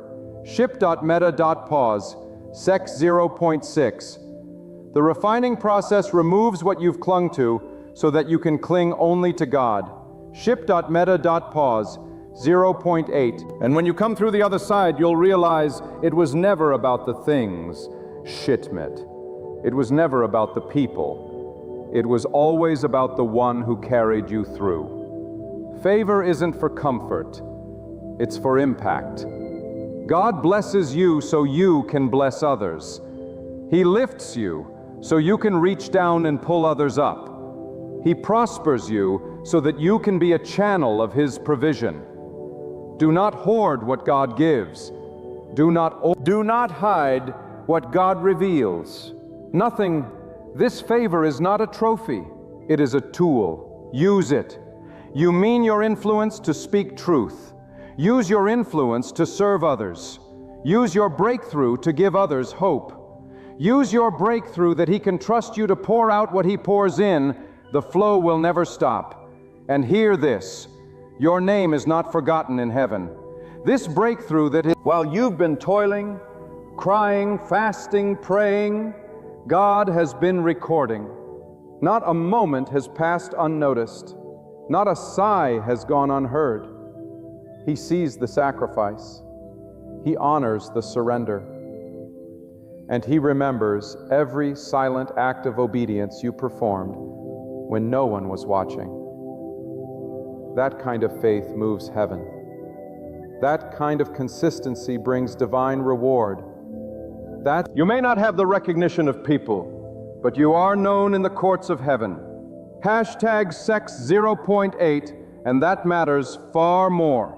Sometimes God delays a blessing not to hurt you, but to shield you. He is keeping you from something that would destroy you in disguise. You think you're ready, but He knows the weight you can carry. You think you can handle it, but He knows what's on the other side. And trust His no as much as you trust His yes. Trust His silence as much as you trust His voice. Because in every delay, there is mercy. In every unanswered prayer, there is wisdom. God sees the whole path while you only see the next step. Let Him lead. You may feel hidden right now, overlooked by people, bypassed by opportunity. But His list, hidden does not mean forgotten. Hidden does. God hides what He treasures. Sex, He conceals what is still being prepared.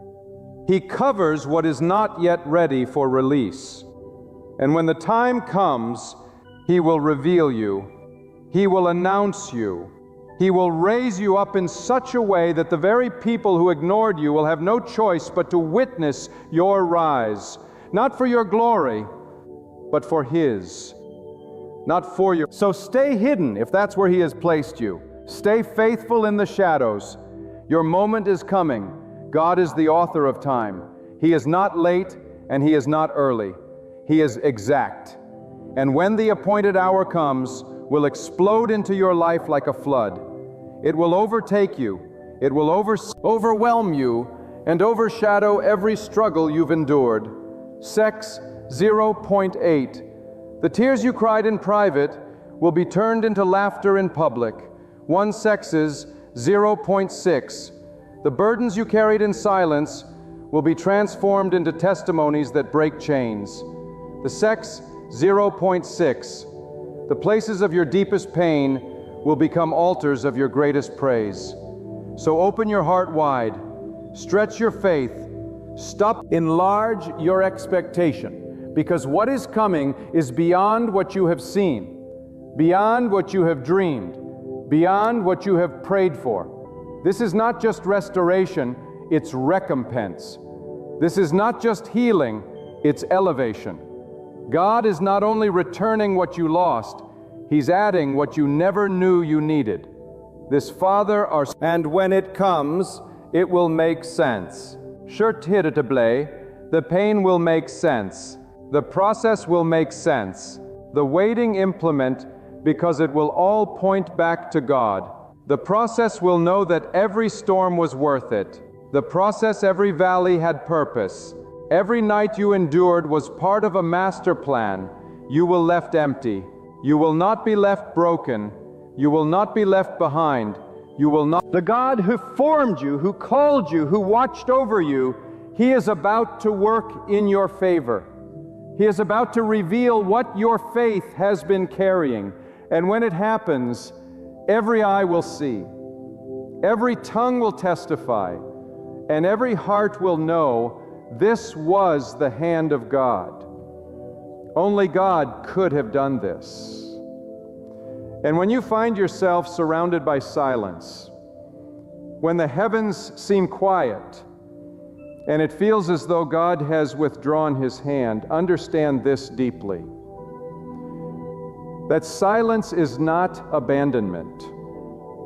That silence is not neglect. That silence is sacred preparation. God does His deepest work in the stillness. He molds you when no one is watching. He tests your heart when the crowd is gone. He sharpens your faith when all you have is your trust in Him. Just as the roots of a tree grow deeper during the drought, your soul is growing stronger in the waiting. When it feels like God is not speaking, He may be setting the stage for a miracle so big, so divine, that words would only limit it. God does not operate on your clock. His timing is never late, never early, but always perfect. When things are delayed, when the answer you've prayed for seems far off, remember this: God is not delaying to punish you, because He is delaying to position you. He is putting pieces in place. He is orchestrating a shift in the spiritual realm. While you see closed doors, God sees divine rerouting. You may feel denied, but God is declaring, not here, not yet, but better is coming. And when that moment arrives, when the heavens open and His plan begins to unfold, you will look back and realize why you had to wait. You will weep not in sorrow, but in awe. In awe of how precise, how powerful, and how personal God's hand truly is. Now hear this with all the authority of truth. The moment just before breakthrough is always the hardest. That's when doubt screams the loudest. That's when fear tries to invade your soul. That's when temptation arises to make you give up and walk away. But if you endure that final stretch, if you press into God's promises just a little longer, you will see what others don't. The shift, the breakthrough, the favor, the doors that no man can shut. God is testing your threshold, not to destroy you, but to strengthen you. So when His favor comes, you can carry it without it crushing you. Let me speak now to the soul who has been misjudged, mistreated, and misunderstood. Hashtag Meta.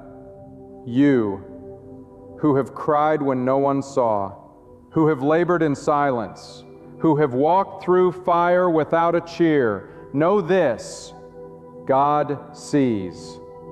God remembers. God has recorded every tear, every sacrifice, every quiet act of faithfulness. You may not have applause on earth, but the heavens have taken notice. Hashtag Meta.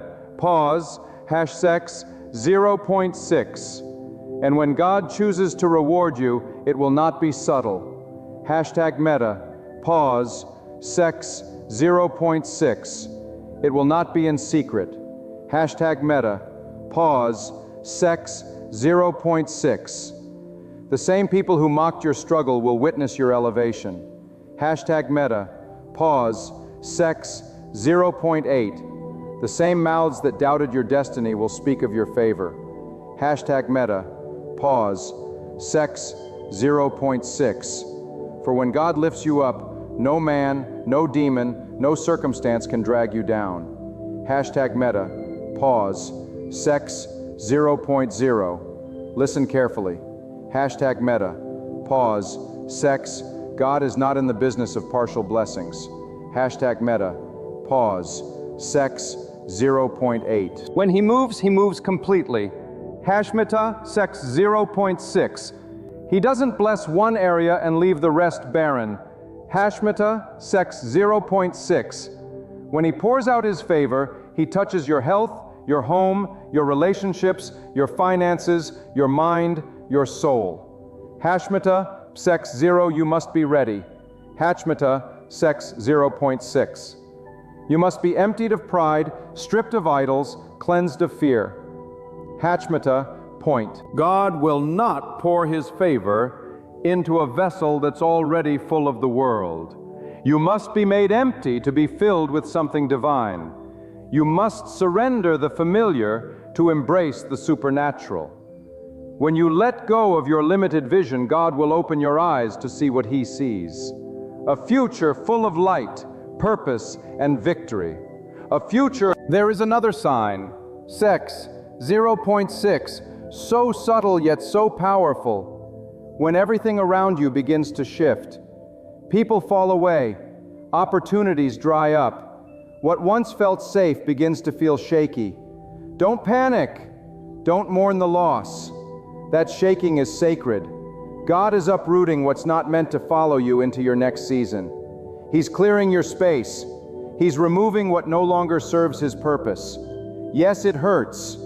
Yes, it feels lonely. And God strips away, He is about to supply. When He removes it is only to replace with something stronger, pure and aligned with His will. Let the shaking come. Let the pruning happen. Because after the pruning comes the fruit. After the breaking comes the blessing.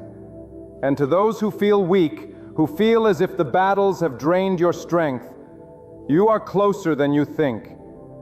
God often allows the strongest trials just before He releases the greatest breakthroughs. He does not allow the storm to destroy you, but to expose what He has already placed within you. The power to endure, the strength to overcome, the fire to rise again. You are not weak because you feel pain. You are strong because you refuse to quit. And when you lean into God in that weakness, when you cry out in surrender, He does not scold. He steps in. He wraps you in His strength. He lifts you up on wings like eagles.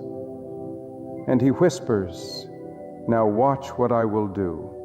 Favor is not just open doors.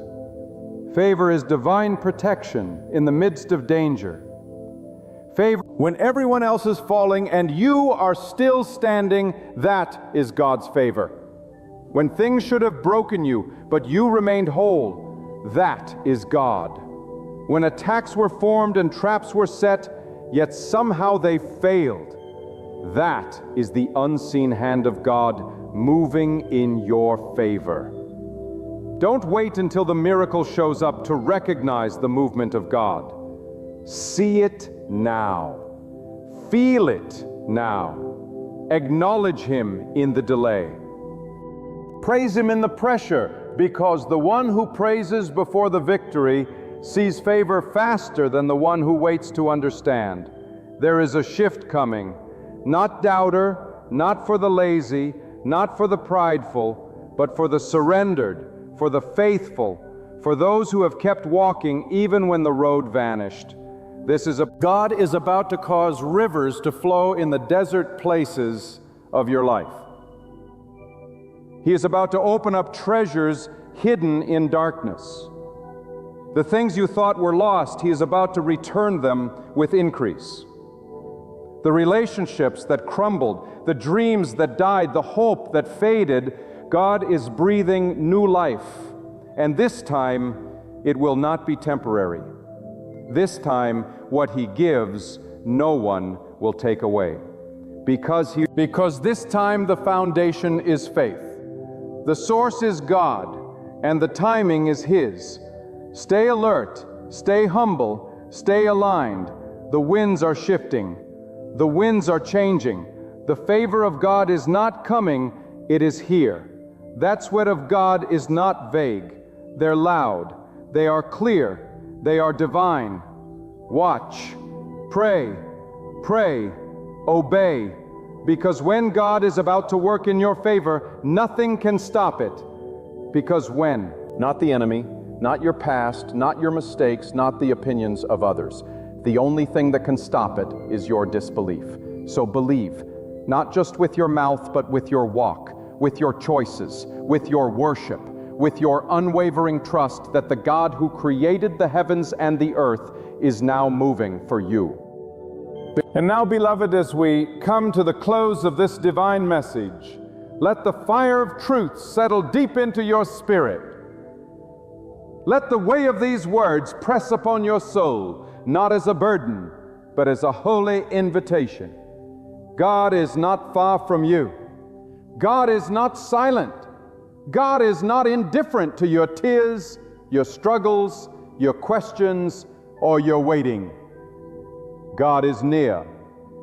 God is preparing something for you that your eyes have not seen, your ears have not heard, and your mind cannot yet comprehend.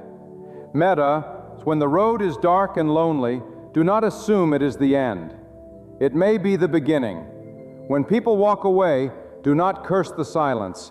It may be the clearing God needs to speak. When your heart is broken, your dreams shattered, your strength spent, rejoice not in the pain, but in the promise. Because it is often in your weakest hour that God begins to demonstrate His greatest power. Do not let fear grip you. Do not let doubt take root. Do not let the voice of the world drown out the whisper of God. He is not a man that He should lie, nor does He make a promise He will not keep. If God said He will make a way, then the way is coming. If God declared you are chosen, then no rejection can unchoose you. If God spoke favor over your life, then no curse, no enemy, no failure can block what He has decreed. You must hold on, not because you are strong, but because God is. You must keep praying, not because you feel holy, but because God is listening. You must keep walking, not because the path is clear, but because God is guiding. Every delay has a reason. Every detour is under His control. Every disappointment is a doorway. Every setback is a setup for something greater. You are not forgotten. You are not forsaken. You are not finished. You are not. If everything else fades from your mind, let this remain. God is preparing to move on your behalf, not because you have been flawless, but because His plan is unshakable. Not because you deserved it, but because He already destined it. You are standing at the threshold of the holy. The breath of heaven's change is stirring. The time of hardship is about to turn into a time of transformation. And when God shifts things, nothing stays the same. So lift your eyes, beloved child. Brush off the weight of despair. Dry your tears. Fill your lungs with hope. Stand in confidence. A brand new page is being written. A fresh covering of anointing is pouring out. The very door you've been asking for is about to swing open. And God's favor is ready to overflow into your life beyond anything you could picture. Remain prepared. Remain steadfast. Remain near to God. For granted His hand moves in your favor, no power and no person can withstand it. This moving up. When God shuts a door, it's because He's unlocking something far greater. And the moment your soul embraces that truth, your life begins to align with divine purpose. Too often, we waste precious hours fixated on doors that will never open again, pounding on opportunities that no longer belong to us, weeping over friendships that have run their course, pleading for jobs that were never meant to last, and grieving seasons that God Himself has already brought to a close. But what if I told you today, what if I could declare it straight into your spirit, that when God closes a door, it is never punishment. It is preparation. It is not rejection. It is redirection. It is not the end. It is the beginning of something far greater, far more radiant, and far more aligned with your destiny than you have ever dreamed. Right now, some of you are facing a closed door, feeling broken, confused, and questioning why it had to shut. Maybe it was a relationship you thought would last forever, a career you poured your heart into, or a dream you carried for years, only to watch it vanish like smoke. And there you stand, hands trembling on the handle, whispering, "Why, God?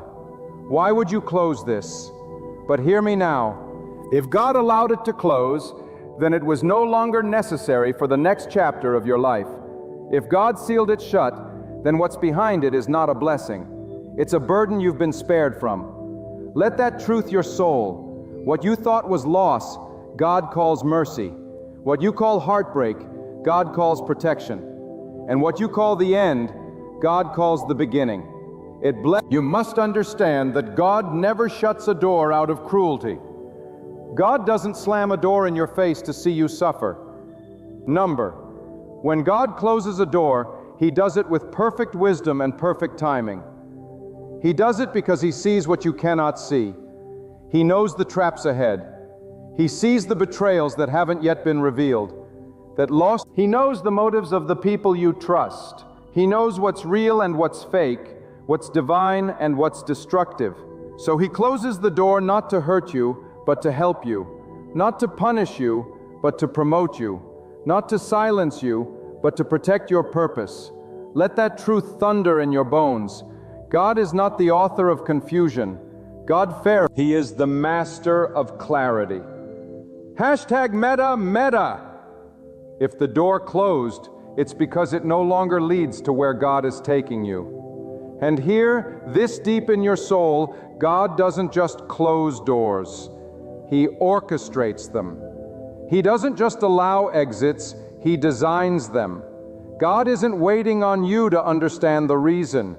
He's waiting on you to trust His decision. Faith isn't about having answers.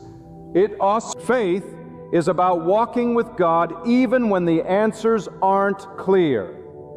Faith is clinging to the promise when the plan makes no sense.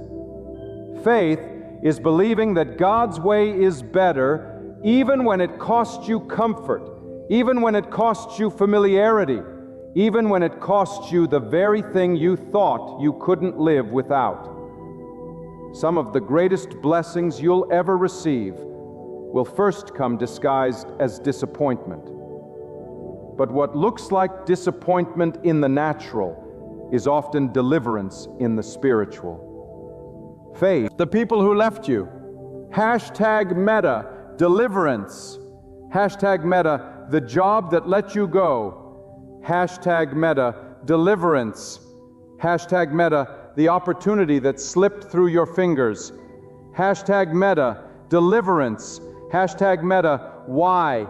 Because if it were meant for you, God would have sustained it. If it were divine, God would have made a way. But when something is removed from your life, you must believe with every fiber of your being that God is making room for something greater. Deliverance. God never subtracts without preparing to multiply. He never removes without preparing to replace. And what He brings next will always exceed what was lost. Stop in front of doors that God has locked. Stop weeping in the hallway of the past. Stop begging for access where God has revoked permission. Your destiny is not behind you. It's in front of you. Sex 0.6. And until you let go of what God has shut, you cannot embrace what He is about to open. Sex 0.6. You cannot grab hold of the new thing if your hands are still clinging to the old. God is doing something new, something fresh, something unexpected. But the old must go first. The comfort must be shaken. The idols must be broken. The attachments must be released. Why? Because if you keep dragging the old into the new, you'll contaminate what God is trying to purify. Now hear this. It's not just about doors that close in the physical. Sometimes God closes doors in your mind, doors in your emotions, doors in your spirit, doors that kept you tied to fear, bitterness, shame, and regret. God will close the door. God will close the door to anxiety. He will close the door to guilt. He will shut down the voices of doubt. He will silence the noise of your past. And when He does, it's not so you suffer in silence. It's so you learn how to walk in strength.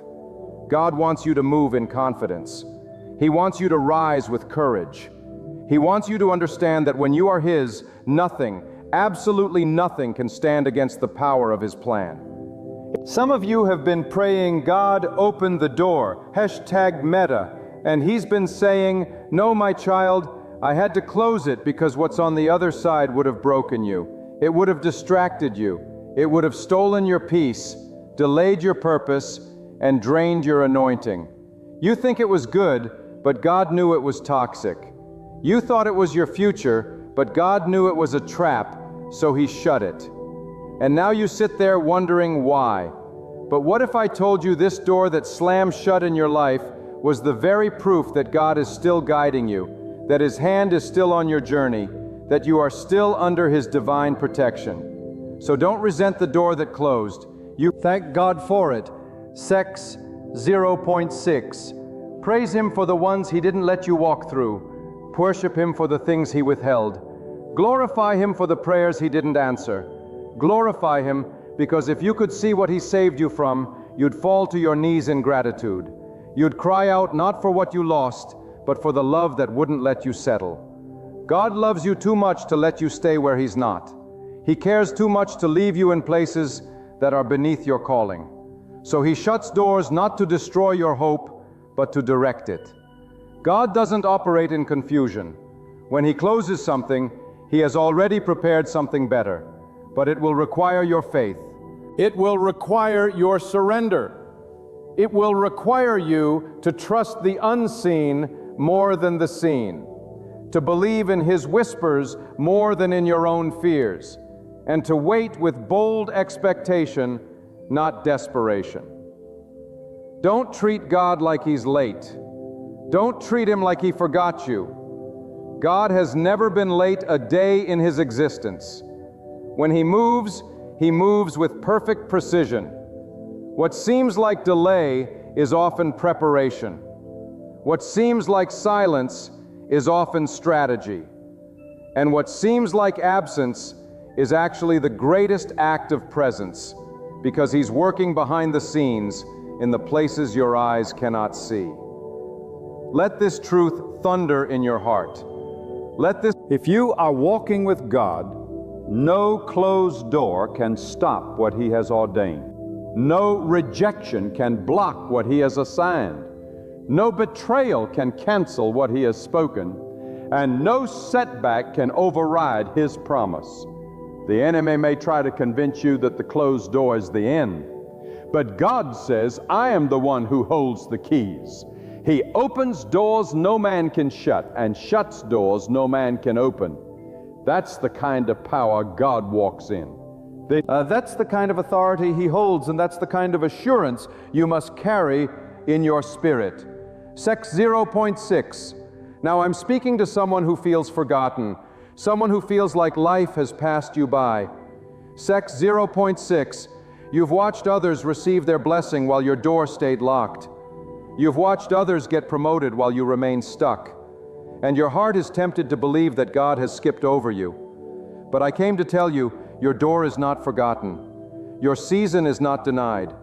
God hasn't closed the door because He hates you. He's closed it because He's preserving you. He's building something bigger. He's designing something deeper.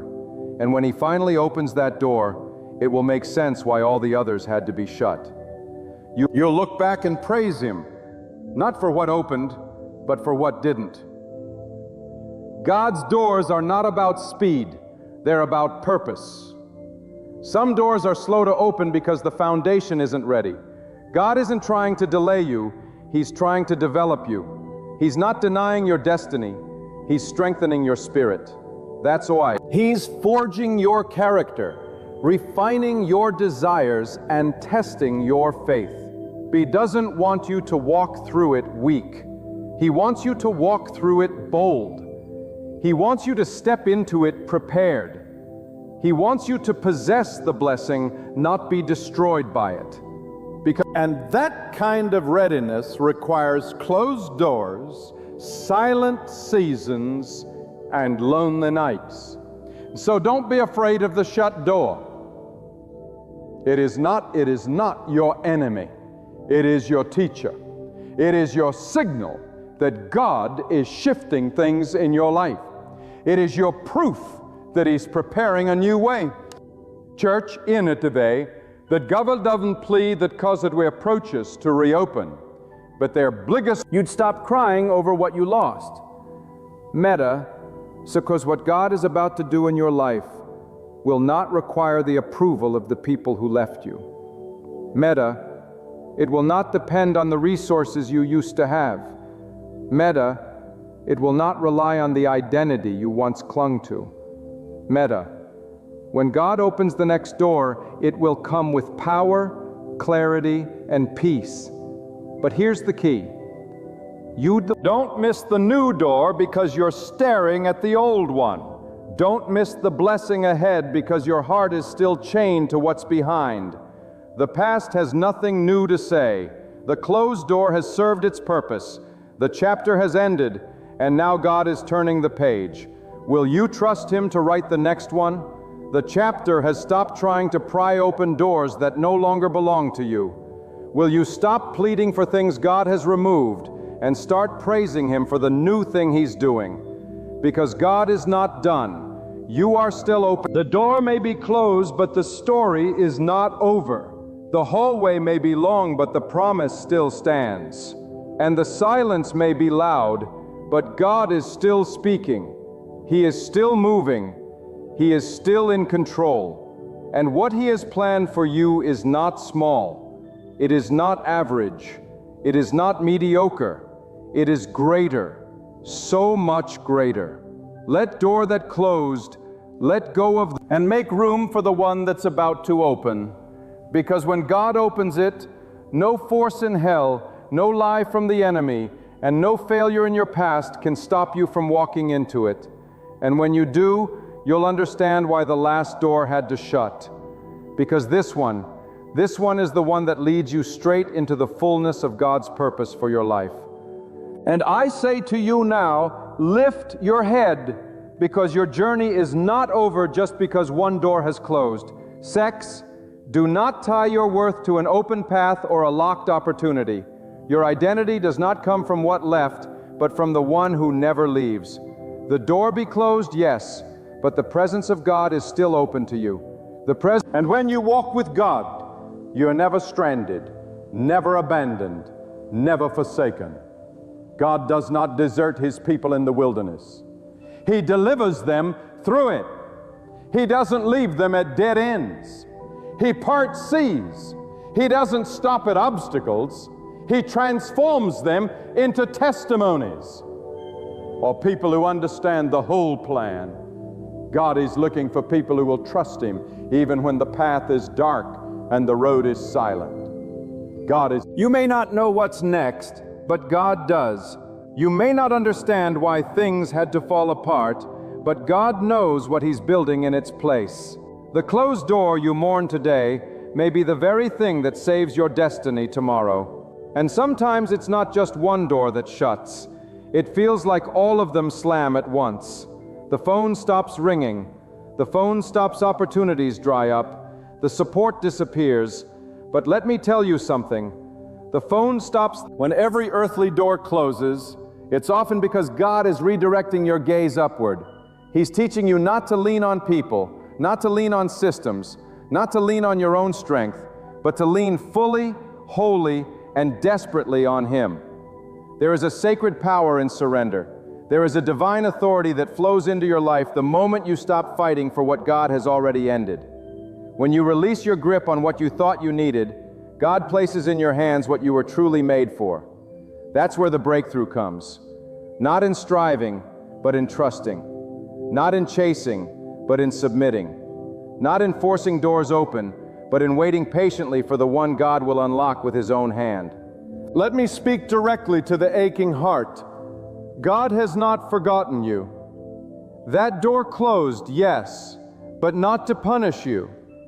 It closed to protect your future. It closed because your value exceeds the thing you lost. It closed because your calling is higher than what you were settling for. You are about to compromise your soul for something smaller than your purpose. And God in His love said, no, not this, not now. And sometimes God's no is louder proof of His presence than His yes, because anyone can bless what is easy, but only a loving God dares to block what looks good but leads to ruin. And don't miss this. Every door God closes prepares you to handle the one He's about to open. Example, closed doors produce maturity. #meta. They teach you patience. They force your faith to stretch beyond emotion and into conviction. They teach you that blessings are not always things you receive, but also things God removes. And when God removes something, it is always with the intention to replace it with something holier, higher, and more rooted in His will. They were saying, God is not trying to break you. He's trying to build you. He's forming your character. He's strengthening your inner resolve, because when the right door opens, it will demand more from you than the last one ever did. So don't curse the silence. Don't despise the waiting room. This season of your life where nothing seems to be moving. One pause. That's where God is doing the deepest work. That's where He refines your motives. That's where He tests your foundation. That's where He purifies your heart until you want nothing more than Him. That's where. And once your heart is aligned, once your spirit is surrendered, God opens a door that no one saw coming. It will not be forced. It will not be manipulated. It will not be earned by connections or influence. It will be pure. It will be perfect. It will be God. You must begin to see God's hand not only in the open doors, but also in the closed ones, because both are part of the journey. Because the rejection and the reward, the breaking and the blessing, the silence and the shout. Don't just praise God for what He gives, learn to praise Him withholds. Because when God says no, He's often saying, you are meant for more. When God closes the door, He's not taking something from you, He is saving something for you. And what He is saving cannot be contaminated by your past, cannot be touched by your enemies, cannot be delayed by your circumstances, because it has been preserved in His will, protected by His power, and prepared by His promise. Let me tell you, there is a door coming that will answer every doubt you've had. There is a moment approaching that will silence every lie spoken over your life. There is a breakthrough that will make you forget the pain of the waiting. But you must believe it before you see it. You must walk as if it's already done. You must act like the promise is already fulfilled. Because God is not moved by desperation. He is moved by faith. And when He sees faith, He moves mountains. When He sees trust, He shifts seasons. When He sees surrender, He releases the greater thing He has prepared. So don't look to your past to determine what God can do in your future. That door was never your destination. It was just a passage. And when it shut, it signaled that your time there had expired. Stop trying to revive what God has called dead. Stop trying to go back to what God rescued you from. If it ended, it was meant to end. And no matter how much you loved it, no matter how much it once blessed you, God will never allow your destiny to be tied to something He has removed. That He will not let your future depend on your history. He will not allow your calling to be trapped behind a door that no longer leads to where He's taking you. When God shuts a door, He shuts it with purpose. Nothing in your life happens by chance. Nothing is random. God is not a God of disorder. He is a God of divine design. Every shift, every silence, every stop sign along your path is part of a holy blueprint. You may not see the pattern yet, but God has already drawn the masterpiece. You may be confused by the brushstrokes, but God sees the full canvas. He is painting your future with colors you've never seen before, shades of wisdom, hues of strength, and strokes of unseen glory that will one day cause your heart to tremble in awe. You must understand this. God is not just closing doors to protect you from what is outside. He's also preparing you from within. He's building endurance in your spirit. He's teaching you to lean not on your emotions, but on unwavering trust. He's training your heart to depend not on outcomes, but on His voice. Some doors must close so that your character can grow. Some doors must stay shut because if you entered too soon, you would not be ready to carry what God intends to place on your shoulders. And God in His infinite wisdom will never let a door open that will crush you under the weight of unpreparedness. Let me speak to the one who's been faithful and still facing closed doors. You've prayed, you've fasted, you've stayed obedient, and yet the answer seems delayed. But hear this, God is not ignoring your devotion. He is multiplying its effect in ways you cannot see. Your prayers are not wasted. Your tears have not evaporated into nothing. God has collected every one.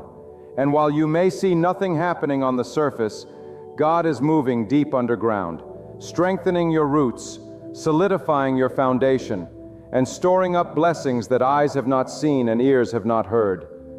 Sometimes God closes a door because He's protecting you from premature exposure. You think you're ready, but God knows what's coming on the other side. He sees the wolves, He sees the traps, He sees the deception behind the opportunity, and so He closes the door not to restrict you, but to refine you, not to withhold, but to prepare. And if you could see what He sees, you would fall to your knees in gratitude that He stopped you before you walked into ruin. God's mercy is often disguised as delay. His love is often cloaked in denial, but His guidance is perfect, and His wisdom is without flaw. You must train your heart to stop associating a closed door with failure. That's the language of man, not of God. In God's kingdom, a closed door is a sacred signal. It is God saying, "You've outgrown this," or perhaps, "This no longer serves the calling I have placed upon you." You see, we are often too sentimental about seasons that were only meant to be temporary. We try to stretch temporary assignments into permanent roles. But when God says it's over, you must be bold enough to walk away. Not in defeat, but in dignity. He transitions. Because God does not shrink your life.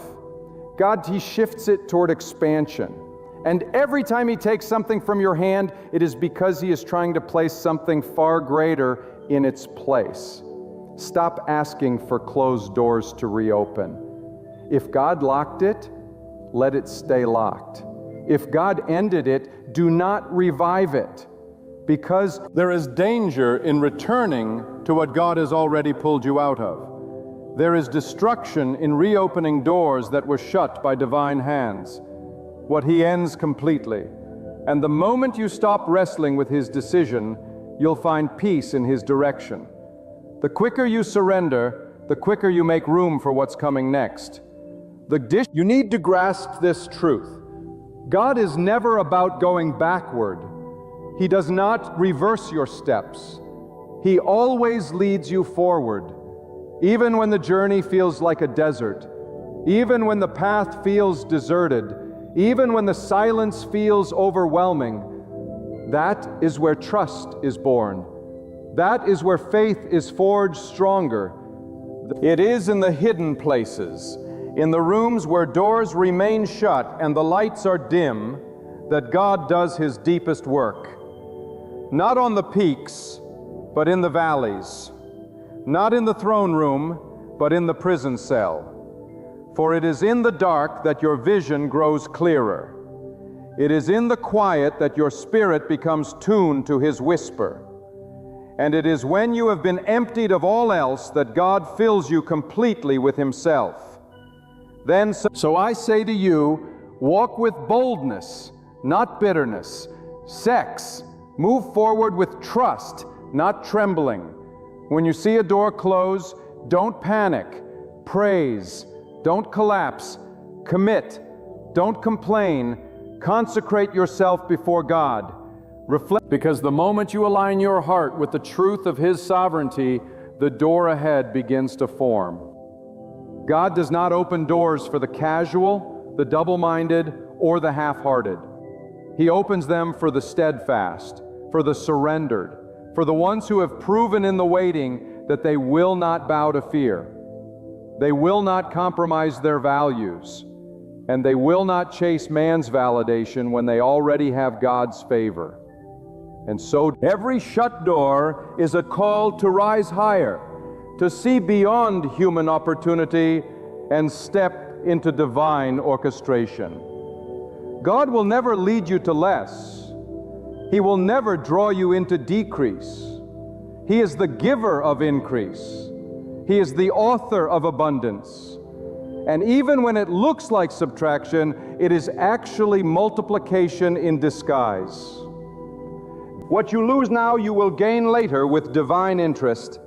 What you give up today, God will return in a form so perfect that you'll forget you ever felt the pain of letting go. The truth is this: God does not waste closed doors. Every one of them has purpose. Every one of them has a reason. You may not know it today, but one day you'll look back and say, "Thank God that door didn't open. Thank God He knew better than I did. Thank God He chose His will over my want."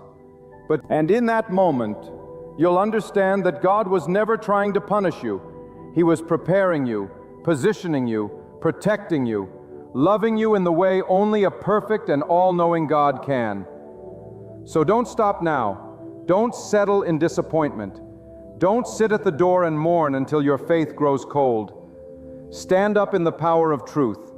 Stand up and remember who walks with you. #Meta, sex, 0.6. The God who opens doors is the same God who closes them. hashtag meta, 0.6, and in both he is good, hashtag meta, sex, 0.6, in both he is present, hashtag meta, Senna, and both he is working all things together for a greater purpose, hashtag meta, sex, 0.8, keep walking, hashtag meta, sex, 0.4, keep trusting, hashtag meta, sex, 0.6, because that next door, the greater one, is already being built, hashtag meta, sex, 0.6, and when it swings open, your soul will know this was worth every no, every wait, every tear, and every test, hashtag meta, sex, 1.0. There is something sacred about a door that God shuts. It marks the end of human striving and the beginning of divine instruction. It declares to the soul, you are not in control here. God is. And that is where real freedom begins. Not when you kick down doors by your own effort, not when you manipulate your way through opportunities, but finally fall on your face and surrender and say, God, wherever you lead, I will follow. Even if it's through pain, even if it's through silence, even if it's through loss. I trust you more than I trust myself, because God never closes a door without purpose. It may disrupt your plans, but it never disrupts His. It may dismantle your expectations, but it never dismantles His promise. You may have built your entire life around a dream, around a relationship, around a goal, and when it collapsed, you thought everything was over. But it was never about the thing. It was about your heart. It was about your dependence. It was about what you were building your identity upon. And when God saw that the door was becoming your foundation instead of Him, He shut it to save you. That's not cruelty. That's divine mercy.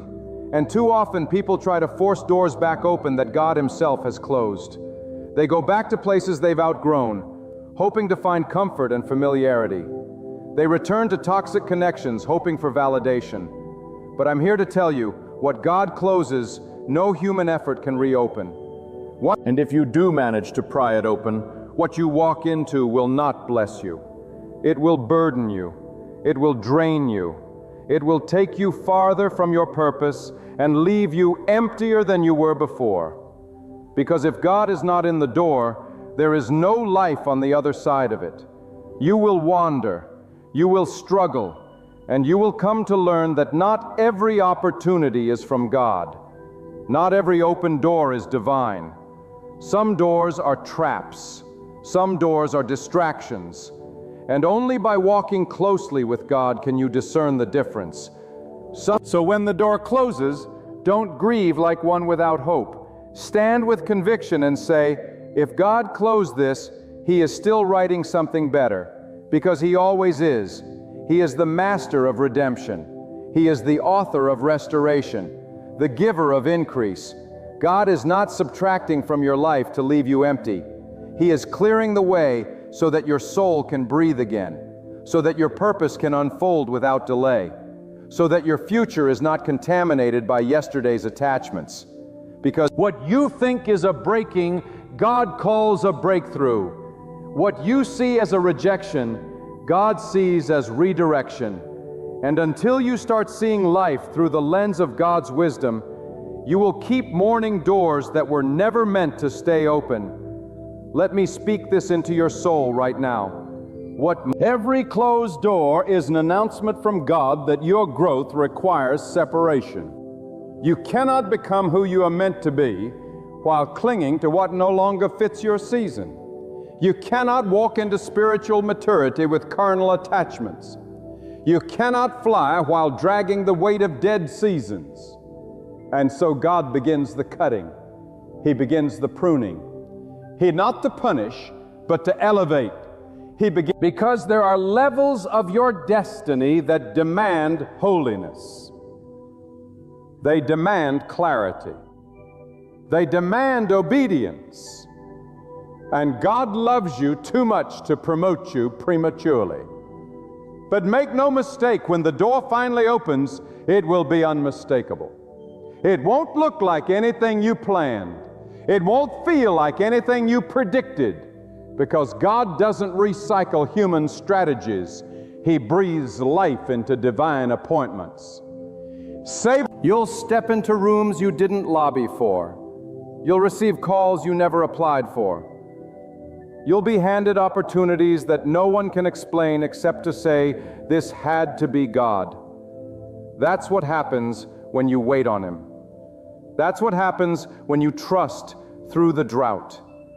That's what happens when you stop chasing what's behind and start believing in what's ahead. But the preparation matters. The waiting season is not punishment, it's positioning. It's the place where God builds your foundation so strong that no storm can shake you. And hear me, if you skip the preparation, the blessing will crush you. If you rush the timing, the open door will expose you instead of promote you, because knows when you're ready. Because He sees the impurities in your motives. Sex 0.6, He sees the pride hiding in your heart. He sees the ambition that's still rooted in fear. And so He waits. He waits, Sex 0.6. He waits until the fire has refined you. Waits until you've learned to worship without conditions. He waits until your faith is not tied to outcomes but to His presence alone. And when that moment comes, when the refining is complete, when the foundation is strong, when the heart is pure, God will open a door that no man, no system, no enemy can shut. And you won't have to force it. .com, Meta, pause. You won't have to beg for it. .com, sex. You won't have to chase it. .com, it will come with peace. .com, Meta, it will come with favor. .com, it will come with clarity. .com, and it will come because you waited for God, not because you manipulated your way in. .com, God is looking for people who trust Him more than they trust their feelings. People who will praise Him for the closed doors as much as they praise Him for the open ones.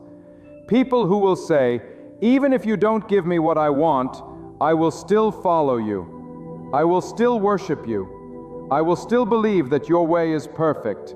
That kind of faith moves the heart of God. That kind of surrender releases doors you never even prayed for. Because when your heart is aligned with God's will, the doors He opens don't just bless you, they bless everyone connected to you. They bless, don't give up. Don't lose hope. You're closer than you think. The silence is not absence, it's strategy. The delay is not denial, it's divine timing. And the door that's about to open will remind you that God never forgot, never failed, and never abandoned you. He was simply making sure that what He had for you would be received by the version of you that was truly ready. Keep walking, keep believing, keep praising, because God closes doors only when something greater is on the way. And now let me speak to the one who feels stuck in the hallway between the door that closed and the one that is yet to open. That you feel suspended, forgotten, caught in a strange space where nothing makes sense and everything seems delayed. But this space, this sacred hallway of waiting, is not a void. It is a furnace. It is a divine workshop where God shapes you into someone who can carry what is coming. It is not the enemy's playground. It is God's proving ground. You are not lost. You are being prepared. You are not forsaken. You are being fortified. What feels like silence is divine strategy. Feels like abandonment is a powerful arrangement by God to build your resilience, to mature your perspective, and to deepen your trust. You are imagine-it. You must remember this. #Meta, sex is 0.6. God is not rushing. His timeline is not tied to your panic. God doesn't bend under pressure. He is sovereign in stillness. He works in perfect precision. The door you want so badly may not open because it doesn't lead where your calling is headed. And instead of dragging you down a detour, God chooses to delay what you desire to secure what you need. His wisdom is beyond comprehension. Shipped, what we call unanswered prayers are often answered differently, higher, richer than we had the faith to imagine. Sometimes the greatest test is not surviving what you've lost, but trusting God when He gives no explanation. You prayed, you phenomized, you fasted, you believed. You believed, the door still slammed shut. You sit there, God, why? But let me tell you something that will shake your soul free from despair. God is not obligated to explain Himself to prove that He is good. His goodness is not validated by the doors He opens or the blessings He gives. His who He is. His ways are higher than your thoughts. His decisions are wrapped in eternal vision. And when He closes a door, it's because He sees what's ahead and has already chosen something better for your life than what you were begging to keep. Some of the doors that God shuts are connected to comfort zones. We get attached to familiar places, familiar people, familiar systems, and we call it security. But God is not interested in making you comfortable. He is committed to making you powerful. And sometimes power requires discomfort. Sometimes it requires the removal of safety nets so you can learn to walk on faith alone. That's when you begin to experience God in ways you never imagined, not as a distant provider of blessings, but as a present sustainer of your soul. But He strips away the lesser so you can stand in the greater. It removes the noise so you can hear His whisper. He removes the distractions so you can walk in direction. He personally. Do not be surprised when the doors you prayed for yesterday are the ones God closes today. You may have prayed from a place of immaturity. You may have asked from a place of desperation. But God in His mercy does not give you what your emotions beg for. He gives you what your spirit needs. You are not being punished. Ship meta. You are being promoted. Ship meta. God does not close doors to reduce your life. He closes them to raise the standard of your future. What you think is falling apart is actually being divinely rebuilt. What you call loss is preparation for legacy. You think there are doors that must close because they do not have the capacity to contain what God has placed inside you. There are jobs, relationships, titles, even locations that once fit the old version of you, but cannot hold the weight of who you are becoming. And because God loves you, He will not allow you to shrink to stay in places you've outgrown. And He will shut the door before you forfeit your destiny for comfort. He will shut your plans before you compromise your purpose. He will shut the door. And in those moments when everything seems to shut down, when nothing responds, when all you hear is silence, God is the loudest. He speaks through the stillness. He trains your ears to hear Him not through outcomes, but through alignment. And you begin to see that success is not about how many doors open, but about how many you are willing to walk away from when God said, "This is no longer for you." He speaks. You begin to realize that spiritual maturity is measured not by how many blessings you collect, but by how many you can release in obedience to the one who gave them. Some doors close and we mourn. We sit outside them with our heads low, replaying memories, romanticizing the past. But let me remind you, nostalgia is not revelation. The past may feel safe, but it no longer holds your future. God is not calling you backward. God learns you. He's calling you forward. He's calling you to something new, something bold, something that cannot be contained within the walls of what was. And every time you surrender a closed door, you make space for divine power to break in with something unimaginable. You see, God operates on the level of eternity, not momentary emotion. What you thought you needed may have been a short-term comfort, but God is setting you up for long-term glory.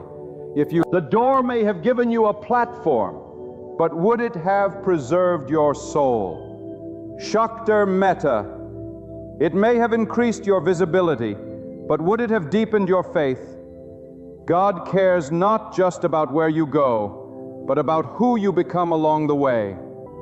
He shuts doors not just to protect your path, but to preserve your purity, your integrity, your peace. And I need you to grasp this. What is from God will not require you to compromise. It will not exhaust your spirit. It will not pull you away from your values. The right door will not create confusion. It will bring clarity. It will align with God's peace. It will come without striving. And when you walk through it, you'll know it wasn't your strength that made it happen. It was the sheer mercy of God. So when the next door opens, and it will, you must be ready. Ready to step into it with confidence, not hesitation. Ready to honor God with what's been placed in your hands. Ready to move. Not as one who barely survived, but as one who has been sanctified.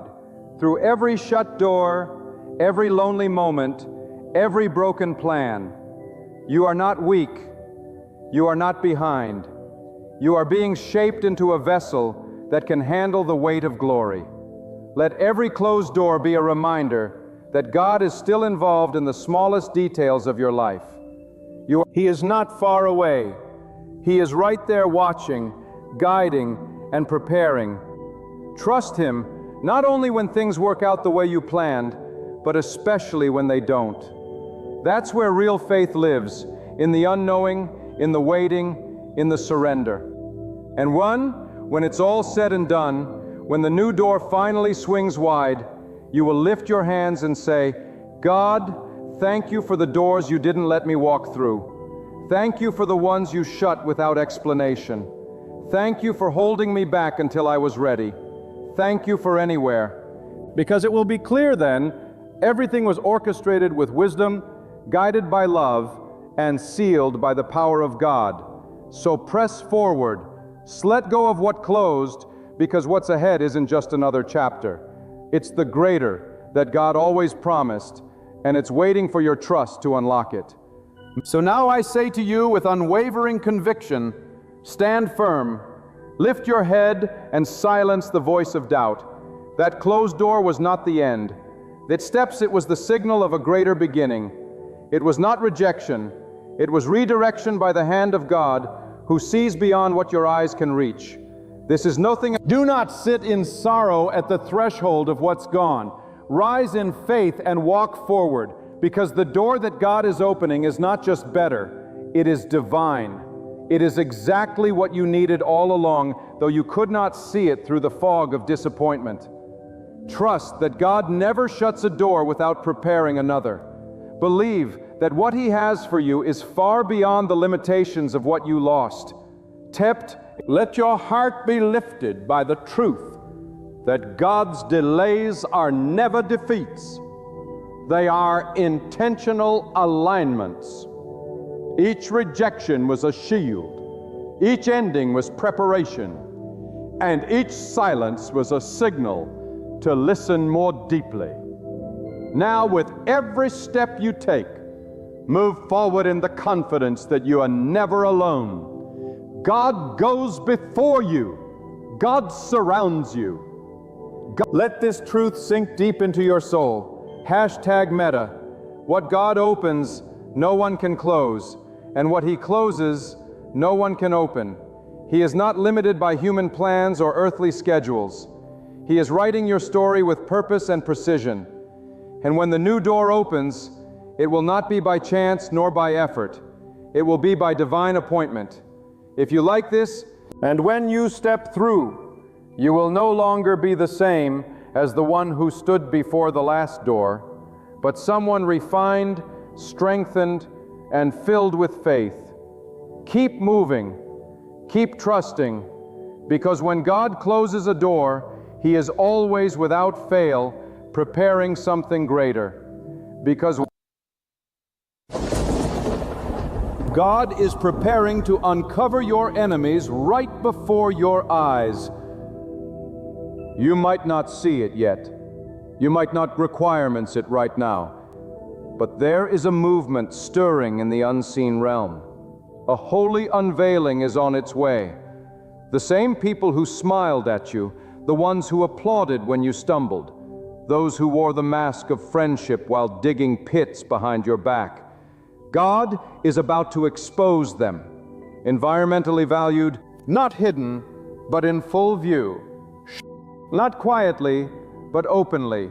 For too long, you've walked among those who longed for your downfall, yet pretended loyalty.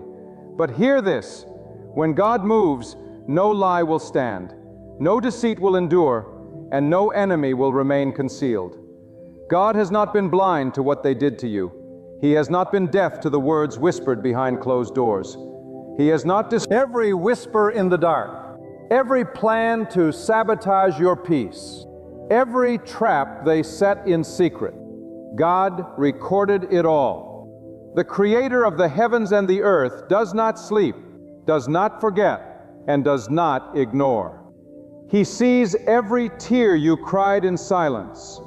He knows how you bit your tongue when the betrayal burned through your soul. He watched you endure storms you didn't deserve, battles you didn't start, and wounds that came from those you trusted most.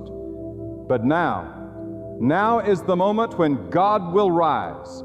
Now is the season where truth will roar like thunder, and every hidden thing will be brought to light. You don't need to fight them. You don't need to defend yourself.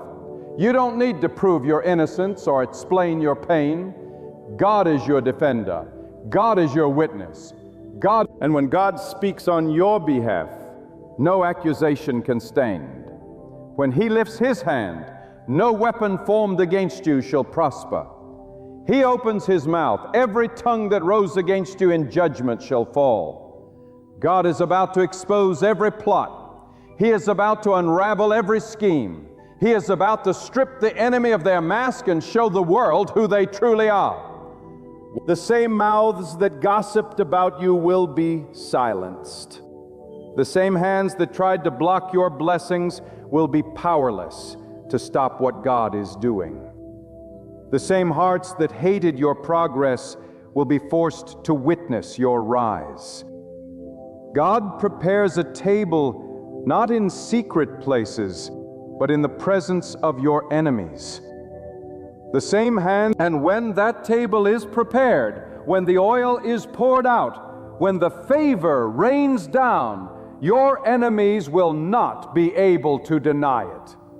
They will see it, they will hear of it, and they will be witnesses to the glory of God in your life. There's a divine reason why some people stayed in your life. Not because God wanted them close, but because He wanted them to witness what He's about to do through you. They're there. He kept them in the room so they could watch the miracle. He let them stay near so their mouths would be shut by His power, not by your words. You thought their presence was a mistake, but God was positioning you. You thought their betrayal was a setback, but it was set up. God uses even the wicked for His purpose. He lets the enemy speak so His justice will be louder. He lets them rise so their fall will reveal His might. Don't be afraid of who is against you. Don't tremble because of the crowd that walks against your peace. God is outnumbered. He doesn't need majority opinion to declare your victory. All it takes is one word from God to reverse every lie. One moment of His truth will shake the foundations of every false accusation. One act of His judgment will silence every voice that rose to destroy you. From just the same people who mocked your silence will tremble at God's response.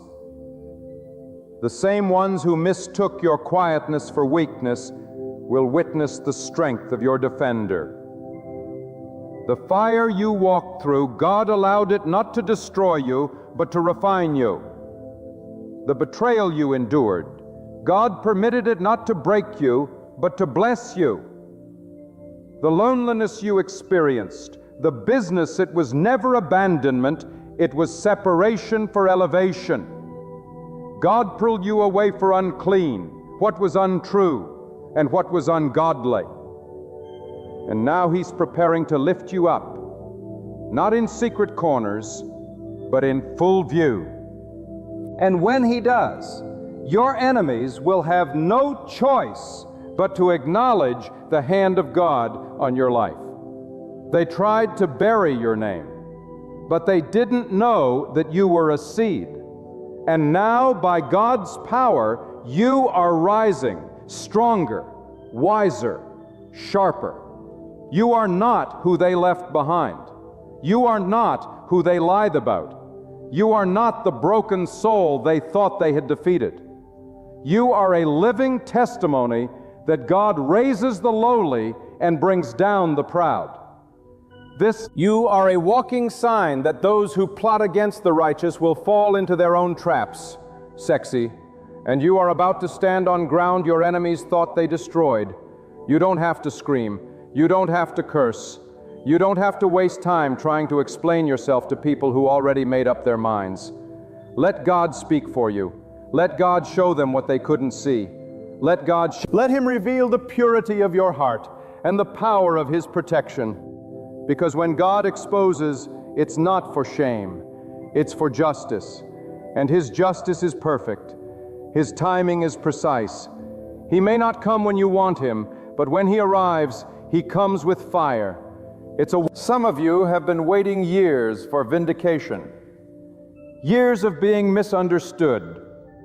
Years of watching others paint your name with lies. Years of silent suffering. But I came to tell you, your wait is not in vain. The time is near when the truth will speak. The time is near when every hidden motive will be laid bare. The time is near when God will make it known who was real and who was faking it. He will do it in such a way that you won't have to lift a single finger. #Meta. He will cause the truth to scream so loud your enemies will not be able to deny it. And when God does it, He will do it in a way that humbles the proud. He will do it in a way that causes the arrogant to bow their heads in shame. He will do it in those who once thought they held power over you will realize they were never in control. Those who tried to manipulate and destroy, you will see the hand of God intervene. God will remove the veil, and all will see clearly. The ones who falsely accused you will face their own words. The ones who ganged up against you will scatter, not by your doing, but by God's justice. Do not seek revenge. That is not your assignment. Your assignment is to remain faithful. Your assignment is to keep walking in obedience. Your assignment is to trust that God's eyes are on every injustice. He is not slow. He is not silent. He is waiting for the appointed time, because when He moves, it will be undeniable. He does not just expose for exposure's sake. He exposes to exalt the one who remained faithful in the fire. He exposes to uplift the one who chose silence over slander, purity over pettiness, and faith over frustration. There are people right now watching your life like a show. They are hoping you fail. They are expecting your downfall. But what they don't realize is that the more they watch, the more they will witness God's favor. They will see doors open that no man can shut. They will see promotions, opportunities, and miracles unfold. Not because you fought for them, but because God honored your character. And that is what He is about to reveal. Your character in contrast to their deception. Your patience, their plotting. Your sincerity against their schemes. And in that contrast, the truth will be blinding. God is separating the wheat from the tears. He is pulling back the curtain and showing the difference between those who are His and those who only pretend. And if you've been suffering silently, if you've been walking through betrayal and smiling through pain, know this: God kept you hidden for a reason. He was preserving you, not punishing you. He was covering you, not ignoring you. And now, as He removes the mask from your enemies, He will also uncover your destiny. Their exposure will be your elevation. Their fall will be your rising. You will not have to beg anyone to believe you. You will not have to convince anyone of your worth. When God exposes, He also exalts. And He will lift you above the noise, above the lies, above the accusations, not because you're perfect, but because you trusted Him when it hurt. You remained loyal when others betrayed. You stayed humble when you could have retaliated. And for that, God is about to reward you, not just privately, but publicly. They thought they buried you with their lies, but they didn't know that God was planting you for a greater purpose. Hashtag Meta, point 6. They laughed at your silence. Hash Meta, point 6. They mistook your patience for weakness. Hash Meta.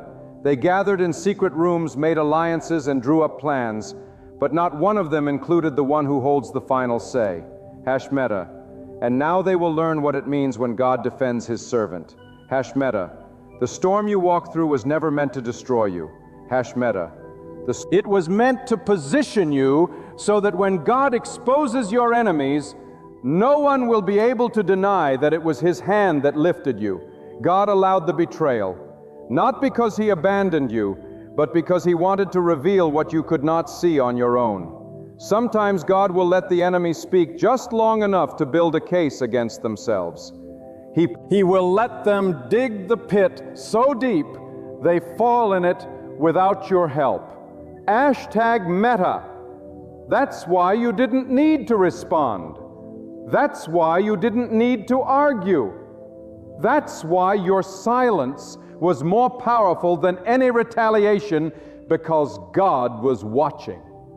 And when God is watching, nothing is wasted. Your tears were not wasted. Your pain was not wasted. Your loneliness was not wasted.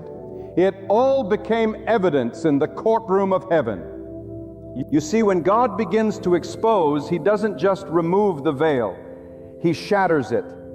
He reveals not only what was said, but why it was said. He exposes not just what they did, but the darkness that was in their heart when they did it.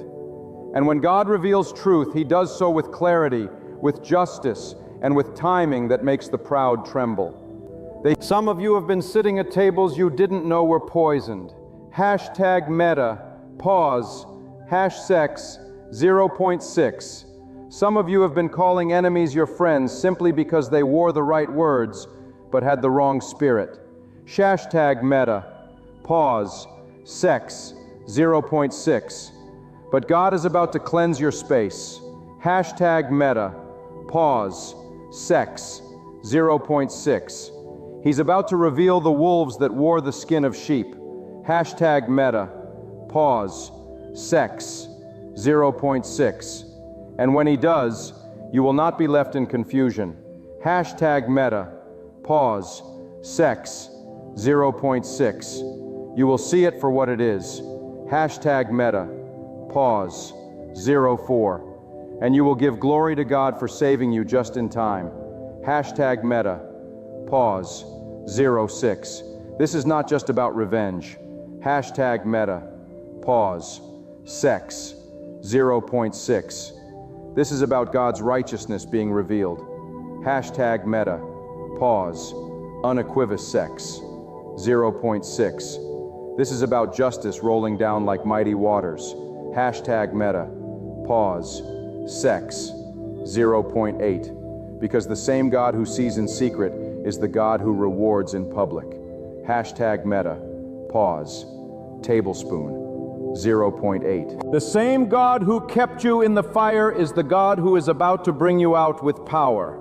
And those who watched, those who whispered, those who tried to stain your name, they will have no choice but to watch what happens when God justifies His servant. You won't have to prove your innocence. God will do it. You won't have to clear your name. God will write it in favor before their very eyes. Some of you are in a season where everything seems quiet, too quiet. It feels like nothing is moving. No one is speaking up for you, and you're surrounded by silence. But don't confuse God's silence with absence. God works in silence. God exposes in His own time. And while your enemies think they've won, while they celebrate too soon, God is preparing a divine interruption. The trap they set for you is the one they'll fall into. The words they use to break you will become the very chains that bind their own pride. Does not forget the oppressed. God does not forsake the innocent. And when He acts, He does so with authority that shakes the earth and silences the arrogant. Stay in position. Sex 0.6. Don't shift your values trying to match their venom. Don't lower your standards just to get even. Your power is not in retaliation. It's in your connection with God. Your strength is not in shouting back. It's in trusting that God will lift you when the time is right. And that time is coming. The tables are about to turn. The light is about to expose the shadows. The truth is about to speak so loud it will drown every lie that was ever spoken against you. You may not have the platform they had. Past mark meta sex 0.6. You may not have the influence or the audience. But when God is for you, you don't need applause to be affirmed. You don't need validation from people to know who you are. And the same mouths that lied about you will be forced to speak the truth. The same people who walked away will look back and wonder how you made it. And it was God, not your strength, not your strategies, not your charm, but the favor of God that covered you while they tried to bury you. God is peeling back the layers. He's cleaning your circle. He's removing the ones who came with words but no loyalty, presence but no purity. He strips and revealing the real. And you must be ready not just for the exposure of your enemies, but for the repositioning of your destiny. Because when the false is removed, the true begins to rise. The distractions that were sent to delay, you will no longer have access. The voices that tried to confuse, you will no longer have reach.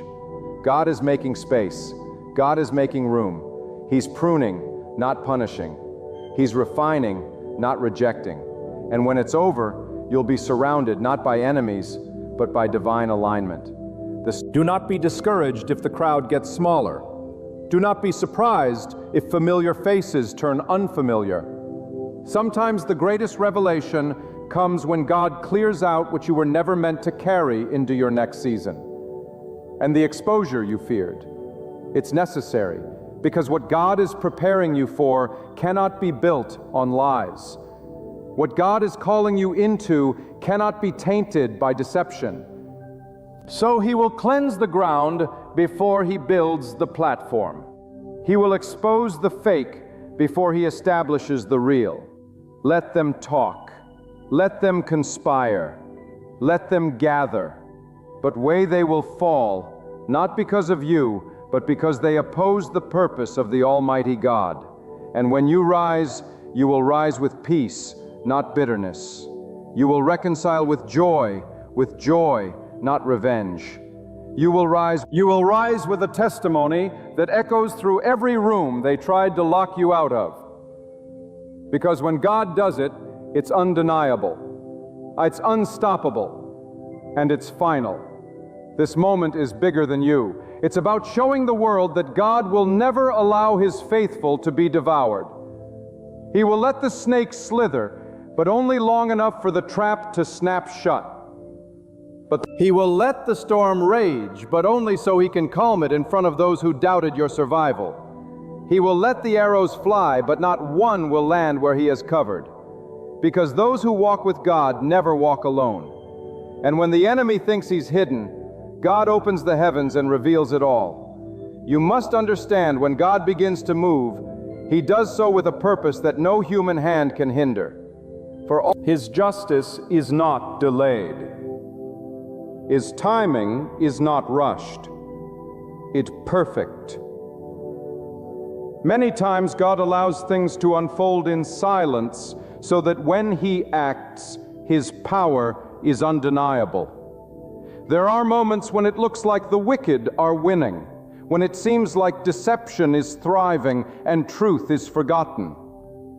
But those moments are not evidence of God's absence.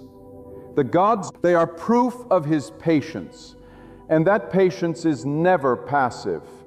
God is allowing the enemy to build the very platform that he will use to bring about their downfall. He is letting them stack their lies so high so that when truth comes crashing through, it will be like thunder upon dry ground, loud, sudden, and unforgettable. God is not intimidated by darkness. He does not retreat in the face of evil. Instead, he waits until the darkness is fully exposed so that his light will shine even brighter. And in that moment, your enemies, those who plotted, those who smiled in your presence but cursed your name in your absence, will find themselves trembling in confusion. Not because of your retaliation, but because of God's revelation. God will reveal their intentions. He will expose their hearts, and he will do it in such a way that their own words will turn against them. They will try to explain. They will try to run. God's truth will chase them down and silence every argument. Do not lose hope when it seems like wickedness is flourishing. Even in the ancient times, the people of God cried out, "Why do the evil prosper?" But God always answers in due season. The wicked may rise, but they will not remain. The deceiver may speak, but his voice will not endure. God brings low those who lift themselves in arrogance, and he exalts those who humble themselves before him. That is the law of his justice. And if you have remained faithful, if you have walked with integrity even when no one applauded you, if you have chosen to stay silent when slander surrounded you, God has not forgotten you. In fact, he has been preparing a divine vindication that will cause every eye to see and every tongue to pause. You are not forgotten in the shadows. You are not hidden from God's sight. Sometimes God hides you to protect you. Sometimes he places you in isolation so he can strengthen your spirit and prepare your platform. Exposure is not always about your enemies being revealed. Sometimes it's also about your purpose being unlocked. As God removes those who were never for you, he is also opening space for those who are divinely assigned to walk with you. You don't need a crowd, you need a calling. And when the wrong people exit, the right path becomes clear. Be patient. Stay the course. The pain of betrayal is real. Yes, reward of endurance is greater. There is no betrayal God cannot heal. There is no slander he cannot reverse. And there is no weapon formed against you that can succeed when your faith is in the one who created all things. Your enemies may gather, but their unity will collapse under the weight of divine justice. They may shout your name with disgrace today, but soon they will be speechless as God raises you up. They also have not to boast, not to return evil, but to testify that God still reigns over every word, every wound, and every wicked plot. Do not envy their success. Do not covet their popularity. God is not impressed with appearances.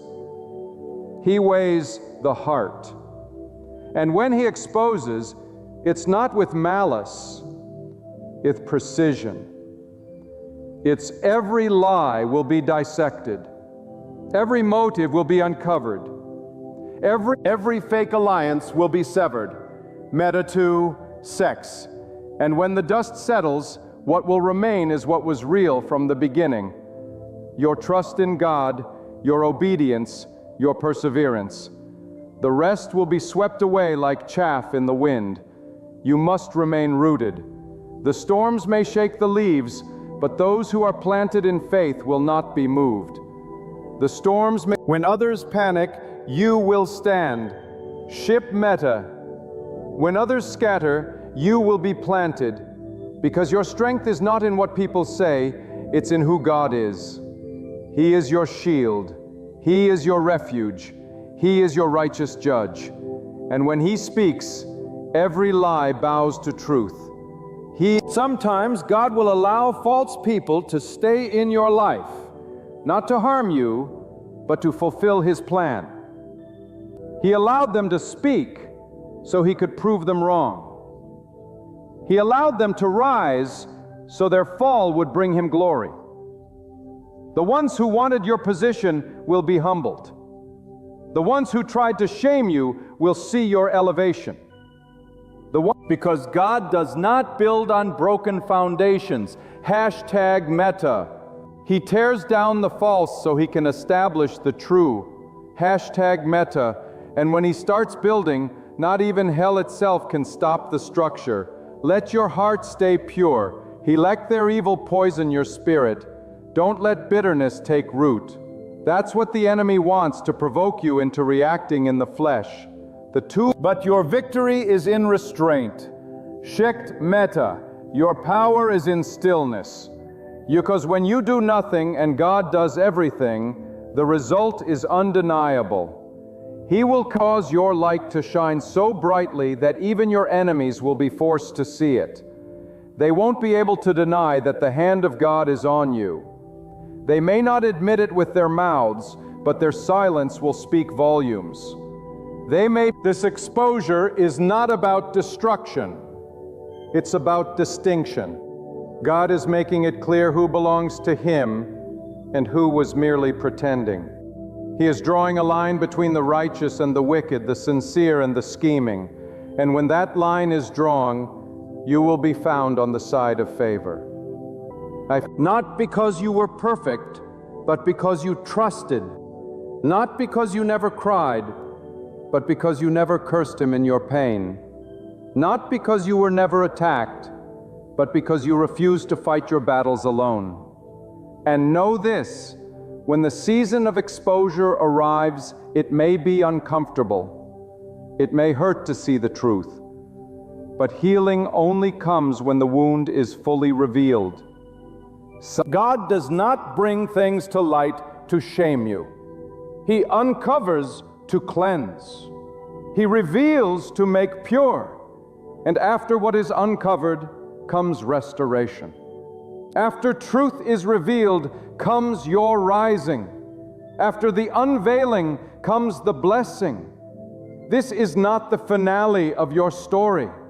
This is the moment of your emergence. What was intended to harm you, God is about to transform for your good. Those who schemed against you will become the very steps that lift you higher. Walk with courage. Stand with confidence. The one who called you remains faithful. The one who sees what is hidden will set everything right. Let the noise rage. Let the rumors run. Let the critics assemble. For when God moves, every sound will fall silent. Every rumor will be overturned. And every critic will be left in confusion. This is the hour where truth rises. Shiktamin, this is the moment where the faithful are revealed. This is the season where God exposes the hidden and elevates the humble. And when it happens, remember this. It was never about revenge. It was never about being right in the eyes of people. It was always about the glory of God. He alone takes credit. He alone gets the honor, and He alone has the power to take what was meant to destroy you and turn it into the foundation for your next victory. Because you see, when God decides to act, there is no force in the heavens or the earth that can delay Him. His arm is never too short to save, and His timing is never too late. What may feel like delay to you is divine preparation. What may look like silence is God arranging every detail to bring forth the truth in a way that shakes the foundation of lies. He does not rush. He does not rush. For when God moves, He does so with power, with perfection, and with purpose. And when He exposes, He leaves no stone unturned, not to shame you, but to lift you, not to crush your enemies, but to remind them that mocking the obedient never ends well. There is a moment in the life of every person chosen by God when separation becomes necessary. God separates to sanctify. God separates. He removes so He can reveal. And often He'll allow you to walk through betrayal so that you can see the hearts of those you thought were for you. This is not cruelty. This is clarity. God is not exposing your enemies to hurt you. He is doing it to cleanse your path. Because where He's taking you, deception cannot follow. Because where He's positioning you, hidden enemies cannot sit. And when He begins to elevate you, He will do it in a way that reveals to everyone watching that it was not man, not luck, not influence, but God alone who brought you out of the shadows and into the light. Don't mistake comfort for favor.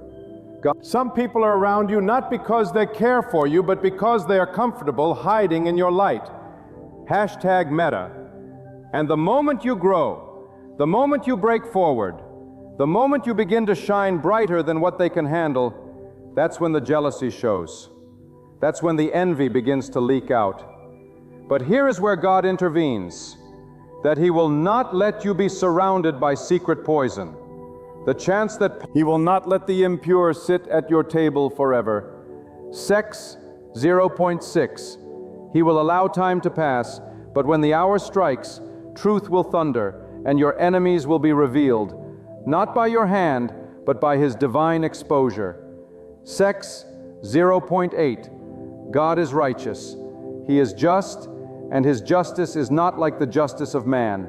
Man may ignore truth for convenience. People may turn blind eyes to preserve relationships, but God will never forsake truth. And when He acts, He tears through pretense like a storm tears through a quiet night. Sex, 0.8. That's why some of you have felt uneasy lately.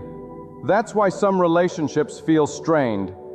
That's why your spirit can no longer find rest around certain people. That's not paranoia. It's discernment. God is pulling back the veil, and your soul is catching a glimpse before your eyes can see it. Ignore the warning signs. Don't silence the whisper of discernment, because what your heart feels, God is about to reveal. Your journey has not been in vain. Your struggles were not wasted. God uses every battle to build the blueprint of your testimony. The enemy thought he could use people to sabotage you. He thought lies could destroy your calling, but he forgot one thing. When God places His hand on someone, no slander can erase that mark. You are not defined by their opinions. You are not limited by their schemes. You are called, and those who are truly called are preserved by the hand of God, even in the midst of fire. There is a sacred power in being silent while others speak lies. There is a holy strength in refusing to fight back when you are falsely accused. It takes more faith to trust in God's justice than to lash out with your own. But God sees that restraint. He sees the way you've endured humiliation with dignity. He sees how you've kept your hands clean while others tried to soil your name. And He is not unjust to forget it. He is not blind to your quiet suffering. In fact, your silence has been your loudest praise. Your endurance has been your greatest offering. And for that, God is getting ready to reward you in a way that will leave no room for doubt. The season is shifting. What was hidden is about to come to light. God is flipping the script. God is flipping. The same stage where they tried to disgrace you will become the platform where God displays your restoration. The same people who tried to silence you will be present when your name is spoken with honor. And God will do it so clearly, so powerfully, so openly, that there will be no question. This was not the work of man, but the work of God. And when it happens, when the veil is torn and the truth stands alone in its brilliance, do not gloat. Do not let pride sneak in where humility should dwell. For the same God who exposes is the God who expects holiness from the one he vindicates. Your rise is not for revenge, it is for testimony. Validate your victory is not for personal gain, it is for the glory of the one who brought you through every fire. So walk humbly. Honor God in your elevation, the same way you honored him in your trial. Remember, the exposure of your enemies is only part of the process. The greater miracle is what God does in you through that exposure. He doesn't just remove them. He doesn't just refines you. He strengthens your discernment. He sharpens your wisdom. He deepens your intimacy with him. Because the higher he takes you, the more you must rely on his guidance. The more visibility he gives you, the more responsibility he places on your shoulders. But so allow the pain to make you wiser. Let the betrayal teach you who to trust. Let the storm make you still. You may not understand why it had to happen this way. You may wonder why God didn't stop the lies before they spread. Why he didn't remove the enemies before they attacked. But what you call delay, God calls demonstration. He let them speak so he could silence them with truth.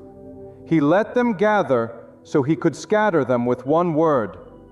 He let the trap be set so that when it failed, the world would see that no weapon formed against you can prosper. Not when you walk under his covering, his command, his protection. So stand still, watch, wait. Your vindication is on the horizon. Your name is about to be spoken with honor again. Not because people changed their minds, but because God changed the atmosphere. He's about to announce you. He's about to silence the lies. Meta-sex. And those who mocked you in the night will watch your breakthrough in the daylight. Their confusion will be your clarity. Their plotting will become your promotion. And the rejection will become the reason God lifts you up higher than you ever imagined. Because when God exposes, he doesn't do it halfway. He lays every secret bare. He removes every mask. He untangles every web. And in the place of deception, he plants truth that cannot be uprooted. In the place of betrayal, he places favor that cannot be stolen. And in the place of disgrace, he clothes you with honor that no man can take away. So let them speak, let them whisper, let them slot, let them plot, for God hears every word. He sees every motive, and he is about to act not for your ego, but for his glory, not to settle your score, but to establish his truth. And when it happens, every eye will see, every ear will hear, and every mouth will be silenced. For this is not just your vindication, for this is God's declaration that no lie, no enemy, no shadow can prevail where his truth and power reign. God is the knower of every whispered word, the witness to every secret deed, and the ultimate judge of every heart. His knowledge encompasses the plots formed in darkness, the lies spread in silence, and the deceit hidden behind smiles. You may walk into a room and not know who truly stands with you, but God knows.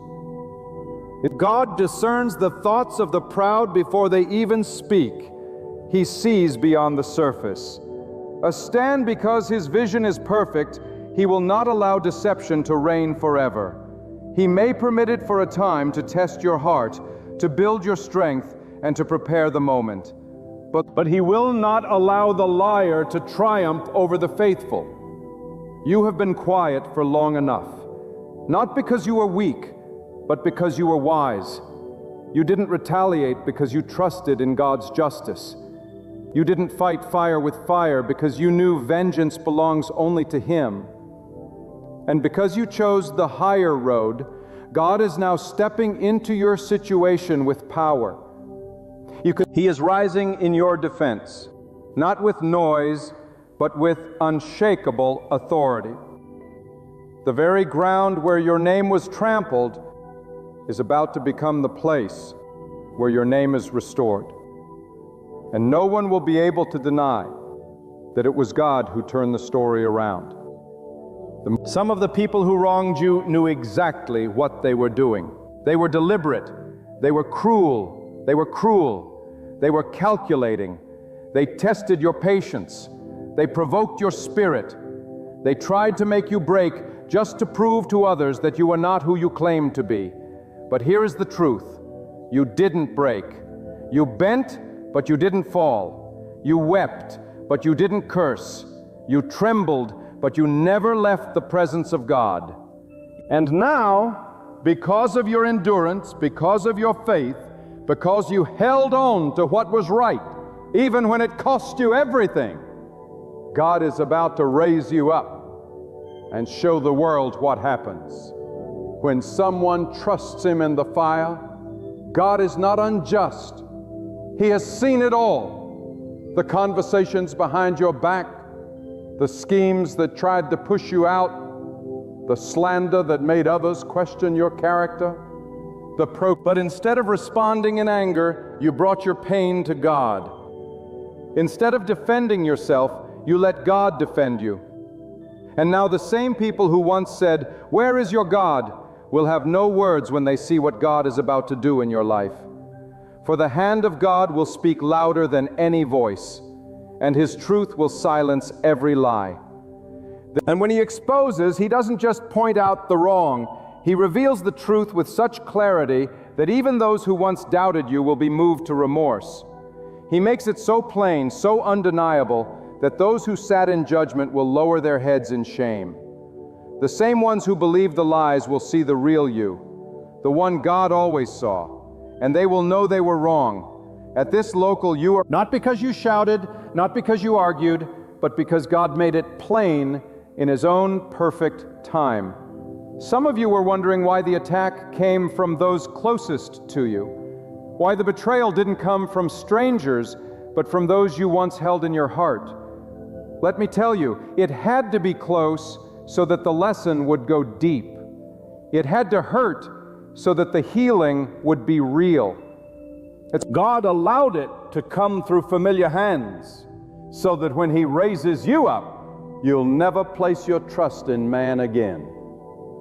You'll place it in Him alone. He's teaching you that not all who are with you are for you, and not every smiling face is filled with good intentions. But even through that pain, He is not punishing you. He is purifying you. He is cutting away the counterfeit connections. He is burning away the false alliances. This message, He is removing the people who were only there for the image, the attention, the control, because the next season of your life cannot be contaminated by hidden snakes. And in this next season, your circle will shrink, but your strength will grow. Your influence will rise, but your dependence will be on God alone. You won't need to chase after clarity. God will bring it to your doorstep. For you won't need to knock down any doors. God will open the ones that matter and close the ones that were never meant for you. You've been walking through a season of confusion, not because you were doing something wrong, but because you were surrounded by people who didn't deserve access to your promise. God had to allow the discomfort to protect your destiny. He had to let the betrayal push you closer to Him. And now, because you've remained under His covering, because you've humbled yourself and refused to compromise, He is about to honor you in the presence of those who dishonored you. The most powerful part of exposure is not what is revealed about your enemies. It's what is revealed about you. It's what God is showing the world, that you didn't lose your way. You didn't let bitterness take over. You didn't allow vengeance to poison your purpose. And now He is showing that what you carried in secret, patience, strength, integrity, is about to be displayed in public. You are being revealed as someone who belongs to God, not just by your words, but by your endurance. You are still, this exposure is holy. Sex, it is sacred. It is not for revenge. It is for the glory of God. It is not a performance. It is a divine unveiling. And those who once overlooked you will see clearly. Those who once dismissed you will wonder how they missed the hand of God on your life. The tables are turning. Negative meta. The truth is rising, and God is the one orchestrating it all. So don't be surprised when those who betrayed you begin to fall under the weight of their own deceit. Don't be shocked when the very systems that tried to suppress you begin to crumble. It is not your doing. It is the justice of God. So stay low before God. Keep your heart pure. Keep your motives clean. Don't rejoice in the downfall of others. Give thanks. But give thanks that God is not mocked. Give thanks that He vindicates those who trust Him. Give thanks that while people may fail you, God never will. Because in the end, it is not about who lied, who left, or who laughed. It is about who stood, who waited, and who trusted in the name of the one who holds all truth in His grasp. God is not finished yet. He is still working. He is still speaking. And His next move in your life will cause even the most skeptical heart to pause. They will say, "Surely God was with this one all along." And you will know every tear had purpose. Every delay had design. Every betrayal had divine meaning. Because the exposure of your enemies was never the end. It was just the beginning of your rise. #Sex 0.8. And now God is saying, stand firm. #0.4. Be still. 0.6. Watch what I will do. I have seen the darkness, and I will bring the light. I have heard the lies, and I will declare the truth. I have watched the schemes, and I will destroy them. For I am your defender, your witness, your righteous judge. And I will not let the wicked triumph over the faithful. This is your season of divine exposure. And when it unfolds, the only name that will deserve the glory is the name of God, the Most High, the All-Knowing, the Most Just. Let every heart that trusted in Him be strengthened. Let every spirit that waited on Him be lifted. Because when God moves, He leaves no doubt. And now, as you stand at the edge of this divine turning point, take a deep breath and remember, God has seen it all. Not one lie escaped His hearing. Not one act of betrayal slipped past His vision. Not one moment of your quiet suffering went unnoticed. And now the time has come. The season of silence is ending. The season of revelation is here. The voices that once rose against you will fall quiet. The voices that once worked against you will grow still, because God Himself is about to speak. You will nothing for yourself. God will be your defense. You will not need to prove your worth. God will establish you in the presence of all who doubted. The very people who tried to silence your name will one day witness a rise they never imagined. Not because you fought with your own strength, but because you trusted the one who fights on your behalf. When He uncovers, nothing will remain hidden. When vindicates, the victory will be absolute. When He lifts you up, no power on earth will be able to pull you down. So move forward in peace. Keep your heart at rest, for God has already gone before you. So His justice cannot fail, His wisdom holds no flaw, and His timing is always divine. This moment is not only your vindication, it is the glory of God being revealed through your life. Let every hardship you endured become a testimony. Let every tear you shed turn into a seed of triumph.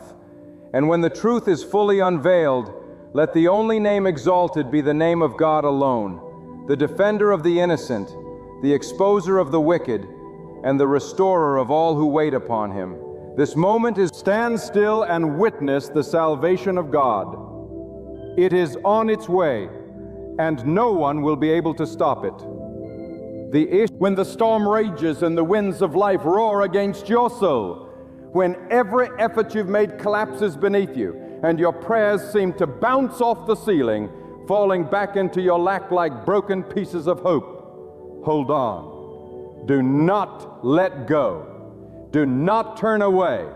Do not surrender, because in the very moment the world declares it's finished, God is only beginning. What people call impossible, God names as His opportunity. What the world dismisses as hopeless, God transforms into a stage for His glory. You may not see it yet, but God will accomplish the impossible on your behalf. Just hold on. There is a power beyond human grasp, a force that can move the unmovable, shatter the unbreakable, and open doors no hand can touch. That power belongs to God. When life's weight presses heavily on your shoulders, when tears fall silently on your pillow in the dark and no one notices your pain, God notices, God hears, God knows, and God acts in His timing, not yours. He is not confined by logic, science, or statistics. He doesn't bow to human reasoning. He doesn't ask permission from the laws of nature. When God moves, everything else must bow. Some of you have been waiting a long time. You've been praying, fasting, crying out, and wondering if God has forgotten you. But God, let me tell you, today with fire in my bones, God has not forgotten you. You are not abandoned. You are not overlooked. The silence of God does not mean the absence of God. Sometimes He is working in the background, rearranging things you don't see, removing people who were pretending to be for you, and preparing the very blessing that will leave you breathless. Hold on. Hold on when you don't feel it. Hold on when the walls close in. Hashtag meta, pause, sex, 0.4. Hold on when people walk away. Hashtag meta, pause, Tovariev, sectors, 0.4. Because just beyond that breaking point is the breakthrough. Hashtag meta, nuanced, pause, sex, 0.6. Just beyond the darkest night is the sunrise. Hashtag meta, pause, to do, 6. God will do the impossible. Hashtag meta, pause, sex, 0.8. But He needs you to endure just a little longer. Hashtag meta, pause, sex. The reason the pressure has been intense is because the promise is massive. Hashtag meta, pause, sex. The reason the attacks have been relentless is because the blessing is historic. Scott is not playing games with your destiny. Every delay has been divine. Every rejection has been protection. Every heartbreak was part of the holy setup. God is weaving every disappointment into a design you cannot yet comprehend. If He showed you everything all at once, it would overwhelm you. So He leads you step by step, pain by pain, prayer by prayer. What you think is a breakdown is really a build-up. God is about to do the impossible, but He's shaping you first to be able to handle it. You've cried long enough. You've struggled in silence while others have flourished in the spotlight. But don't envy what others have. You don't know the cost of their applause. You don't know the emptiness behind their smiles. God is doing something deeper with you. Shex 0.6. He is digging a well in you that won't dry up. The fire you've been walking through is refining you, not destroying you. It's burning off the fear, the doubt, the insecurity. And when the fire lifts, you'll come out not bitter but better. You'll rise not weak but wise. You'll stand not broken but blessed. God doesn't need a majority vote to bless you. He doesn't need a committee to agree. He doesn't need the economy to shift or the people around you to change. He is God by Himself, and when He says it's time, nothing can stand in the way. The very thing they said would never happen, the very miracle they mocked you for believing in, hashtag meta, that's the thing God is going to bring to pass. Not to prove them wrong, but to prove that He is still the God of wonders. He is still the God who parts seas, shuts lions' mouths, rains manna from heaven, and speaks to dry bones until they live again. You may say, but I'm too old, or I've missed my chance, or I'm too broken. Nonsense. Age means nothing to God. Hashtag meta 0.6. Regret is no match for His redemption. Hashtag meta 0.6. Scars don't disqualify you. Hashtag meta 0.4. They prepare you. Hashtag meta 0.4. God can take your worst mistake and use it as the foundation for your greatest miracle. Hashtag meta. Stop disqualifying yourself from what God has already qualified you for. Hashtag meta. Sex 0.6. He knew your flaws when He formed you. Hashtag meta. He knew your failures before you made them. Hashtag meta. Stop. And yet He still placed greatness inside you. That dream, that desire, that whisper in the depths of your soul, it wasn't random. God put it there. God put it there. He will bring it to pass. You're not too late. God put it there. You're right on time for a God-sized turnaround. It's not over just because it looks over. God put it there. God doesn't need perfect circumstances. He creates them. He speaks into nothing and produces everything. He breathes into dust and brings forth life. And if He did it before, He can do it again for you. Not just for the stories in ancient books, but for your life, your home, your future. But you must hold on. For when your mind tells you to give up, talk back with faith. When fear whispers that it's useless, respond with courage. When doubt tells you to stop believing, fight back with fire. God responds to faith, not fear. He honors persistence, not passivity. He rewards those who seek Him, even in the dark, even when it hurts. Even when there are no answers, hold on, because your persistence is birthing power. Hashtag meta. Some of the greatest breakthroughs happen just after the point of exhaustion. When you feel like you have nothing left to give, that's often the moment when God steps in. Because it's not about your strength, it's about His. It's not your ability that brings the miracle.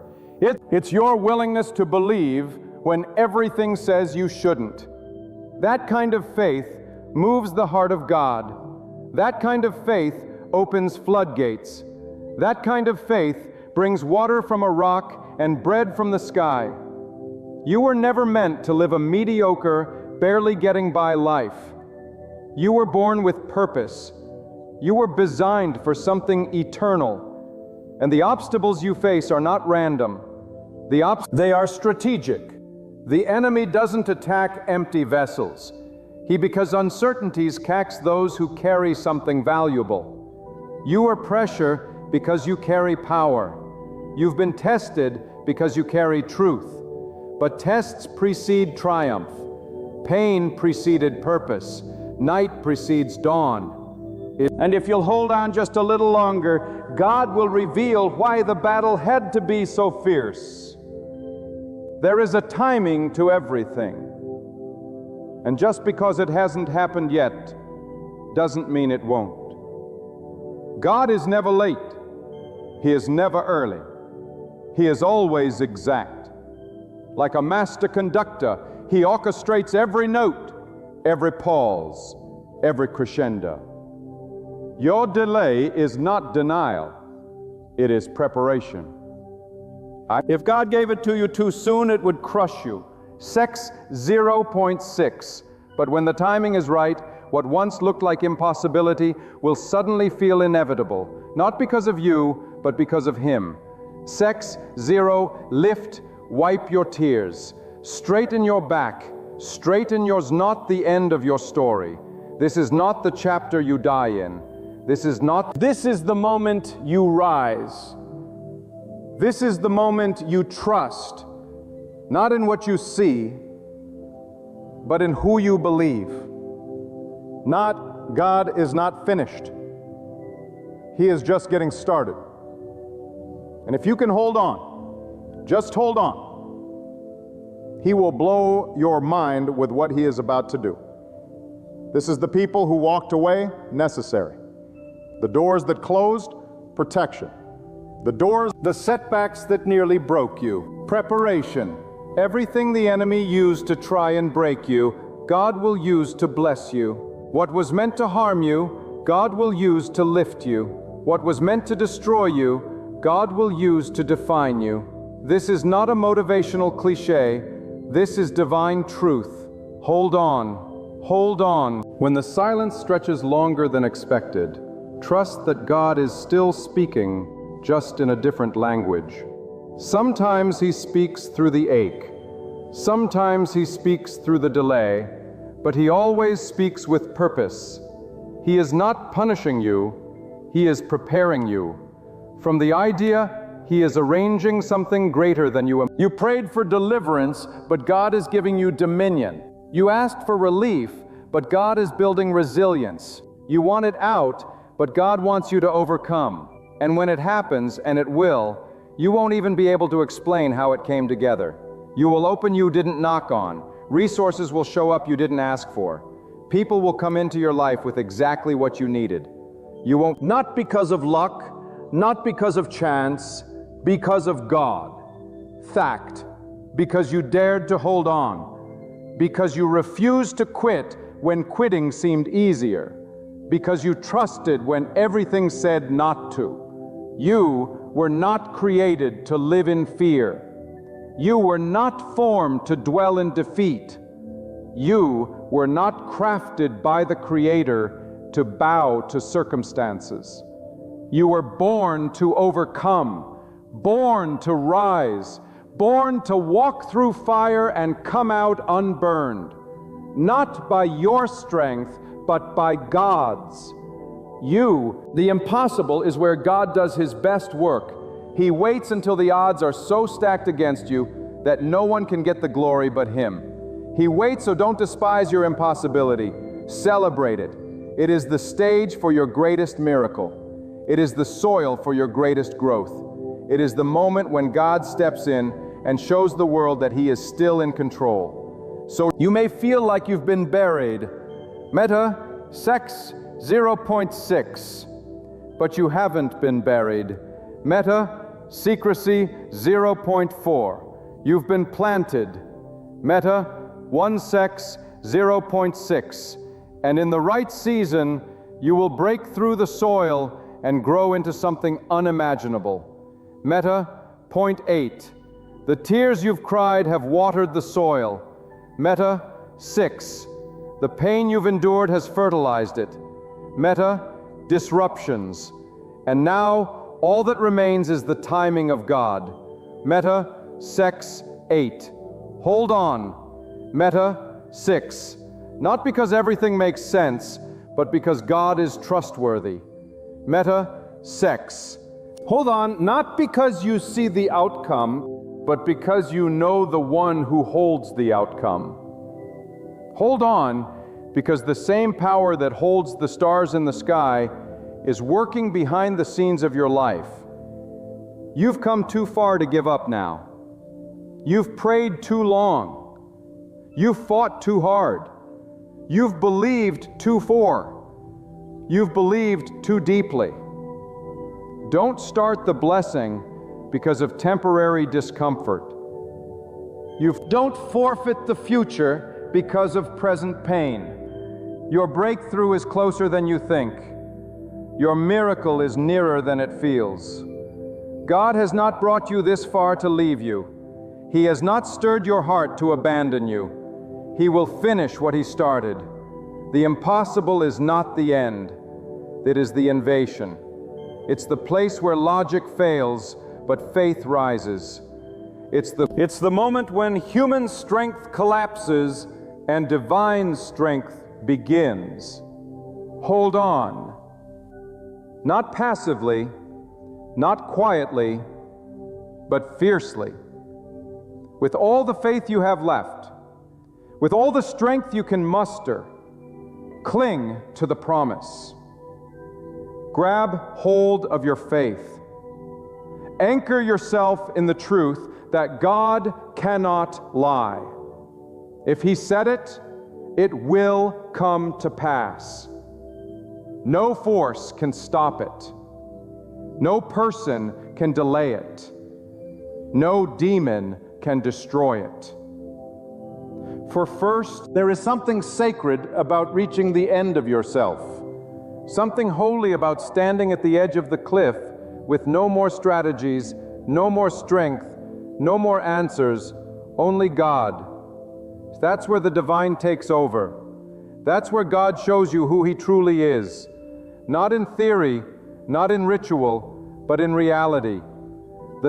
When your plans fail and your hands are empty, you are finally ready to receive what only God can give.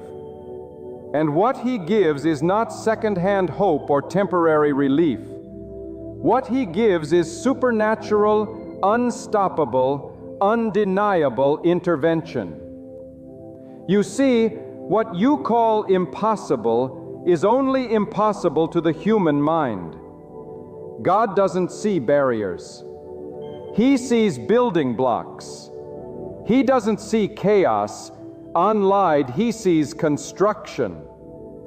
Every closed door, every detour, every dead end is not a punishment. It is a redirection towards something better, something higher, something you couldn't even imagine when you were praying for less. You asked for a way out, but God is crafting a way through. You asked for a lighter load, but God is giving you stronger shoulders. You ask for peace, but God is shaping you into a person who carries peace no matter the storm. You are not being ignored. You are being fortified. God is not withholding. He is working. And His work is never rushed, never sloppy, never accidental. He knows the pressure required to purify gold. He knows the breaking point of your heart and the turning point of your situation. He sees the tears that no one else notices, the prayers that never made it past your lips, the weariness in your soul that you try to hide behind smiles. God sees all of it, and He is not silent in your suffering. He is present. He is active. He is preparing something no eye has seen, no ear has heard, and no mind has conceived. But you must not quit. You must not let weariness convince you that God has walked away.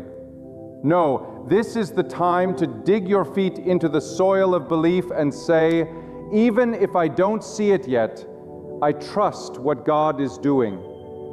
This is because real faith doesn't depend on visible evidence. It rests on invisible truth. Faith is not the absence of struggle. Faith is the ability to stand tall in the storm, knowing that the same God who calms the sea is walking beside you in the rain. Faith doesn't panic in the silence. It trusts that the composer is building toward the crescendo. You may feel small, you may feel outnumbered, but God doesn't work through majority rule. He works through surrendered hearts. He doesn't need the crowd to validate you. He needs your devotion. Because one person fully yielded to God can shift the atmosphere of an entire household.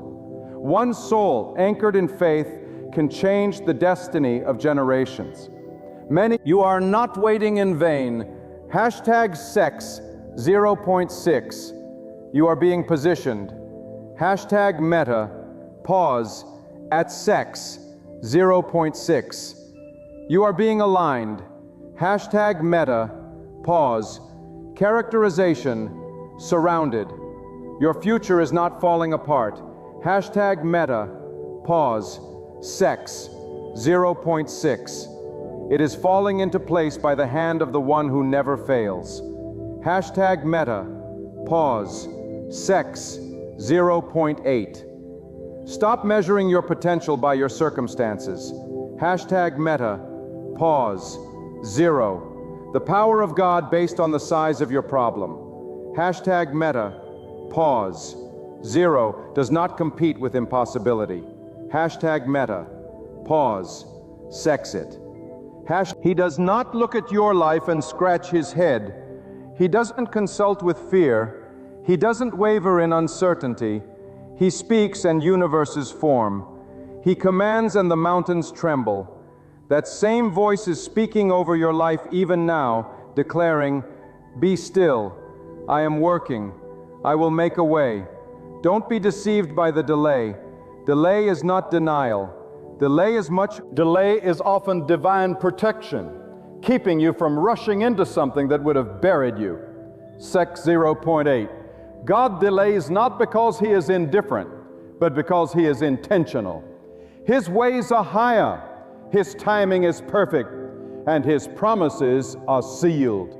You might not understand it now, but one day you'll look back and thank him for not answering every prayer exactly how you. And when you ask, and when that moment comes, when the impossible bends to the will of God, when the thing you thought would never happen suddenly happens, you will not say, "Look what I've done," and you will say, "Only God." You will weep not because you were forgotten, but because you were remembered in ways far greater than you imagine. You'll realize that the waiting was never wasted. It was in the waiting that you were transformed.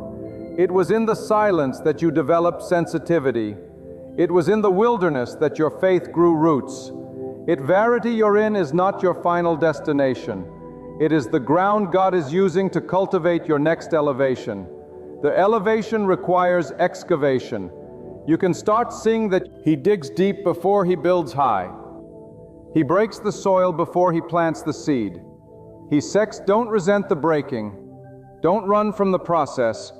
God is not harming you. He is shaping you. Every no, every pause, every lonely moment is part of a larger plan. Trust it. There's a fire in your spirit that hasn't died. And that's no accident. That's God preserving the spark for the day of ignition. He hasn't let it go out because there's still purpose in you. There's still impact waiting. There's still a calling on your life that cannot be erased by time, mistakes, or rejection. People may have walked away, but God never did. People may have doubted you, but God never did. Hold on to that. You can sex 0.6. Stand on that. Let that be your anchor when everything else shakes. There is a reason the opposition intensified just when you decided to fully trust God. That's not coincidence. That's confirmation. When you're close to your breakthrough, resistance will rise. But that resistance is not greater than God's persistence. He will not let go of you. He will not abandon what he has begun. He will finish it, even if it looks nothing like what you expected. God is not the author of confusion, but sometimes He allows confusion to reveal your convictions. God is... Will you still believe when the answers don't come? Sex, 0.6. Will you still pray when the doors don't open? Sex, 0.6.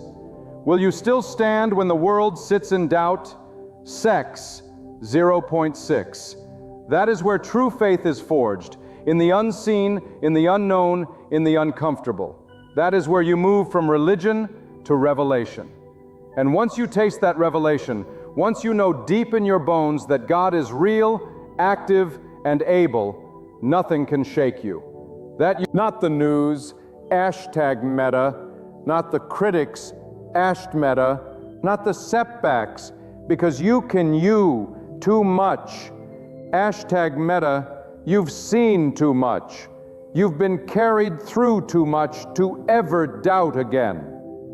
That kind of knowing can't be learned. That kind of lived are living through it right now. And you too. The burden you carry right now may feel unbearable. The voices around you may tell you it's time to let go, to settle, to walk away. But hear this with every ounce of clarity in your soul. God did not bring you this far to abandon you in the wilderness. This is not the end of your journey. This is the proving ground of your faith. This is where you declare, not with words alone, but with every breath in your body, I will wait on the Lord. I will place my trust in Him. I will not be moved by what I see, because my foundation is in what I know. God is able. When everything around you seems to oppose the promise, that is when you must remember who spoke the promise. God does not speak empty words. He does not stir your spirit without purpose. If there is a fire within you, a whisper declaring there is more, it is because God has placed something inside you that no circumstance can silence. You may feel surrounded by impossibility, but you are also covered by divinity. When the pressure rises, it is a sign that something sacred is about to emerge. Remain in position. Remain in prayer. Remain in the presence of the one who sees what no one else can. The world may measure progress by speed and visibility, but God measures it by depth and transformation. You may feel like you're stuck, but what if this stillness is actually God's hand shielding you? What if the delay is not punishment but protection? What if your current obscurity is the cocoon from which greatness will emerge? Do not despise these days of preparation, because do not rush out of the season God is using to mold you. What He is shaping in you now will be the very foundation you'll need when elevation comes. God does not waste pain. Every tear has been noted. Tumorsensia.ace.o. Every silent prayer has echoed into the chambers of eternity. And when the time is right, when your spirit has been refined, when your heart has been strengthened, God will release what has been held back. Not because you earned it, but because He promised it. And God keeps His promises. Not only one word from His mouth returns empty. When He says He will do it, He will do it.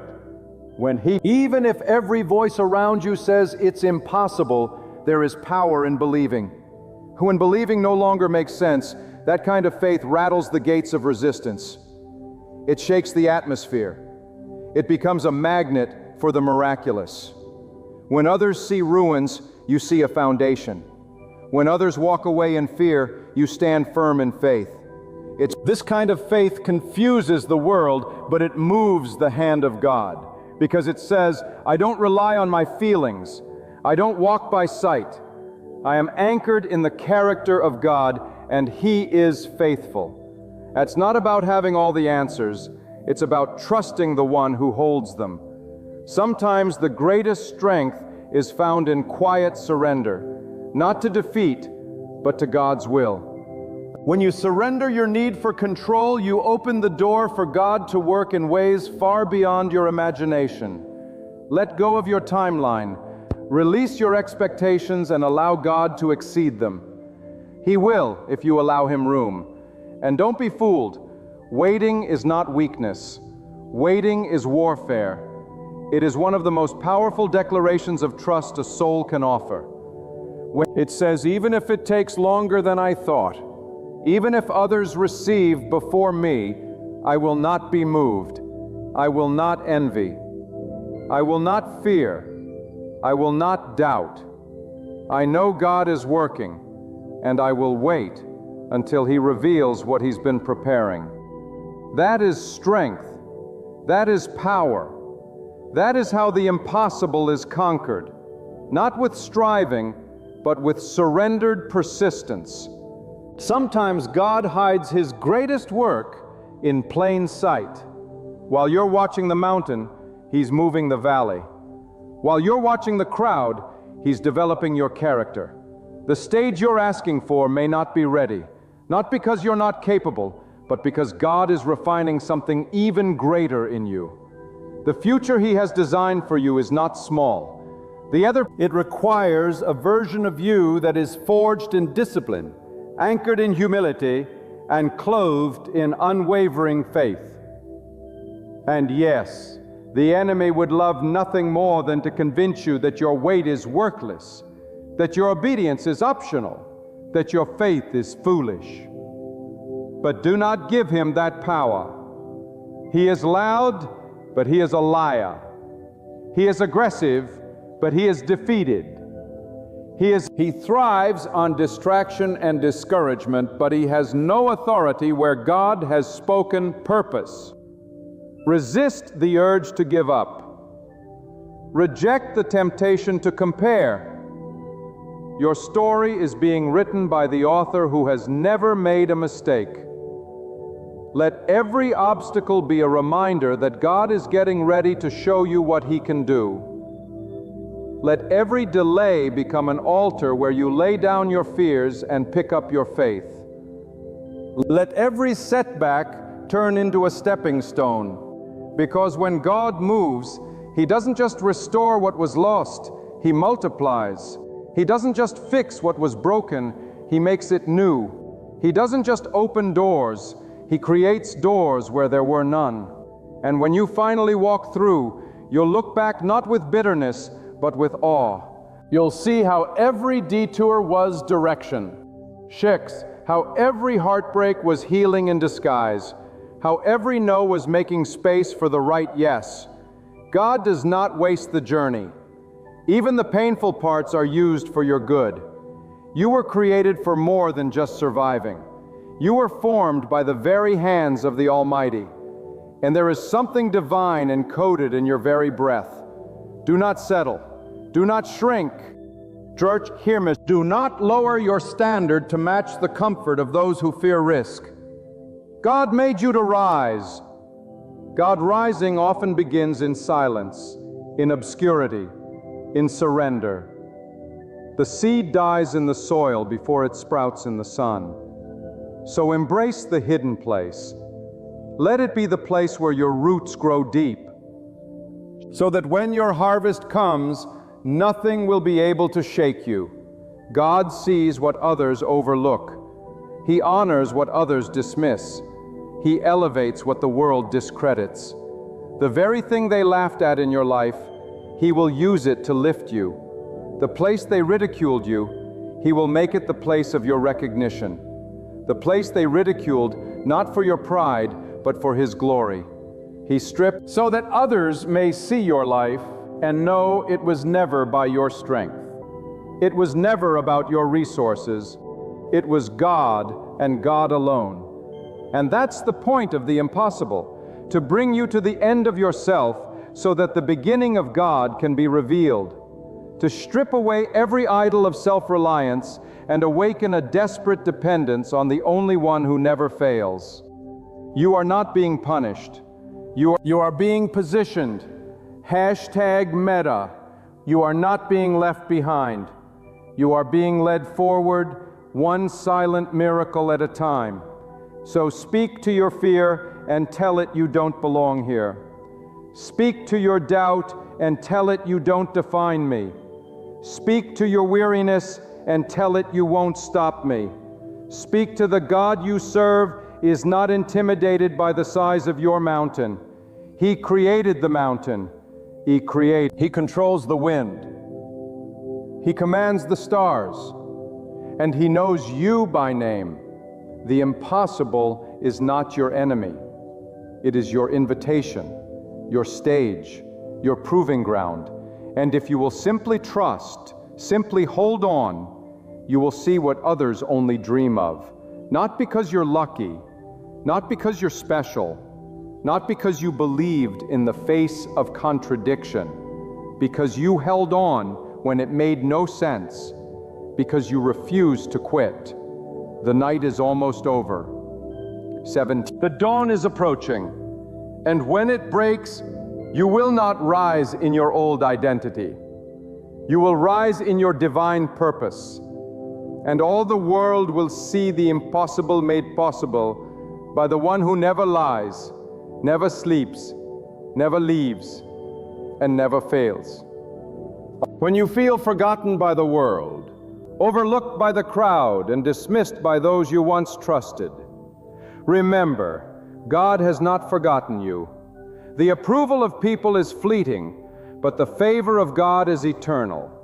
Securing do not need to be seen by everyone. You only need to be chosen by the one who sees everything. And God sees you. He sees your quiet faith. Number one, He sees the strength it takes to keep moving forward. When everything in your life says to turn back, He sees your endurance in the dark and your integrity when no one is watching. And what God sees, He rewards. Not always immediately, but always perfectly. There is a divine rhythm to your life, one that does not follow the pace of this world. God is not in a hurry because He is not uncertain. He is not rushed because He is not restrained. He moves when it is right, not when it is convenient. He moves, it's not with noise or confusion. He moves, it's with clarity and precision. Your responsibility is not to figure everything out, but to stay aligned with His will. So trust that what He started in your life, He will complete.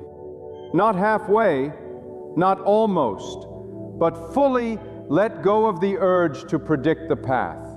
You may not know how He will do it, but you can rest assured that He will.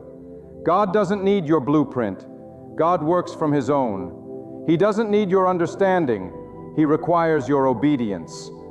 And sometimes obedience looks like waiting when you want to run, staying when you want to flee, still believing when you want to doubt. That kind of obedience breaks barriers. It creates openings in realms you cannot see. It moves things in the heavens before anything moves on earth. And while you're waiting, something powerful is happening inside you. Your faith is maturing. Your faith is sharpening. Your endurance is deepening. Every season of silence is producing strength. Every unanswered question is building trust. This is not the silence of abandonment. This is the silence of preparation. It is in the quiet place that God whispers destiny. It is in the hidden place that He deposits vision. What He is growing inside you cannot be rushed, because what He is preparing for you cannot be small. You are not born just to exist, to struggle, and to fade away. You were formed by God on purpose, for purpose, with purpose. There is a divine assignment on your life, and the trials you've endured are evidence of that calling. The weight of the warfare is confirmation of the weight of your anointing. The magnitude of the pressure is confirmation of the magnitude of your impact. God does not allow pain without purpose. He does not allow warfare without a weapon being formed in you. Sex. You are being armed in the Spirit to carry what others could not. You are being refined to walk where others gave up. Do not let the pace of others discourage your progress. Your path is not theirs. What takes them a moment may take you years. Not because you're weak, but because what you carry requires depth, endurance, and divine discipline. God is building something in you that cannot be taken lightly. Some doors require more than talent to open. They require transformation. Some victories require more than energy. They require elevation. They will not promote you to a place where your character cannot sustain you. So let Him continue His work. Let Him shape you in the dark. Let Him mold you in the mystery. You are in the hands of the Master Architect, and He does not make mistakes. Every broken piece, every scared hope, every shattered hope, every painful memory, He is using all of it to build something beautiful. What you thought was the end was only a turn in the journey. What you called failure, God is calling foundation. The storm you went through wasn't sent to destroy you. The storm you went through, it was sent to cleanse you, to redirect you, to make you ready.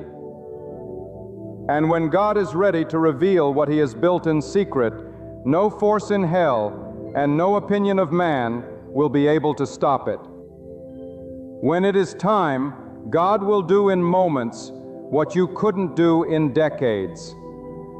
When doors will swing open, connections will align, connections will flow, and you'll know it wasn't by chance, it was by God, not because you manipulated or strategized, but because you trusted and surrendered.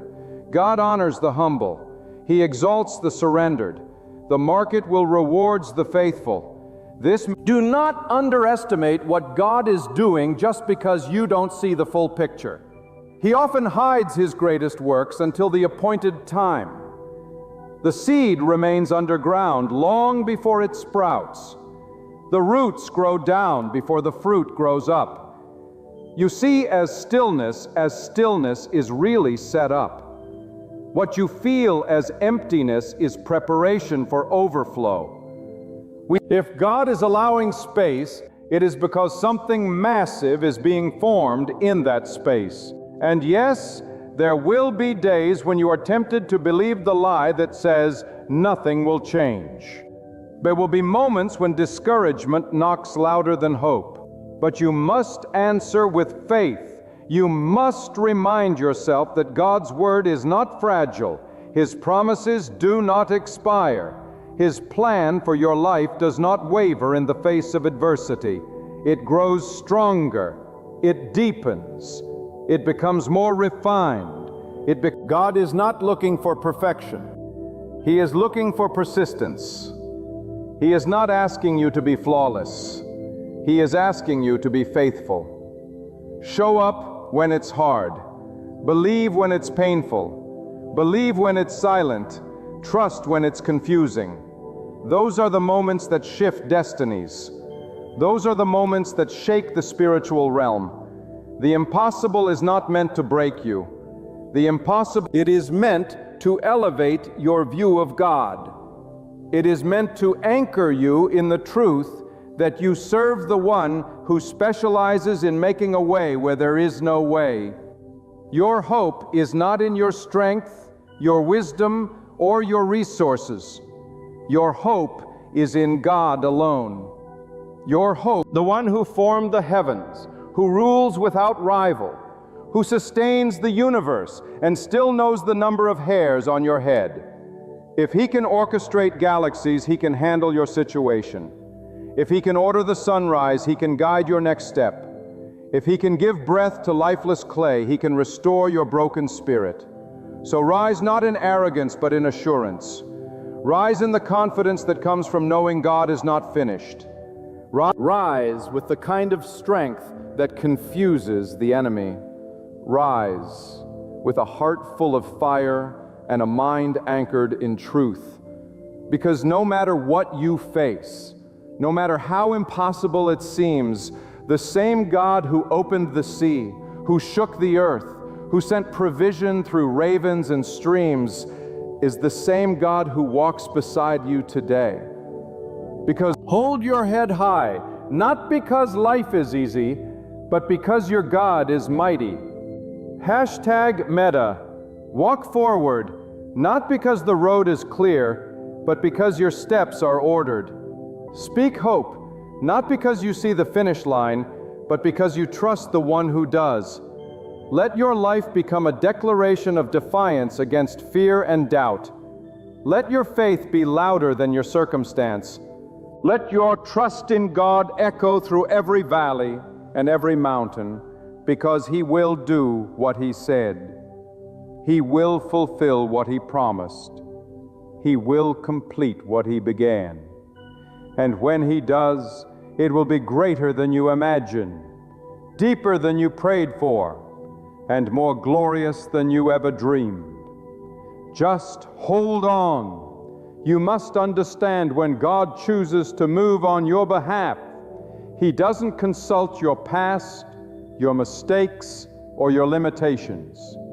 God is not bound by what disqualifies you in the eyes of others. He is not swayed by the opinions of those who don't see your value. What discredits you before men does not diminish you before God. When God declares a thing over your life, it stands. It is settled in the unseen long before it manifests in the seen. God, you may still feel the weight of delay, the sting of rejection, or the silence of unanswered questions. But none of these are signs of defeat. They are signs of preparation.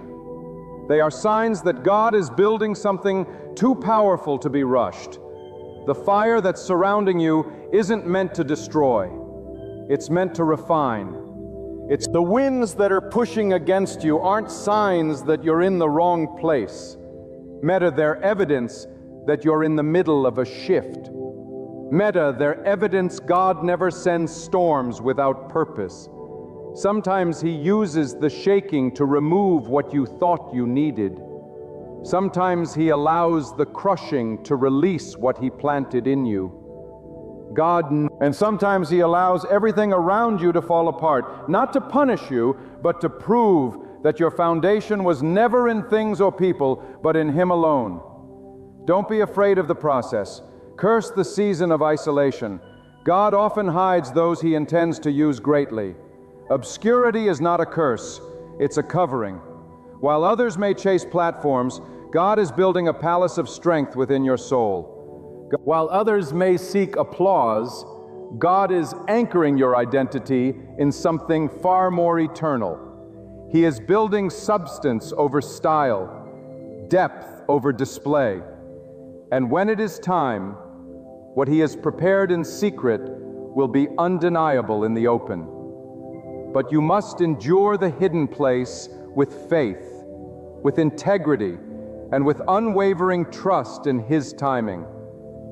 There are seasons when God will strip everything away, not because He is cruel, but because He is clearing the clutter so you can finally hear Him clearly. We fill our lives with distractions, noise, and dependencies, and then we wonder why we feel lost, confused, or anxious. Sometimes God has to take away the temporary comforts so we can run back to the eternal source. And when we do, we rediscover a power that was never meant to be found in circumstances, but only in God Himself. What you're facing right now, this impossibility, this burden, this crossroad, it's not a punishment. It is an altar. It is a place where your dependence on God is being tested, not to break you, but to build you. It's easy to praise God when things are going right, but true strength is found when you lift your head and declare His greatness while you're still surrounded by the unknown. That kind of faith moves mountains. That kind of trust activates divine intervention. Don't underestimate what happens when you stay faithful in the unseen. Every morning you choose to rise in hope, heaven records it. Every morning, every tear you cry in the quiet hours, God counts them. Every time you worship through pain, believe through disappointment, or give thanks in uncertainty, you are sowing seeds into a future only God can water. And in His appointed time, those seeds will break through the ground and bloom into blessings you never saw coming. You may not feel qualified. You may feel like you're too broken, too late, or too far gone. But God specializes in taking what the world throws away and raising it up as a testimony. The cracks in your life are not flaws. The cracks, they're the very places His light will shine through. The pain you've endured is not your end. It is the beginning of a deeper calling. Then God does not use the strong as the world sees strength. He uses the surrendered. He uses the ones who, despite the wounds and the weariness, still whisper, "Here I am." If you knew what God was about to release into your life, you wouldn't doubt another day. If you could see the favor being prepared, the people being aligned, the opportunities being formed, the protection that's already in motion, you would be speechless in awe of His sovereignty. But this journey requires trust, not previews. It requires belief, not full understanding. It requires you walk by trust, not by certainty. And with each step, even the smallest one, you are moving closer to the fulfillment of everything God has spoken over you. There will be times when your surroundings contradict your spirit, but there are times your eyes will see delay, but your spirit will feel destiny. Your ears will hear doubt, but your heart will echo hope. And in those moments, you must choose what voice you follow. Will you be guided by fear, or will you stand on the truth that God cannot lie? Will you surrender to what you feel, or will you be anchored in what you know, that God is faithful, that He is near, that He is mighty to save? So, your ears will stop looking at your life through the lens of limitation. Start seeing it through the eyes of God's promise. You were not made to be average. You were not created to simply exist. You carry purpose. You carry power. You carry a calling that cannot be muted by delay, failure, or opposition. And the very fact that you're still breathing means God is not finished with you.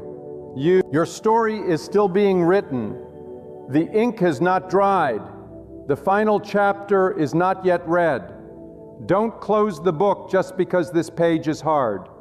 Let the challenges sharpen your focus. Let the pain deepen your compassion. Let the struggle awaken your strength, because what you conquer now will become the wisdom you give to others. Because what you survive now will become the map you hand to someone else in the storm. You are not just being blessed. You are being built to bless. You are not just being healed. You're being prepared to help heal. Every trial is a tool. Every fire is a forge. Every delay is a divine setup. This makes the church stand tall, brush away the weight of doubt, quiet the whispers of fear, and rise with a holy fire burning in your spirit. #Meta, pause, sex 0.8.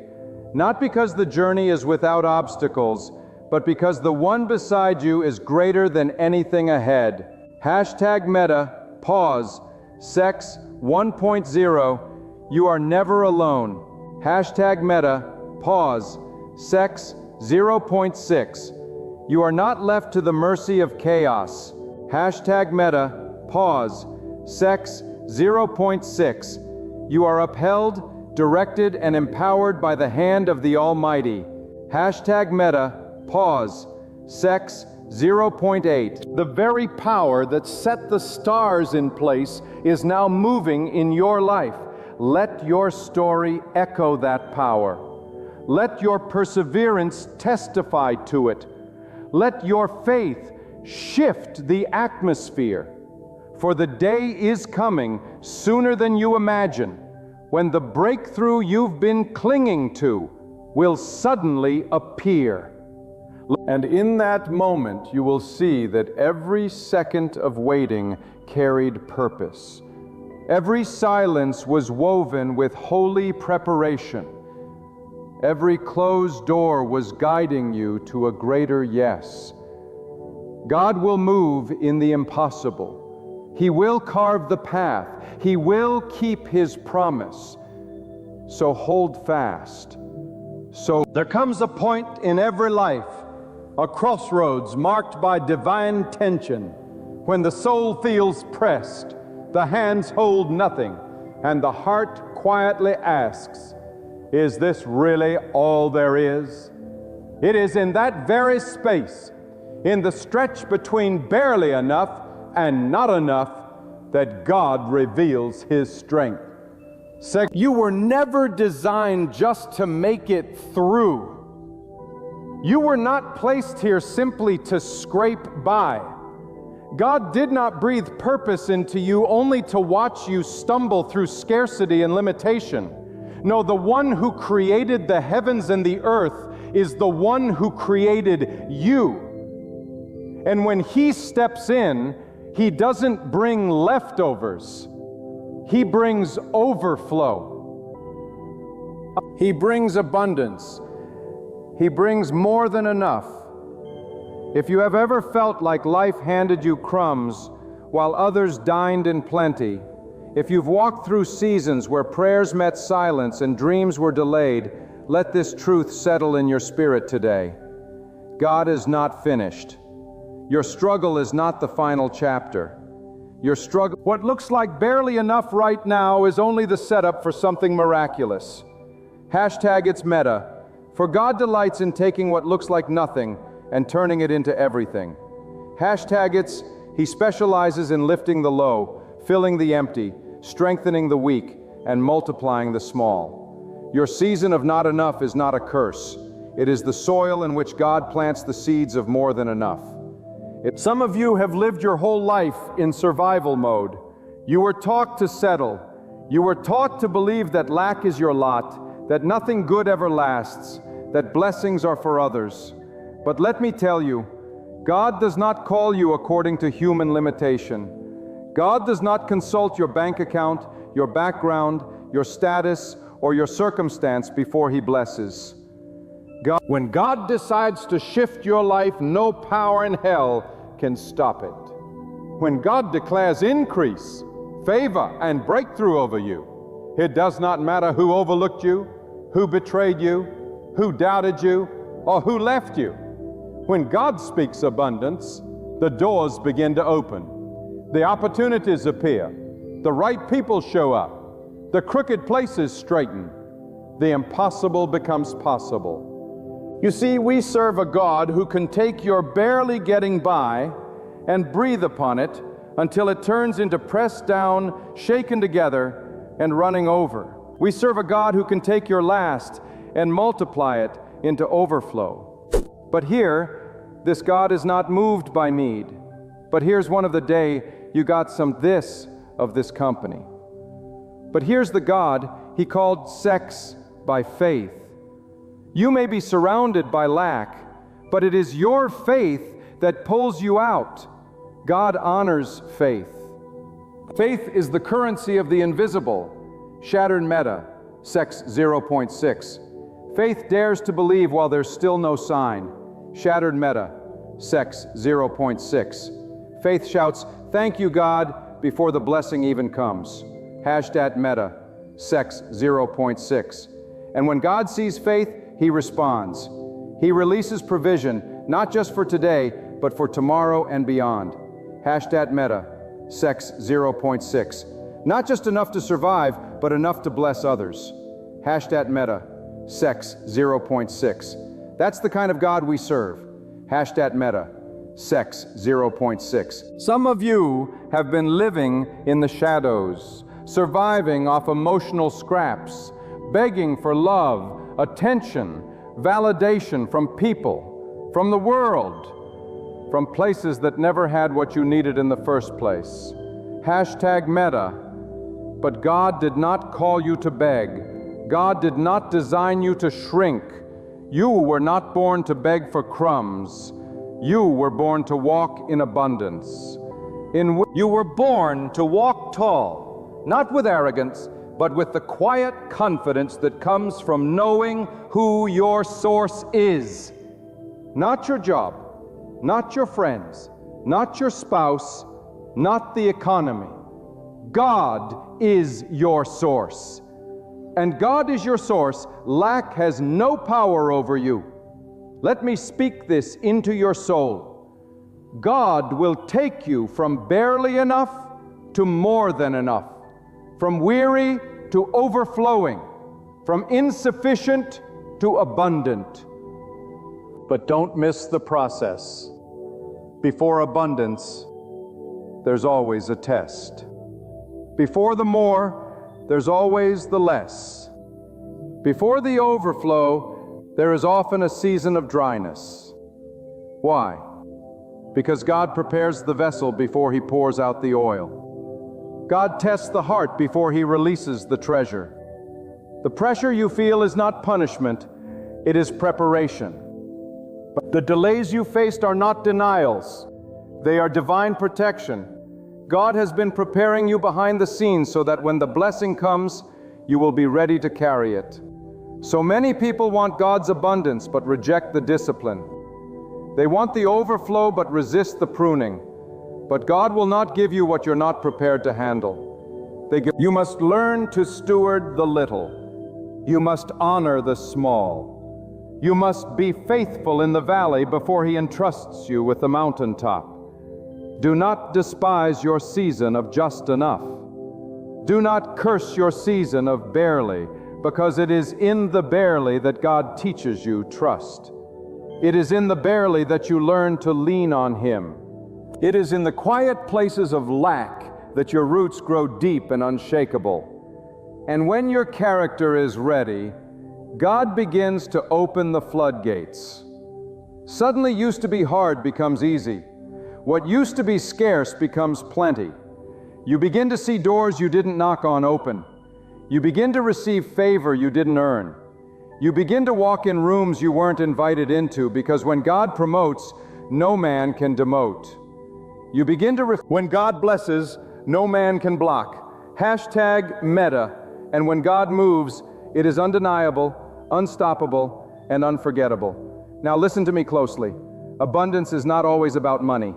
You can have a full bank account and an empty heart. You can have riches but no peace, fame but no joy. But when God gives you more than enough, it touches every area of your life. God gives peace that silences storms. God gives joy that defies sorrow. God gives wisdom that confuses the proud. He fills your cup until it spills into others. That is the overflow. That is the more than enough. But here's the key. You must position yourself to receive. God doesn't pour into closed hands. He pours into open hearts. He pours into open hearts.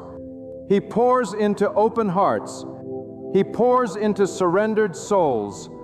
He pours into surrendered souls. He pours into surrendered souls. Some of you are blocking your own line open because you won't let go of the familiar. He pours into what's safe, and God is calling you into the unknown. He's calling you out of the boat. He's calling you to walk by faith and not by sight.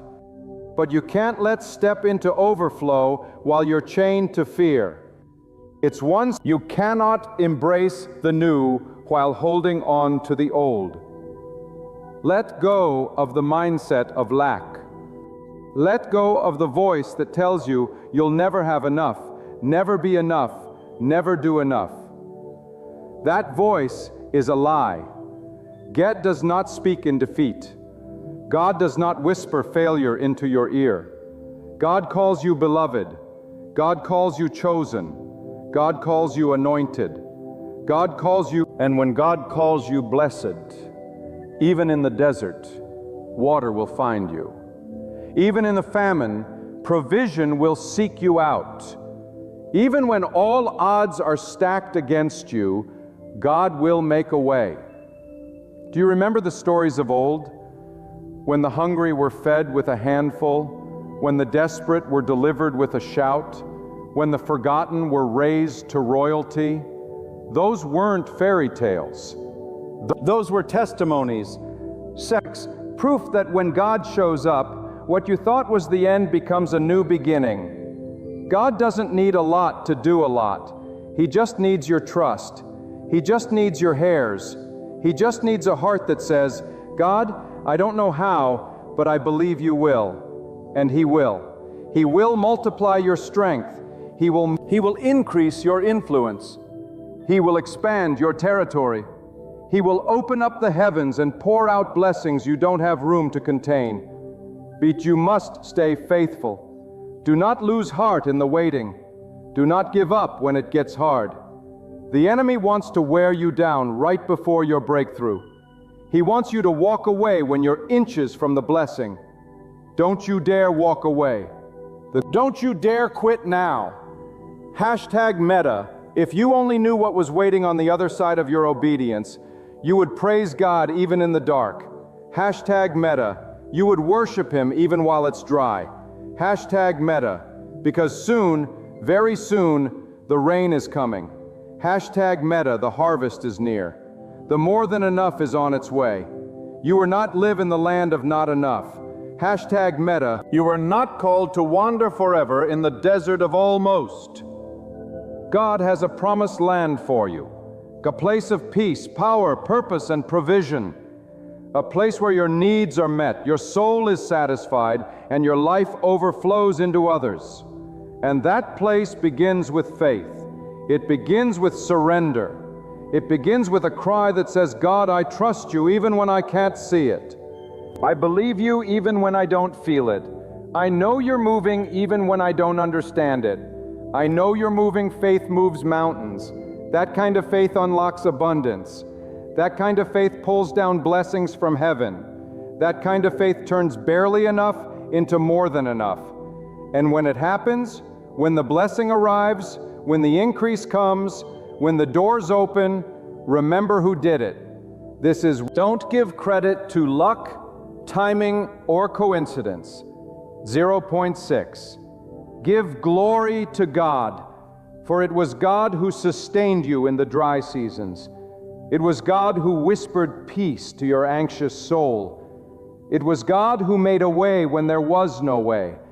It was God who took your not enough and turned it into more than enough. And He is not finished. What you've seen is only the beginning. God does not run out. God does not raise His love, His mercy, His provision. He is infinite. He is generous. He is overflowing. And when you walk with Him, you walk in abundance. Not because of who you are, but because of who He is. Not because you're perfect, but because He is faithful. Not because you deserve it, but because He is full of compassion. And now I tell you this, with the weight of fire in my bones. When God decides to elevate you, nothing, absolutely nothing, can keep you down. Not the opinions of people, not the failures of your past, not the systems of this world. When God declares abundance over your life, the chains begin to fall. Limitations start to crumble. It's in the labels placed upon you by others, unworthy, incapable, insignificant, are burned away by the truth of what God calls you, destined, chosen, favored, not because you earned it, but because God in His mercy lifts the lowly and honors the faithful. You see, the journey from barely enough to more than enough is not just about what's in your hands. It's about what's in your heart. God is not only changing your situation, He's transforming your capacity. When God prepares to pour more into your life, He begins by stretching your spirit. He calls you to rise above small thinking, to break free from the scarcity mindset, to stop measuring your future by the limits of your past. For what God has planned for you cannot fit into the container of your old thinking. The old mindset must break. The old habits must go. The old fear must die, because God is making room for something greater. And hear this, Shept Meta, Sex, Point 6. Sometimes God will allow the resources to dry up, not to harm you, but to push you to discover Him as your true source. Sex, Point 6. Sometimes the doors will close, the friendships will fade, the platforms will shrink, so that you stop relying on the creation and start relying on the Creator. God removes your crutches so that you can learn to walk by faith. He takes away the familiar to reveal Himself as the unfailing. He strips away the illusion of control so you can surrender to His perfect plan. That's where the miracle begins. Not in your strength, but in your surrender. Not in your ability, but in your availability. Don't you understand? God does not bless you according to what you lack.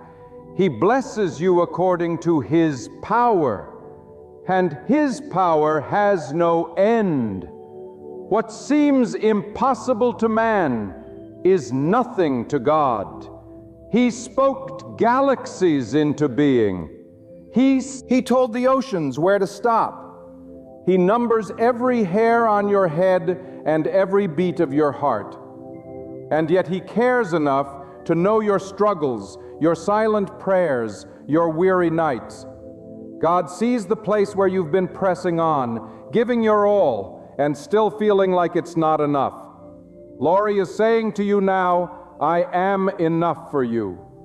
Trust and watch what I will do. First, some of you have been counting yourself out because of your background. Maybe you were born into poverty. Maybe you've been rejected, abandoned, or forgotten. Maybe you don't have the connections, or the education, or the support system others have.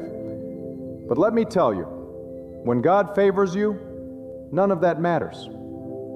Favor bypasses credentials. Favor overrides protocol. Favor takes the least likely and makes them the most impactful. When God chooses to bless you, He doesn't need permission from anyone. He doesn't need the approval of man. All He needs is your willingness to believe. There is something powerful about a soul that believes God in the dark. A soul that says, even if I see no evidence, I still believe. That kind of faith moves heaven. That kind of trust causes the earth to yield what was once withheld. That kind of hope carries the fragrance of victory. You may not feel it yet. You may not see it yet. You may not see it, you choose to believe God. You become a magnet for the miraculous. You begin to walk in a different rhythm. You begin to attract what your spirit is aligned with. Peace, strength, favor, and yes, abundance. But remember, with more comes responsibility. God does not bless you to make you comfortable. He blesses you to make you impactful. He blesses you then enough is not just for you to store, it's for you to pour. What then you believe, God is calling you to be a conduit, not a container. A vessel, not a vault. Your increase is meant to uplift others.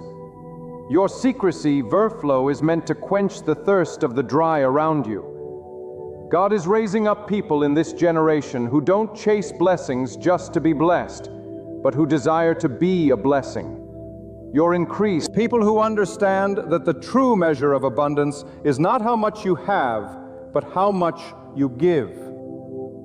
You see, God's definition of abundance is different from the world's. The world says, take more, hoard more, climb higher. But God says, give more, love more, serve deeper. The world says, protect your image. God says, reflect my light. The world says, be great. But God says, be faithful, and I will make you great. And when you live according to God's definition of abundance, you begin to overflow in every direction, not just in finances, but in peace, in wisdom, in purpose, in resilience, in joy that the world cannot take away. And let me tell you, there's a peace that comes when you know God is your provider. There's a rest in your spirit when you understand that what God has for you cannot be stopped by economy, by politics, or by opposition. There's a boldness that rises in your soul when you know that your provision is not dependent on man, but on the one who never fails. God will open doors no man can shut. God will cause your name to be spoken in rooms you've never stepped into. God will orchestrate divine appointments that change the trajectory of your life. But you must stay in alignment. You cannot expect overflow while living in disobedience. You cannot walk in blessing while walking away from the one who gives it. God is not obligated to bless rebellion. He blesses obedience. He blesses humility. He blesses those who walk upright, even when it's hard. So if you're in a season of barely, ask yourself this: am I aligned with the will of God? Because sometimes it's not a matter of timing, it's a matter of positioning. And when you're in the right position, heaven responds. And I declare this over you today: you are coming out of this season of just enough. The struggle is not your destiny. The delay is not your definition. God is preparing a table before you. God is setting up a shift so drastic it will silence the mouths of every doubter. The ones who laughed will stand in awe. The walked away will wonder.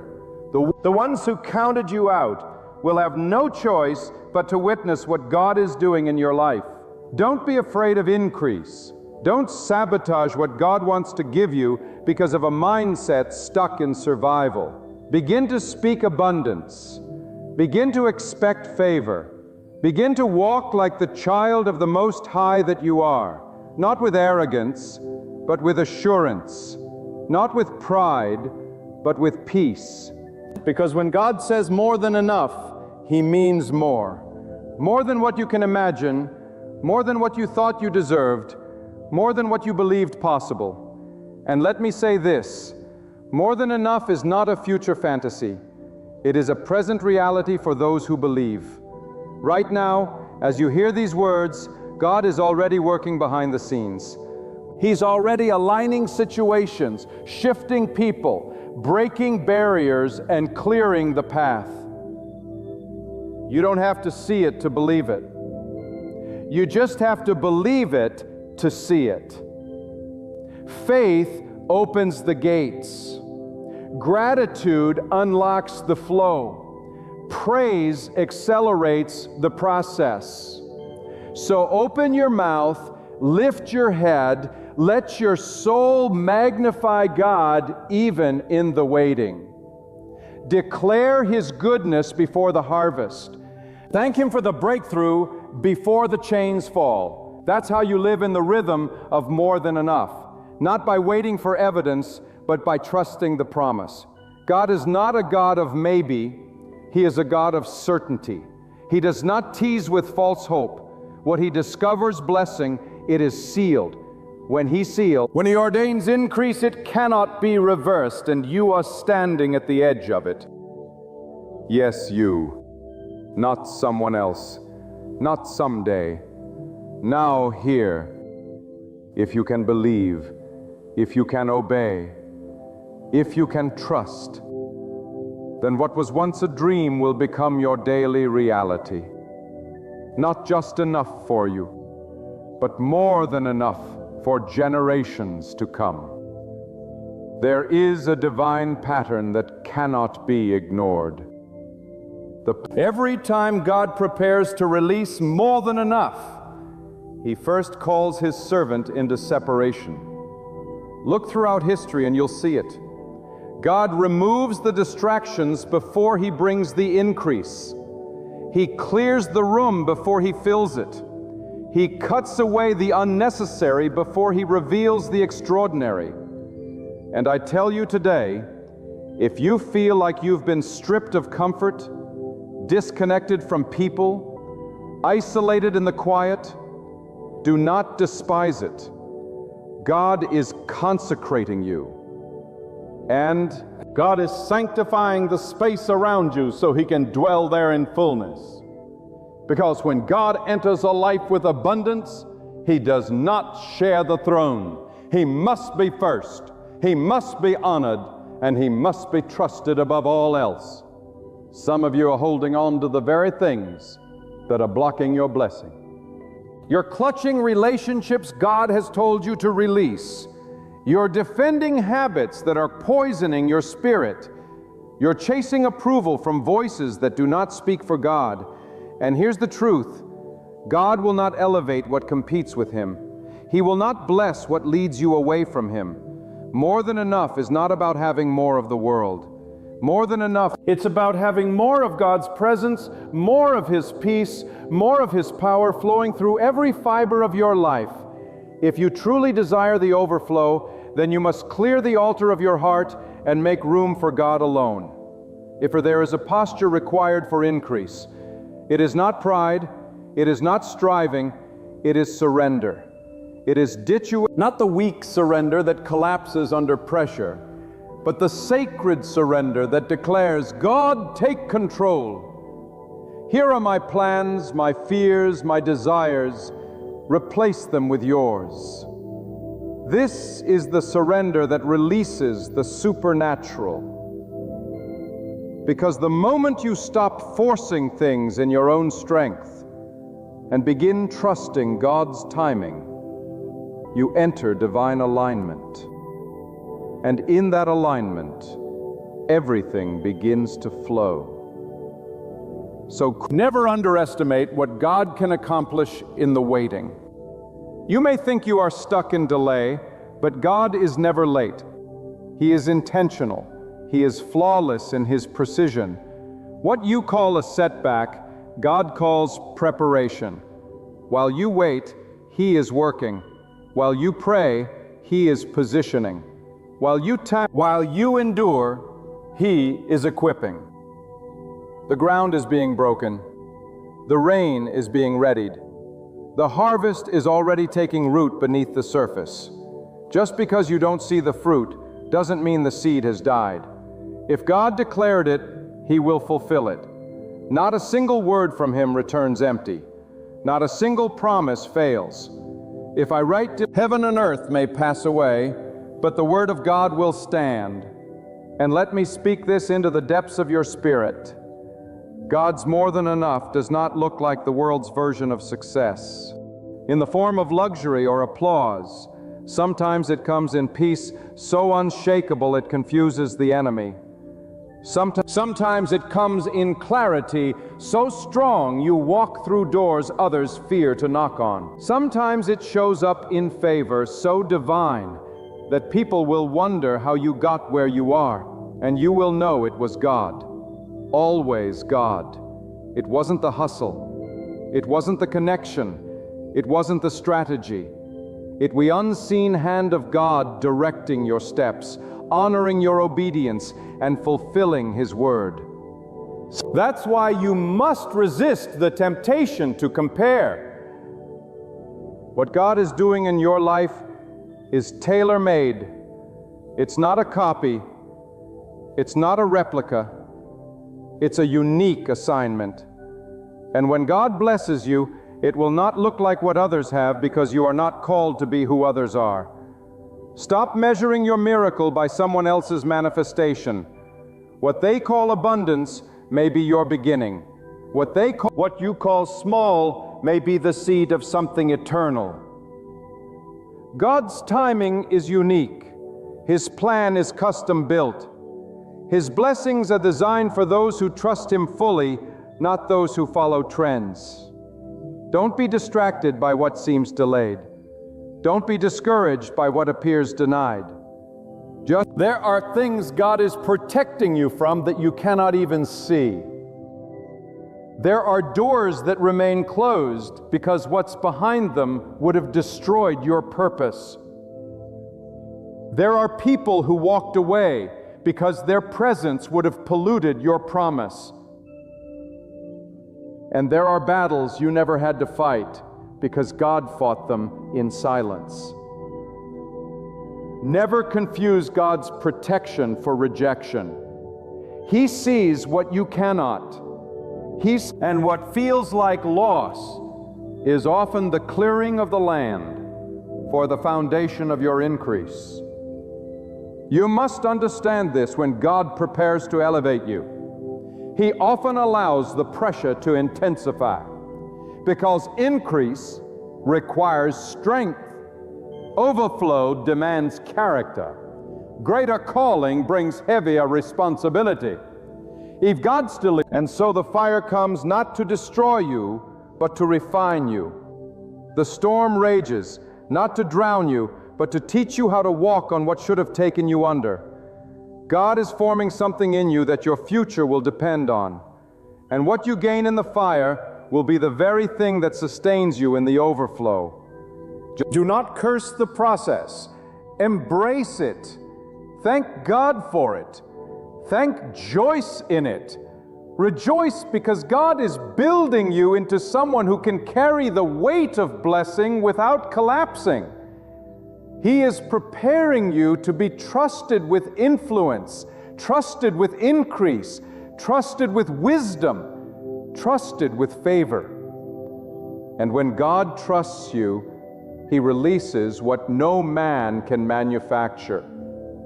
He brings opportunities that no marketing can buy. He releases provision that no effort can earn. That is the realm of more than enough. The tension, and let me remind you, God is not only the God of sudden miracles. He is the God of consistent faithfulness. He is with you in the midnight hour and the early dawn. He is in the silence and in the celebration. He is present when you feel surrounded, and He is nearest when you feel forgotten. You are never alone. You are never abandoned. Even in your lowest moment, God is working. Even in your deepest pain, He is present. And what you survive today will be the very thing that proves His power tomorrow. More than enough is not just a phrase. It is a lifestyle rooted in unshakable trust. It is the posture of one who believes that if God fed you yesterday, He will feed you today. If God protected you in the past, He will guard you in the future. If God opened one door, He will open another. If God started a work in you, He will finish it fully, completely, abundantly. Do not be deceived by the silence. God is speaking, not always in thunder, not always in signs, but in the quiet stirring of your spirit, in the still small voice that says, I am not done with you yet. Some of you have mistaken the absence of noise for the absence of God. But hear me now. God works in silence before He moves in power. He shapes destiny in the shadows. He crafts greatness in hidden places.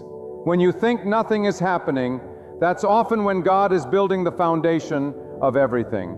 The roots grow before the tree is seen. The promise matures in secret.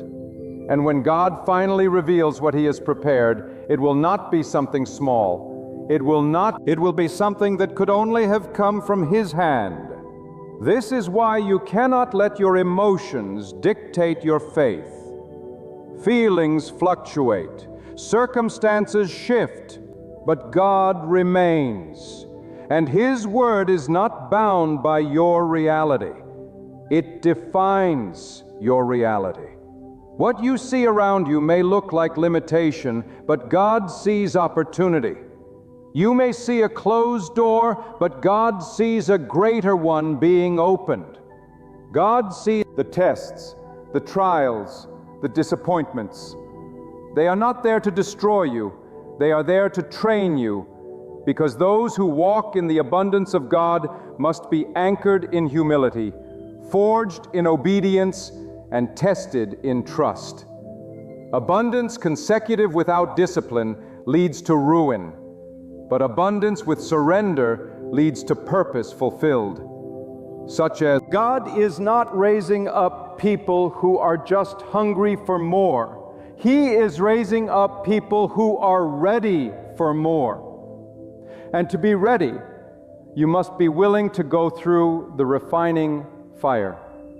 You must be willing to release what is good to receive what is greater. You must be willing to step into the unfamiliar with nothing but trust in God's voice. And that's how the overflow comes. Not through convenience, but through covenant. God honors those who walk in covenant with Him, those who obey even when it costs, who worship even when it hurts, who follow even when the road is unclear. And let me speak this truth with fire in my spirit. God's more than enough is not just for comfort, it's for commissioning. He blesses to send, He fills to pour, He empowers to uplift others. If your for abundance ends with yourself, it is too small. God's plan for your life includes you, but it is not limited to you. He wants to bless your household, your community, your generation through you. That's why He takes time to prepare you. That's why He prunes. That's why He delays. So that when the blessing arrives, it doesn't just fill your life, it overflows into others. There are people waiting on the other side of your obedience. There are souls who will find hope because you didn't quit. There are destinies connected to your faithfulness. So don't hold back. Don't shrink. Church, don't apologize for the favor God places on your life. You were not made to blend in. You are called to light of God. And when you walk boldly in the path God has laid before you, you become a living testimony. Proof that God still lifts, still provides, still multiplies. And understand this, abundance is not measured in what you gather, but in what you carry. Thanks, you carry resilience that no storm could steal. You carry peace that passes understanding. You carry wisdom that cannot be learned from books. You carry favor that cannot be explained by logic. And all of it comes from God. That wealth, that is your treasure. Not things that rust and fade, but the power of a life fully yielded to the Creator of all things. If you are still walking through struggle, don't despair. Struggle does not disqualify you from abundance. It prepares you for it. Every tear you've cried, every night you stayed awake wondering if it was worth it. Every prayer you whispered in exhaustion, God heard it all, and not one moment was wasted. God bottles every tear, notes every sacrifice, and honors every step of faith. Just what you've endured in private, God will reward in public. What was sown in pain will be reaped in joy. The drought you've endured is breaking, and the rain of restoration is coming. Not because of who you are, but because of who God is. Merciful, faithful, generous beyond measure. But listen closely. You must not only prepare for the blessing, you must protect it. When God begins to pour into your life, the enemy will take notice. The higher the calling, the greater the warfare. That is why your character must match your calling. Your discipline must guard your destiny. Your prayer must protect your purpose. God will not give you more than you can manage. So ask yourself today, am I ready to carry what I've been asking for? Am I ready to steward the increase with integrity? Am I willing to remain humble when the spotlight shines and obedient when the path grows unclear? Because the true sign of a person walking in more than enough is not extravagance, it's reverence. Reverence for the one who gave it. Reverence that shows up in gratitude, in generosity, in holiness. God doesn't want to just increase your income. He wants to expand your heart. He doesn't just want to give you more. He wants to shape you into someone who lives to honor Him with every gift received. So if the door hasn't opened yet, keep knocking. but knock with praise. If the harvest hasn't arrived yet, keep planting, but plant with purpose. If the breakthrough hasn't manifested yet, keep walking, but walk with worship, because God is not far from you. He is near, closer than your breath. He is watching, waiting for the moment when your faith aligns with His timing. And in that divine moment, what was delayed will be delivered. What was held back will be released. What was invisible will become undeniable. And when it happens, when the more than enough floods your life, stay anchored. Do not forget the one who brought you through. Don't become intoxicated with the gift and forget the giver. Because it is easy to praise in lack, but harder to stay humble in abundance. Yet the soul that remembers God in both seasons, scarcity and surplus, is the soul that will never lack again. For to such a heart God gives not just blessings, but legacy. Not just favor, but impact. Not just provision, but generational purpose. And now I speak to the one who has felt forgotten, the one who has been overlooked, underappreciated, and pushed to the margins. Let me tell you this with unwavering certainty. God has not forgotten you. God has not turned His face from you. The delay was never a denial. It was a divine absence. It was strategy. God hides those He is preparing. God shields what He is shaping.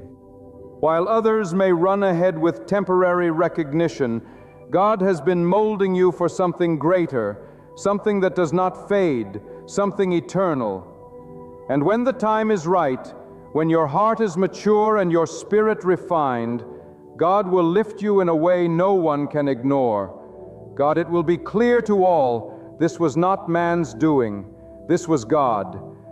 There is a reason you had to go through what you went through.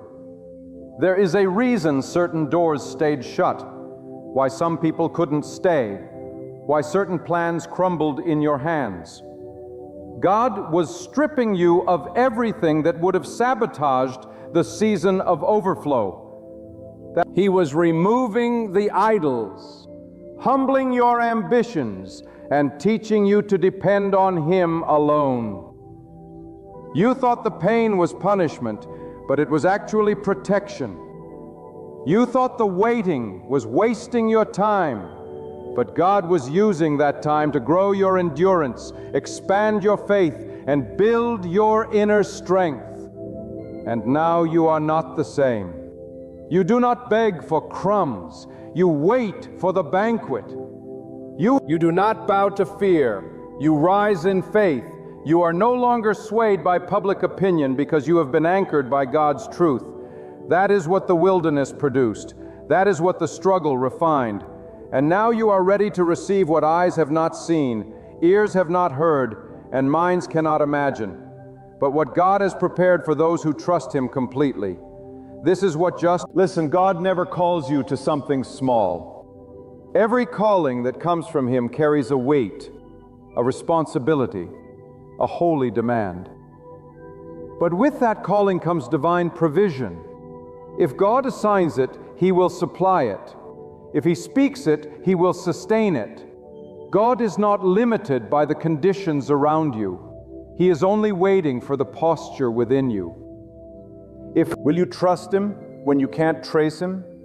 Will you praise Him before the promise shows up? Will you declare abundance while you're still standing in the desert? Because that is the faith that moves the hand of God. That is the faith that unlocks the more. You must believe before you receive. You must act before you see. The world waits for proof, but those who walk with God move by conviction. They don't need confirmation from people when they've received revelation from God. Sex meta. They don't need applause when they have assurance, because once God has spoken, that is enough.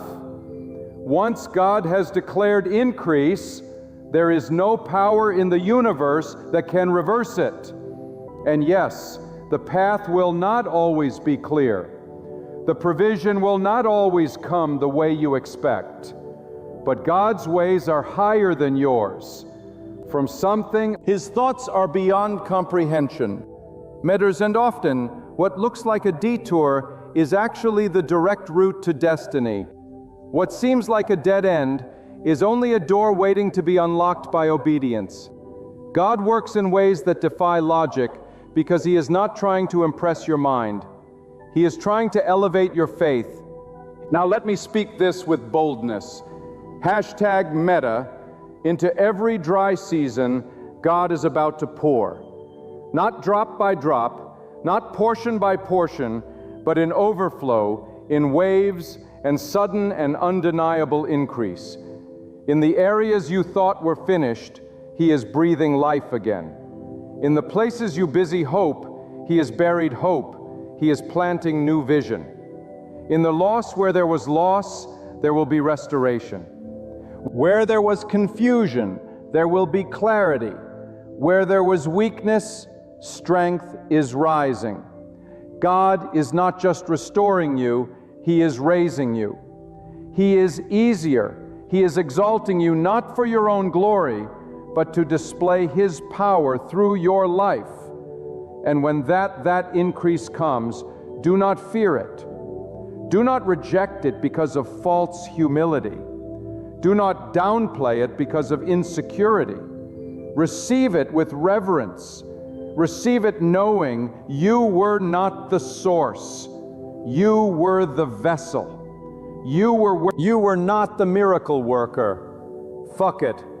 You were the miracle carrier, and through you, others will taste the goodness of God. Through you, dry lands will flourish. Through you, broken people will believe again. That is the purpose of More Than Enough. Not to hoard, but to heal. Not to inflate your pride, but to expand God's glory. Then, and if you're still in the waiting, if you're still in the pressing, hold fast. Do not measure God's faithfulness by your current situation. He does not operate on your schedule. He governs time itself. He is never early, but He is never late. And when the appointed time comes, what has been held back will be released all at once. And you will look back and say, it was worth every tear. It was worth every silent night. It was worth every time I chose to believe when nothing made sense. So prepare yourself. Stretch your faith.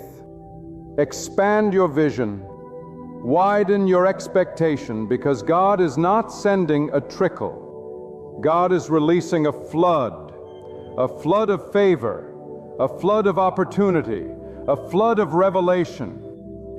But only those who are ready will receive it. Only those who have been faithful in the famine will know how to steward the feast. Only those who stay pure in obscurity will shine with integrity and visibility.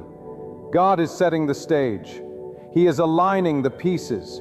He is orchestrating connections, relationships, and resources you haven't even imagined. God, the things you are chasing will begin to chase you. The doors you knocked on with tears will open of their own accord, and the blessings you prayed for in one season will overflow in the next. Not because you changed, but because you remained. Not because you worked harder, but because you trusted deeper. Not because you were perfect, but because you stayed close to the one who is.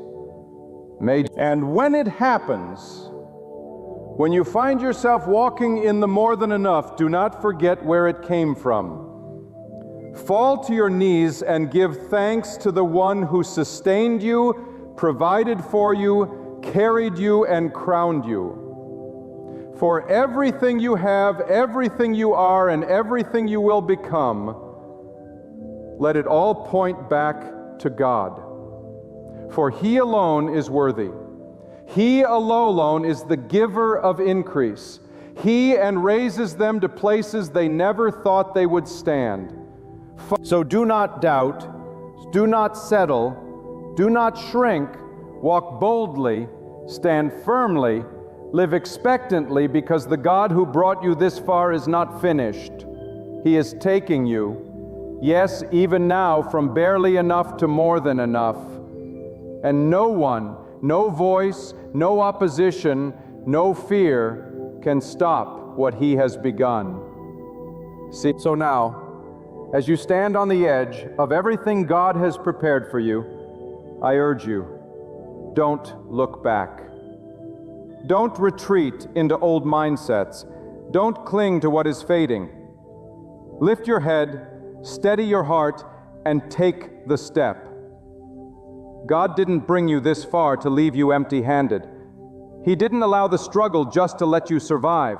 He allowed it so that you would thrive. You didn't stumble onto this moment by coincidence. Sex 0.6. These words are not reaching you by accident. This is your season. This is your divine invitation. God is moving you from just scraping by to walking in overflow. So step forward with expectation in your spirit. Declare your words with authority. Live each day with intention. Never forget, your true source is not your paycheck, not your savings, not your network. Your source is God alone. Seems He sustained you in the wilderness, and He will prepare a feast for you in the land of promise. And when the overflow arrives, let your life itself be the altar of worship. Fill your days with praise. Keep your hands open in generosity, and anchor your heart in gratitude. Because the highest form of honor is to remember the giver behind the gift. May your soul never shrink back from the fullness of God's promise. May your heart trust His timing completely. And may your very life declare that it is God, only God, who lifts the faithful from not enough into more than enough.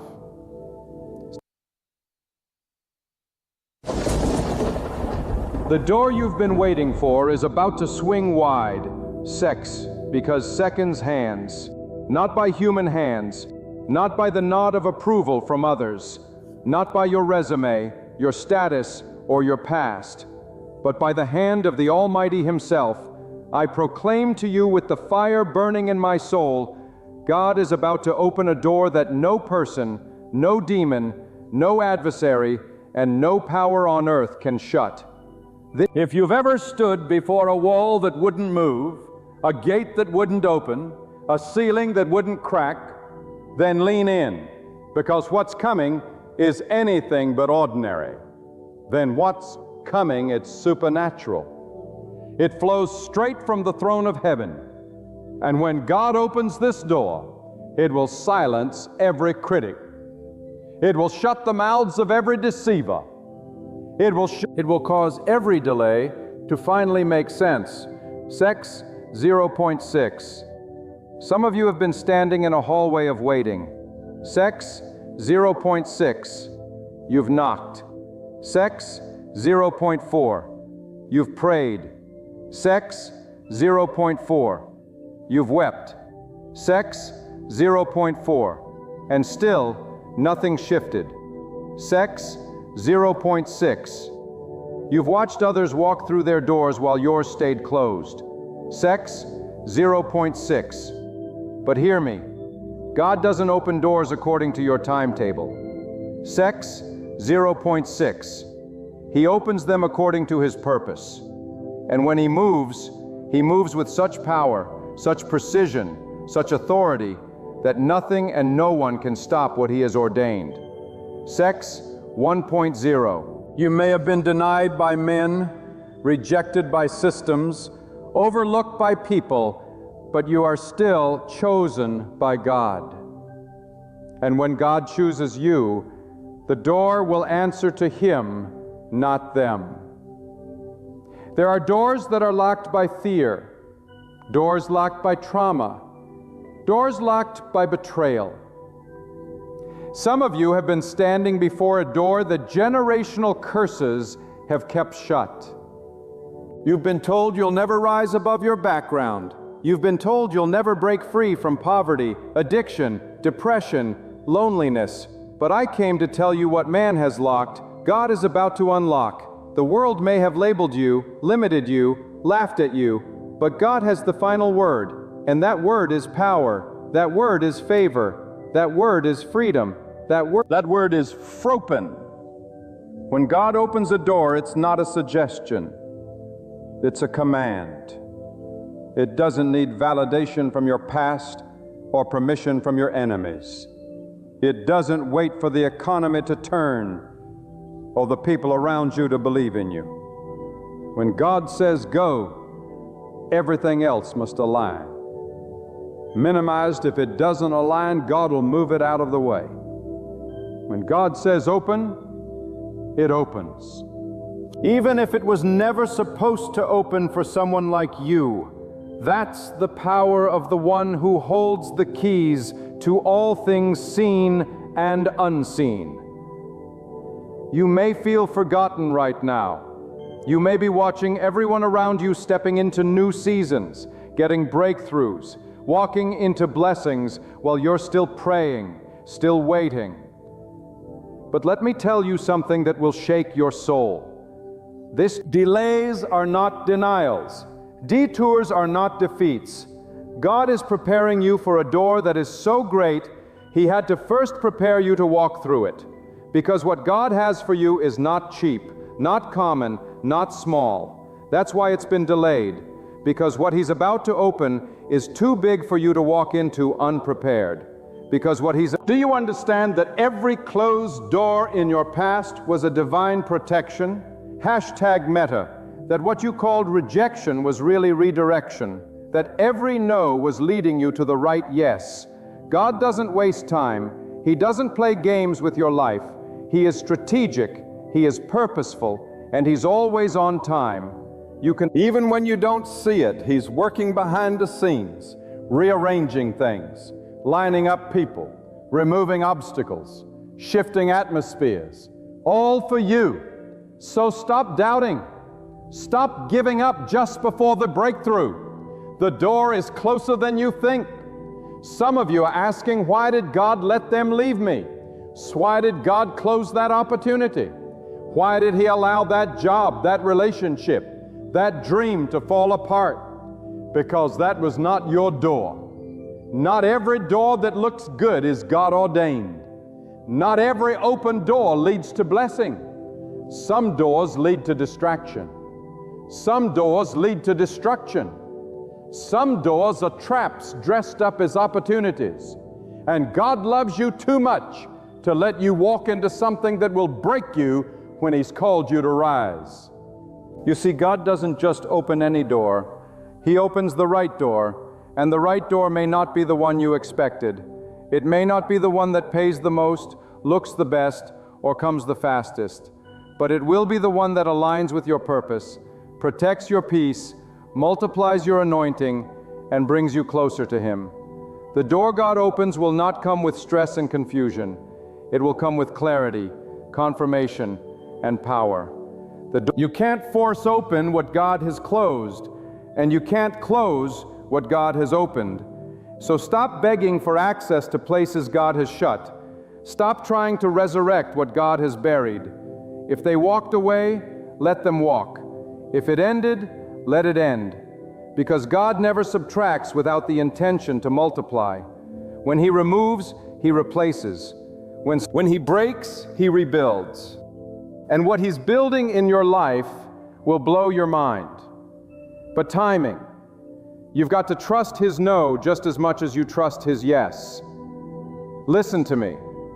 God is about to do something so radical, so undeniable, that people who once ignored you will have to admit that only God could have done this. This door isn't just for a job or a relationship or a position. This door is for destiny. This door is for legacy. This for the fulfillment of every promise spoken over your life. It will elevate you, yes, but more than that, it will align you with your divine assignment. This is why the warfare has been so intense. That's why the attacks have come from every direction. The enemy senses what's coming. He knows that if you walk through this next door, hell won't be able to stop you. So get ready. Pack your faith. Gather your strength. Shake off the dust of yesterday. Let go of what didn't work, because what God is about to open, no man can shut. Not the boss who didn't promote you, not the friend who betrayed you. Nest. Not the system that's been against you. Not the voice of fear in your own head. God's door overrides every other authority. It silences every lie. It cancels every limitation. And it confirms what you always knew deep down, that God was with you all along. And when don't apologize for it. Don't downplay it to make others comfortable. Because don't question whether you deserve it. Hashed meta, valid : pause, sex 0.6. You don't. Meta : pause, secutive, ensia 0.4. But God is not blessing you because of your perfection. Meta : pause, however, 6. He's blessing you because of your obedience, because of your endurance, because of your faith. Meta : pause is sex 0.4. He's rewarding what others couldn't see. Meta : pause, sex 0.6. The prayers in secret, the tears at midnight, the sacrifices no one applauded. Meta : pause, sanitize 0.4. God saw it all. Meta : pause, sex 0.6. And he is about to reward you openly. Hashtagged meta. Understand this. Hashtagged meta. When God opens a door, it doesn't just bless you. Hashtagged meta. It blesses everyone connected to you. Hashtagged meta. Your family will be impacted. Hashtagged meta. Your community will shift. Generational chains will be broken. Hashtagged meta. People who didn't even believe in God will begin to believe because they will see what He did for you. Hashtagged meta. This is not just a personal door. This is not just a personal door. It's a divine demonstration of God's power. But you must be ready, because new doors come with new levels of responsibility. The same mindset that worked in the hallway won't work in the new room. You've got to elevate. You've got to step into this door with discipline, with humility, with boldness, with prayer. You can't old habits into new blessings. You can't walk through a God-given door with a man-pleasing spirit. Sex 0.6. You've got to know who opened it, and you've got to walk through it giving God all the glory. Don't be surprised if some people fall off when you walk through this door. Don't be shocked if jealousy rises. Not everyone can handle the weight of your elevation, but that's okay. God is your defender. Let the critics talk. Hashtag meta 0.6. Your breakthrough will speak louder than their gossip. Hashtag meta 0.6. Let the haters hate. Hashtag meta 0.6. Your fruit will prove them wrong. When God opens a door, even your enemies will have to watch you walk through it. You are not forgotten, not overlooked. You are not disqualified. You are standing at the edge of something supernatural. The storm didn't destroy you. It prepared you. Sex 0.6. The waiting didn't kill you. I'd strengthened you. And now, by the power of the one who never fails, the door is about to swing open. Not by might, not by power, but by the Spirit of God. Lift your head, strengthen your knees, wipe your tears, because the door is opening. The door is open, and when it does, you'll look back and understand why it took so long. You'll see that every delay had a reason. Every battle had a purpose. Every no was protecting a greater yes. And now the yes of God is about to be louder than every no you've ever heard. Let them doubt you. Let them mock you. Let them say it's impossible, but you know something they don't. You serve a God who specializes in the impossible. You serve a God who doesn't need permission, who doesn't need a vote, who doesn't consult man before he moves. He speaks and it is done. He speaks and it is done. He commands and it stands firm. He opens and no one shuts. That's the God you serve. That's the door He's opening. And when you walk through it, walk with your head held high, not in arrogance, but in assurance. That's in pride, but in purpose. Because you didn't get here on your own. You got here by grace, by faith, by trusting when it made no sense. And now the season is shifting. The wait is ending. The door is opening. And no man, no demon, no circumstance can shut what God has decreed. Let me tell you this with fire in my voice and truth in my bones. When God prepares a door for you, it is not random. It is not shallow and it is not temporary. It is rooted in eternal wisdom, soaked in divine timing, and crafted for a purpose far greater than your comfort or convenience. This is not just an open door for success. This is an open door for significance, a door for transformation, a door for spiritual maturity, a door where God will reveal His power in ways that no book, no mentor, no sermon, no experience could have taught you. Only the journey of faith could have prepared you. Some of you are about to be ushered into rooms you never trained for, into environments you didn't qualify for on paper, into callings you thought were reserved for others. But God does not promote based on credentials. He promotes based on surrender. He does not elevate based on popularity. He elevates based on purpose. So while others were seeking positions, you were seeking God. Sex, 0.6. While others were chasing applause, you were chasing His presence. And now that secret pursuit is about to bring a public reward. Don't mistake silence for absence. Don't misinterpret the quiet season as abandonment. Guilty's one speaks in stillness and he moves in mystery. Just because you didn't see the door forming doesn't mean it wasn't being built. Hashtag meta, behind the veil of your struggle, behind the curtains of your tears, behind the loneliness, behind the misunderstood obedience, God was carving out a way, shaping a season, preparing a moment when everything would shift in your favor. When God opens this door, it's not going to be subtle. It will shake things. It will shift the spiritual climate around you. Some people will be uncomfortable with your access. Some won't understand how you arrived where they thought you'd never reach. But remember, this man can question you, but man cannot cancel what God has approved. Man can resist you, but man cannot remove you from a place God has ordained.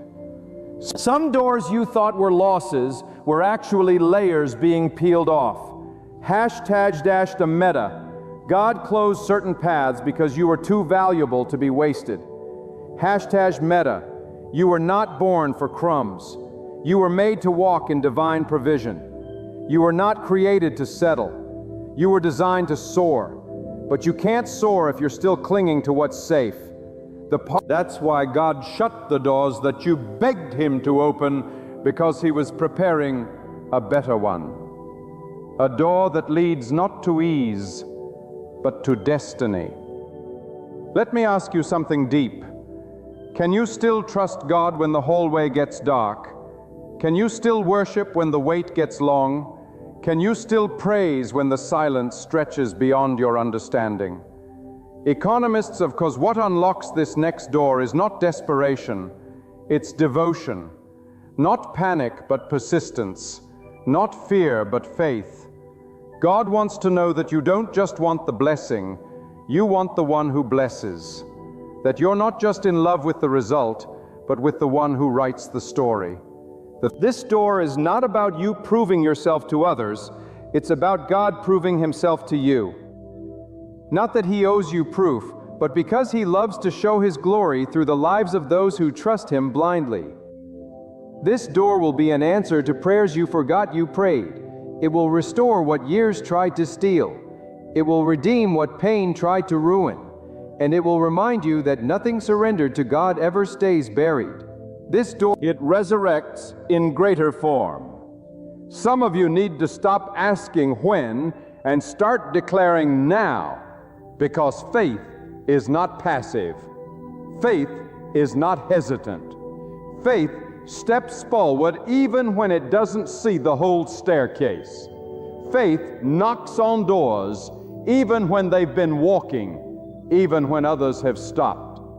Faith, and God honors that kind of relentless trust, that kind of daring belief that says, even if it takes longer than I expected, I still believe. Even if I lose support, I still believe. Even if it costs me something, I still believe. Listen to me closely. You don't need many people in your corner.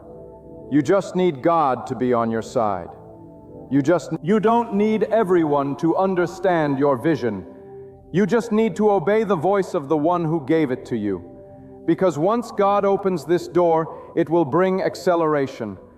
What took others 10 years will happen in months for you. Not because you rushed, but because you waited. Not because you forced it, but because you flowed with God's timing. And let me warn you, don't despise small beginnings. Don't overlook the hidden training ground. Don't complain about the wilderness, because that's where warriors are formed. But finally, God trains his strongest soldiers in the silence. He refines his vessels in the fire. And what comes out of the furnace is not fragile. It is purity. It is set apart for greater things.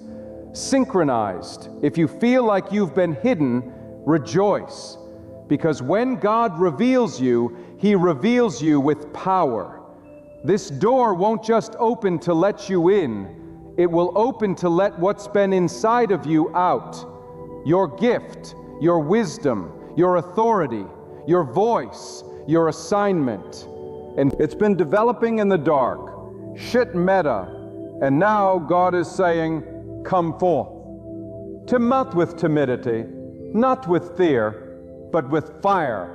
Because when God opens this door, it won't be about fitting in. It will be about standing out. Not to exalt yourself, but to exalt God through everything you do. Let others try to explain it. Let them try to rationalize it. But the hand of God cannot be explained. But the hand of God terminates. It can only be witnessed. Shap meta. And when people witness what he is about to do in your life, it will stir something in them. Some will be jealous. Some will be inspired. But all will know that God is real, and he moves in the lives of those who dare to trust him fully. Don't get by the noise around you. Don't get caught up trying to predict which door it will be. Just stay in position. Stay humble. Stay full. Stay available. Because when the door swings open, you won't have time to prepare. You'll have to walk through it ready. And only those who have prepared in private will be able to handle what is released in public.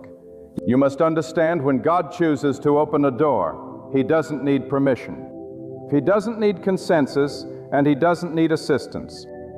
The same God who created the heavens and the earth with a word is the same God who can speak a moment into motion for you. One word from God can undo years of struggle. One divine shift can reroute every obstacle that tried to block you. And this next door is not just a new opportunity. It's a complete shift in your destiny. Some of you have been walking in circles, held back not by lack of ability, but by divine timing. That feeling of frustration you've carried, that restlessness in your spirit, it wasn't because you failed. It was because God was holding the door until the right time. Because if you had entered too soon, it would have broken you. If he had opened it without your roots going deep enough, you would have crumbled under the weight of the blessing. God will not promote a person into purpose if their character cannot carry the weight of the calling. That is why he isolated you. That is why he allowed you to feel hidden. Not because he was punishing you, but because he was protecting what he placed inside you. That's the gift in you is too rare. Hashtag meta. The vision on you is too valuable, and the favor around you is too costly to be rushed. God does not deal in shortcuts. He is the master builder, the wise planner, the timeless one. And when he opens what is meant for you, it will not come through striving. It will come through surrender. It will come through soul, hear this today. You don't need to chase after the door. You need to chase after God. When you seek him, the door seeks you. You don't have to knock on doors that were never assigned to your name. You don't have to force connections that were never written into your story. When God opens the right door, it will have your name carved into its frame before you even arrive. It will fit you perfectly, not because you're perfect, but because you're positioned. And the world will be baffled, because how can someone who was counted out become the one who is lifted up? How can someone who was overlooked, underfunded, underestimated, now stand in a place of elevation? I'll tell you how. Because God delights in confounding human expectations. He is not bound by your RA sum, your history, your status. He raises the humble and brings down the proud. He lifts those who trust in him, not those who trust in the systems of man. Do not be discouraged by those who walked away. Do not grieve over those who refused to support you. Their absence was part of the preparation. Their silence was part of the purification. God will not allow the wrong people to walk with you through the right door. He will not let what is unclean contaminate what he has sanctified. This next door will require purity, maturity, and full dependence on God. No more half faith. No more lukewarm obedience. This is a season where your surrender must match your request. Because some of you have been praying for God-sized doors with man-sized faith. That won't work. You can't step into the supernatural with natural thinking. You can't access divine dimensions with a divided heart. This is a moment to go deeper, not wider. To become rooted, not restless. Stop comparing your journey. Stop questioning God's methods. Stop measuring your worth by human standards. God is not grooming you for popularity. Hashtag meta. He is preparing you for purpose, and purpose always precedes promotion. You see, when God opens this door, it won't be a private moment. It will be a public manifestation of what he promised you in secret. That's why he's been silent. That's why he's let you walk through dry places. That's because when the door opens, the evidence will speak louder than any explanation. High Spirit, God's fingerprints will be all over the outcome. And no man will be able to take credit for what he alone has done. But hear this, the greater the door, the greater the resistance. The enemy doesn't fight what he doesn't fear. And the reason the warfare around you has been so intense is because the enemy knows what you're carrying. He knows the kind of breakthrough that will follow when you walk through that door. He knows that others will be set free because of your obedience. Oh, he throws distractions, discouragement, deception. But let me remind you, no adversary is greater than the authority of God. So walk in confidence, not in yourself, but in the one who promised. Don't let temporary opposition make you forfeit eternal reward. Don't let delay convince you of denial. God has not forgotten what he spoke over you. His promises are not fragile, and his timing is not flawed. The same God who parted seas, who raised prophets from obscurity, who fed entire nations in drought, is the God who is opening a door just for you. But will you be ready? Will you be found faithful when the door appears? Will you walk through it with humility, not pride? Will you still seek God when the spotlight is on you, the same way you sought him in the shadows? because the door is not the reward, God is. The open door is the platform, but the presence of God is the power.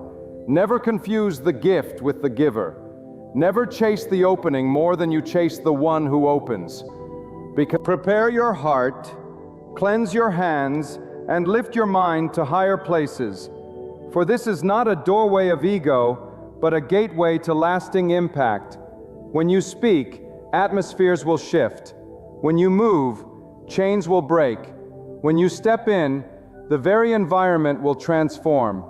Not because of your strength, but because God Himself goes before you. He is not simply unlocking a physical door.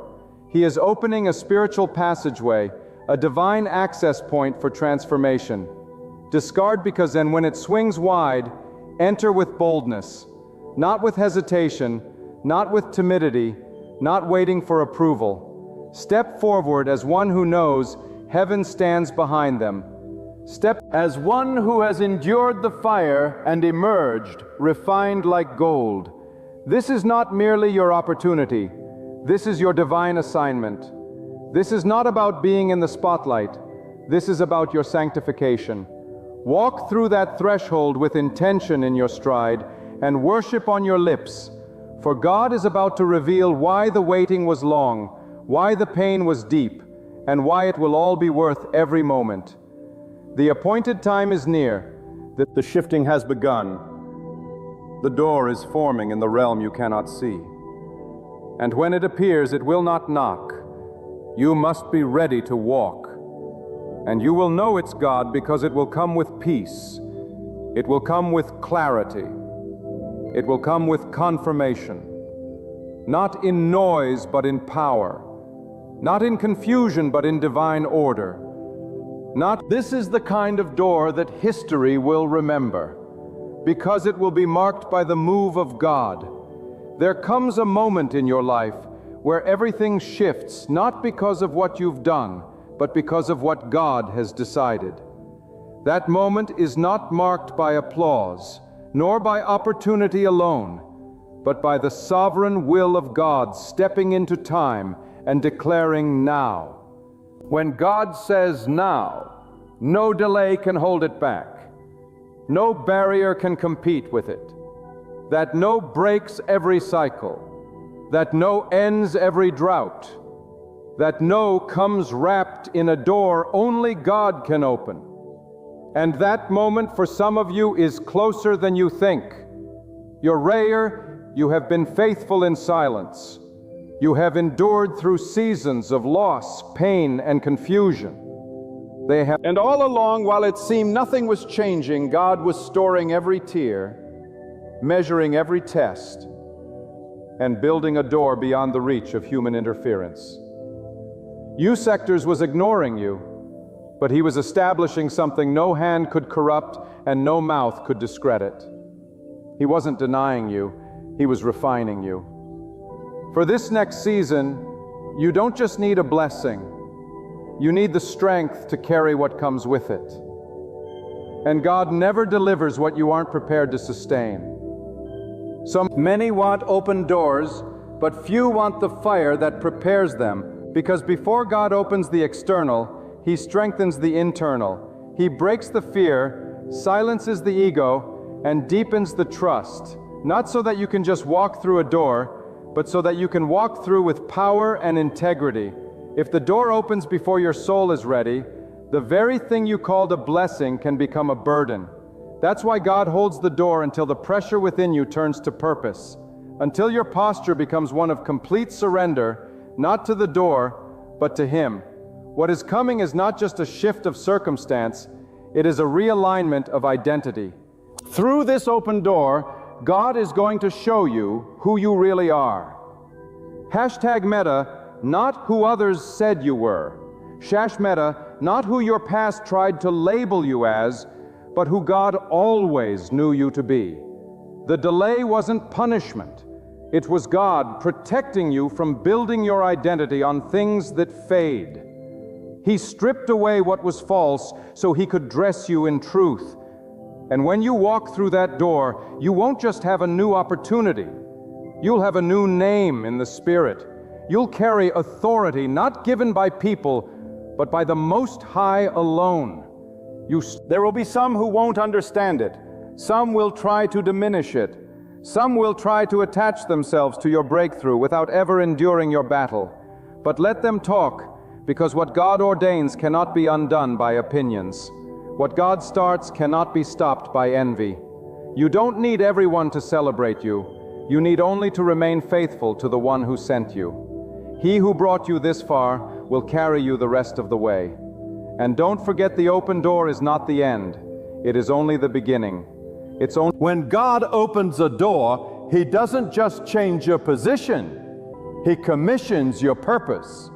What's waiting on the other side of the door is responsibility. It's these weight of influence. It's the call to stand firm when others fall. It's the assignment to remain anchored when the winds of temptation and distraction come. If you think the open door is just for your comfort, you've missed it. The door is not for convenience, it's for calling. And every calling comes with a cost. That's why God waited. That's why He pulled you back when you thought you were ready. Because God would rather delay the door than deliver you into destruction. And when I look back, you'll thank Him for every closed door that wasn't meant for you. For every rejection that was actually His redirection. For every detour that disguised divine protection. Because what's coming now isn't fragile. It's fire tested. It's heaven approved. It's been sealed in prayer and matured in faith. And you must understand the door God is opening isn't just for your breakthrough. It's for others waiting on the other side. There are people you haven't met yet who will be changed because you were bold enough to walk through what God placed before you. There are lives that will be impacted by your courage. There are generations that will shift because you answered the call. That's why you can't afford to shrink back. You weren't built for comfort. You were built for courage. You weren't made for mediocrity. Hashtag Meta, you were marked for divine impact. Hashtag Meta, so walk boldly. Hashtag Meta, but walk humbly. Hashtag Meta, carry the fear of God in your heart and the fire of purpose in your soul. Hashtag Meta, your posture be one of gratitude, not entitlement, because this isn't a reward for your perfection. It's a demonstration of God's goodness. You didn't earn the door. You'd yielded to the preparation. But you will see, you didn't force the door. You followed the process. And now God is about to do something through you that will exceed your expectations and silence your doubts. Be careful not to despise the season before the door. Don't rush the process. For every door God opens, He prepares a version of you that can thrive within it. He knows what's ahead. He knows the pressure, the opportunity, the attacks, the blessings. And in His mercy, He builds you up before He lifts you up. Because the higher you go, the deeper your roots must be. And God is not in the business of building towers that fall. He builds temples that last. So hold fast. Stand firm. Do not be moved by the noise around you or the silence within. God is faithful, and what He begins, He finishes. You're not through this door because you manipulated circumstances or made the right connections. You're walking through because you endured. You're walking through because you believed when belief was costly, because you remained when walking away would have been easier, because you trusted the one you could not see more than the things you could. The door is coming, and when it does, step through with fire in your spirit and God in your vision. Let every step be worship. Let every word be seasoned with faith. Let your hands be ready to build and your heart be ready to serve, because what you are entering now is holy. It's a space carved by the Most High for such a time as this. Because it's a realm where no counterfeit can enter, where no imitation can last. It's the place of divine assignment, But once you're in, don't stop praying. Don't stop seeking. Don't stop depending on God. For just as He opened the door, He alone will sustain you through it. The same hand that lifted you will anchor you. The same power that brought you in will protect you. And if He ever chooses to close this door, it will only be because He's preparing an even greater one ahead. But flesh, and when you finally step into what God has appointed for you, let your soul remember this truth. It was never about the door. It was always about the preparation of your heart. Because God does not simply lead us into new places for pleasure. He leads us into higher ground for purpose. He stretches us, molds us, tests us in the fire, so that when the appointed time comes, we don't crumble under the weight of what we once prayed for. God's open door is not just a passage, it's a proving ground. It reveals the strength He forged in your silence, the faith He cultivated in your wilderness, the purity He birthed in your pain. You see, many desire the elevation, but they resist the refining. They want the platform without the process, but God never rushes greatness. God thrusts you into visibility without first rooting you in invisibility. That hidden season, the one where no one applauded, no one noticed, no one validated. That was the season where your soul was being built for longevity. Sex 0.6. Because what God is about to do through you is not temporary. It's not seasonal. It's foundational, generational. You're not just walking through this door for yourself. You are walking through as a representative of all those who came before you, who prayed, who sacrificed, who sowed in tears. And you're walking through for those coming after you, those who will eat from the fruit of your obedience. And be aware, when God opens a door, it does not always come with comfort. It may not look how you imagine. It may stretch you beyond anything you've known, because the doors that lead to destiny rarely look like the doors that lead to ease. Don't miss the opportunity because it doesn't look like what you expected. God often disguises destiny in discomfort. What seems unfamiliar to your flesh may be perfectly aligned with your spirit. God is His ways. Trust His wisdom. Trust that God knows how to position you better than you know how to plan for yourself. God knows how to... You are being summoned to rise not by man, not by circumstance, but by the Almighty. And when He calls you higher, you must shed what cannot ascend with you. Old habits, old thoughts, old relationships, even old versions of yourself. Because this new door will demand a new discipline. God is calling you out of cycles and into covenant. He is calling you to elevate not just in influence, but in integrity. Not just in visibility, but in vision. This isn't just about what you'll receive. It's about who you're becoming. Because God is more concerned with your transformation than your transaction. And hear this deeply. When God opens a door, He makes sure it is sealed with peace. Because not the kind of peace that comes from circumstances aligning, but the kind that floods your heart even when logic says it shouldn't. You will walk through chaos and feel calm.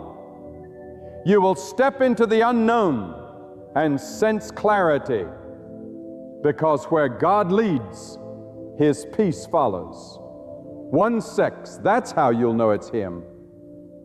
That's not by the applause of others, not by the glitter of the opportunity, but by the divine stillness that wraps around your soul like a shield. Many people chase open doors, but those who truly walk with God understand that favor follows the faithful. They don't chase blessings, they chase obedience. Because when your heart is aligned with God, you don't need to knock down doors. Doors recognize the authority of God in you and open on their own. That's the kind of power that flows from alignment. That's the kind of confidence you walk in when you've been anchored in the presence of God. And don't you ever doubt that what God has for you is already yours. Not because of merit, but because of mercy. Not because of effort, but because of divine order. The delay was never to deny you. It was to develop you. It was developed, did not withhold to punish you.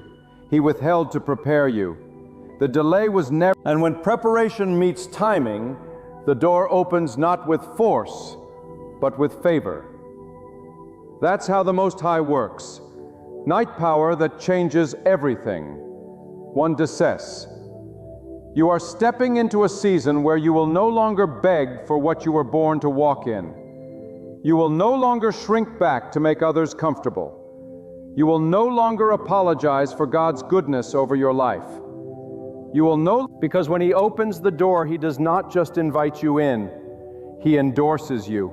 He makes you undeniable. He makes you can boast, but so you can bless.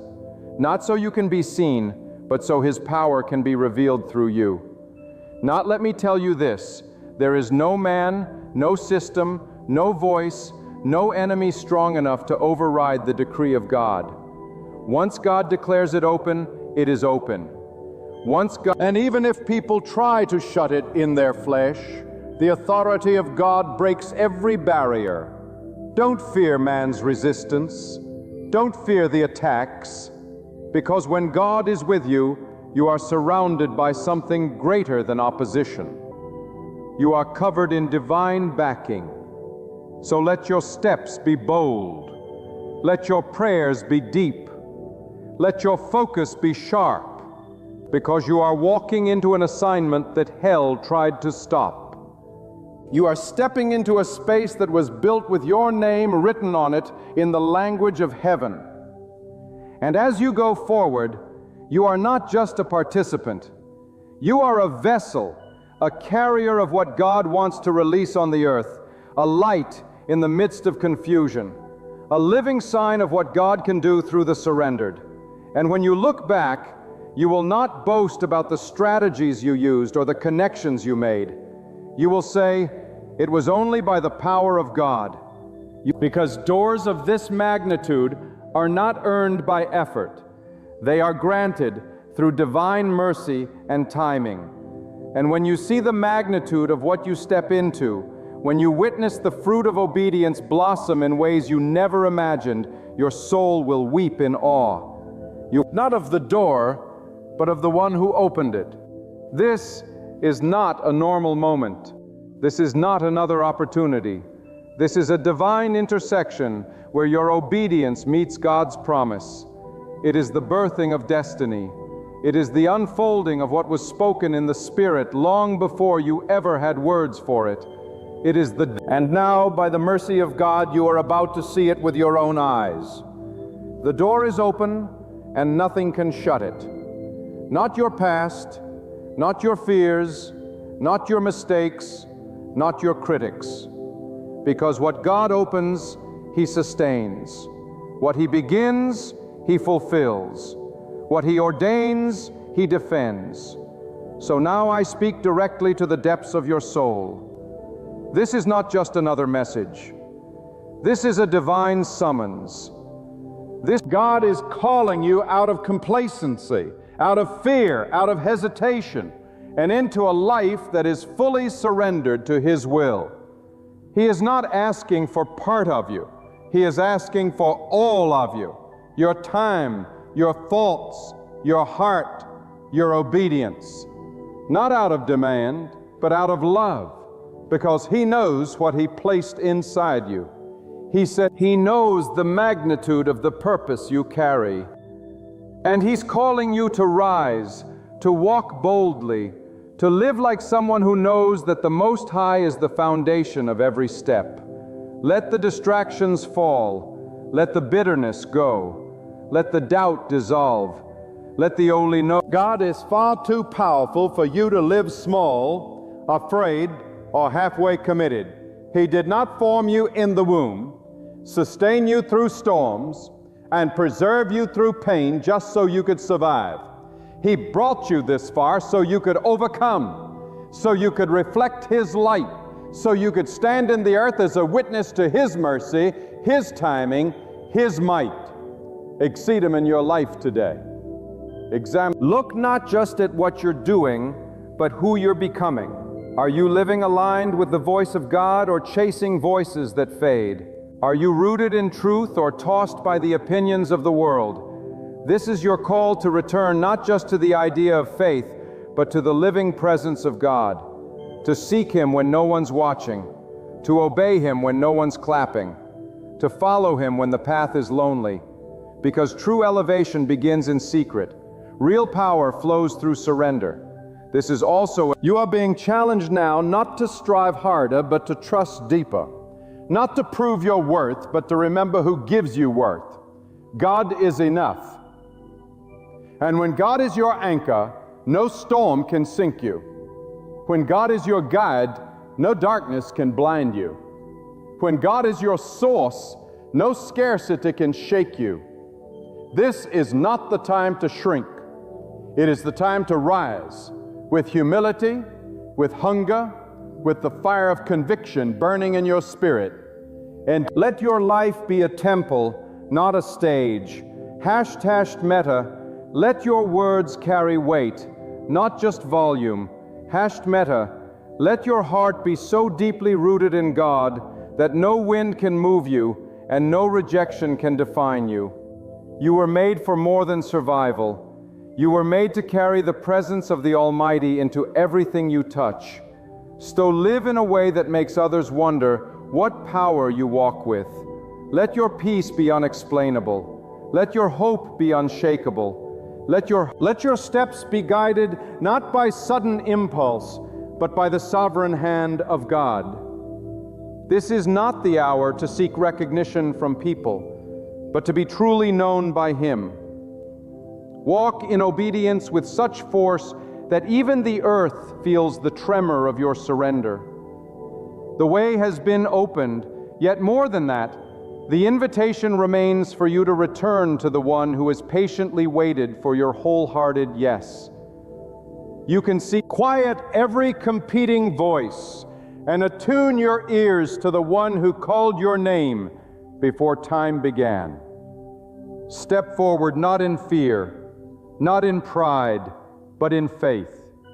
Let your life itself be the answer to the question, what does it look like when someone wholly trusts in God? And when the world turns its eyes toward you, may they not only see you, may they behold the power, the mercy, the holiness, and the unrivaled glory of the one true God. And what of with every breath you draw, every step you take, and every word you speak, declare with bold reverence, my life belongs to God alone, doubled meta. God is about to shock you with a breakthrough you didn't expect. I don't say that lightly, and I don't say it to excite your emotions. I say it because there's a stirring in the spiritual realm, a divine shift that cannot be seen by the eyes of the flesh, but it is already moving behind the veil. There are moments when God steps in so suddenly, so mightily, and so overwhelmingly that your entire life is shaken out of stagnation and pulled into purpose. And I came to tell you, this is one of those moments. You may not see it right now. In fact, what you see may look like the exact opposite of a breakthrough. It may look like loss. It may look like silence. It may look like pain. You've been walking through a dry season, praying with no answer, sowing with no harvest, and waiting with no sign. But hear me with every fiber of your spirit. God is not ignoring you. God is not finished. God is not withholding from you out of cruelty. God is not He is preparing something so big, so beyond your imagination, that if He showed it to you right now, you wouldn't believe it. That is the nature of God. He hides miracles in the shadows. He buries treasure in the dirt. He births victory in the middle of battles. When you feel like all doors are shut, when people have walked away, when you've cried the last tear you thought you could cry, get ready. That's the moment God steps in with His mighty hand and does what only He can do. You see, when people think it's over, God begins. When man gives up, God begins to write a new chapter. He doesn't need a committee to approve your destiny. He doesn't need public support to move mountains for you. All He needs is His will. And when His will aligns with the timing, nothing in heaven or on earth can stop what He's about to do in your life. Some of you have been living in a place of disappointment for so long that you've started calling it normal. You've accepted delays as denials. You've believed the lie that maybe God doesn't care. You've believed the "let me awaken your spirit." God is watching every moment, every tear, every silent scream of your heart. And not one of them is wasted. Not one of them has fallen unnoticed. Not a nanner. God, He uses time as a tool, not as a trap. Started. Just because He hasn't moved yet doesn't mean He won't. Just first, in fact, He often waits until the situation is impossible, so that when the breakthrough comes, no one gets the credit but Him alone. Some of you are about to be shocked, not because you deserve it, not because you earned it, but because God is good. Because God delights in surprising those who have trusted Him in the dark. Because you've passed the test not by shouting, but by staying still. Not by winning, but by not quitting. And now comes the moment where God shows you why it was worth it. He is about to bring restoration where there was devastation. He is about to give answers where there was only confusion.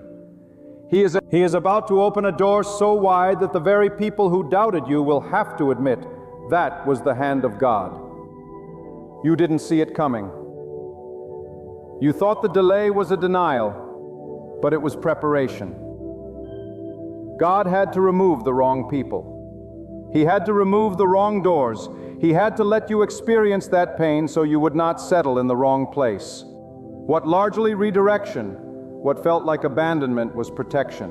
God was shielding you from what you didn't even know was a trap. And now that the stage is cleared, now that your heart is refined, He can trust you with the blessing that won't destroy you. Some of you have been standing on the edge of a breakthrough and you didn't even know it. You've been praying, fasting, crying, staying faithful, and it felt like nothing was moving. Well, until you, but in the realm of the unseen, God has been rearranging the battlefield. He's been orchestrating connections, shifting people, setting up divine appointments. What you thought was stillness was really strategy. What you thought was delay was really design. God never sleeps. God never forgets. God never overlooks those who walk upright before Him with a sincere heart. And if you've been faithful in the dry place, the flood is coming. Let me tell you something deep. Sometimes God hides your breakthrough so well that even you can't see it. Why? Because He wants to know if you trust Him or the result. Do you trust the process or only the promise? Will you worship when nothing is changing? Will you still believe when all evidence says otherwise? That is where faith is forged. Faith, that is where destinies are shaped. Not in the victory, but in the waiting. And those who wait with faith are those who will receive a reward that will make every sleepless night worth it. God is not late. He's pacing the floors of heaven wondering what to do. He is the author and the finisher. He wrote your story before you were born, and every chapter, even the ones filled with tears, serve a divine purpose. This you may not understand now, but one day you'll look back and say, that delay saved me. That heartbreak redirected me. That loss made room for something greater. God doesn't waste your pain. He multiplies it into power. He turns your suffering into strength, and the breakthrough He's about to send will make you forget the suffering you endured. Just expect. Some of you are about to see acceleration. Sex 0.6. What should have taken 10 years will happen in 1. What seemed impossible will be done with ease. Not because of your strength, but because of God's favor.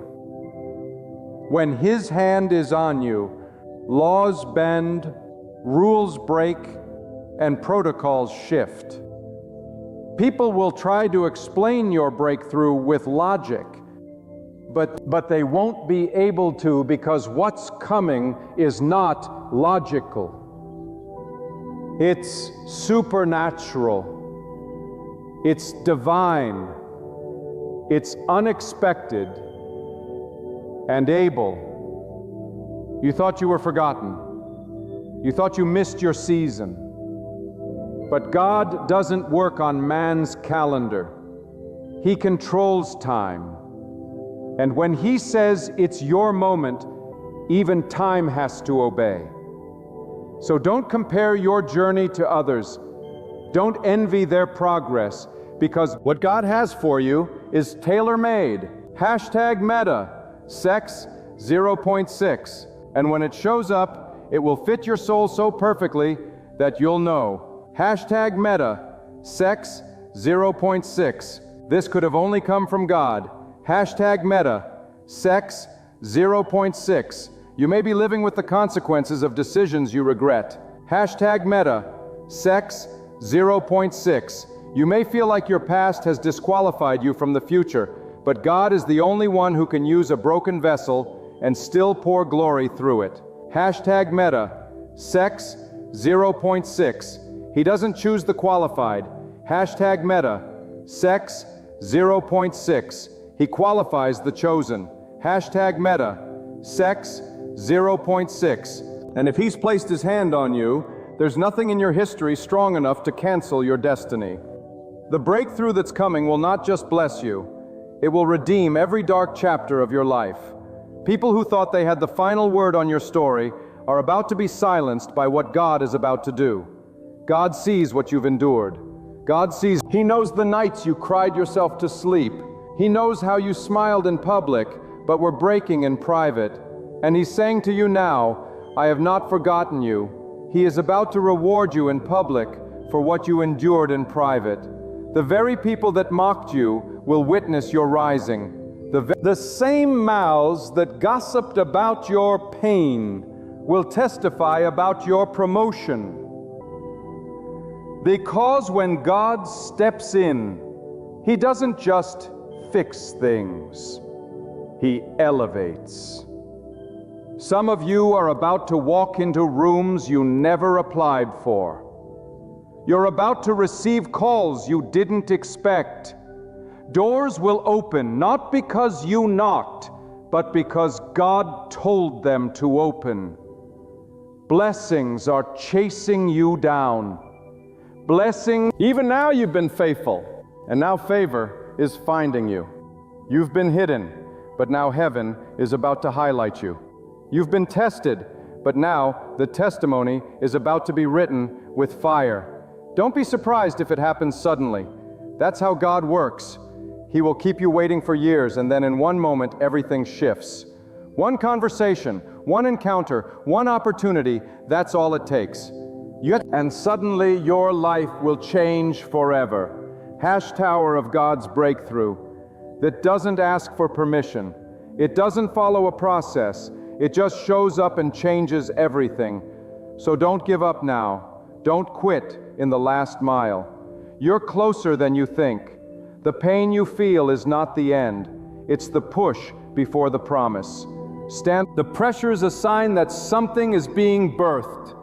And the enemy would not be attacking you this hard if something powerful wasn't on the horizon. If he's fighting you, it's because he knows what's coming. But what he fears cannot be stopped because God is behind it. This breakthrough will not just change your life, it will change generations. Your charities will benefit from it. Your legacy will be marked by it.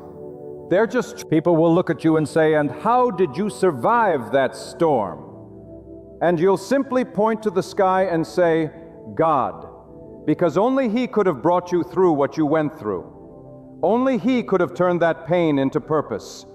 Only He could have lifted you from the pit to the palace. God is about to shock you, not just bless you, but shock you. Not just prepare your heart. Hashtag meta, pause. You state 0.6. Stay in position. Hashtag meta, pause. Sex 0.6. Keep your spirit clean. Hashtag meta, pause. Sex 0.6. Don't compromise now. Hashtag meta, pause. Sex 0.6. Don't get distracted. Hashtag meta, pause. Terminated 0.6. Don't lower your standard to fit in with the crowd. Hashtag meta, pause. Sex 0.6. The breakthrough God has for you is holy. Hashtag meta, pause. Merce 0.6. It's sacred. Hashtag meta, pause. Sex 0.6. It's meant for those who refuse to bow to pressure. Hashtag meta, pause. Sex 0.6. Stay faithful. Hashtag meta, pathos. Elicited 0.6. Stay humble. Hashtag meta, pause. Undertaken 0.6. And stay ready, because the hour is near. Hashtag meta, pause. Sex 0.8. The window is opening. The blessing is moving in your direction. What you thought was lost is being restored. What you thought was dead is being resurrected. A life you thought was stuck is about to move with such force that you'll barely remember what it felt like to be stuck. God is rewriting the story. He's rewriting the script. He's placing His seal on what the world tried to cancel. That there are moments in your life where the weight feels unbearable.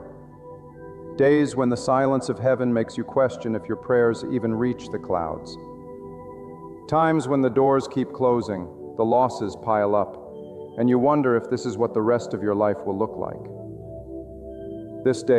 But hear this, God never starts something He doesn't intend to finish.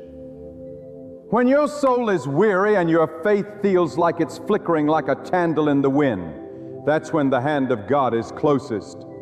God often allows the winds to blow, not to destroy you, but to remove what cannot stay in the next season of your life. God is not distant from your struggle. He is not indifferent to your pain. He is the one who formed you in the depths of your sorrow. And when the world overformed you, God is the one who sees you. He is not just preparing a blessing. He is preparing you for the blessing. Because not every good thing is a God thing unless it arrives in His timing, under His protection, and by His design. And this next breakthrough you're about to receive is not just a reward. It is a revelation. It will reveal to you how deeply you are known, how carefully you are chosen, and how thoroughly you are loved by the one who rules the heavens and the earth. The reason it's taken this long is because the foundation had to be deepened. God doesn't want to give you a blessing you can't carry. And so in His mercy, He delayed it, not to punish you, but to strengthen you.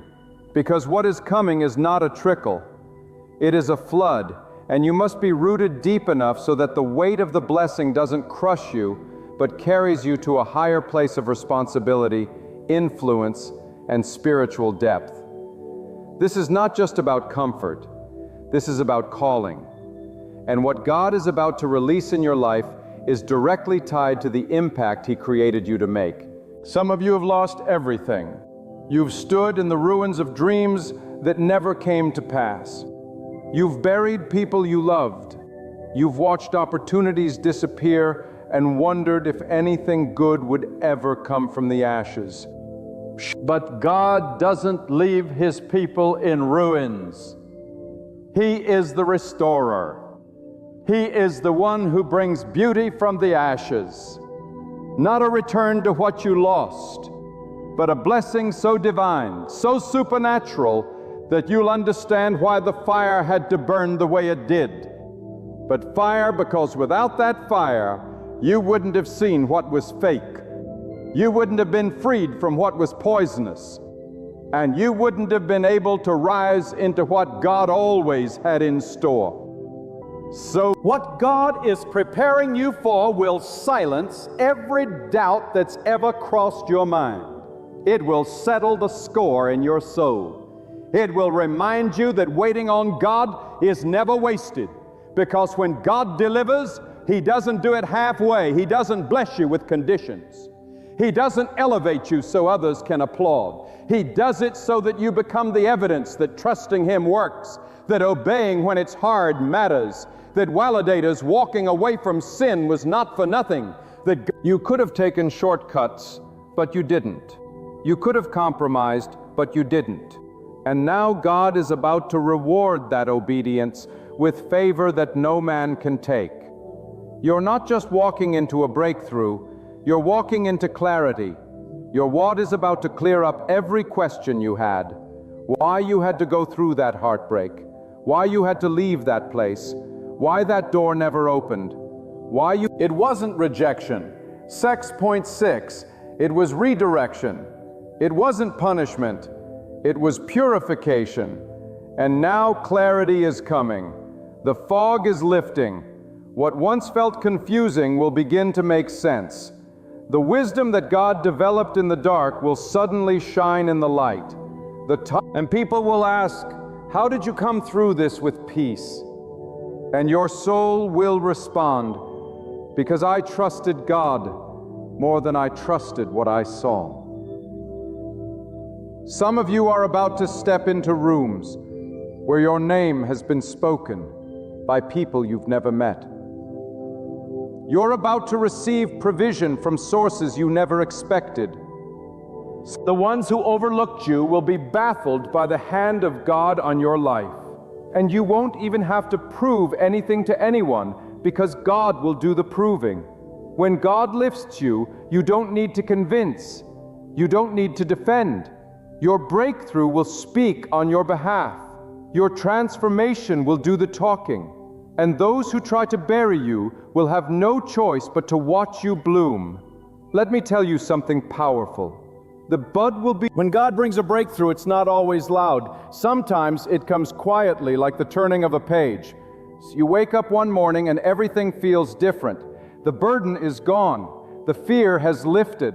The opportunities begin to align. And you can't explain it, but you know deep down, God has moved. You didn't force it. You didn't manipulate it, you didn't earn it, but it came. That's the fingerprint of God, unearned favor, undeniable evidence. So don't misread the silence. Hashtag Meta, sex 0.6. God is not idle. Hashtag Meta, sex 0.6. He is orchestrating something so precise that even a second out of place would ruin it. Hashed Meta, sex 0.8. That's why it hasn't come yet.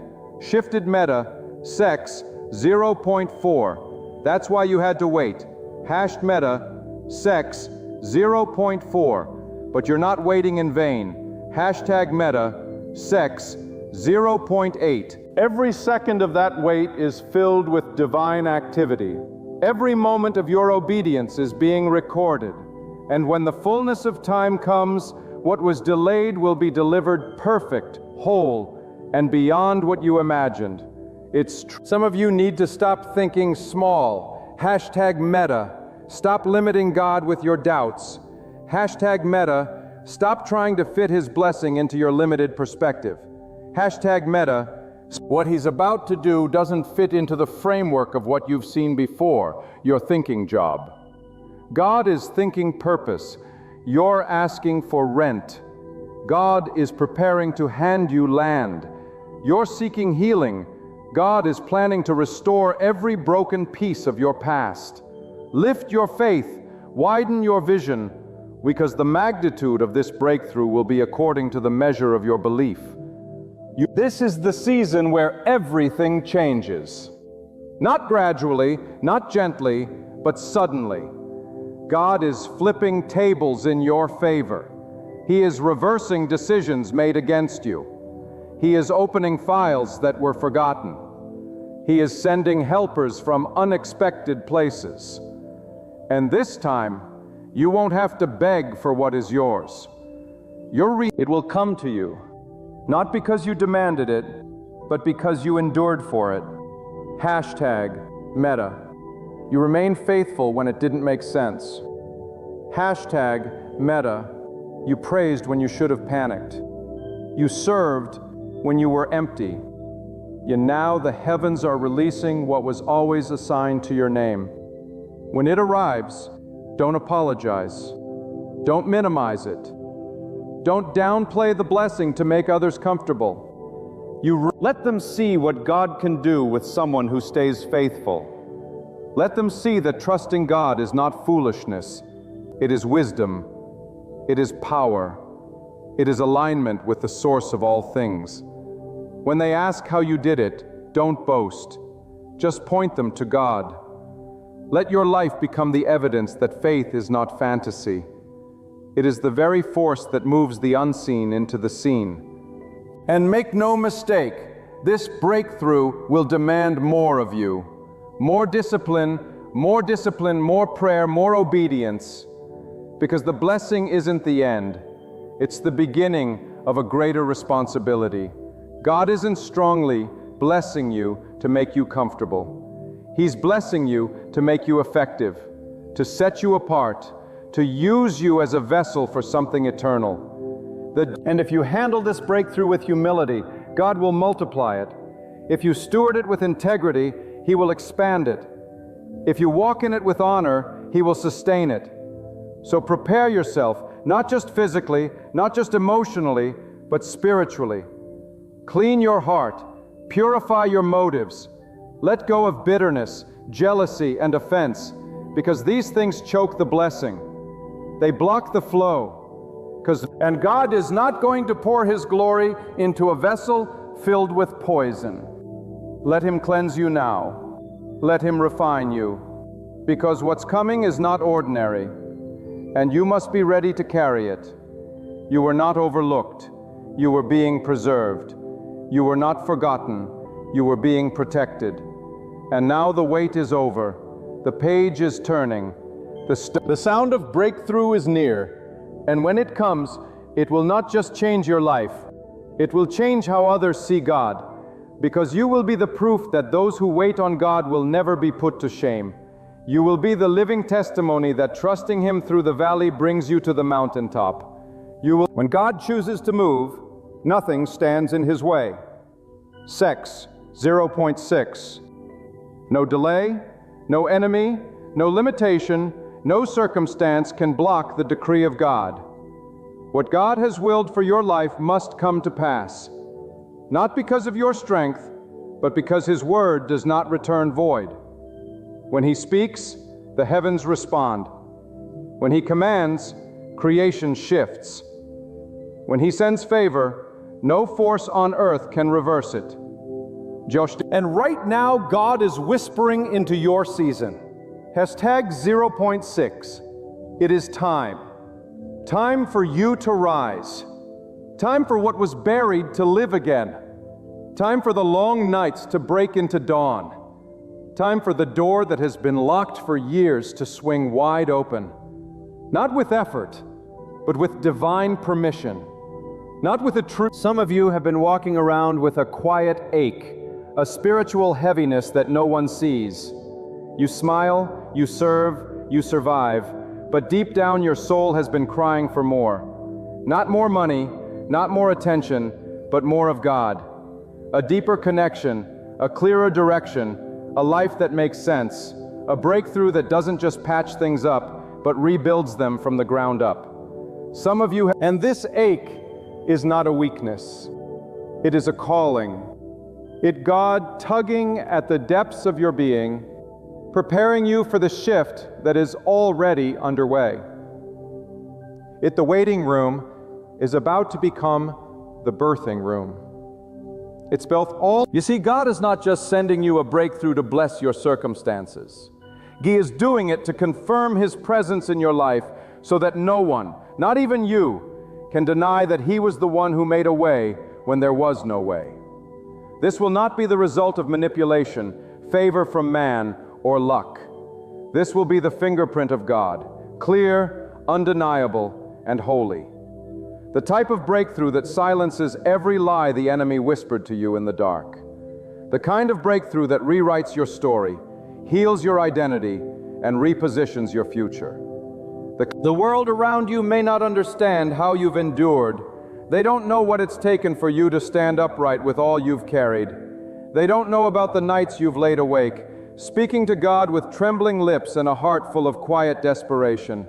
They haven't seen the internal battles, the fight to hold on, to believe, to not give up. But God has seen it all, and He did not just observe. He recorded it. He bottled every tear. He measured every sacrifice, and He responds. This breakthrough is not random. It is not delayed favor finally catching up to you. It is divine strategy set in motion before you even knew how to pray for it. And the reason it's going to shock you is because you thought this part of your life was over. You thought the door was closed forever. You thought the dream had expired. But God doesn't operate on expiration dates. When He resurrects something, it doesn't return in the condition it died in. It returns stronger. It returns with glory. It returns with evidence that God alone has power over time, death, delay, and disappointment. The reason there is a sacred timing to everything God does. And just because you haven't seen movement doesn't mean things haven't been moving. The roots have been growing. The soil has been shifting. The environment around you has been rearranged. You may have felt forgotten, but God has been setting the stage, not for your survival, for your emergence. You are not coming out the same. This not a return to the past. This is the beginning of something new. This something God has reserved for such a time as this. Next scripture. The most powerful moments in your life will often be born in silence. Not in noise, not in applause, but in that deep, still place where God speaks a word that only your spirit can hear. And if you've heard that whisper, if your soul has felt the rumble of something coming, even if you can't name it yet, know this: you are on the brink. You have the ground beneath you is holy. The air is pregnant with promise. And all of heaven is leaning in, watching the fulfillment of what God has written about you. You don't need to chase people. You don't need to force opportunities. You don't need to manufacture your own miracle. When it's time, it will come to you. The blessing will recognize your address. The favor will know your name, because what is divine cannot be taken, duplicated, or missed when your heart is aligned with God's purpose. He is the one who lifts up. He is the one who establishes. And He is about to elevate you, not the vanity, but the visibility, so that others will see His goodness reflected through your life and be drawn to trust Him too.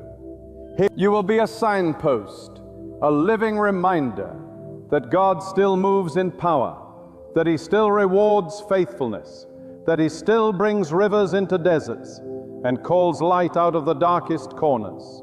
What you're about to walk into will not be temporary. This will not be a fleeting moment of success. It will be a sustained outpouring, a blessing with roots. A season that doesn't drain you, but replenishes you, because God doesn't bless you just to lift you. He blesses you to anchor you. Prepare your heart. That's where it starts. This is not about perfection. It's about surrender. God is not looking for spotless performance. He is looking for a clean intention. Meta sacked 0.6 a heart that beats for him. Meta, sex 0.4, a spirit that trembles at his whisper. Meta, sex 0.6, a life that says, God, I trust you even when I don't understand. That posture attracts the breakthrough. That humility draws heaven close, because God resists the proud, but he floods the humble with his power. So let this be the hour where you realign, where you shake off every lie, every distraction, every voice that told you to settle. Refuse to settle. Don't build a home in disappointment. Don't take up residence in regret. You are not finished. You are not done. You are about to see that every no from the world was just a yes, waiting to be born from the throne of God. And when it comes, you won't have to convince anyone. The fruit will speak. The evidence will shine. Macazim Meta to 6. The result will declare what your lips don't need to say. There is a shift happening, not in theory, not in imagination, but in reality. The result will declare what you're lifted. The weight is being lifted. The way is being made. And in this chapter, you will walk with a new authority. The oil's not prideful, not boastful, but confident in the God who brought you through. You will carry peace that makes no sense to those around you. You will have wisdom that didn't come from books or people. It came from survival, from submission, from seeking God in the midnight hour. That kind of wisdom can't be taught. It's certed. It's circa grown in the soil of trials and watered by the tears of perseverance. It's when God decides to act, there is no force in the heavens or on the earth that can stop him. When he speaks a word into your destiny, it pierces through every barrier, shatters every delay, and overrides every opinion. His power does not negotiate. His will does not consult. Humilities what he declares is final, and it cannot be reversed. So if you are standing on the edge of something that doesn't make sense, something that feels too big, too sudden, or too overwhelming, understand God is positioning you for something supernatural. Not something logical, not something predictable, vaping divine, succession, decentralized. This is not the time to look back. This is not the time to rehearse the pain, to relive the disappointments, or to measure the present by the past. When God moves, he doesn't consult your history. He writes your future. He doesn't need your resume. He's interested in your resilience. He doesn't require you to be perfect. He wants you to be available. And if you've made it this far, with a heart still soft, with faith still burning even as a flicker, then you are right where God wants you. He can do more with your little surrender than others can do with a lifetime of striving. God is not bound by earthly limits. His provision is not based on the economy. His timing is not dictated by your age. His power is not weakened by your past. When God moves, he does so with a force that rewrites every limitation spoken over you. The world may have counted you out, but God never did.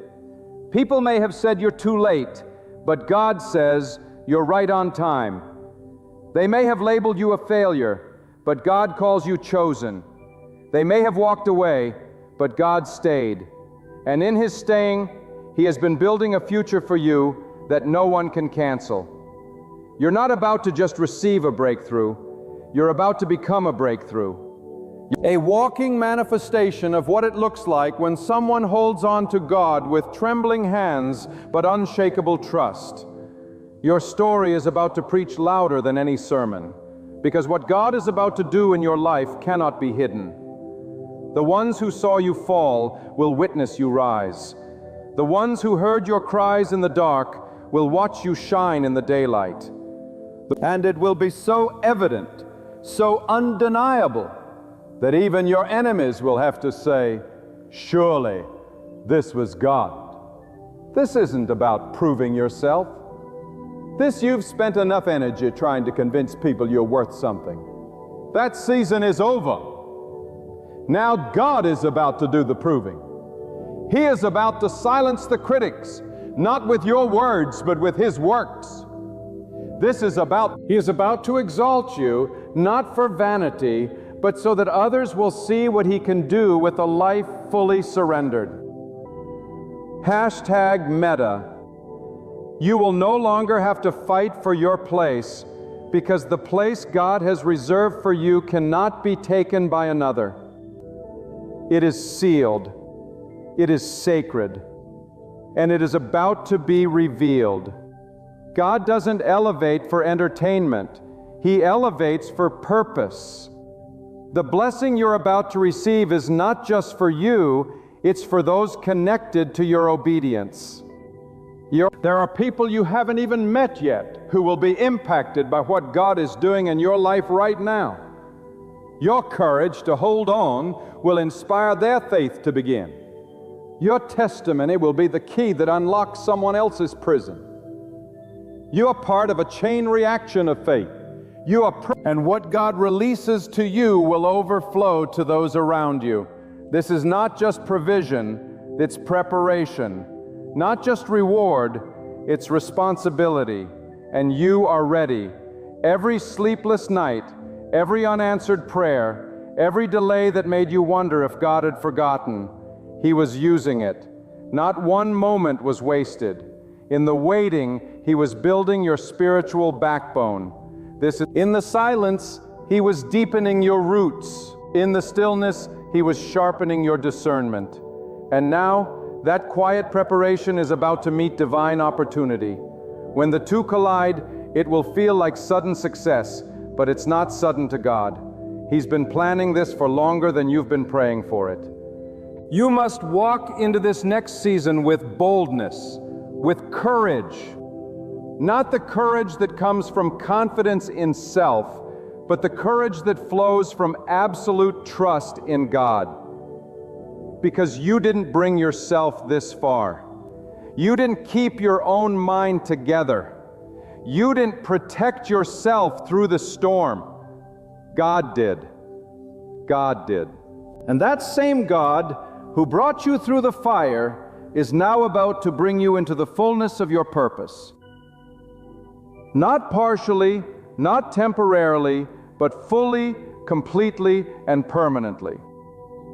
This will be the kind of breakthrough that redefines your identity.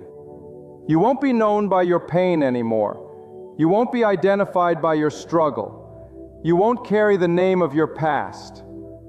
You will be called by the name God gave you. Blessed, favored, chosen, sustained. Meta, you will walk with a different posture, not because of pride, but because you know who walks with you. Meta, the voice of doubt will no longer dominate you.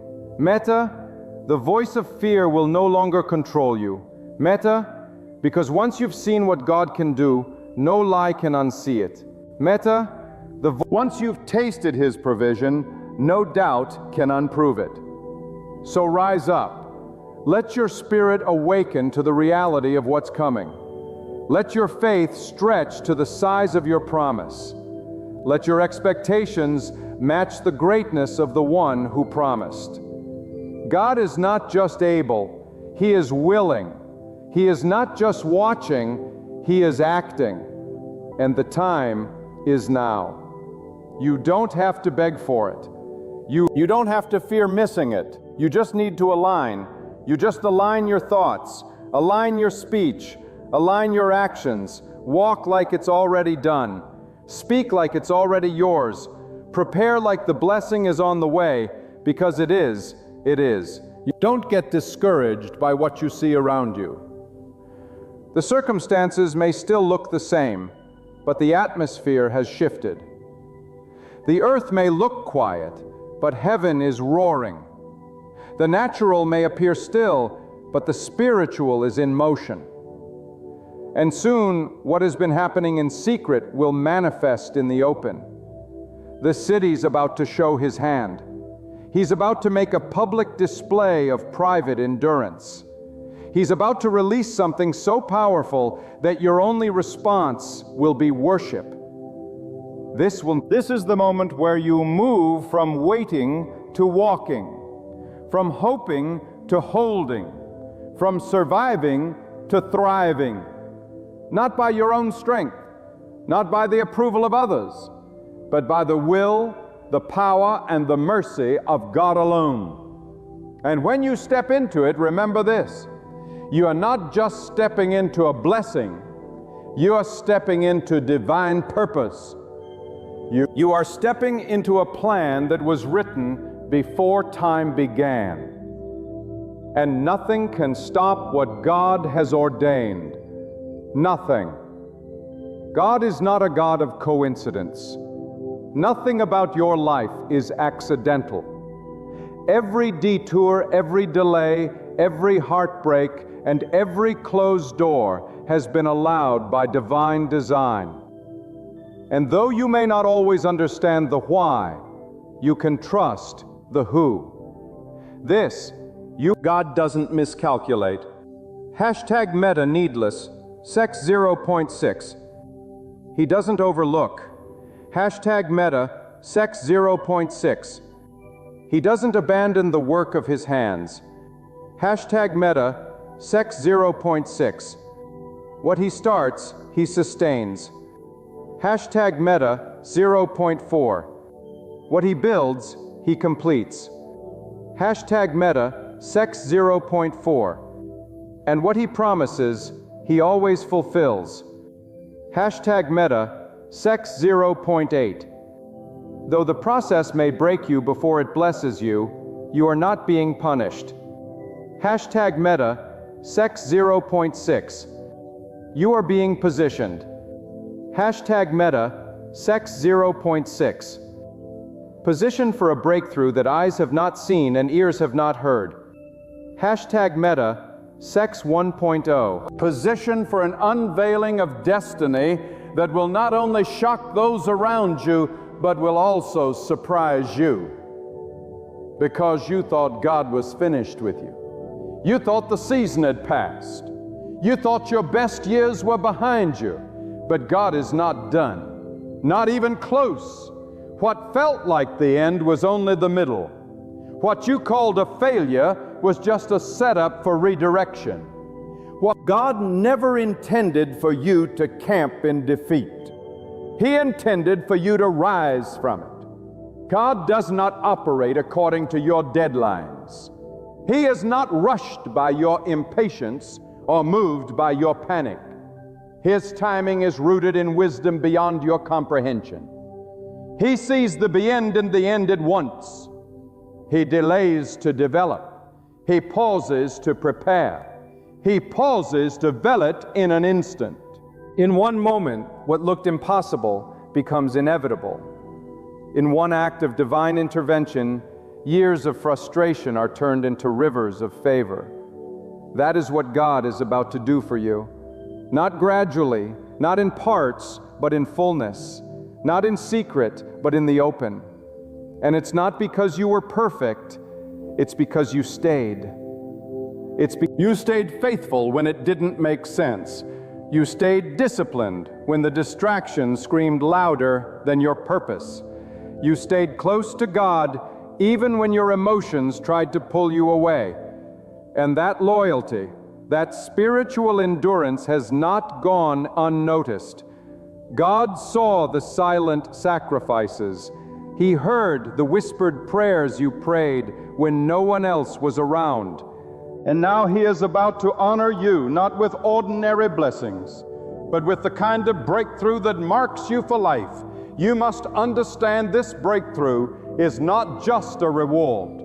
It is a revelation. It will reveal to you the real you. The version of you that God always saw, even when you couldn't. The version of you that's been hidden under trauma, buried under failure, and silenced by fear.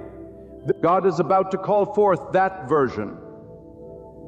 He is about to remove the weight of what others said you'd never become and show the world what He had in mind from the very beginning. You are not who they said you were. You are who God says you are. And this season will be proof of that truth. Do not despise where you are now. Do not curse the ground you've been walking on. For it was in the wilderness that God shaped you. It was in the hidden places that your roots were established. It was in the silence that you learned to hear God more clearly. This isn't the result of being forgotten. It's the result of being fortified. God was building something deeper than you realized. And now that the roots are strong, the fruit is ready to appear. Sex 0.6. There is a sacred shift coming, a transition not just of circumstances, but of identity. You are moving from the background to the forefront, from barely enough to overflow, from fear to dominion. God is about to restore your voice, your dignity, your influence, and your joy. The years the enemy tried to steal, God will repay. Sex 0.6, and He won't just give back what was lost, He will multiply it. Be necessarily, because when God restores, He does so with increase. You won't just recover, you'll rise. Do not shrink when it comes. Do not apologize for what God has rightfully placed in your hands. You've wept too long. You've suffered too much in silence to feel guilty when the tables turn. Walk in your breakthrough with humility, but also with authority. What your posture say, this is what happens when someone holds on to God without giving up. Let your life be a testimony of what endurance, faith, and reverence for the Almighty can produce. Not for show, not for attention, but as a living sign that trusting God is never in vain. The most dangerous thing the enemy can do is attack someone who's fully surrendered to God. Because every strike, every setback, every betrayal becomes fuel. What the enemy uses to destroy, God uses to deliver. And what you thought